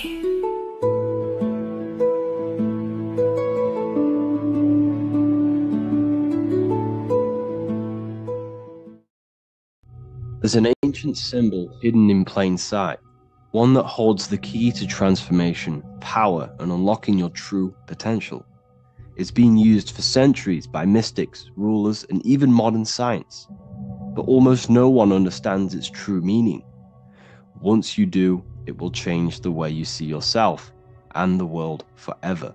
Stay with me, because this could be the key to your own awakening. The symbol of the snake, or the serpent, is a very powerful symbol that refers to something within you, that we all are on this journey. So first of all, we see this symbol in ancient Egypt on the top of the pharaoh's head. We also see this with Buddha, with the snake on top of the Buddha's head and below. We also see this in Rome, with the Roman god Mercury holding the staff with the snake. We see this in Adam and Eve's story with the snake tempting Eve. We even see this today on the medical facility. What does this mean? Why is this symbol being used for thousands and thousands and thousands of years? It has a very deep esoteric meaning. We see this in the caduceus staff, and we even see the snake representing the Kundalini. What does the snake actually mean? A lot of people think it represents the Kundalini, which it does. However, there's a deeper interpretation of this symbol, and it goes very far beneath the surface of what the snake actually represents. Okay? So first of all, when looking at symbols, we need to observe what the snake does in nature. The serpent sheds its skin. The serpent shedding its skin is a sacred symbol of an inner transformation. It transforms from its old self to a new self. It sheds layers of itself. As the snake discards its old exterior, it mirrors our own journey of realizing outdated beliefs and patterns, paving the way for a renewed, authentic self on the esoteric path of awakening.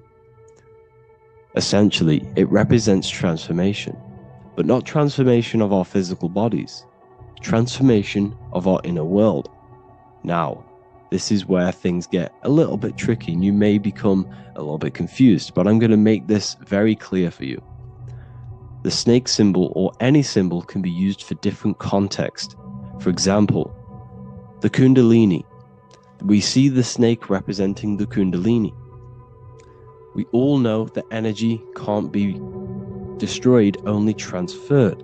Like I said, this is a transferring of energy. It's a changing, a transforming, shedding its skin. It represents transformation. Sexual energy is energy, and we can transform the sexual energy into a Kundalini awakening to activate dormant brain cells in our brain and to activate the human light body, which is the spirit. We can cultivate, save, and retain our sexual energy, transmute it up the spine to activate the brain. This is a symbol of transformation, of energy in this context. However, when we go to the emergency services, this does not mean the same thing as the Kundalini. The snake in this context represents transformation of health. When we are picked up by the emergency services, we are looking for a transformation. We are unwell and now we need to transform to well-being. This is why they use this symbol. It represents transformation, especially with the pole and the snake climbing. It's climbing, it's transforming from the bottom to the top, shedding its skin, shedding old layers, transformation. We see this in the Bible with the snake tempting Eve to eat the apple of the tree of knowledge of good and evil. Well, what does this mean? Where's the transformation in this? Well, this is a very hidden one. The transformation takes place in Adam and Eve's consciousness and their mind. They go from a pure, whole state of consciousness, from being tempted by the snake, and they eat it and they transform into knowing the good and evil, into the dualistic ways of thinking and the dualistic meaning of this world. Let me rephrase that. They understand the dualism of this world, and they now understand the two good and bad ways of thinking. They know the knowledge of good and evil, of duality. They shifted from a whole state of consciousness into their consciousness being split into good and evil. This represents the journey of every single soul that incarnates into this world, including yourself. When you were a child, you were whole. You had no understanding of good and evil. But as you grew older, you eaten the fruit. You grew to understand the knowledge of good and evil. Your consciousness split from a whole into a separate and divided way of thinking and divided understanding of the world. We suppressed aspects of ourselves to fit in with society norms. And we just limited ourselves with limiting belief systems. We knew the knowledge of good and evil. Our consciousness split from a whole state. This is what Adam and Eve is symbolic of. We see this with the Roman god Mercury, with the snake. Mercury represents intellect, communication.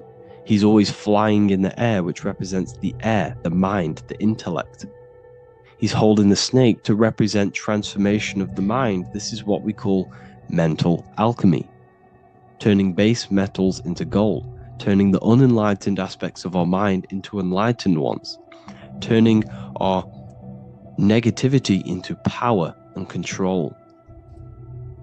We see this with Buddha, and Buddha is all to do with transformation of the inner world, transformation of the mind and the soul and the emotions. And it also represents the Kundalini. We see this in ancient Egypt. We always see the snake on the head, representing the place where the third eye is, representing the intellect or the mind, the mind's eye, the third eye, whatever you want to call it. This is the place of the invisible intelligence within us. This is our mind or intellect. And this is the transmutation of the mind. This is why the snake is on the head, representing the transformation of the mind, going from the unenlightened into the enlightened, going from the uncontrolled to the controlled mind, so that we can control the very fabric of reality. I've kind of just given that away. Why is this important? Humans are creators. We're the architects of creation, endowed with the divine power to channel the fourth dimension, which is the imagination, into reality. Each thought and intention is a seed. When nurtured with focus and clarity, transforms the unseen into the tangible experience. This creative process bridges the gap between the ethereal and the material. Humans are creators. It's impossible for you not to create. Whether you're doing this consciously or subconsciously, you've been creating your whole life, turning non-physical thought into physical reality. We are creators. However, the mind cannot create in a state of chaos. The mind cannot create with limiting beliefs. The mind cannot create with thoughts that come and destruct our minds. The mind cannot create consciously and effectively if there are impulses within our mind and we have no control over the mind. So this is where self-transformation comes from within.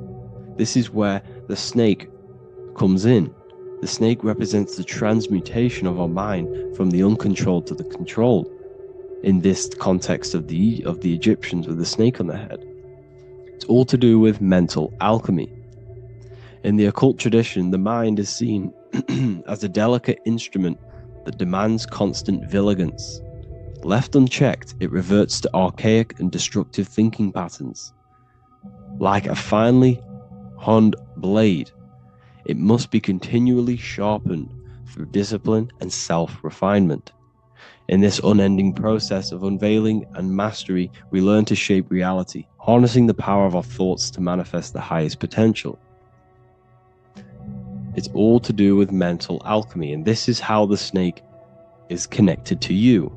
And what the snake represents to you, it represents the transmutation, the changing of ourselves, of our consciousness, so we can gain control in this 3D world. If we lack control, then we'll constantly be manifesting chaos. Now, there are 3 ways that we can transform our world, and we can slowly transform our mind. Now, this is not an overnight process. It takes periods of time of purification. And number 1 is affirmation. Let's say we have this dirty cup of water and we have a tap of water. And in this tap, it's pouring in more water, clear water. Over time, if I keep pouring clear water into this cup, it's going to slowly purify this cup. And then in the end, it will look like the cup on the right. It's the same with your mind. The cup represents the limiting beliefs, the negative thoughts, the negative mind, the uncontrolled mind. But if we keep repeating affirmations over and over and over again, such as I am disciplined, I am powerful, I am limitless, over time this can purify our subconscious and we can gain control over the mind, and we will become conscious of the thoughts that we are giving attention to. The second way is meditation. Meditation allows one to develop an off switch for the mind, providing a sense of control over it. Over time, we gain the ability to filter our thoughts and become more conscious of the ones we choose to engage with. Meditation, over a period of time, will give you this button that allows you to filter out negative thoughts. If you have a negative thought in your mind, you'll be able to become conscious of this and redirect your mind's attention. This is all about self-control, because remember, we become what we think about. The snake represents the transmutation of the self. And another way is visualization. Visualization allows your subconscious mind to experience the reality you desire, accepting it as truth. As the subconscious becomes more immersed in this imagined reality, it works to manifest it into your conscious experience. Your visual eye, visual eye. You're using the mind's eye to see and mold your future. That's what imagination is for, to create in your future. You can become your future now in your imagination. And this can slowly purify your consciousness, slowly purify your mind, which will then, if you do all 3 of these over periods of time, you will see great transformation from the inside out. And your outer world will start to mirror your inner transformation, because it's as within, so without. You change your inner world of consciousness, of thought and emotion, you'll change your external reality and your circumstances. So I hope this lesson has gave you a great understanding of what the snake actually represents. And now that you see it, you will see this everywhere. Every time you see a snake, you know it represents the transformation. So please, if you can, leave a like, comment, and subscribe, and turn on the alerts to make sure you never miss a video. And if you have any video suggestions, feel free to make a comment and I can make a lecture on it.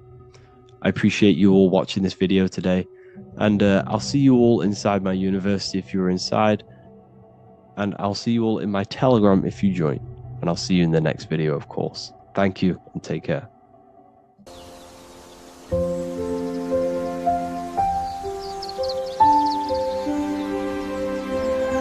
bookofwisdom.com. Visit today.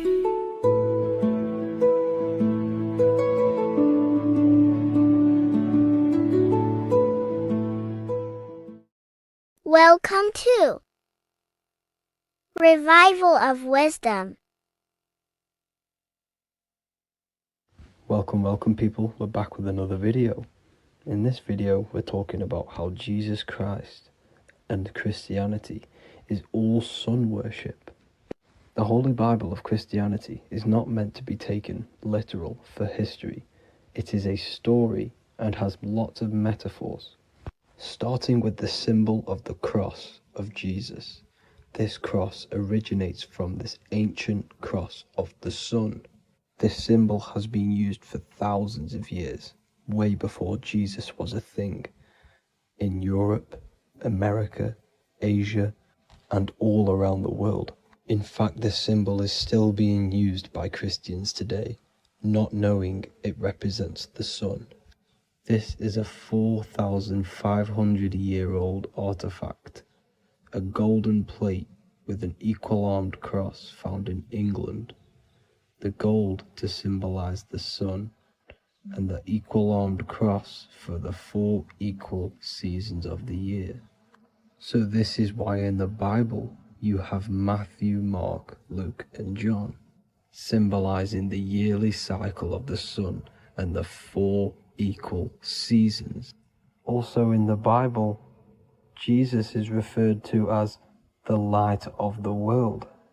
So yes, Jesus represents the sun. He is a metaphor for the sun.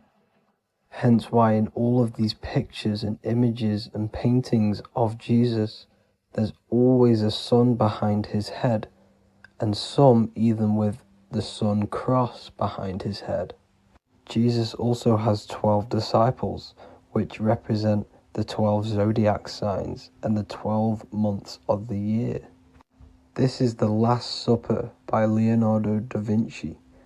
As you can see, the sun, being Jesus, is in the center, because the sun is in the center of the zodiac signs. There are 4 groups which symbolize the 4 equal seasons. Each group contains 3 people symbolizing the 3 months and the 3 zodiac signs in that season. There is only 1 female in the painting, which is Virgin Mary, who symbolizes Virgo, the astrological sign. So yes, Jesus symbolizes the sun with his 12 zodiac signs and 4 gospels for the 4 seasons of the year. However, there is another phenomenon. The 25th of December is known as the birth of Jesus Christ, which is known as Christmas today. Jesus symbolizing the sun and is born on December 25th. This is the day the sun moves 1 degree northward, bringing back the warmth, the growth of crops, the life and light back to the northern hemisphere. Everything is springing back to life, as we call it, spring. So it is said that the sun is born again on the 25th of December, and Jesus is known as the risen Saviour, because the sun is our risen Saviour, because it gives life to the whole of this realm, the warmth, the crops, and without the sun rising in the morning, we'd all die in about 2 weeks. And we all know how Jesus died on a cross. The sun also dies on a cross in the southern hemisphere. It dies on the Southern Crux constellation. And on December the 22nd, 23rd, and 24th, the sun remains in the same position.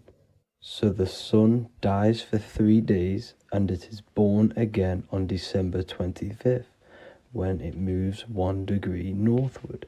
And this is when the sun is born again, or resurrected, just like Jesus. Constellation Virgo is prominent in the spring sky in the northern hemisphere. So therefore, the sun is born a virgin, Virgo. And as you see in this image, you see Virgin Mary holding the sun. Us as humans do not own the sun, so therefore God owns the sun. So yes, the sun is the Son of God, and this is what Jesus is symbolizing. And just how Jesus sacrifices himself for humanity, that's what the sun does. The sun gives out all of its energy so we can live. There are many other Bible verses which represent Jesus as the sun. Now in Matthew 8:23-27, his disciples are in a boat and there is a massive storm. Jesus is asleep, meaning the sun has not arose. And the disciples say, "Save us, Lord, we are perishing." Quote, "Then he rose and rebuked the winds and the sea, and there was a great calm." End quote. Now this is a metaphor for the sun rising and calming the storm, because In the ocean, when the sun is down, that's when there are great storms. The worship of celestial bodies go back thousands of years, and it's called astrotheology. And it can pretty much be traced back to all ancient civilizations. Now going back to the ancient Egyptians, the god Horus, the god of war, and he symbolized the sun in the morning. Ancients used to say that he walked over the sky in 12 steps. Yes, this could symbolize the 12 zodiac signs. It also symbolizes the 12 hours of daylight. So we have 12 hours of Horus, but now they've rearranged the word to hours. Horus and hours. And when the sun rises, Horus rises, we say horizon, which is Horus is rising. That's the etymology of horizon. Another Egyptian god called Amun-Ra was known as the god of all creation. He was the first god of them all. Amun was also a sun god. Therefore, after every Christian's prayer, they say Amen, sending their prayer through the sun to God. So this all goes back to the worshipping of the sun. Sun worship was around way before the Romans. However, in the Roman times, their sun god was called Mithra. Mithraism was the main religion before Christianity came into play. Mithra was the son of God. He died on a cross, and he was dead for 3 days and resurrected, just like Jesus. So the Catholic Church was not made in heaven. It was made by the Roman Empire. They mixed all the sun religions of Judaism, Mithraism, and other Arabic religions and combined it into one, so Caesar, the Roman emperor, could gain his own religion. So yes, Christianity was a political move to gain more control over the masses, because it was a worldwide government at this point in time. So here is a Sumerian helmet with the rising sun symbol. And then the Romans also used this rising sun symbol on their armor. So sun worship has been going on for thousands of years, and it still goes on today. However, with all the programming and the low IQs, today we do not get the full interpretation of the Bible and these stories from the past. And Christians and other religions are all brainwashed to not question their religion and not realize their true origins and where they come from. I do advise you all to do your own research and come to your own conclusions. However, I'm just pointing out the facts and connecting dots for you all to see. That's it for this video, guys and girls. Thank you all for tapping in. God bless.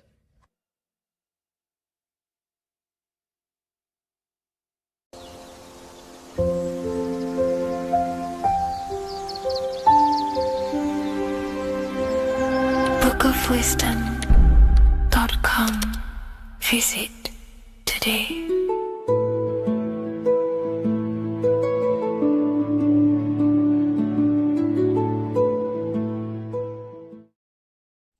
Today's topic is the binary code behind the universe. You will learn the fundamentals of the binary code, deeper understanding of reality, which will give you more of a connection to the universe, evidence supporting the existence of this code, and how to use the binary code to shape your reality. Now, this is an important one. We have 0 and 1. This is the binary code of the universe. It underlies everything. It is the source of all creation. The universe is binary in nature, meaning it exists as both something and nothing, on and off, male and female, light and dark. Everything has its polar opposite. At its core, all that exists is 0, representing nothingness, infinite potential, and 1, representing something, order. 0 represents the feminine, vast, formless, and infinite potential. It is the space from which all things emerge, the womb of creation, the receptive and expansive force. 1 represents the masculine, structure, form, and order. It is the active principle, the initiator, the force that defines and shapes reality. Together, they create the fundamental duality that underlines existence, the balance between chaos and order, the void and creation, yin and yang. We see this in the masculine and feminine bodies. This is deeply encoded into the fabric of reality. And once you see this, you will never unsee this. So please leave a like on this video if you love my content and you love the wisdom that I share with the world. So we see this with the masculine genital areas. Remember, this is the genital area. This is all to do with creation. These are the generative principles, the generative organs in the body that allow creation to continually outfold into new life. The genital areas are all to do with the code. The male is the one, the action. He's the initiator. The feminine is the zero, which is the infinite potential, the womb of creation. 0 and 1. This is why we have 10 numbers. 0 and 1. Masculine and feminine. We even see this in the bodies. The feminine body is made out of curves, which is 0, curves. And the masculine body is made out of lines.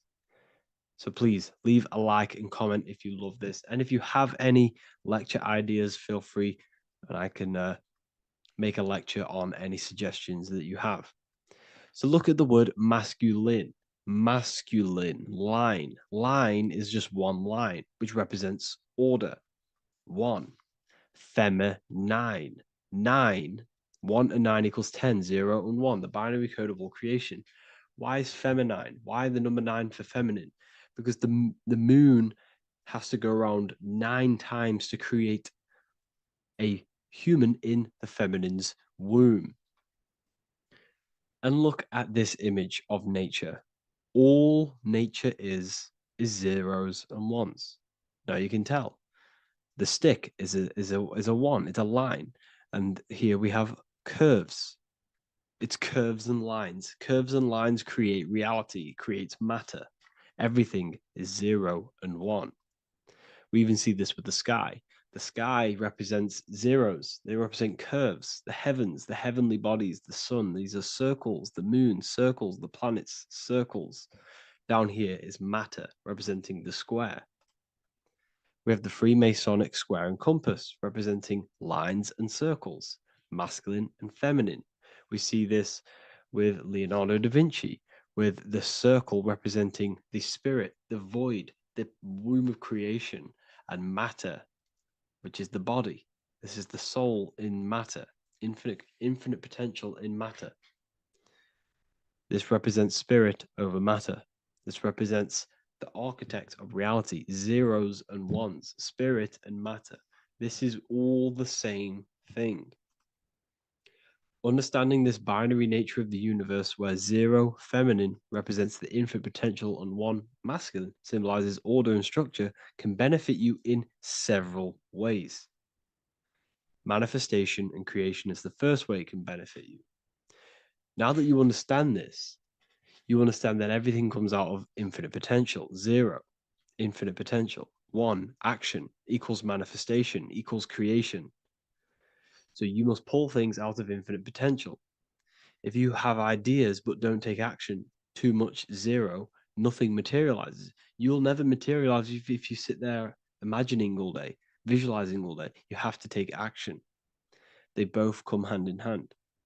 If you only take action without tapping into intuition and creativity, too much 1, your actions may feel hollow and misdirected. Using both effectively leads to greater success in life, work, and relationships.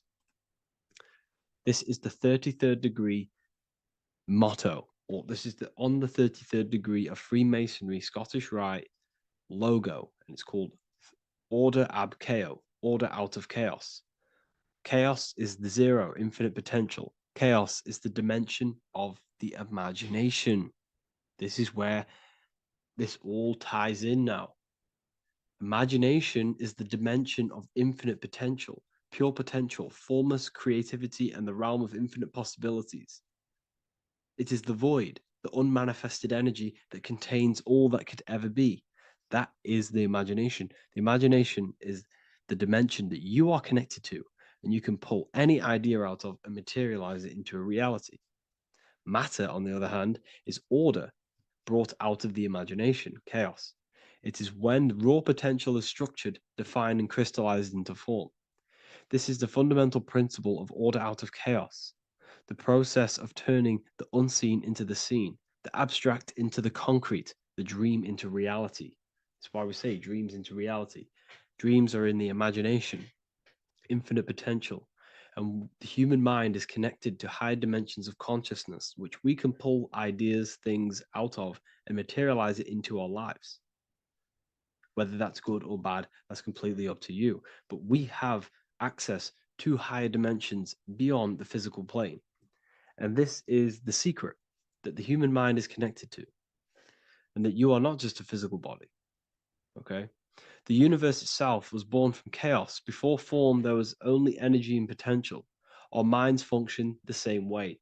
The mind is a microcosm of the universe. Our thoughts exist in an infinite field of possibility, but they only become real when we take action and give them form. If your inner world is filled with chaotic thoughts and impulsive emotions and negativity, then creating order within is essential for balance, clarity, and growth. What do I mean? Order out of chaos, 0 and 1. All creation comes out of infinite potential. The mind, the imagination, is the infinite potential. The material world is the order. It's the effect. Therefore, if your material world has chaos, if your room is messy, if your body is out of shape, if you do not look after yourself, everything in the physical world is just a reflection of what's going on inside of you, what's going on inside of you. So if you have a messy room in a messy house, this reflects as a messy mind, a chaotic mind, and we must create order in our mind. So this applies to all realms of your life. This applies with your mind. It applies with your emotions. It applies with your manifestation. It applies with the physical world, with the masculine, feminine. 0 and 1 is heaven and earth. It's everything. It's duality. It's on and off. It's everything. So it applies to all realms of your life. Okay. So in order for this to benefit our lives, we must, 1, have awareness and observe the chaos. Step back and observe your thoughts and emotions without reacting to them. Recognize that you are not your thoughts. You are the observer of them. You are the soul. You are in between them. You are the midpoint between the left and the right, the 0 and the 1. You are the soul. Journaling or meditation can help you identify patterns and negativity and impulsivity. So it's important that we recognize these patterns. We recognize the chaos within us and we transmute it. 2, implement structure, mental discipline, mindful practices, meditation, breath work, and slowing down your reactions. Cognitive reframing, replace destructive thoughts with constructive ones. This is so important. For every negative thought that you place attention to, place your attention onto 5 more positive. Never think about something that you don't want to manifest, because whatever you're placing attention on inside that mental field of consciousness, you're giving attention to it, which then can manifest into your action, and that will materialize into your world. Routine and ritual. Create daily habits that anchor you. Morning routines, exercise, or creative outlets bring stability. We must master the inner world of thought and emotion. We must bring chaos into order. In order to create anything in your life, you're turning chaos into order. Order out of chaos. You're turning 0 into 1. This is the binary code. All things underlie it. 0 and 1. So it's so important that we master our minds, we master our emotions, we master our inner world so we can produce effect in the outer world. We cannot create consciously and effectively if we have chaotic thoughts and impulsive emotions. So I hope this has made more clarity to you so you can implement this into your life. I know I haven't given you much strategic things to implement into your life, but now that you have a better understanding of how this world is pulled out of infinite potential, you can use that. Everything in your life is pulled out of your imagination. Every text you send, everything you think of, oh, I'm going to do this later, that is your imagination thinking about the future. So you just have to do this on a mass scale to create something big in your reality. So I hope this gives you a better understanding of how the universe works and has benefited your life. If you have any comments or any suggestions or how this video made you feel, let me know in the comment section. I would really appreciate it. And I'll see you all inside of the Symbolism Masterclass on March the 8th.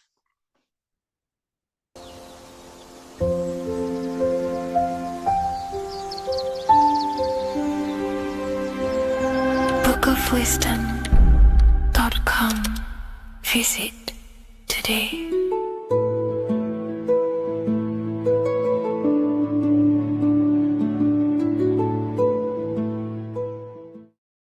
Hello, Seeker. Welcome to Revival of Symbolism, a channel devoted to the language of esoteric symbolism, guiding you to discover yourself and expand your consciousness into deeper realms of thought. I'm Harry B. Joseph, also known as Revival of Wisdom, and today we're going to be discussing the symbol of an eye inside of a triangle. So the first thing we need to understand about symbolism is that symbolism is a subconscious language. We don't just look at these symbols and get a basic understanding. Like a word, for example, if I wrote the word hello here, you look at this and you have an instant understanding of this word in your mind. It has no deeper meaning or veil, what we like to call it. There's no deeper meaning of this beyond a veil. It's simply just a very logical thing to do and understand. But symbolism, on the other hand, goes deep within the subconscious mind. It forces the individual to go inward on themselves. This is why symbolism is so powerful. It makes you turn inward. When you look at this eye in a triangle, you're not just looking at a word, you're looking at a picture. And this forces you to go inward so you can start to try and figure out what this symbol means. You start to think critically. You also start to follow the chains of thought. This is very important inside the occult. Symbols have many layers and veils of meaning. They don't just have one layer or meaning. On the surface level, it has a surface level understanding.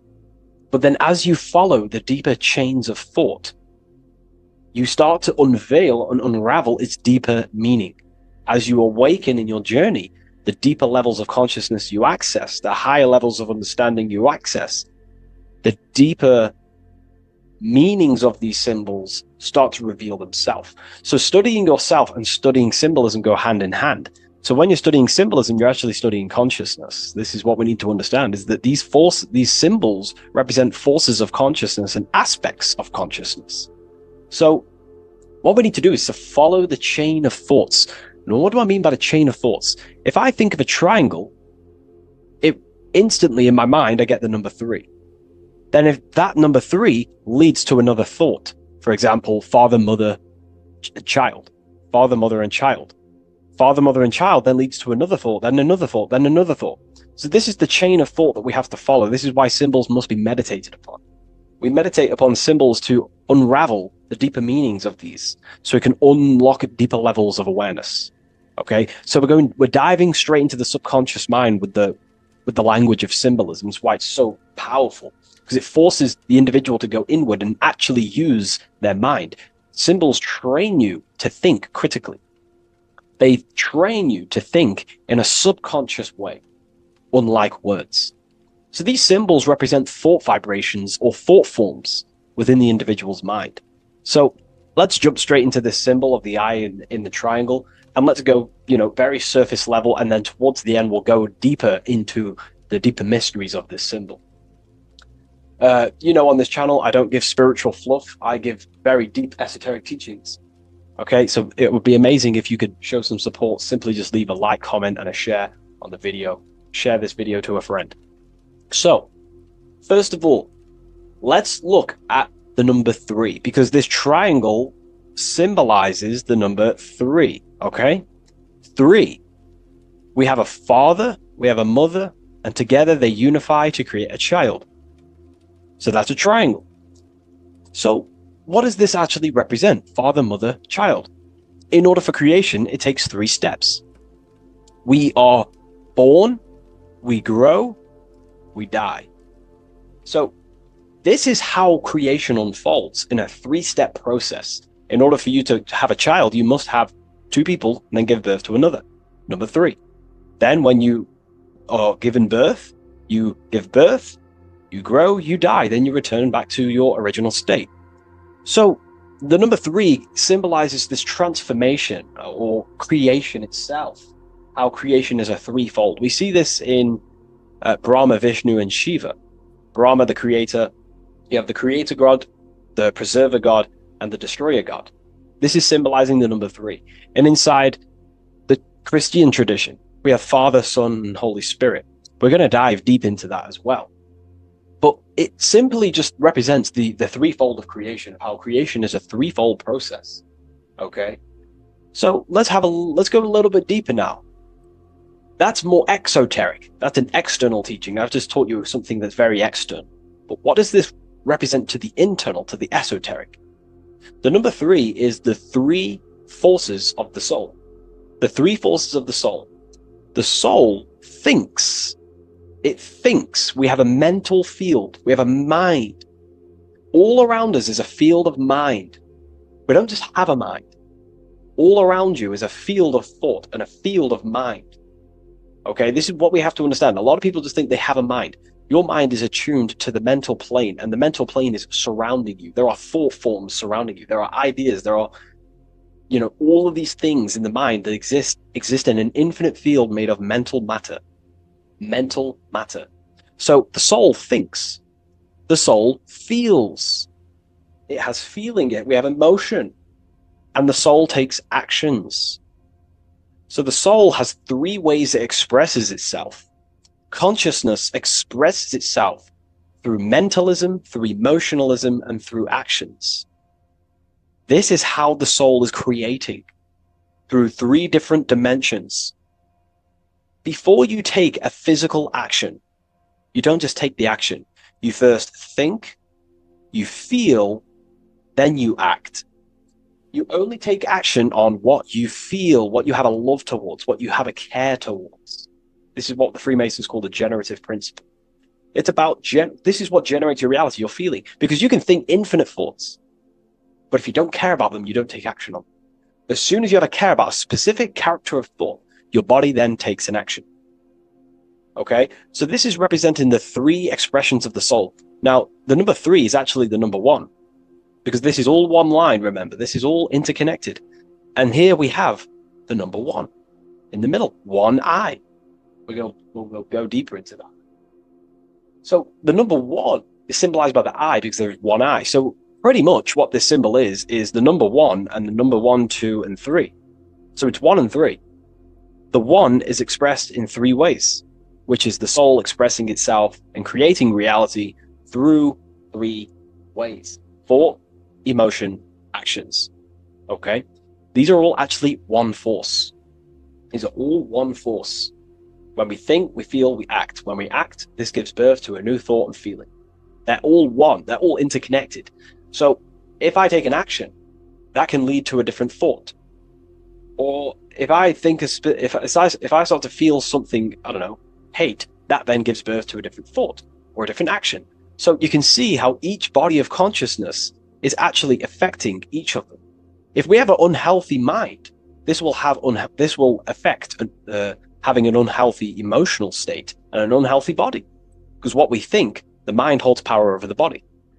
Every single thought commands 50 trillion cells in your body. Think of that for a second. You are governing 50 trillion cells, and these cells religiously obey every single command you give. You are governing a whole universe. 50 trillion living conscious cells. Okay? Think of that for a second. 50 trillion cells, and you are commanding them, and they religiously obey you. This is what we mean by you are a microcosm of God. Your body is literally a whole universe. There is living beings in your body that you are commanding and controlling, and they religiously obey you. Very, very powerful. This is how powerful you are. So each thought you command to the body is either destroying the life of the body or uplifting the life of the body, good and evil. So you're either creating more life or destroying your life of the body, of the health, of the body, of the cells. It's a whole civilization inside of your body, and you're governing it. You're the government. You are the master. This is why in the occult they say you are the master. Everyone is a master of their own being, their own microcosmic universe that they govern. You govern a whole reality, don't forget that. But we've lost this knowingness and understanding, and we're now giving our power to the external government, man-made government. Okay? So that's what the word government means. Government, govern mind control. But you are the government. You control your own being. You control your own universe. You control your reality. So, you are the creator of your reality. This is the context behind the symbol here. You are the creator. What is an eye? An eye sees things. What does that symbolize? So an eye on a basic level shows looking at something. But this is referring to the internal eye, the internal observer. You're observing something when you look at something. So the inside eye is the person, the self that is looking over and experiencing our thoughts, emotions, and actions. Who is the one that feels the actions? Who is the one who suffers from the negative thoughts and the negative emotions? Have you ever thought about that? Go deep within yourself. Who is the one suffering from your emotions? It's not your body. It's not your mind. It's this soul. It's the soul observing through these different bodies of consciousness, through the mind, through the emotions, and through the body. This is the observer behind it all. So, this eye is not closed. It's not closed. Very, very important. Every detail in symbolism is very important. It's not closed. It's open. It's looking, and it's conscious. That's. I'm just giving you the key of what the symbol means. It's about remaining conscious.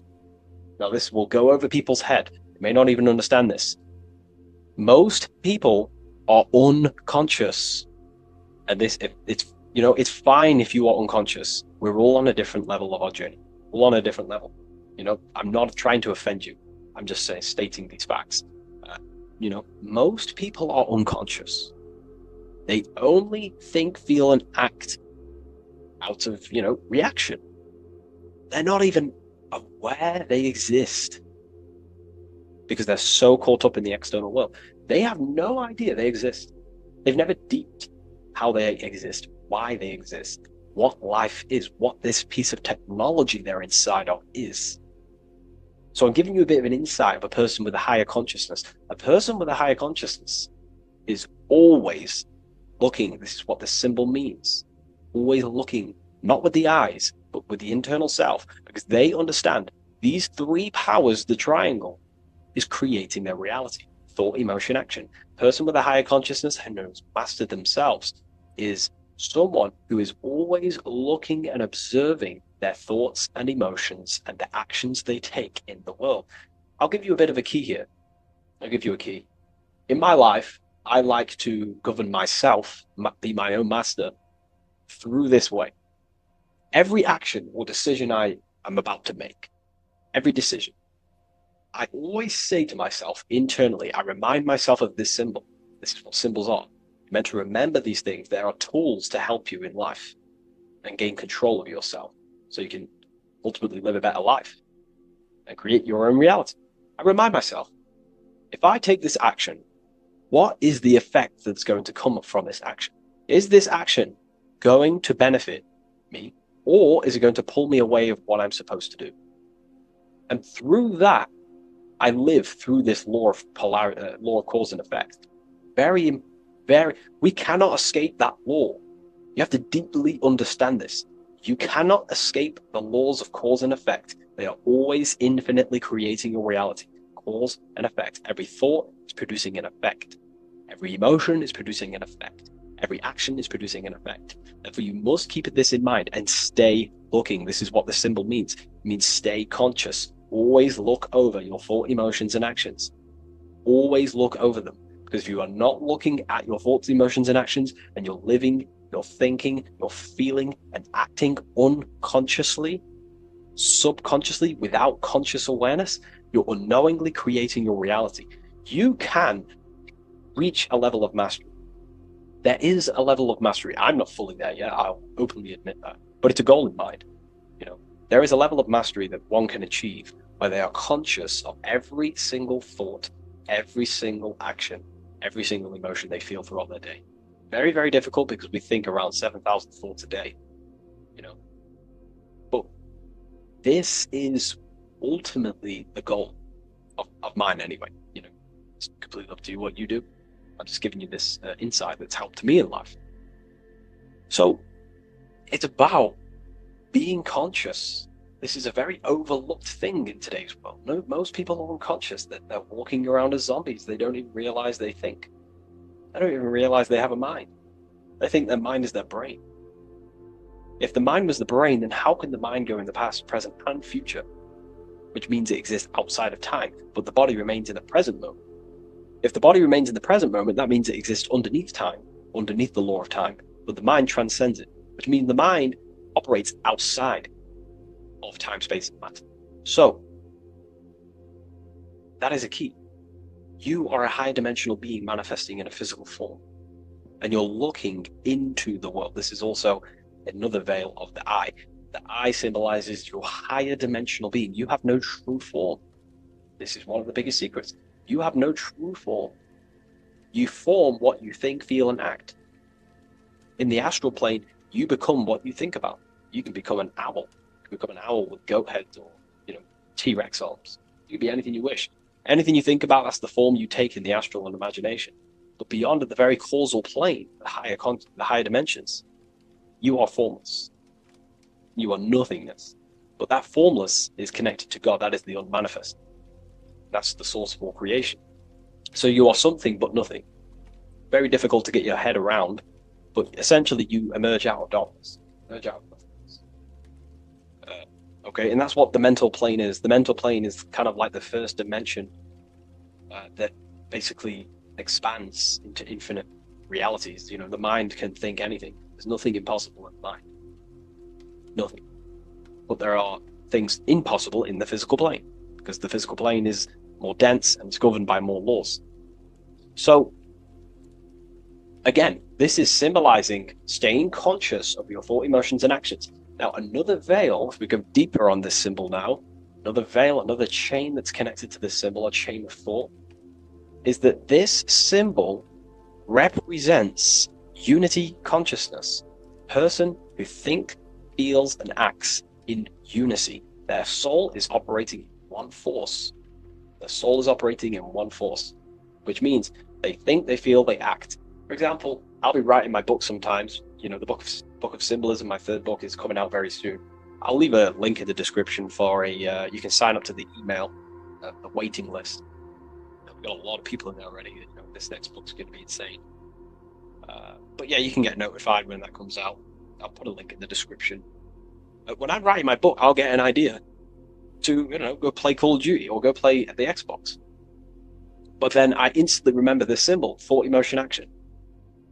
Instantly, I then unify my consciousness, my three powers to create reality. These are your powers. These are your rights. These are your things that you have full control over. These are the biggest gifts in life. This is so overlooked. So overlooked because people are so unconscious. These three things are your biggest gifts. They're so beautiful. You have been given the gift of creation. You can mold a whole world. Your own world. You govern it. You can think infinite thoughts. No impossibilities. No limitations. You can feel. Feeling is a life essence. Without feeling, you'd be an AI robot. And you can act. These are your three gifts. These are three creational powers. You hold the power of creation.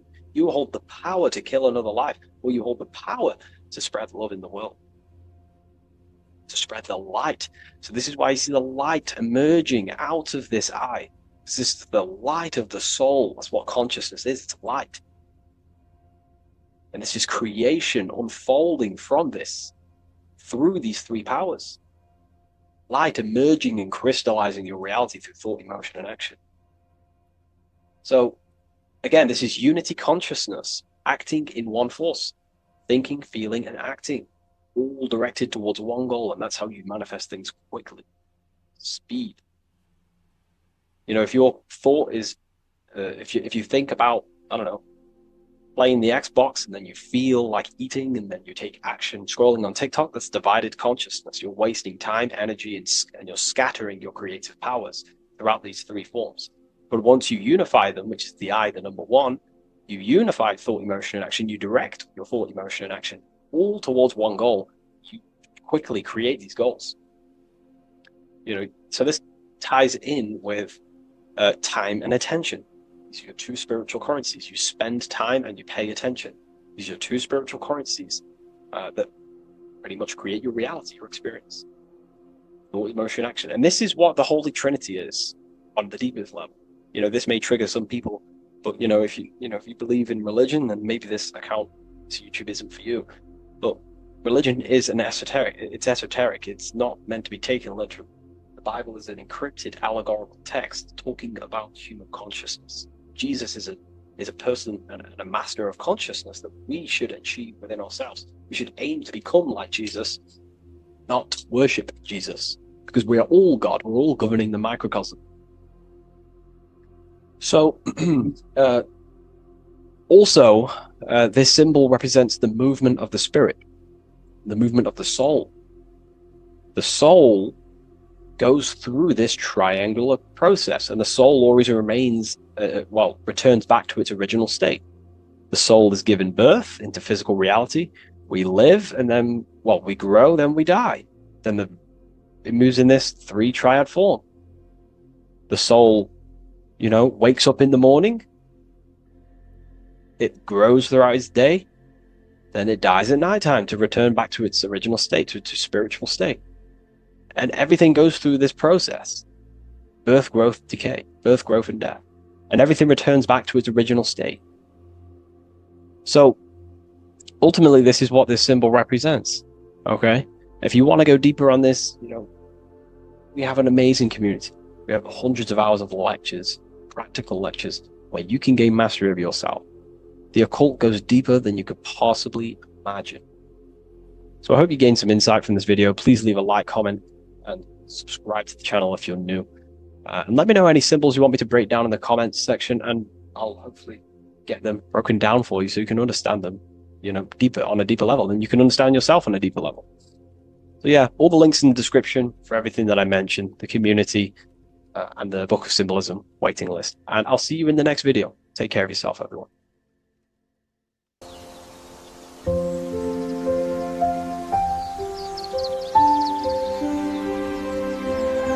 bookofwisdom.com. Visit today.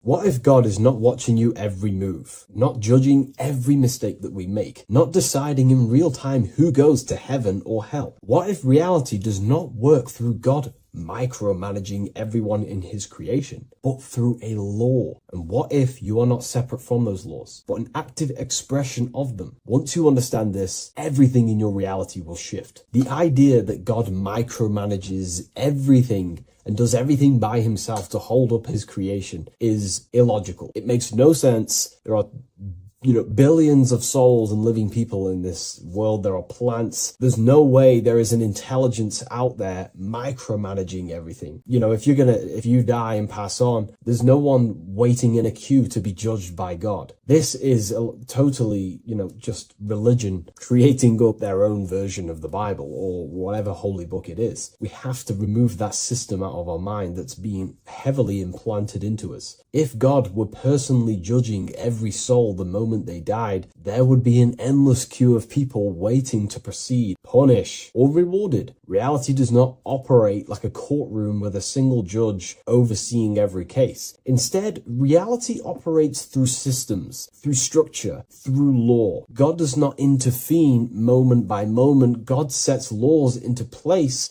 and creation unfolds by obeying them laws automatically. Think of like a video game. Reality works like a code, not a control. When someone creates a video game, they do not sit there creating and controlling every character, every movement, every outcome. They write a code. They define rules, gravity, collision, cause and effect. Once the code is set, the game runs on its own.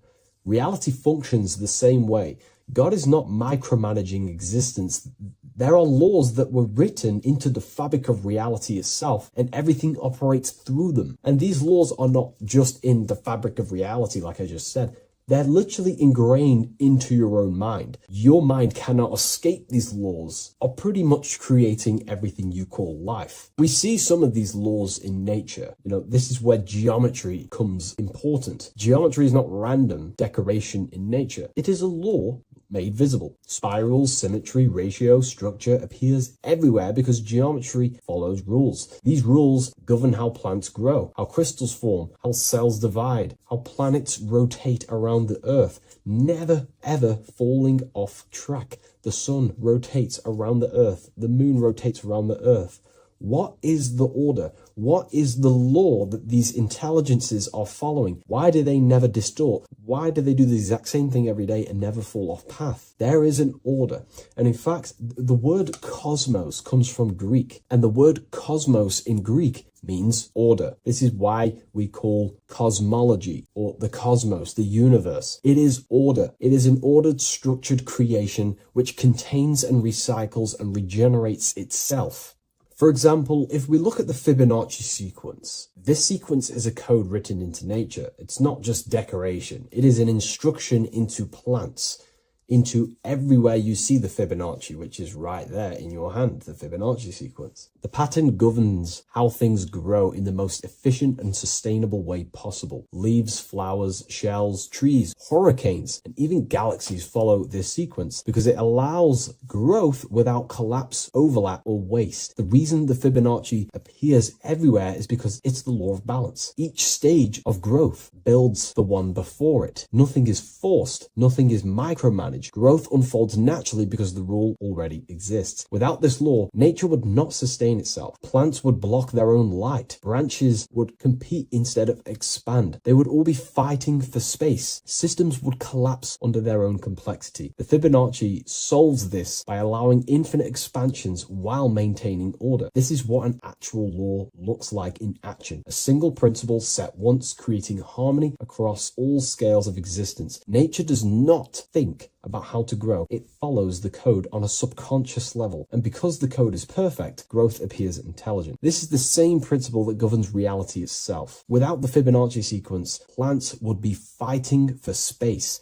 fighting for light, that it would be pure chaos. The reason why there are laws in place is because it allows everything to self-sustain itself, to grow infinitely. These laws, such as the Fibonacci sequence, is pretty much a code to ensure that plants, nature, are eternal and they keep recycling themselves without a being micromanaging these things. Just like how your body works. Your body is running off subconscious programs. You don't tell your heart to beat, you never have. You don't tell yourself to breathe, you never really have. You don't tell your digestive system to digest food. These laws are already in place before you even become conscious as a baby. Who is the one telling your body to grow, to regenerate itself when it cuts? Who is this intelligence? What is this intelligence? Well, this is what we call the universal subconscious mind. The universal subconscious mind, the same power that is making the planets rotate around the earth, the same power that's telling the seed to grow into a plant, the same power that turns your cut into a scab, then into skin, is the same power that is running your heart, that is telling your lungs to breathe. We're all interconnected with this universal subconscious blueprint which sustains reality and creation itself. It's a self-containing system. Now that we've gone over some of the basic stuff, but you see where I'm trying to come from now. There are laws you cannot escape, and one of them laws would be cause and effect. It's impossible to escape this law. It is too powerful for your consciousness to actually escape cause and effect. Every cause will produce an effect, and every effect will produce a cause. It is an endless, infinite circle or cycle. It creates everything in your reality. The way I like to use cause and effect is before I make a decision, I know I'm trying to push my life towards who I want to be, towards my higher mind, but towards my goal. So every decision I make, let's say my friends contact me and say, do you want to come out? Let's do this. Let's say it's, something that's just going to waste my time and it's not very important. Of course, it's good to have time with friends, but let's say it wasn't important, for example. Before I make any decision in life, I say, well, what is this cause going to affect? Is that effect that this cause I'm about to decide on going to push me towards who I want to be, where I want to go in life, or what I want to achieve? Is it pushing me towards who I want to be? If it's not, I will not take that action. I will not produce that cause. I only take actions that I know are going to make positive effects. Now, of course, there are things we can't control, but we can minimize these things. I only take causes, which is just an action, if I know the effect is going to benefit me. I know sitting here, making videos will help me produce value for the world and for yourself and to help people awaken to these things. I know by this is the cause, this is going to benefit humanity and help people awaken even more, because that's all I want to do. I want to help people, provide value to change people's lives. Another law that you can't escape is obviously time. You can't escape these laws. They are eternal principles that were set into place by some sort of intelligence. We live inside them. We express them. We are shaped by them. But you are not separate from creation standing outside the system. You are geometry. Geometry is right there in your hand. That's the Fibonacci sequence. You are the law made conscious. You are thought crystallizing into experience. Every object, every person in your reality is pretty much an externalization of your mind. The friends that you have a similar thought process to you, or they maybe have similar thoughts to you, or similar things that you both like.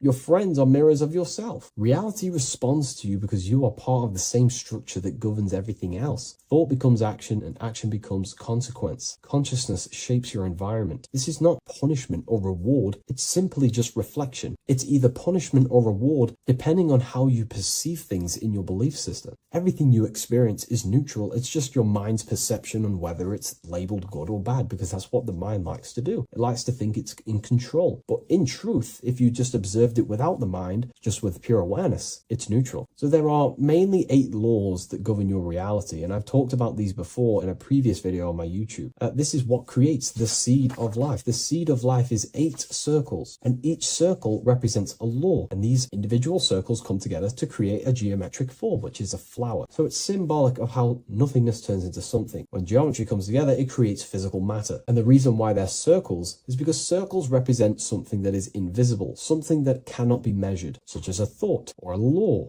Anything that is considered spiritual or unseen by the human eyes is symbolized as a circle inside the occult traditions. The reason for that is because circles' surface area cannot be calculated. You can't find the exact surface area of a circle, which means it symbolizes something that you can't actually measure or see or tangibly touch. Therefore, the seed of life represents the 8 laws that come together to create a flower, the 8 laws that come together to form matter, the 8 laws that crystallize mind into a physical experience. These laws would be the first one, mentalism, the big circle around the seed of life. The big circle. So mentalism just reveals everything is mind. Without mind, there is no existence. Mind is reality, pretty much. You experience life not just outside of you, but mainly inside of yourself. Therefore, all of the laws that come after mind correspond to the mind, because mind is the first law. The second law will be vibration. Every thought has its own vibration, and you attract to you the thoughts that you put out based on the vibration. If you think negative, low vibrational thoughts, you will receive back to yourself more negative thoughts. If you think positive, you will receive more thoughts. If you think about football, you will receive more thoughts based on that vibration that you put out into the mental field. The third law would be correspondence. Everything corresponds, which means everything is just a reflection of something. Your reality is an externalization and a reflection of your mind. The things that you possess, the things that you've achieved, all comes from the internal mind. Everything corresponds to everything. As above, so below. Your reality is just an externalization of the thought loop that you live in every day, because thoughts work in cycles. 90% of the thoughts we thought yesterday, we will think again today. It's the thought loop that manifests our reality. To change our reality, we have to change our thought loop. And once we change the internal, this will be mirrored in the external, which is the law of correspondence. Fourth law would be gender. Everything is masculine and feminine, conscious and subconscious. These two work together to create your reality. You have masculine and feminine forces of consciousness.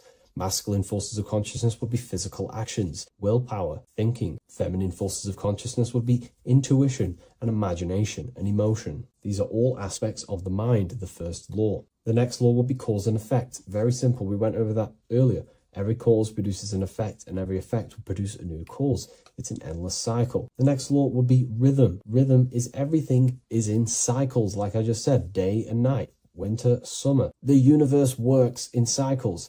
And just like I said, the law of correspondence, as above, so below, as within, so without, because the physical world has cycles, so does your mind have cycles. Thought loops. We think 90% of the thoughts that we thought yesterday. The subconscious mind responds to rhythm. The more you say something, the more you believe it, the more it becomes a program and more suggestible to your conscious mind. And the last law is care. It's impossible to escape care. You cannot not care. It is important. It is impossible to escape. If you hurt someone, you know deep down that that was wrong. And care also corresponds to creation. You only act on what you care about. You care about paying the bills, right? So we take the physical actions to go generate money to pay the bills for our house or whatnot. Or if you love someone, you care for them. You take the actions to message them, to contact them, to see them. Human action is driven by love or care. This is how all reality is created. So once we understand these things, it's life-changing once you work with the law. That's what I mean. Most people are unconscious of the law. The laws are there, but they're just not aware of them. Now that you're aware of these laws, you can consciously work with these laws so they're not working against you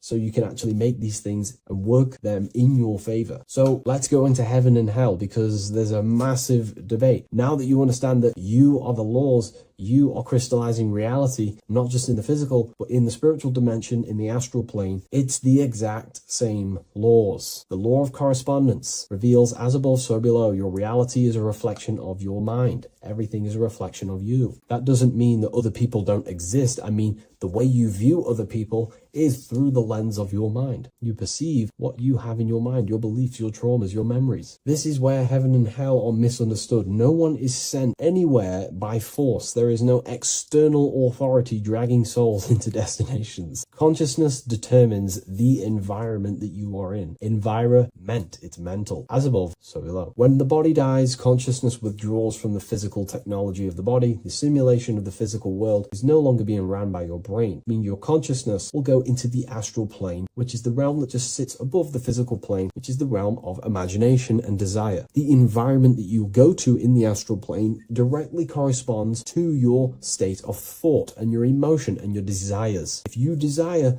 hurting people your whole life, then you're going to go to an astral realm, as above, so below. You're going to be in an environment where that goes on, but in a non-physical sense. Wherever then thoughts, whatever the strongest thoughts you thought throughout your life, that is the environment that you go to. If you were so caring and loving to your family, all you wanted to do is provide for your family or whoever, and you pass on, you will go to a place where people care. Souls are manifesting them thoughts and them energies. It's vibration. Whatever vibration you're vibrating at, you will reflect and correspond on in your reality when you die. Therefore, you create your own suffering by desiring such low vibrational things, or you create your own heaven if you are truly operating from a place of love in your heart. You see, your mind can lie, but your heart cannot. Your heart reveals your true desires, your deepest wants and needs, and it reveals your true self, and that will be projected and responded in the astral plane, because astral matter is very respondable to consciousness.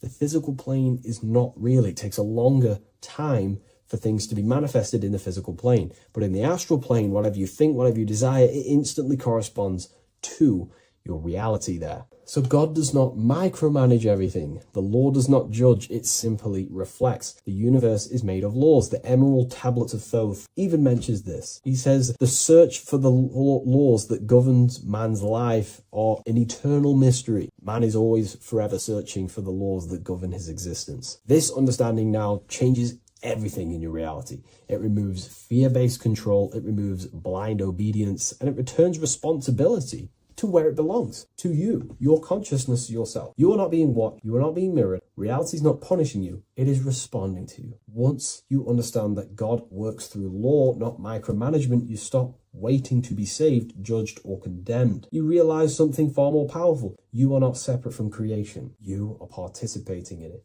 You are the universe experiencing itself. What a fabulous video, and I really enjoyed this today. Please leave a like, comment, and share on the video, and I'll see you all in the next one. And if you wish to get this book, there is a link in the description.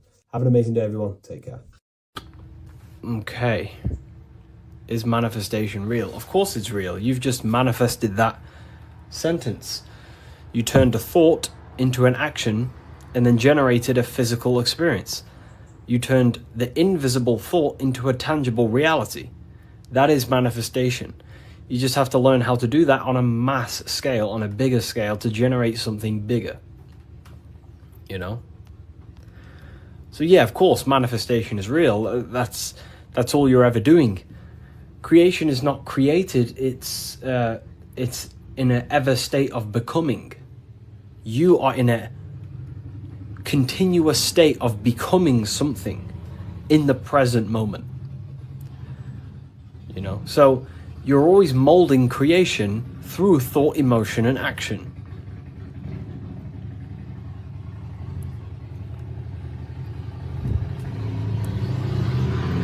Let's let the Harley Davidson go past my house. It's a very loud bike. It's a cool bike. But yeah, you're in a continuous state of creation.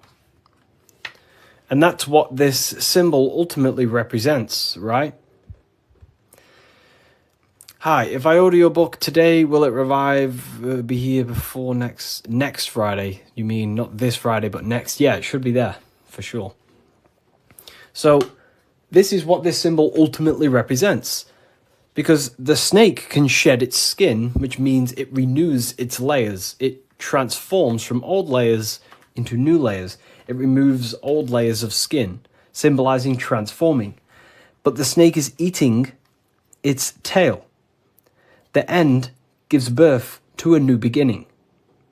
And this is what the present moment is. The present moment is the continuous state of becoming and unfolding of creation. We're all tapped into the live stream of consciousness, like you're tapped into this live right now. And you are directing them life forces in the present moment through thought, emotion, and action. You direct the life flow, the life force that you're tapped into. And wherever you direct it through thought, emotion, and action, and your time and attention, that is the reality you generate. And you create that reality. And that's what the symbols are here for, people. The symbols are here to awaken you to things that you just realize about yourself. I'm not teaching you anything new. This is just something you realize. This is solid truth that you can't, escape. You can't escape the law of cause and effect. The force is too powerful to escape the force and the law of cause and effect. The law of cause and effect is over you. It governs you. So you have to work with that law consciously. Most people are not conscious of the laws that govern their life. They're not conscious of the laws that's governing their mind. Your mind is governed by laws, not man-made laws, but universal laws you cannot escape. It is impossible to escape cause and effect. So you must work with the law. God law, basically. Yeah, they're called, occult societies, secret societies, they call the laws natural law. Then, of course, you have man-made laws.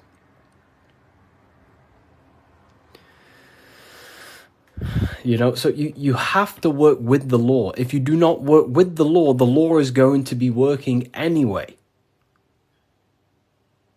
And it will probably work against your favor.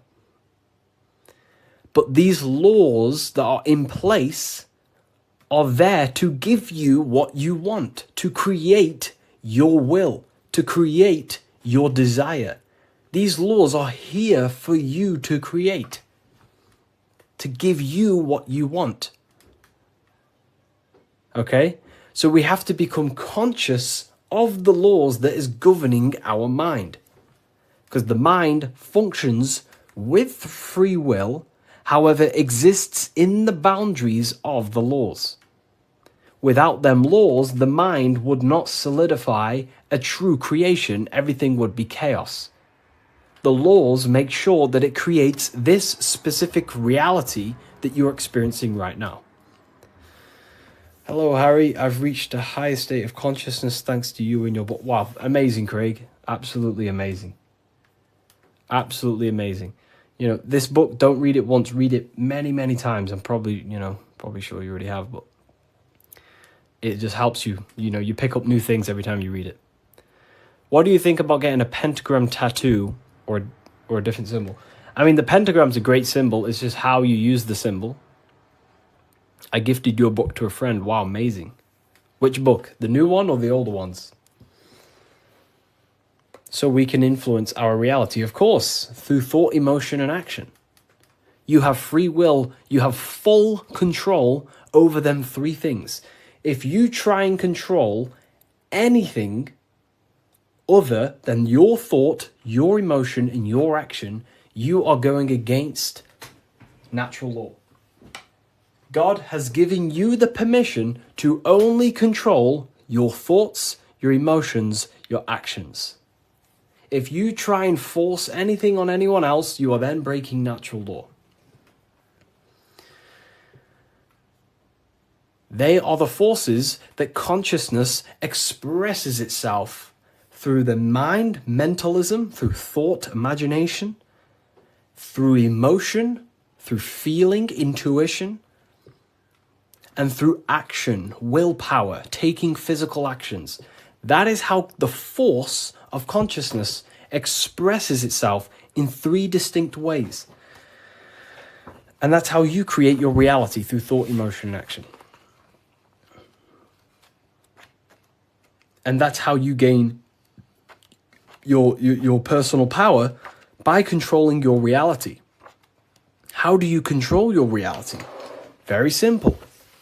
Is this the Book of Wisdom? This is not the Book of Wisdom. This is the Book of Symbolism, the brand new book, only available on my website. So here it is. Here it is, people. This is not the Illuminati. This is not the Illuminati, people. Let me make something clear. Everyone has demonized this symbol, and I think they use this symbol on purpose. Because this symbol unlocks your personal power, and that's what the Illuminati is. The Illuminati are illuminated people. That's ultimately what it means. Illuminated. What is illumination? Light. That's why there's light surrounded around it. light in the eye. What is the eye? The internal perception, the mind that allows you to perceive information. The internal eye. The person in your mind who thinks. That's the real you. That is the real you. The person in your mind who thinks is truly formless. Okay? The Illuminati are illuminated people. They understand the secrets of the human mind and human consciousness. And other people who do not understand the secrets of the human mind and human consciousness are ignorant, and the people are using the knowledge they know against them. If you know psychology, right? If you know the deepest secrets of psychology, you can then use that against someone to manipulate them. That's how the system works. It runs on information, knowledge, and power. And the power comes through the information. The people who have the most information about how you function have more power. Why? Because they can use you, because they understand you more than you understand yourself. You see? That's what the Illuminati is. The Illuminati are people who understand the secrets of the human mind and how to manipulate the secrets of human consciousness to make them do something and create something in their agenda. You're all creators. This is what you need to understand. That's what consciousness is. Consciousness is a creative force. It creates through thinking, feeling, and acting. The triangle. But that thought, emotion, and action are just three expressions of the one force of consciousness. Thought, feeling, and acting are in fact one actual force. Because it's the force of the universe. We're all using the same force. And that's the same force that Yoda uses in Star Wars. In Star Wars is all talking about the force. That is the force, and that force is running through you right now in the present moment. You have the ability and the free will to direct that force through thought, emotion, and action into a reality. So, the Illuminati is just simply people with a high understanding of consciousness and the human psyche, and how to actually create reality. You think something, you feel, and if you have a feeling towards that thought, you take the action. As soon as you lose feelings to watch this video, you will scroll and take action to find another video you have a feeling for. That is how reality creates. That's how reality unfolds. Okay?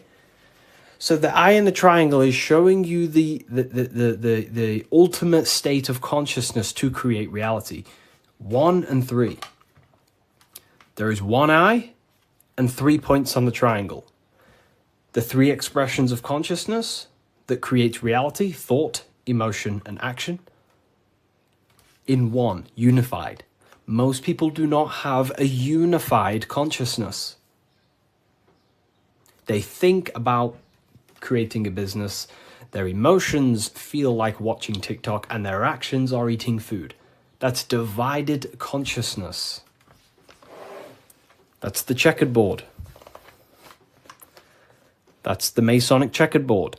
Their mind is divided in black and white, different personalities, different ideas, different desires. Their mind is not solidified on one creative project. The mind is divided within duality. Okay?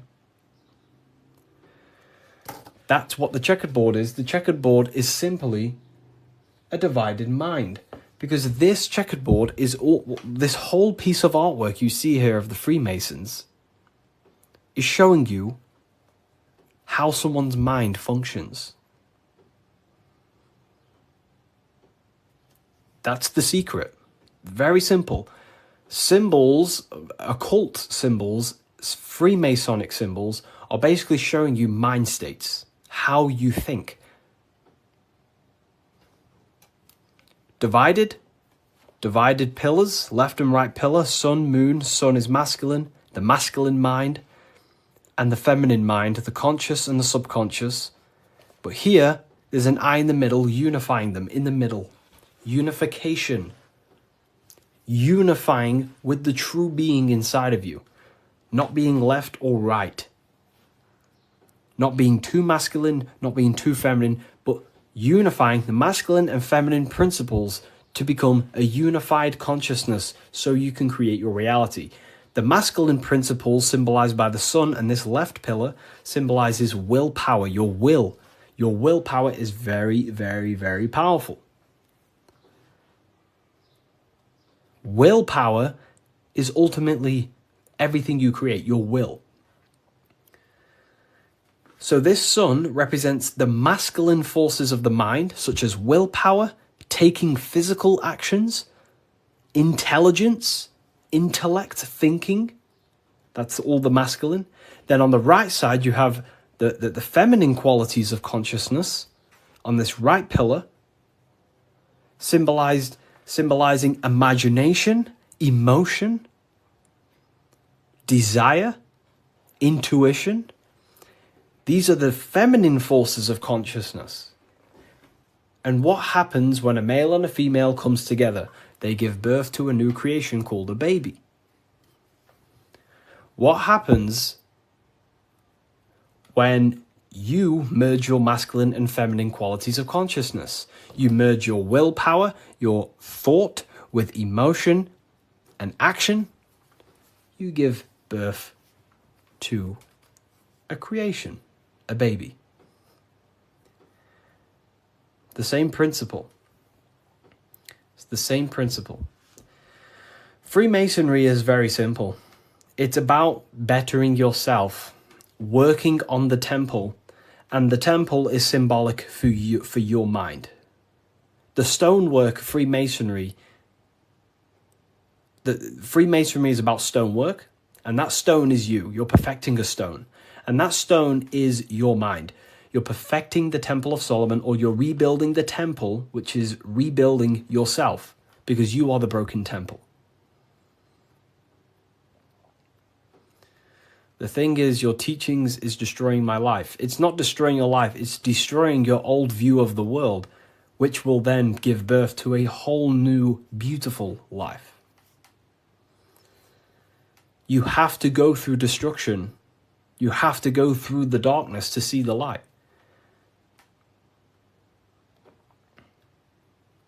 Destruction, creation demands destruction. And it's up to you how you interpret my information. Take it with a pinch of salt.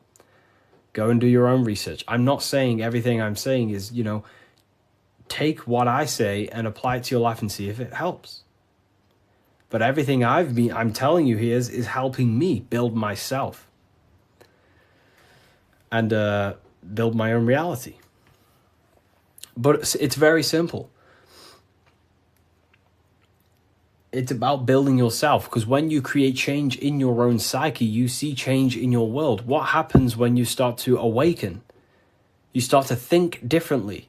And when you start to awaken and spiritually awake, what happens to your friends? Your friends say, oh, you've changed. You see? So the external world is always mirroring your internal world. If you create change in yourself, you will see a change mirrored outside of you. That is as above, so below. Okay. So, Freemasonry is very simple. It's about yourself. It's about the Temple of Solomon. You're rebuilding the Temple of Solomon. And the Temple of Solomon is an allegory for you. Your mind is the Temple of Solomon. Your body is the Temple of Solomon.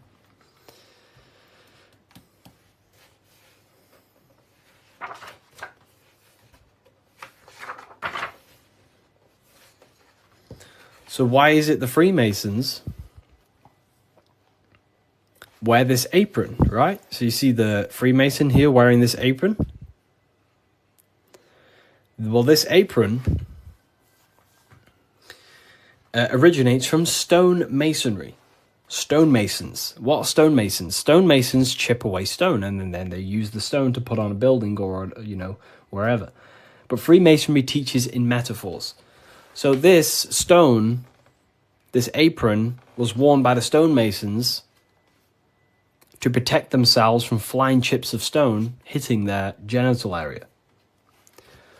So this is symbolic of doing the Masonic work, perfecting the stone, perfecting your mind. Every day you are either building your mind or building your mind's prison. Every day. You wake up, you're either destroying your mind or either help freeing your mind. You have the option, right? And they also wear this apron on the lower half in the genital areas because you think with every chakra. The chakras are basically spinning energy vortexes. This is what you see here, right? These chakras.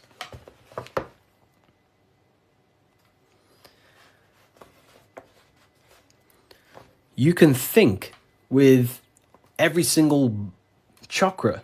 You think with your head. You can think with your heart. You can. These are centers of consciousness. Okay? These are centers. These are each center that you see along your spinal column has a high amount of nerve centers. It's like a nerve center. But that nerve center is then powered by the etheric body. Now, that's very advanced. Not many people understand that. But your body is not just you. You have many subtle vehicles of consciousness, bodies of consciousness, which you'll learn about in the Book of Wisdom, Volume 1. So there is one force in the universe, and that force is emanating through you, manifested in 7 chakras. Anyways, the reason why they wear this apron on the lower half of the body, because it's a reminder to cover up, to stay conscious of their lower self, because this is the lower self of the lower half of the body, and this is the higher self in the higher part of the body. If you think with your genitals, all you think about is sex and eating. If you think with this lower half of the body, you will only, think about sex, eating, and power. So they wear this to remind themselves to conquer their lower nature, their animalistic state. Because the Mason is aware that they need to build themselves to a higher consciousness, to the higher mind. They need to align their will and mind with the higher mind. Because ultimately, the reason why all of these teachings stem from is because it's preparation for death. This is where all this comes from, okay? You never die. This is the truth. In the daytime, you're in your physical body, and in the nighttime, you're in your astral body, and it's just a massive cycle. So daytime is life, nighttime is death. Wintertime is life. Wintertime is death. Summertime is life. As above, so below. It's just bigger and smaller, right? So, with that being said, you never truly die. You are not the physical body. You are the internal being in your mind who thinks. You are not the thought. You are the one who hears the thought. The thinker. The knower.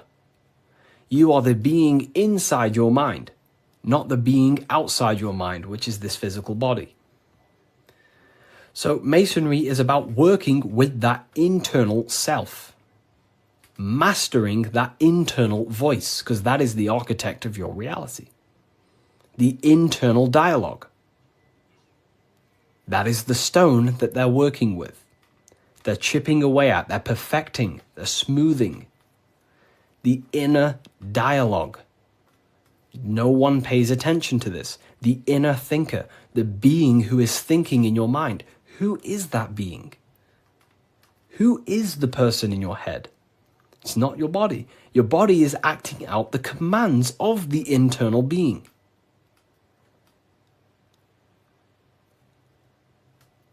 So, this is what we have to connect to and master the inner dialogue, the inner thought processes, because the thought is the architect of reality. Thought creates everything. thought creates everything in the whole universe. The whole universe originates from thought. So Freemasonry is basically about mastering the inner dialogue and working on the inner self, the person in your mind. And the deeper you get to know that inner voice, you start to realize that there are many different vehicles of consciousness. You don't just have a physical body, you have a physical, etheric, astral, and mental and spiritual body. The physical body is just the lowest dimension there is. The physical plane is the lowest dimension there is. Your mind operates above all of them. A thought is just a thought. It has no true form. That thought takes on the body. That thought wraps itself in imagination. So the thought alone is just a thought. But then that thought then wraps itself in something we call astral matter, which is your imagination. The light, the screen in your mind that allows you to vision a specific object. The thought wraps itself in astral forms. That astral form becomes like an emotion in your heart because you want to then take action to generate that mental image you created. Then it turns into a physical reality once you start to take the action to fulfill the desire of that mental image you created.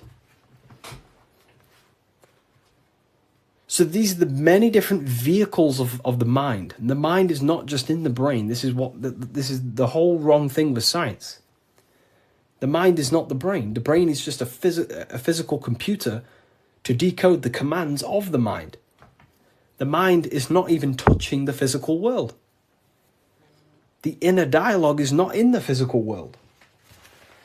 The true you is a higher dimensional being. Okay? The inner dialogue. And we're working with that inner dialogue to master it, to ultimately master your reality. So again, Freemasonry is all about cutting stone, but it's not about actual stone. This book by Harry B. Joseph, right? Yeah, I am Harry B. Joseph. I wrote these books myself. This book is my brand new book, the Book of Symbolism. And it's only available on my website. You will not find this book anywhere else. The Book of Symbolism.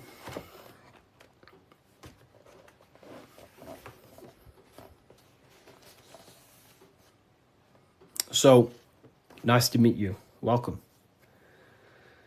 Okay, so, again, what does this represent?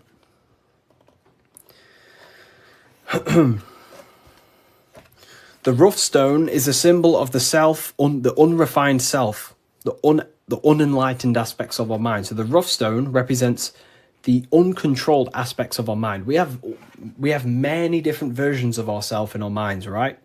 We have a version of ourselves who's perfect. We have a rough version of ourselves that we can become. There's many different things in our mind. But the aim of the Mason is about unifying all of them different personalities into our higher self. It's about learning the secrets of the mind. So this represents the perfected aspects of the mind, and there is also there is no such thing as perfection. We will never actually truly perfect ourselves. But the aim is to be perfect. So the Freemasons show you the checkered board. I'm ordering all your books this week. Oh, wow, thank you. You will look, your whole life will change. Your whole life will change.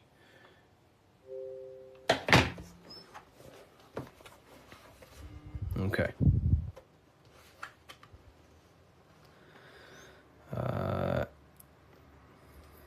The checkered board floor. This is symbolizing on a base level. So symbols have many different interpretations. So on a very basic level, this checkered board floor represents duality, how everything is dual, positive, negative, day and night, hot and cold. But the deeper you go into the layers of the symbol reveals the secrets about the human mind. So this is all showing you the mind. Different states of mind, because that's what the universe is. The universe is one singular consciousness expressed in many different forms, in many different clothes, what we like to call people. Me and you are cut of the same fabric, which is the universal mind experiencing itself. So the mind is the very architect of reality. Life is not happening outside you, it's happening inside your mind. You are a projection of the mind. However, you have the ability to identify with your ego. Your ego is very simply just a false version that your mind, it's a version of yourself that your mind has created through experience, thoughts, words, memories, and traumas, and belief systems. But beyond you, if you turn your mind off, if you stop thinking, then who are you then? That's what we call the universal soul. Everyone is that same substance. When we all turn off our mind, we are all the same substance, the universal soul. But we have the ability to generate an ego, which is our own personal identity. The ego is not inherently evil, but the ego can become bad if you don't tame it. It's the beast. But anyways, the duality represents, very simple, black and white, positive, negative, day and night, the opposites in the physical world. But on a higher level of masonry, it represents a divided mind. The one divided in many. The illusion of the third dimension, of how everything is separate. But in fact, we are all the same substance. We are all the I am. We are all the I, the inner dialogue, the inner voice. Masonry is about working with the internal voice, the thinker in the mind, the true higher dimensional being that you are. Because that higher dimensional being manifests its life forces through you and creates in the physical three-dimensional world. So it's about directing the life forces through you. Now, a big misunderstanding about the world that religion has placed on people. A big misunderstanding, right? People think the world was created. People think the world was created thousands of years ago. It's the biggest lie ever. Step back, remove that belief out your mind just for a second, and realize the truth.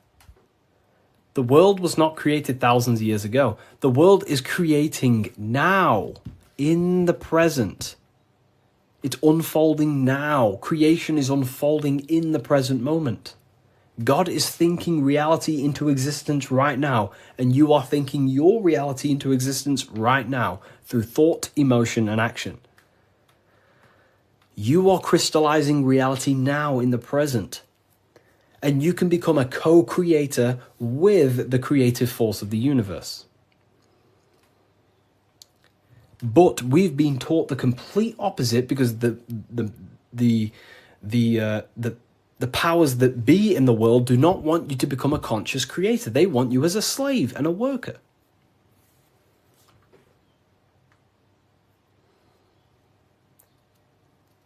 You see, so we have to understand that we are all co-creators of this world. We're all contributing towards the building project of Earth right now. But the elites make you think that the world was created thousands of years ago, and now you're just experiencing it. Now you become an experiencer. You're not an experiencer. You're an experiencer and creator. You mold it. And when you do not understand this, someone else who does understand this will use you to create their agenda. Because they understand this. And look what's happening in the world today. We are creating the agenda of a government. Why? Because we believe they're lies. We don't have to, but we choose to. We all have free will. Everything else is just an illusion. Money is an illusion. It's a belief in the mind. Harry, are you a part of Freemasons? I am not. And if I ever do, I will be transparent about that.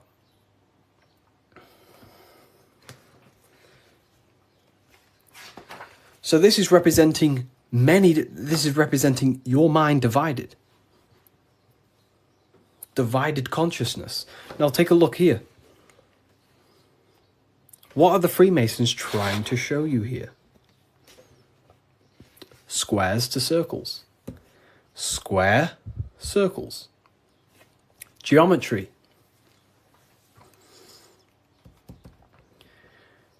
Geometry. Harry, my book came, thanks. It's a pleasure. It's an absolute pleasure. Enjoy the book. Take your time, read through it, enjoy it, read it over and over. You know, I can't wait for you to read this. Was it the third book you got? The 3 represent alignment, the black and white represents conscious and subconscious. It can represent that, yeah, that's one layer of symbolism. But you got to remember that the symbols don't represent one thing. There are many different layers to the symbols. Many different layers. So it's going from squares to circles. So you have to understand geometry for this. There's different codes to this. A square. Can you measure the surface area of a square? Of course. Very easy.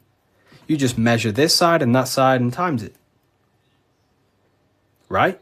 Very simple. Then you have the surface area of a circle, of a square. But can you do that with a square? No. You can't find the surface area of a circle. It is impossible. You can get very close by using pi and different, different mathematical equations, but you'll never exactly find the exact surface area of a circle. So what are the Freemasons trying to show you? Measurable and immeasurable. What you can physically touch and measure down here, the squares, and what you cannot touch and what you cannot measure. And there is a ladder going from what you can measure, the physical world, the squares, up to what you cannot measure, the circles. So this is about the upliftment of the mind. This is about the mind raising from only a physical state of awareness, raising the mind so it can function as a spiritual mind and use the higher dimensions of consciousness, such as imagination, thought. Most people's minds are stuck in the measurable, the squares, limited. They think inside the box. You have to raise your mind and think outside the box. This is what it's about. Raising your mind and using the higher dimensions, which is imagination. You cannot measure imagination. It does not exist in the physical plane. You cannot measure thought. It does not exist in the physical plane. So it's about raising consciousness to actually use the cognitions of the mind. Most people are not using the mind. Climbing in consciousness. We're going from squares to circles, measurable to the immeasurable. Okay? And that's the key. Look at the key. How do you go from the circle, the squares to the circles? You got to go through the woman, the green woman. Who's the green woman? Who is the green woman? The feminine. The feminine aspect of consciousness. You cannot just go from low consciousness to high consciousness. It is impossible. It takes a lot of work. Doing work on your mind is way harder than any labor or work you could possibly imagine. The work on yourself is not easy. And I never say, I never have, never will say it's easy. It is very, very, very difficult to change your mind because it is literally programmed. Very difficult. So you have to go through the woman. And what's the woman? The care, the desire. You have to have a desire to climb the ladder. You have to have the love and the care to do so. If you do not have the care, you will not climb the ladder. If you do not have the care to watch this live, you will continue scrolling. You have to come into contact with the feminine, the heart. You have to care to reach the higher consciousness, to take the actions that are necessary to generate that consciousness. That's the key to open the door to the upper room Jesus mentions.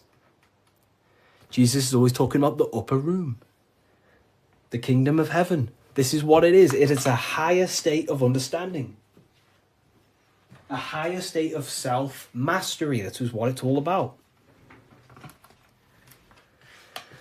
So in order to climb the ladder from the immaterial to the material to the spiritual, you have to care. If you do not care, you will not reach that higher level of consciousness. Because why? It takes a lot of self-work. A lot of work. A lot of reprogramming the self. A lot of meditations to gain control over the inner dialogue. A lot of reflection. A lot of sacrifice. Yes, very well said. Very well said, Timon. It takes a lot. It's not easy. Constructing, working on your mind. It's very difficult. And you don't see the benefits for a very long time. But when you do start to see the benefits, the benefits are massive. So this is what it's about. It's you. This is all you. And what are we chasing? We're chasing the I. What's the I? The I is the eye is open. It sees. That's the inner observation, the inner being who observes everything, observes the thoughts, observes everything. But we're chasing a higher I, a higher perception of ourselves by raising consciousness, a higher understanding of what you truly are beyond your human form, which is a higher dimensional being. We're chasing the I. The I is a higher perception of ourself. Yes, very well said. You see? So this is what this is why if you read symbols, you become very powerful. That's why I wrote a whole book on this. So you can learn this too. Everything I've said and more, you can learn. The Book of Symbolism, the only place it's available is on my bio. revivalofwisdom.com. I just released this November 17th. But it breaks down everything about Freemasonry, of how you can learn this knowledge and gain a higher consciousness. But anyways, if we get this to 50k, I will drop some coupon codes for you all, and we'll carry on. I'll drop some coupon codes so you can save some, some money. And we have worldwide, we have, this is powerful knowledge. Powerful, powerful knowledge. What do you think about the Golden Dawn? I have a friend, well, not a friend, but I know him he's an Instagram creator, and he went through the Golden Dawn system, and he is a very famous author now. You've probably heard of his stuff. It's called The Serpent Rising. He went through the order of the Golden Dawn, learned about Kundalini and stuff like that. Golden Dawn Society, yeah. How can I buy your book? There's no link in your bio. There should be. There's a link in my bio. Revivalofwisdom.com is the only place you get the Book of Symbolism in English, French, German, Italian, Spanish. Okay, so let's carry on, right? So we've broke this down. You now understand that we're going from squares to circles, which is going from the measurable to the immeasurable, changing the mind from a state of reaction, because this is, okay, The circle cannot be measured, but the square can be measured. So this is the material, this is the spiritual, this is the seen and the unseen. This is the cause, this is the effect. The cause, effect. What does the sun do? The sun causes effect on the earth. This is why there's a sun here. It's showing cause, effect. The sun produces changes in the plants and the nature on the earth, which means as above, so below. The cause is above, the effect is below. So this is talking how to change the inner dialogue of yourself, the inner self, the inner voice, from a reaction mind to a demanding causal mind. Most people live in reaction mind, the square. They're reacting to the world outside of them, when the world outside of them is simply the effect. You cannot change it. It's already affected. It's already manifested. The only thing you can do to change the world is to change the cause. The inner world is the cause, the mind is the cause, the external world's the effect. The inner world is the cause, the external world is the effect. Most people have something bad outside them. You know, I'm not perfect. I'm not saying I've reached the highest level of consciousness. You know, I'm still working on myself, and I'll always say that. But most people are stuck in reaction consciousness, where their mind is just reacting in a state of complaining about the external world. When the mind is the cause. The cause, the mind needs to be a cause and a demand and a command. But that's fine, you know, I was in that state. And I still catch myself now and then being in that state. But we have to train our minds to understand that the outside world is the effect and the internal world is the cause. And we need to raise that ladder towards the causes. Make the mind a powerhouse of control. A powerhouse of control. Okay? Awareness, yeah. Okay. Symbolism. The winding staircase. You can't see the room. Where is it taking you? This is talking about the upper room, climbing to a higher state of mind. But when you're down here, you can't see that room. You don't know what a higher consciousness is. You don't know, like right now, maybe there's some people in here, they don't even understand what even is a higher consciousness. You will never understand until you start to do the work on yourself, until you start to see what it's like to understand yourself. When you understand how you work, you know what to do in every situation. You have the tools to use in life. So this is about climbing the staircase of higher consciousness into the inner room that you can't see. Beyond the curtain. The curtain is the veil. This is about entering in yourself. Walking past these two pillars is about walking into the internal self. It's a journey inward. You have a self outside the mind, this body, and you have a self inside the mind, the inner being, the material and spiritual. That's why you're an individual. You have a dual nature, inner and outer.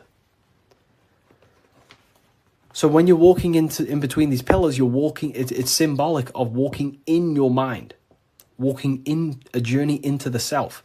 And we're working with the inner self. This is what Freemasonry is about. But it's a winding staircase, which means you can't see where this staircase is taking you. You don't know what a higher consciousness is, what it's like to be in a higher consciousness or a higher understanding of reality in the self. So you must have faith. Faith, not faith in a God, but faith that the staircase or this journey, this work you're doing on yourself is going to lead you somewhere. You must have willpower. It takes willpower to walk the stairs. You must have care. Faith, will, and care are the three forces that help expand the mind into higher levels of consciousness. So it takes faith, will, and care to walk this staircase, to walk this path, to do the work on the self, to master the self. And a spiral staircase also represents time. It takes time. Time moves in a spiral. Yesterday there was 12 o'clock, but today there's also 12 o'clock. But today is higher than yesterday. So it's just a continuous spiral upwards. Yesterday was 12 o'clock. Today there's 12 o'clock. And we're just going to continue this spiral. This is time. It takes time to walk this staircase. It takes time to reach a higher consciousness. It takes faith, will, care, and time.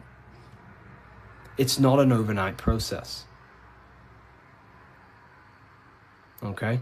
So I hope this understands, hopefully you people are taking this on. Darkness to light. This is a massive phrase in Freemasonry, from darkness to light. But what is the darkness? Darkness, you can't see. When the room is dark, your eyes can't see. Symbolizing ignorance. There are parts of yourself that are in darkness. You are not aware of these parts of yourself. Most people are not aware of their imagination and the powers of the imagination. That means it's in darkness. Darkness to light is about becoming conscious of the things inside you, the aspects of yourself that you may not be aware of. Exposing a light. If I turn on a light on something, you expose it. You see it clearly.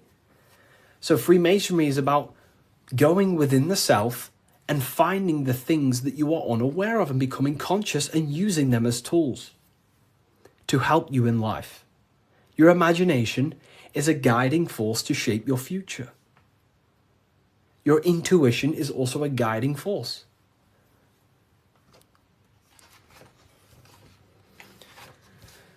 This is the hammer, the Freemasonic hammer. Why do Freemasons use hammers? The hammer, the force.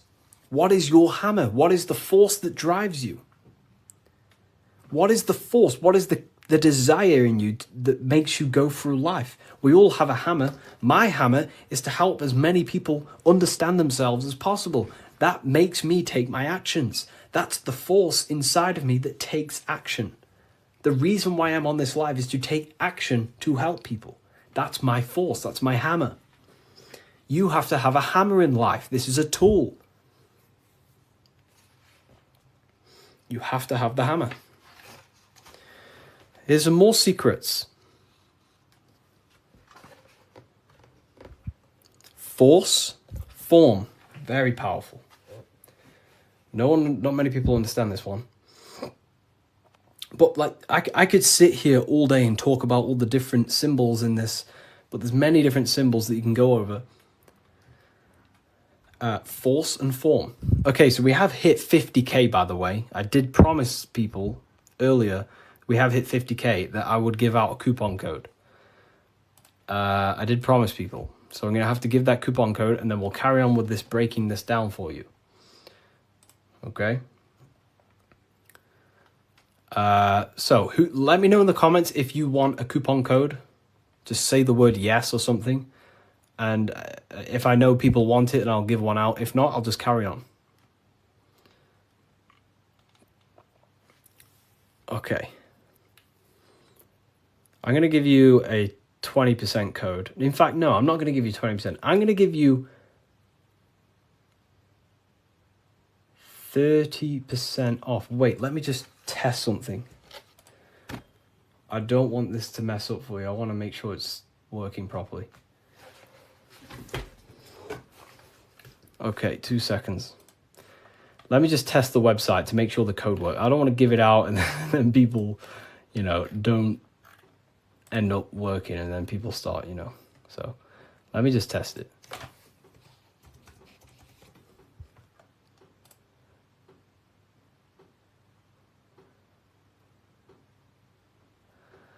Okay.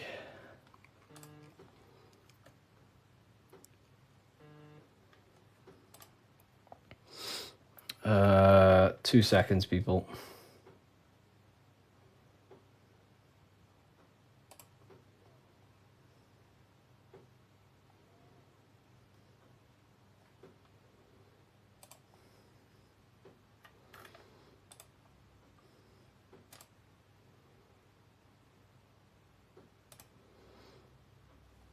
Let me... You said 50%. I didn't say 50%. I said if we hit 50k likes, I will give a coupon code. And that's what we've hit, 50k likes. I can't give 50%, then that would be pointless. I wish I could, but it's literally, I'd probably lose money.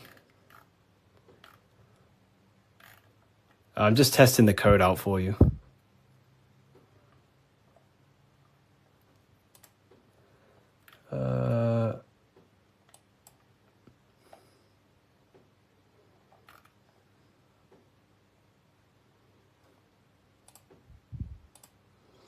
We worship you. I don't want to be worshipped. Please don't worship me. You know, I don't want to be worshipped. You know, I really don't. I'm not here to be worshipped. I'm telling you the power within yourself. But I thank you for that comment. That's nice. It's nice of you to say that.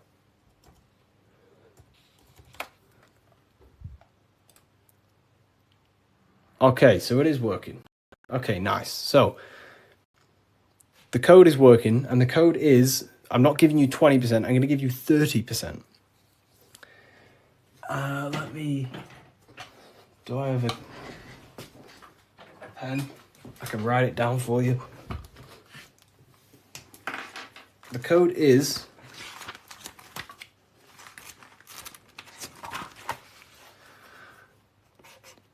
light.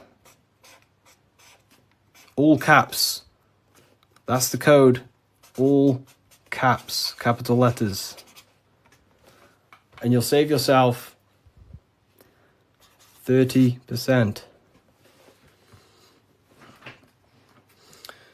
This is the brand new book of symbolism. You're going to save yourself 30% on the brand new book of symbolism. Is this where 607 Onk gets it from? I don't know. I've been around for a long time talking about this stuff.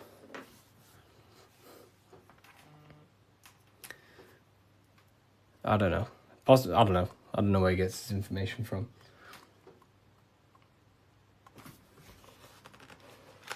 Force and form. Here it is. Website name, revivalofwisdom.com. Revivalofwisdom.com, or the link in the bio.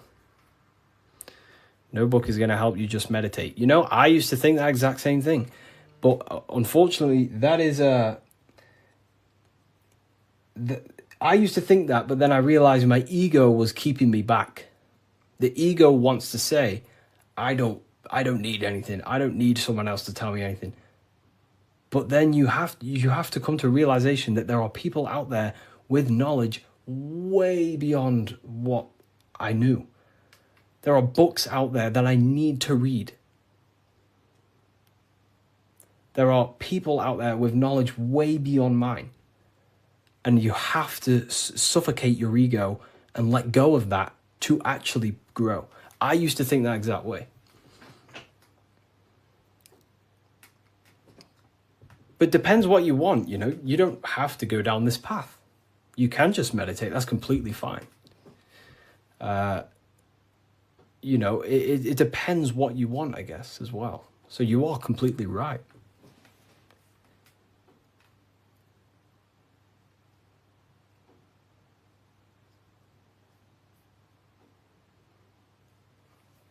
You are completely right. Is there a PDF? No PDF. Physical books only. You know, we ship worldwide. What's your fave part of the book? Oh, yeah, no one's ever asked me that, you know. That's a very good question. What is my favorite part of the book?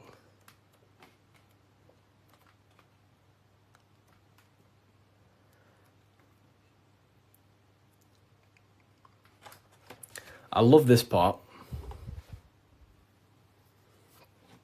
I love this part. How quick is delivery? Delivery, it depends where you are. UK is around 7 days. US, pretty sure it's about 7 days. It's a print on demand. So basically, an order will go through the website, and then it'll go straight to my suppliers. They print it, and then they ship it. And then they obviously send you emails with the tracking information and stuff like that. You know. But this is probably my favorite part. Is it UK based? It's not. So the suppliers that I have, they have printing warehouses all around the world. I'm pretty sure they have one in the US, one in the UK. So wherever you are in the world, wherever the order is going to, it goes to the correct warehouse, so it gets shipped in time. That's basically how everything's set up. Because I don't actually stock them all. I mean, I do have quite a lot here. I'll show you. I have quite a lot of them here. These are all Book of Symbolisms. This is what they look like. Explain everything about Freemasonry, pretty much. Everything you can imagine about Freemasonry. That's the first book. That's the second book. This is the brand new one. This is the one we're going over today, pretty much. They will be on Amazon in the next, I don't know, 2 weeks, 3 weeks maybe.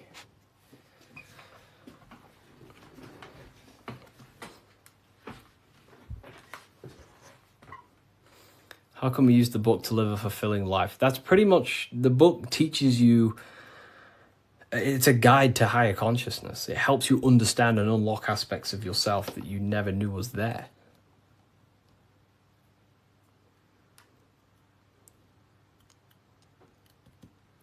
What are the 2 pillars in Freemasonry? Great question. So the first part of this book goes over that for a very long period of time. So the first whole section of the book goes over the Jachin and Boaz pillars, right? The different symbolism. So it basically represents the masculine and feminine forces of consciousness. But it ultimately represents division as well. The number 11 is a dividing number. It's left and right, right? It's left and right. So, have you experienced spiritual psychosis? No. If you met me in person, you would never even realize, because I don't talk about anything to anyone. People who know me don't even understand what I do. I don't talk about, I'm just a normal person. They probably think I'm asleep. Well, just a regular person who's not aware. But, I only talk about this stuff to people who ask me. To my family members, I'm just a regular person. But then obviously if they ask me about this, then I can tell them things. So yeah, in person you would never even know. I'm just a regular guy. I work throughout the day. I make videos. I work on my YouTube. I help my affiliates. I come on live. I help people. I speak to my university students. And then I go to the gym, see some family members, and, I'm just a regular person.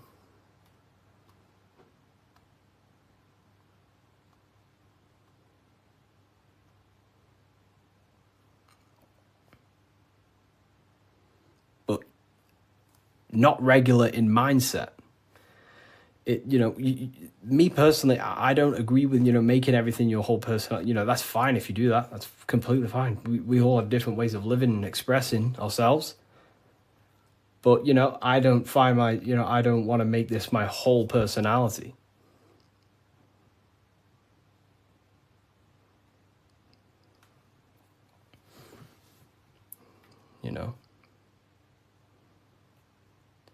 I love to read books in my spare time. I watch a lot of, listen to a lot of audiobooks.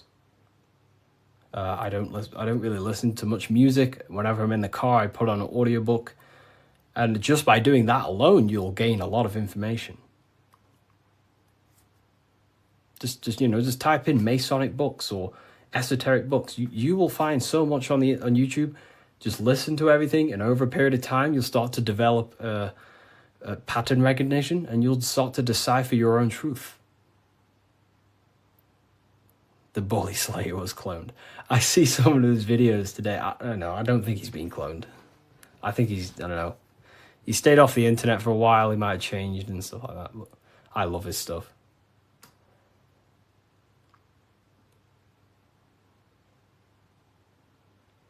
How long did it take to change your reality to your desired reality? Good question. For me, it was, I wouldn't say got lucky, because I work very, very hard. I work at least 10 to 11 hours a day most days, but not recently, but before. But for me, there was not many people in this space talking about the things that I do at the time. So for me, it sped up very fast because of that. There's not many people who can give you this information I give you. Well, there's a lot of people who can give you this information, but they're not, well known or outspoken about it, respectively to them. And luckily, my stuff started to gain a lot of attention, and my life changed in a matter of a year. But, it can take longer. For years before that, I was trying many different things. Many, many different things. But whenever you preach about mind control, I realized I'm in a prison of my own thoughts. Yeah, a lot of people live in their own prison. Like I say, every day you wake up, you're either building your mind, you're either building your freedom of your mind, or building the prison of your mind. Every day. You're either building your prison or your freedom. How long have you been on this path, Harry? Since way before 2020. Way before 2020. I was talking about, I can't say the thing on here, but the virus. I was talking about the virus way before 2020. And there may be some people in this live who watched my very first lives. I used to go live all the time. But I was looking into conspiracy theories when I was year 7, year 8. And then I got really deep into conspiracies 6 years ago. And then after about a year of that, I started to switch into esotericism. And then for the past 5 years, since 2020, it's been all esoteric stuff, pretty much. Masonic, the psyche, human psyche, human consciousness, metaphysics, symbolism. So the last 2 years, it's mainly been symbolism, because I'm obsessed with symbolism at the moment. But yeah. Do you believe in God, Harry? I believe in a form of energy that gives rise to all things, yes. And we are a part of that energy source, that conscious energy. We are an emanation of that. We are cut of the same fabric of that.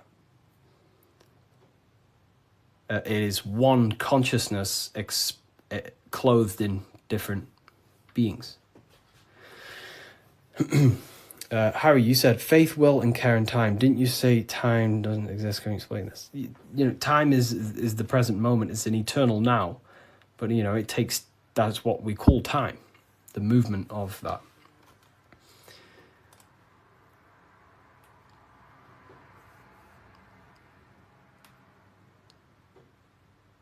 I don't believe in a God outside of us. Well, God is outside of us, but he's also inside of us. God is everything.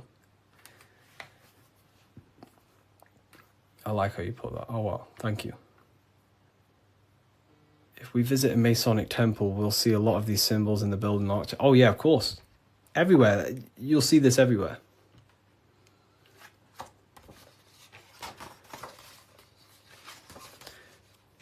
And look here. This is the gate of Europe. 2 pillars. The gate of Europe, 2 pillars, middle pillar. Here's the gate of Europe again, 2 pillars, middle pillar, with the person in the middle. Here's George Washington, 2 pillars and the middle pillar.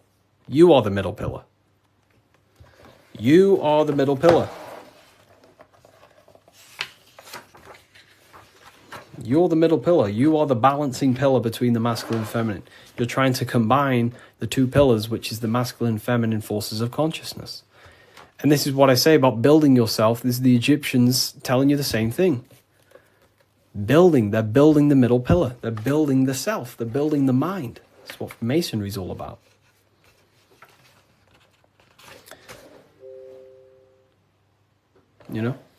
So look. Here's the Anunnaki showing you 2 pillars, Jachin and Boaz. And look at the person in the middle pillar, which is balancing the masculine and feminine forces of consciousness, trying to become whole and unified, a unified mind. And he's stepping up, symbolizing raising consciousness, stepping up to a higher level of understanding. Here's Buddha, same thing. Buddha, Vishnu, Sumerians, Egyptians. Wait on, we still got more. Jesus with the 2 pillars. Egyptians again, they're building the self. This is what it's about. It's about building the mind.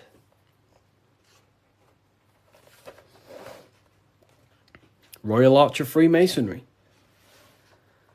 Knights Templars.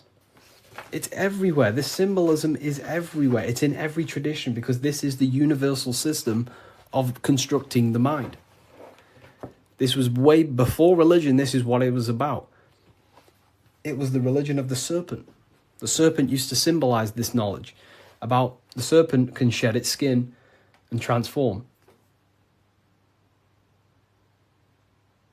So it's about transforming the mind. The serpent was the universal symbol of this spiritual journey.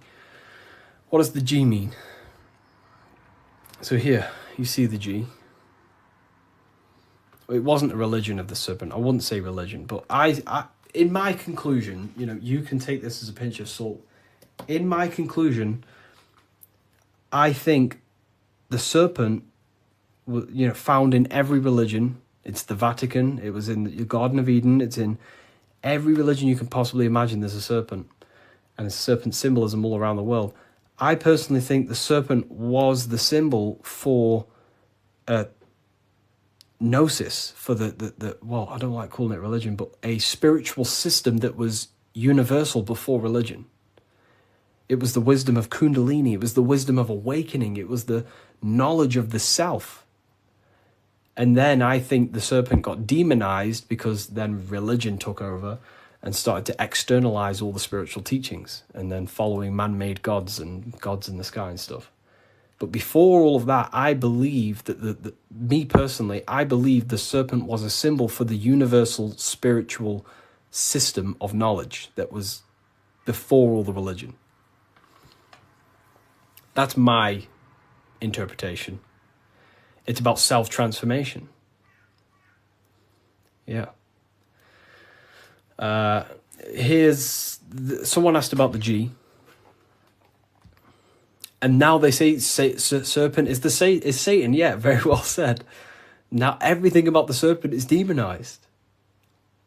And it's crazy to me when you realize, well, everything's inverted nowadays. So, I guess we'll never know, but based on my symbolism studies, that's what I think it is. I could be wrong, but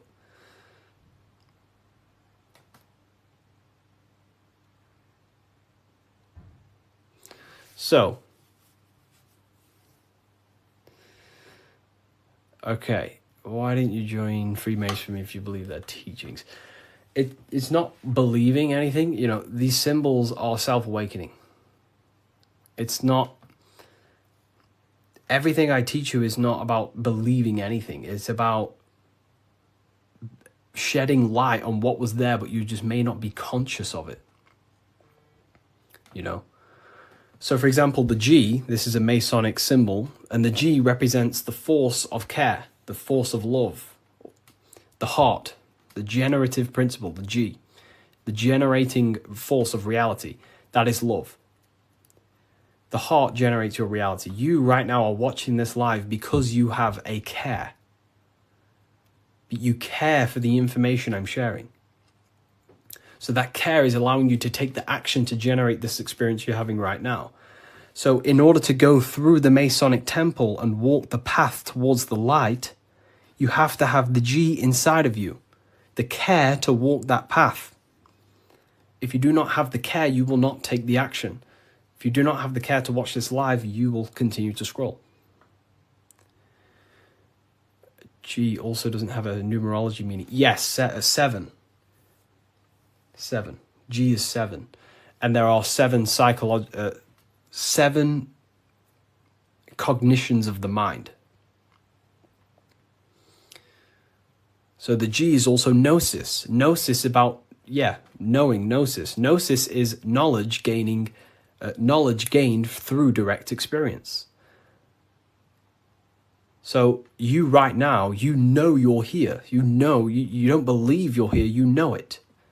Instead of believing God, you can get to know God by gnosis, by studying the self, by entering trance-like states of meditations and understanding the self. That's gnosis. And in order to gain gnosis, you must have the G. That's why gnosis begins with a G. Because you must have a care to meditate. If you don't care about gaining a higher consciousness, you won't meditate. If you don't have a care to reach the light, which is just a higher state of understanding, you don't have the G. If you don't have the G inside of you, you will not take the actions to walk up this path, up the mountain. It's a difficult path of self-mastery. So that's the G. It's the driving force of your reality. And if you don't have the G, you won't walk up this hill. So the teachings that I teach is, it's about shedding light on something that was already there. Does the Book of Symbolism teach us how to get the G? Well, yeah, the G is just simply your care. Do you care about gaining information? Or do you not? You either have it or you don't, and you can cultivate it. We do talk about it here, all about the G and different symbolic here.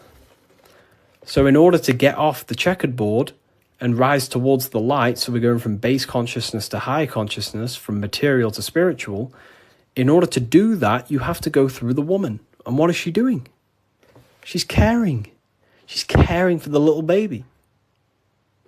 So it's symbolizing, in order to go from low consciousness to high consciousness, you have to care. You have to go through the feminine, the heart. You must have a desire in your heart to truly raise your consciousness. That's why there's a woman here caring for a little baby. You have to go through the feminine to reach a higher consciousness. So anyways, is that why religion is against women? There's so much that goes into that. I believe they don't want us in contact with the feminine energy of consciousness. We're all masculine and feminine. We all have feminine qualities. We all have masculine qualities. They suppress the feminine aspect of consciousness because that's what unites. If we all loved each other, we would be united. They don't want us to love each other because that creates division, and divided people are easier to control. If we all united, we'd all realize we can take over the government. So they destroy the feminine because that's all about caring, nurturing, growing as a community and as humans with the earth, caring for the earth and things, but it's just completely demonized nowadays. And now it's just a masculine-dominated world. But Freemasonry says that the G is geometry or God. It's all the same. God, what is God? God is a creator. How do you create something? Through the G, you have to care. If you don't care about something, you will not create it. If you don't care about the live, you will take action to scroll away until you do find something you care about and you take the action to watch it. So it's about generating reality. God, which is a G, which is about care, creation. Geometry is the same. It's all about creation. The mathematical codes. But it's all to do with the G principle, the generative principle. If that makes sense. So most words with G are all to do with care, gift. If I gift you something, it's because I care. I have a G. I have a care towards you, and I'm gifting this.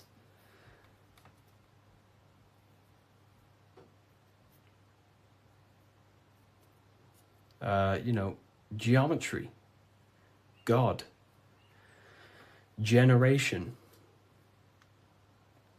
Genesis, all about creation and care. The whole world is built on love, and when you see it, you can never unsee it. The whole world is built on love. All creation is built upon the principle of love. That's why the earth is called hot.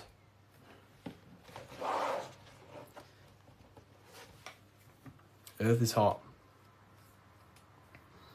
Because the whole world is built through the heart, the love energy. You only take action on what you love. Some people love twisted things. Some people love hurting people. But, we have to purify our love. But,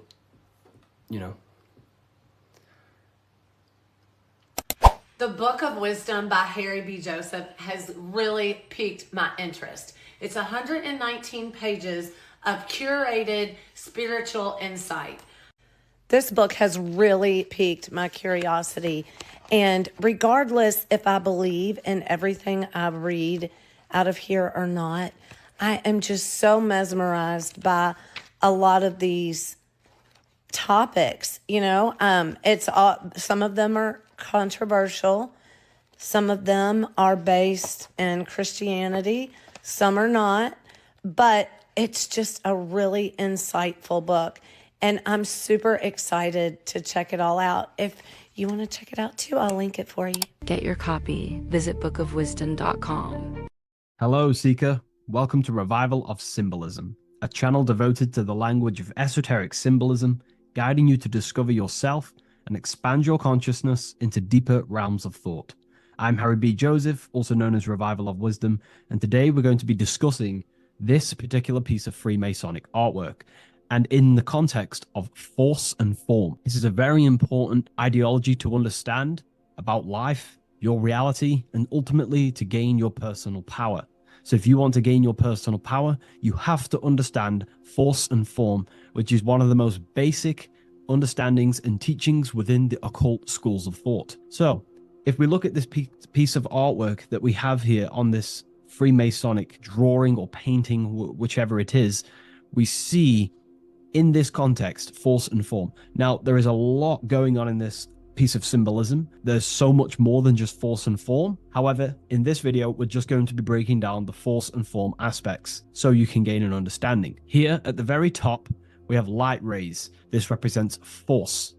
Here below, you have the physical manifested plane, form, force and form. All creation is force and form. It is the interplay of force and form. Force is the invisible energy that moves, and form is the pattern that contains and directs that movement. Force without form is chaos. Form without force is lifeless. So without any force, there would be no movement or manifestation. Without form, there would just be chaotic forces within the universe. So force and form are the opposites in duality, force and form, okay? So without any force, which is your spiritual life force, your consciousness, which is force, your body wouldn't even exist, because your body is the formation of the spiritual forces. Your life is a creation of your forces, such as thought, emotion, imagination, desire. We're going to be breaking that down in detail so you can use these forces in your life, okay? So we have light rays here. This is a force. This is light emanations coming down from above into the world of form. We have to understand, no physical action on the physical plane, there is no force. All force takes place within the astral and etheric realm. So that's what we must understand. Force takes place in a higher dimension. What you see in the material realm is the formation of that force. So every movement in the material is made manifest through the invisible forces. When you take an action, there is a reason why you are moving the body. And for me, for example, I've written the new book of symbolism, and it's out November 17th. The force that driven me to build that, to take the actions to build that, is a force, and that is an emotion or a desire. So that we all have a desire, which is the force that moves us. And that desire is not a chemical reaction within your nervous system. That desire is, in essence, a spiritual force that takes place within the astral plane. So we have the mental plane. Below you have the astral plane. Below that you have the etheric plane. And then below that you have the physical plane. All creation begins in the mental plane, what we think about. But then if we have a desire about a specific thought, we have a specific emotion towards a specific thought, such as, I don't know, making money. We all have a desire to make money, right? That desire then focuses down the mind, because you can think any thoughts you wish, but if you do not have a desire or an emotion towards it, the mind will not be narrowed down to one specific thought. So then that thought has an emotion or desire behind it, which then manifests itself. The thought descends into an astral form. The thought takes the body of an astral desire or imagination. That imagination and desire feeds the human heart. That human heart feeds the force through the physical brain, through the nervous system, and then allows the body to take physical actions. So each one of us has forces. So it's very, very important that these forces, such as desires, are not random and they are controlled. Because if you desire many different things, you are uncontrolled, you will have many issues in your life. You will have, if you have uncontrolled desires of lust, uncontrolled desires of vanity, uncontrolled desires of low pleasurable things of the flesh, your desire will not be controlled. Therefore, your force is scattered. So in order to gain self-mastery and to get what you want out of your reality, you have to control your desires, your force. So you have force and form. This is why down here you have people taking physical actions. You have, people running around taking action. And up here you have the forces. So it is the astral forces that is in constant rotation and interplay with the physical material realm, force and form. Force originates in the higher planes of consciousness and descends through the mental and astral into the physical. Within the mental plane, force takes the shape of thought. Thought is the first outline of form, the archetype that gives structure to creative currents. When one conceives an idea, the pure spiritual energy flowing through the consciousness becomes clothed in mental matter. This mental form is the mold through which all subsequent energies must pass. It defines the direction of movement and determines the quality of the outcome. Within the astral plane, the same force becomes emotion, desire, and vitality. Here, the mental pattern receives life. The astral body, being composed of the substance of feeling and magnetism, fills the thought form with motion and color. Force in the astral plane is dynamic, fluid, and responsive to rhythms of desire.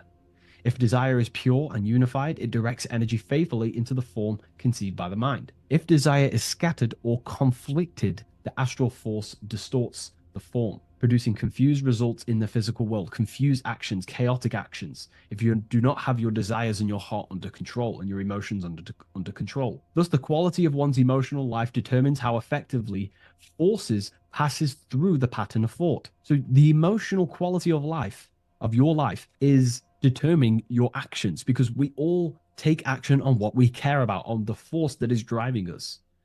So we must unify our heart with the higher mind, with higher thoughts that are not selfish, thoughts that are not egotistical. In the mental plane, there are 3 subplanes. We have higher mental plane, middle mental plane, and lower mental plane.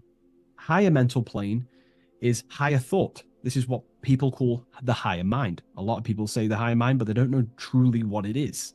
You know, a lot of spiritual people will just throw these words around. The higher mind is simply the mind that exists within the higher mental plane where higher thoughts take place. Thoughts that are guided with love, that are guided with selfishness, without being selfless, you know, thinking with, you know, without being egotistical.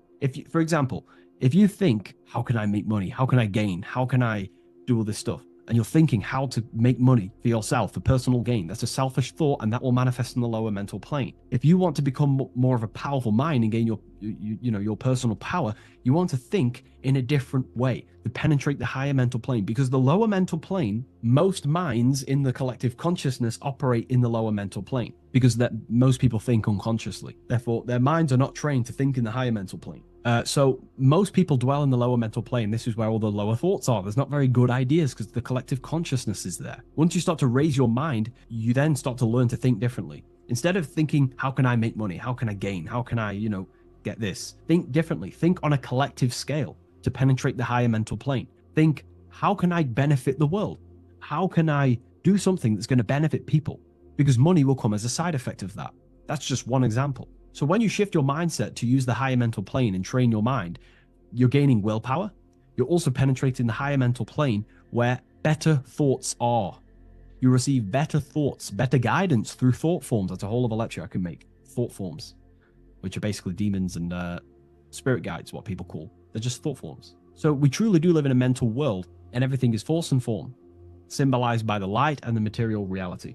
The individual who understands this relationship between force and form begins to work consciously with the descent of energy through the different planes of consciousness: mental, astral, etheric, physical. When you hold a clear mental image, you create the form. You fill that image with emotion and desire, you generate the force. When you act upon that energy, you complete the circuit of creation. The process is simple yet exact. Force always seeks form, and form always requires force to live. If the mind is undisciplined and the forms it creates are vague, force dissipates into confusion. Energy without direction creates turmoil in the astral body, manifesting as restlessness, anxiety, or inconsistency. If the emotions are intense but the form is weak, the force becomes misdirected, often leading to chaos in one's actions. Conversely, if the mind creates a strong form but the emotions are dull or lifeless, the form remains unanimated, a structure without vitality. True creation requires the balance and union of a defined mental pattern and vibrant astral current. So it's about aligning your mental and emotional states, symbolized by these 2 pillars here. Well, they are the extremes. So the moon would be your emotional state, the sun would represent your intellectual, or the masculine and feminine. However, they are the extremes. So this middle pillar represents the balancing of those. So when we balance our mental and emotional state, we become conscious co-creators using force and form. It's a very important lecture, and I know this is a quite complex and advanced lecture, but this is what this channel is about, Revival of Symbolism. It's about more advanced teachings. But hopefully you can get your head around this. There's a few books out there you can definitely read. I can't think off the top of my mind, but you can read this stuff up. It's great information. It will definitely help you in your life. Force and form. And if you haven't already, join the waiting list. I'll leave a link in the description for the Book of Symbolism, November 17th on revivalofwisdom.com. If you wish to be notified, I'll send you an email. I just want to say thank you for your support. Please like, comment, and subscribe, and share to a friend. I'll see you in the next one. Absolutely. Let's refine that into your signature deep and esoteric.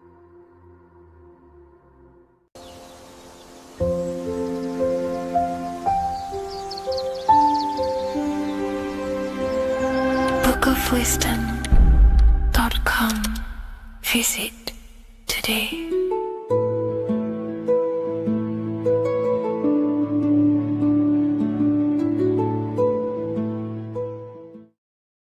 What is good, people? It's Revival of Wisdom. I hope you're all doing well. Now, this video is how to raise your holy oil or your kundalini. Let's get straight into this. So this is a monthly cycle. Every month, when the moon is in your zodiac sign, this oil is released. Now, the moon is in control of monthly cycles. For women, it's the menstrual cycle, and as well, this holy oil cycle. The moon changes sign every 2.5 days and passes through the zodiac signs in 27 days. So the moon tells the day, the sun tells the time, the stars tell the month. This reality is a massive clock, if you like to say. It's a cycle. Okay. The moon controls the night, emotions, water, fluids, and the mind. Okay. So this oil is produced in the claustrum. It's produced in the claustrum, which is here, right? This is where you get Santa Claus from. Now, the claustrum is at the center of the brain, and it is next to the pineal gland and the pituitary gland. Once it starts in the claustrum, this is the holy present. This is the present that Santa gives to us, Santa Claus. And it goes to the pituitary gland and the pineal gland. And what's connected to the pituitary gland and the pineal gland is the Ida and the Pingala. The Pingala is the pineal gland's nerve, which is the honey, which is the positive charge, electric. And the pituitary is the Ida nerve, which is the magnetic charge. This is the milk, the land flowing with milk and honey. This is the brain, the heaven, okay? And it travels down the spine using these two nerves, these electromagnetic charge. And this is what the ancients symbolized with the two serpents wrapped around the spinal cord, the Ida and the Pingala. And this travels down to the sacrum or the solar plexus. Okay. So once it's here, okay, the spine is an elongation of the brain. So the spine is pretty much the brain. It's an extension of it. And it's kind of a microcosm of how we descended from heaven to physical reality, to physical matter, which is our consciousness has done. Our consciousness has descended from heaven into physical matter. And this is a microcosm of it. Okay. So once we're in the sacrum bone, this holy oil, like I've just explained, this holy oil starts in the Santa claustrum, goes down the chimney to the sacrum. This is the sacrum, the solar plexus, and drops the present off at the sacrum. Now, once we're at the sacrum, we need to raise our vibration to take this oil back up the spine. Okay. And the River Jordan symbolizes this in the Bible. King Herod wants to kill Jesus in Nazareth, which is here, this is the River Jordan, is Nazareth.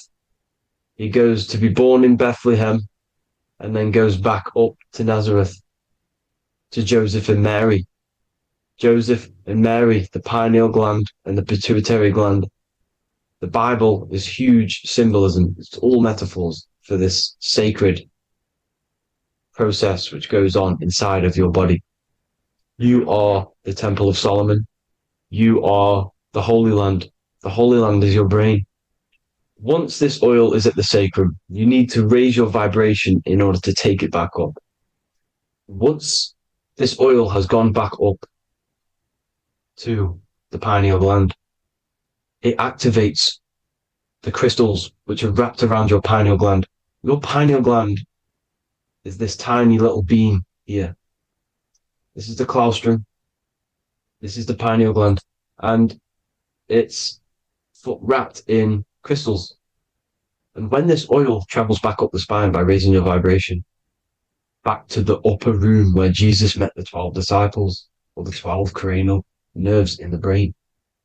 And it activates and it turns on this pineal gland. And once it's turned on, it illuminates all the cells and the nerves in your brain and turns them all on and activates the higher God man, the God consciousness, Christ consciousness. And it regenerates the whole body. This is the secret to regeneration. It regenerates all the cells in the body. And this is how the ancients lived for thousands and thousands of years, as talked about in ancient texts. They lived for hundreds and thousands of years because they knew this secret. And this fluid, this brain fluid, the secretion, or the Christos in Greek, which means gold, because this is the alchemical process from turning lead to gold. Your body is the alchemical furnace. Now, the ancients knew about this center of the brain because they symboled it. This is the Eye of Ra, and it's the brain. And this is what's wrapped around our consciousness. Our consciousness isn't wrapped around the brain. The brain is built around the consciousness. We are the consciousness. You don't have a soul, you are the soul. Okay? Now, the head, heaven, hell, heel at the bottom of your foot, that's hell. Head is heaven and hell. Simple. Now, the pineal gland produces DMT, which is dimethyltryptamine, which is known as the spirit molecule. So, let's move on. Now, when this oil travels up, back, the spine, the chimney, it crucifies at the top, which is called the vagus nerve. So when it reaches here, the optic thalamus, it crosses and crucifies once it's raised back up. And this is why Jesus dies at 33. He was crucified at 33. Because you have 33 vertebrae on the back of the spine. And then it's crucified by the cross of the vagus nerve. When this oil crosses the vagus nerve, this is the crucifixion at 33. And it symbolizes the death of the physical consciousness. You then become spirit.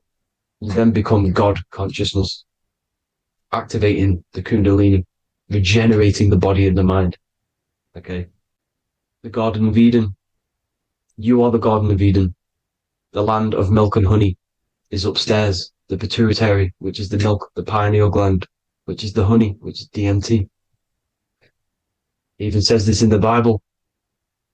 As he brought us into the place, and he has given us this land, a land flowing with milk and honey, which is also symbolized as the sun and the moon. The Bible also says, the light of the body is the eye, not the eyes, the eye.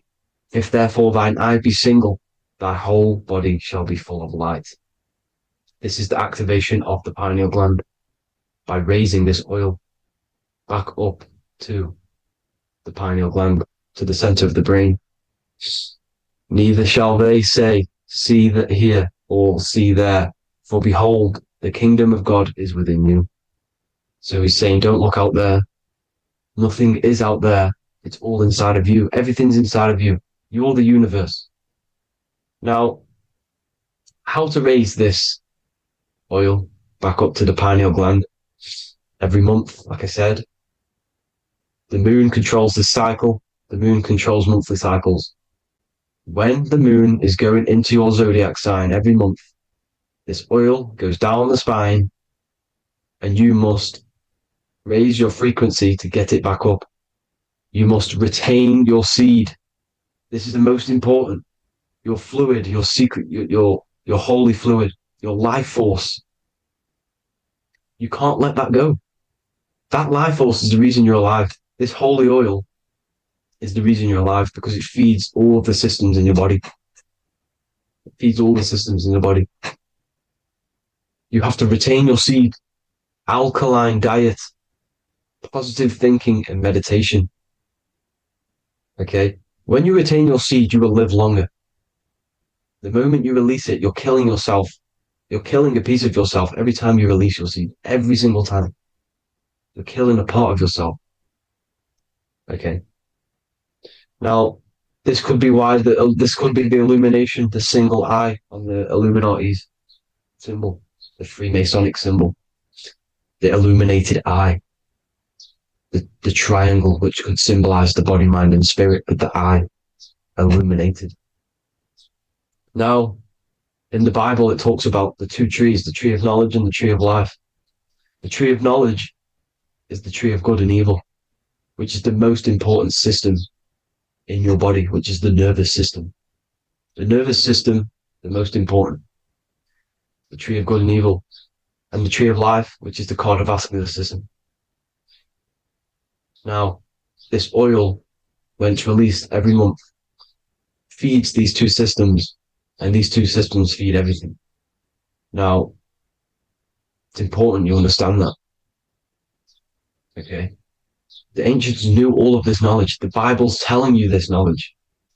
But it's in a metaphorical way. You have to understand the context behind it so you can read it properly.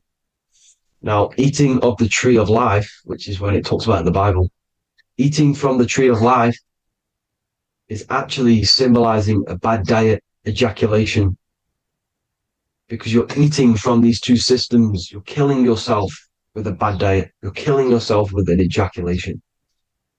Okay? So, that's important to understand.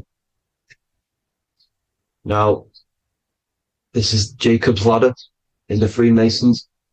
Jacob's ladder, which is the spinal cord. It's the stairway to heaven. And this is Jack and the Beanstalk when he goes up the beanstalk and finds the golden egg in the grey clouds. The grey clouds symbolize the grey matter in your brain. Now, the Garden of Eden talks about the 4 different rivers in Garden of Eden. As we see here, the North Pole map, the ancient North Pole map, because the center of the earth is the center of the torus field. Everything's the torus field. Atoms are torus fields. Everything's torus fields. You are the universe. Everything is within you. The North Pole is your spinal cord. This is why they say Santa Claustrum comes from the North Pole. This is the North Pole. And the Santa Claustrum is the center of your brain. Now, these 4 rivers which come from the Garden of Eden is the blood, the Christ oil, which is the oil we're talking about, urine, and saliva. These are the 4 sacred oil, 4 sacred fluids in your body. And these are constantly abused in today's society. These secret societies are targeting these fluids. Okay? This is why porn is free. They sexualize society through Disney. Go and look at some of the Disney movies. There's so many subliminal messages which sexualize these children because they want you sexualized. So you release your seed, which is one of the holy fluids in your body, especially your semen, your sexual energy. So important you retain this. So important because it's your life force. It keeps you alive. Okay. Now, let's recap on this. If you want to raise your oil every month, you can't just retain your seed for the month. You have to retain your seed forever. Don't just do it for a couple of days. Have to do it. It's a lifestyle. You want to become God consciousness, you got to do what it takes. It's hard in this society because this society is made around, it's designed to kill you pretty much.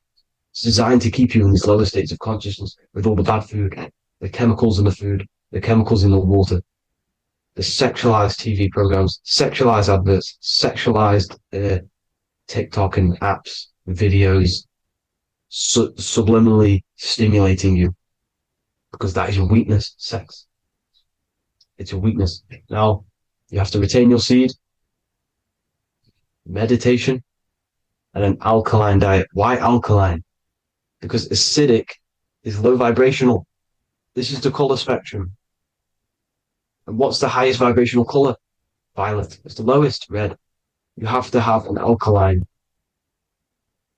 body in order to raise this oil. When you drink, when you have a bad diet, when you drink alcohol, when you smoke, this destroys the oil. It destroys the oil in your sacrum. and it can't be raised again, can't be raised up. This is why it's so important. Without that oil, you don't live. That oil makes you live. It feeds everything in your body. It's crazy how we're not taught this.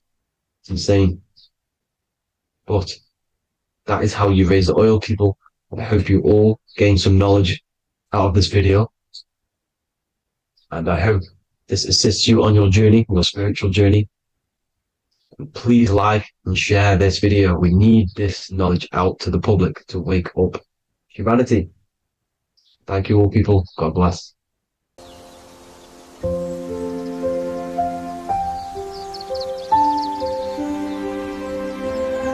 bookofwisdom.com. Visit today.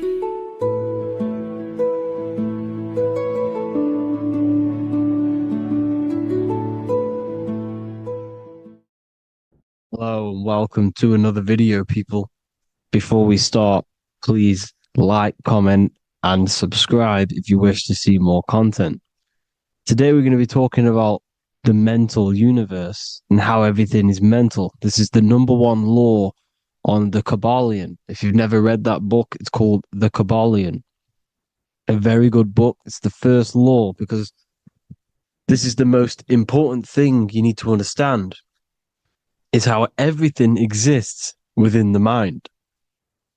Behind every single one of these eyes is the same consciousness expressed in different bodies. The mind is what gives perception to what you're experiencing.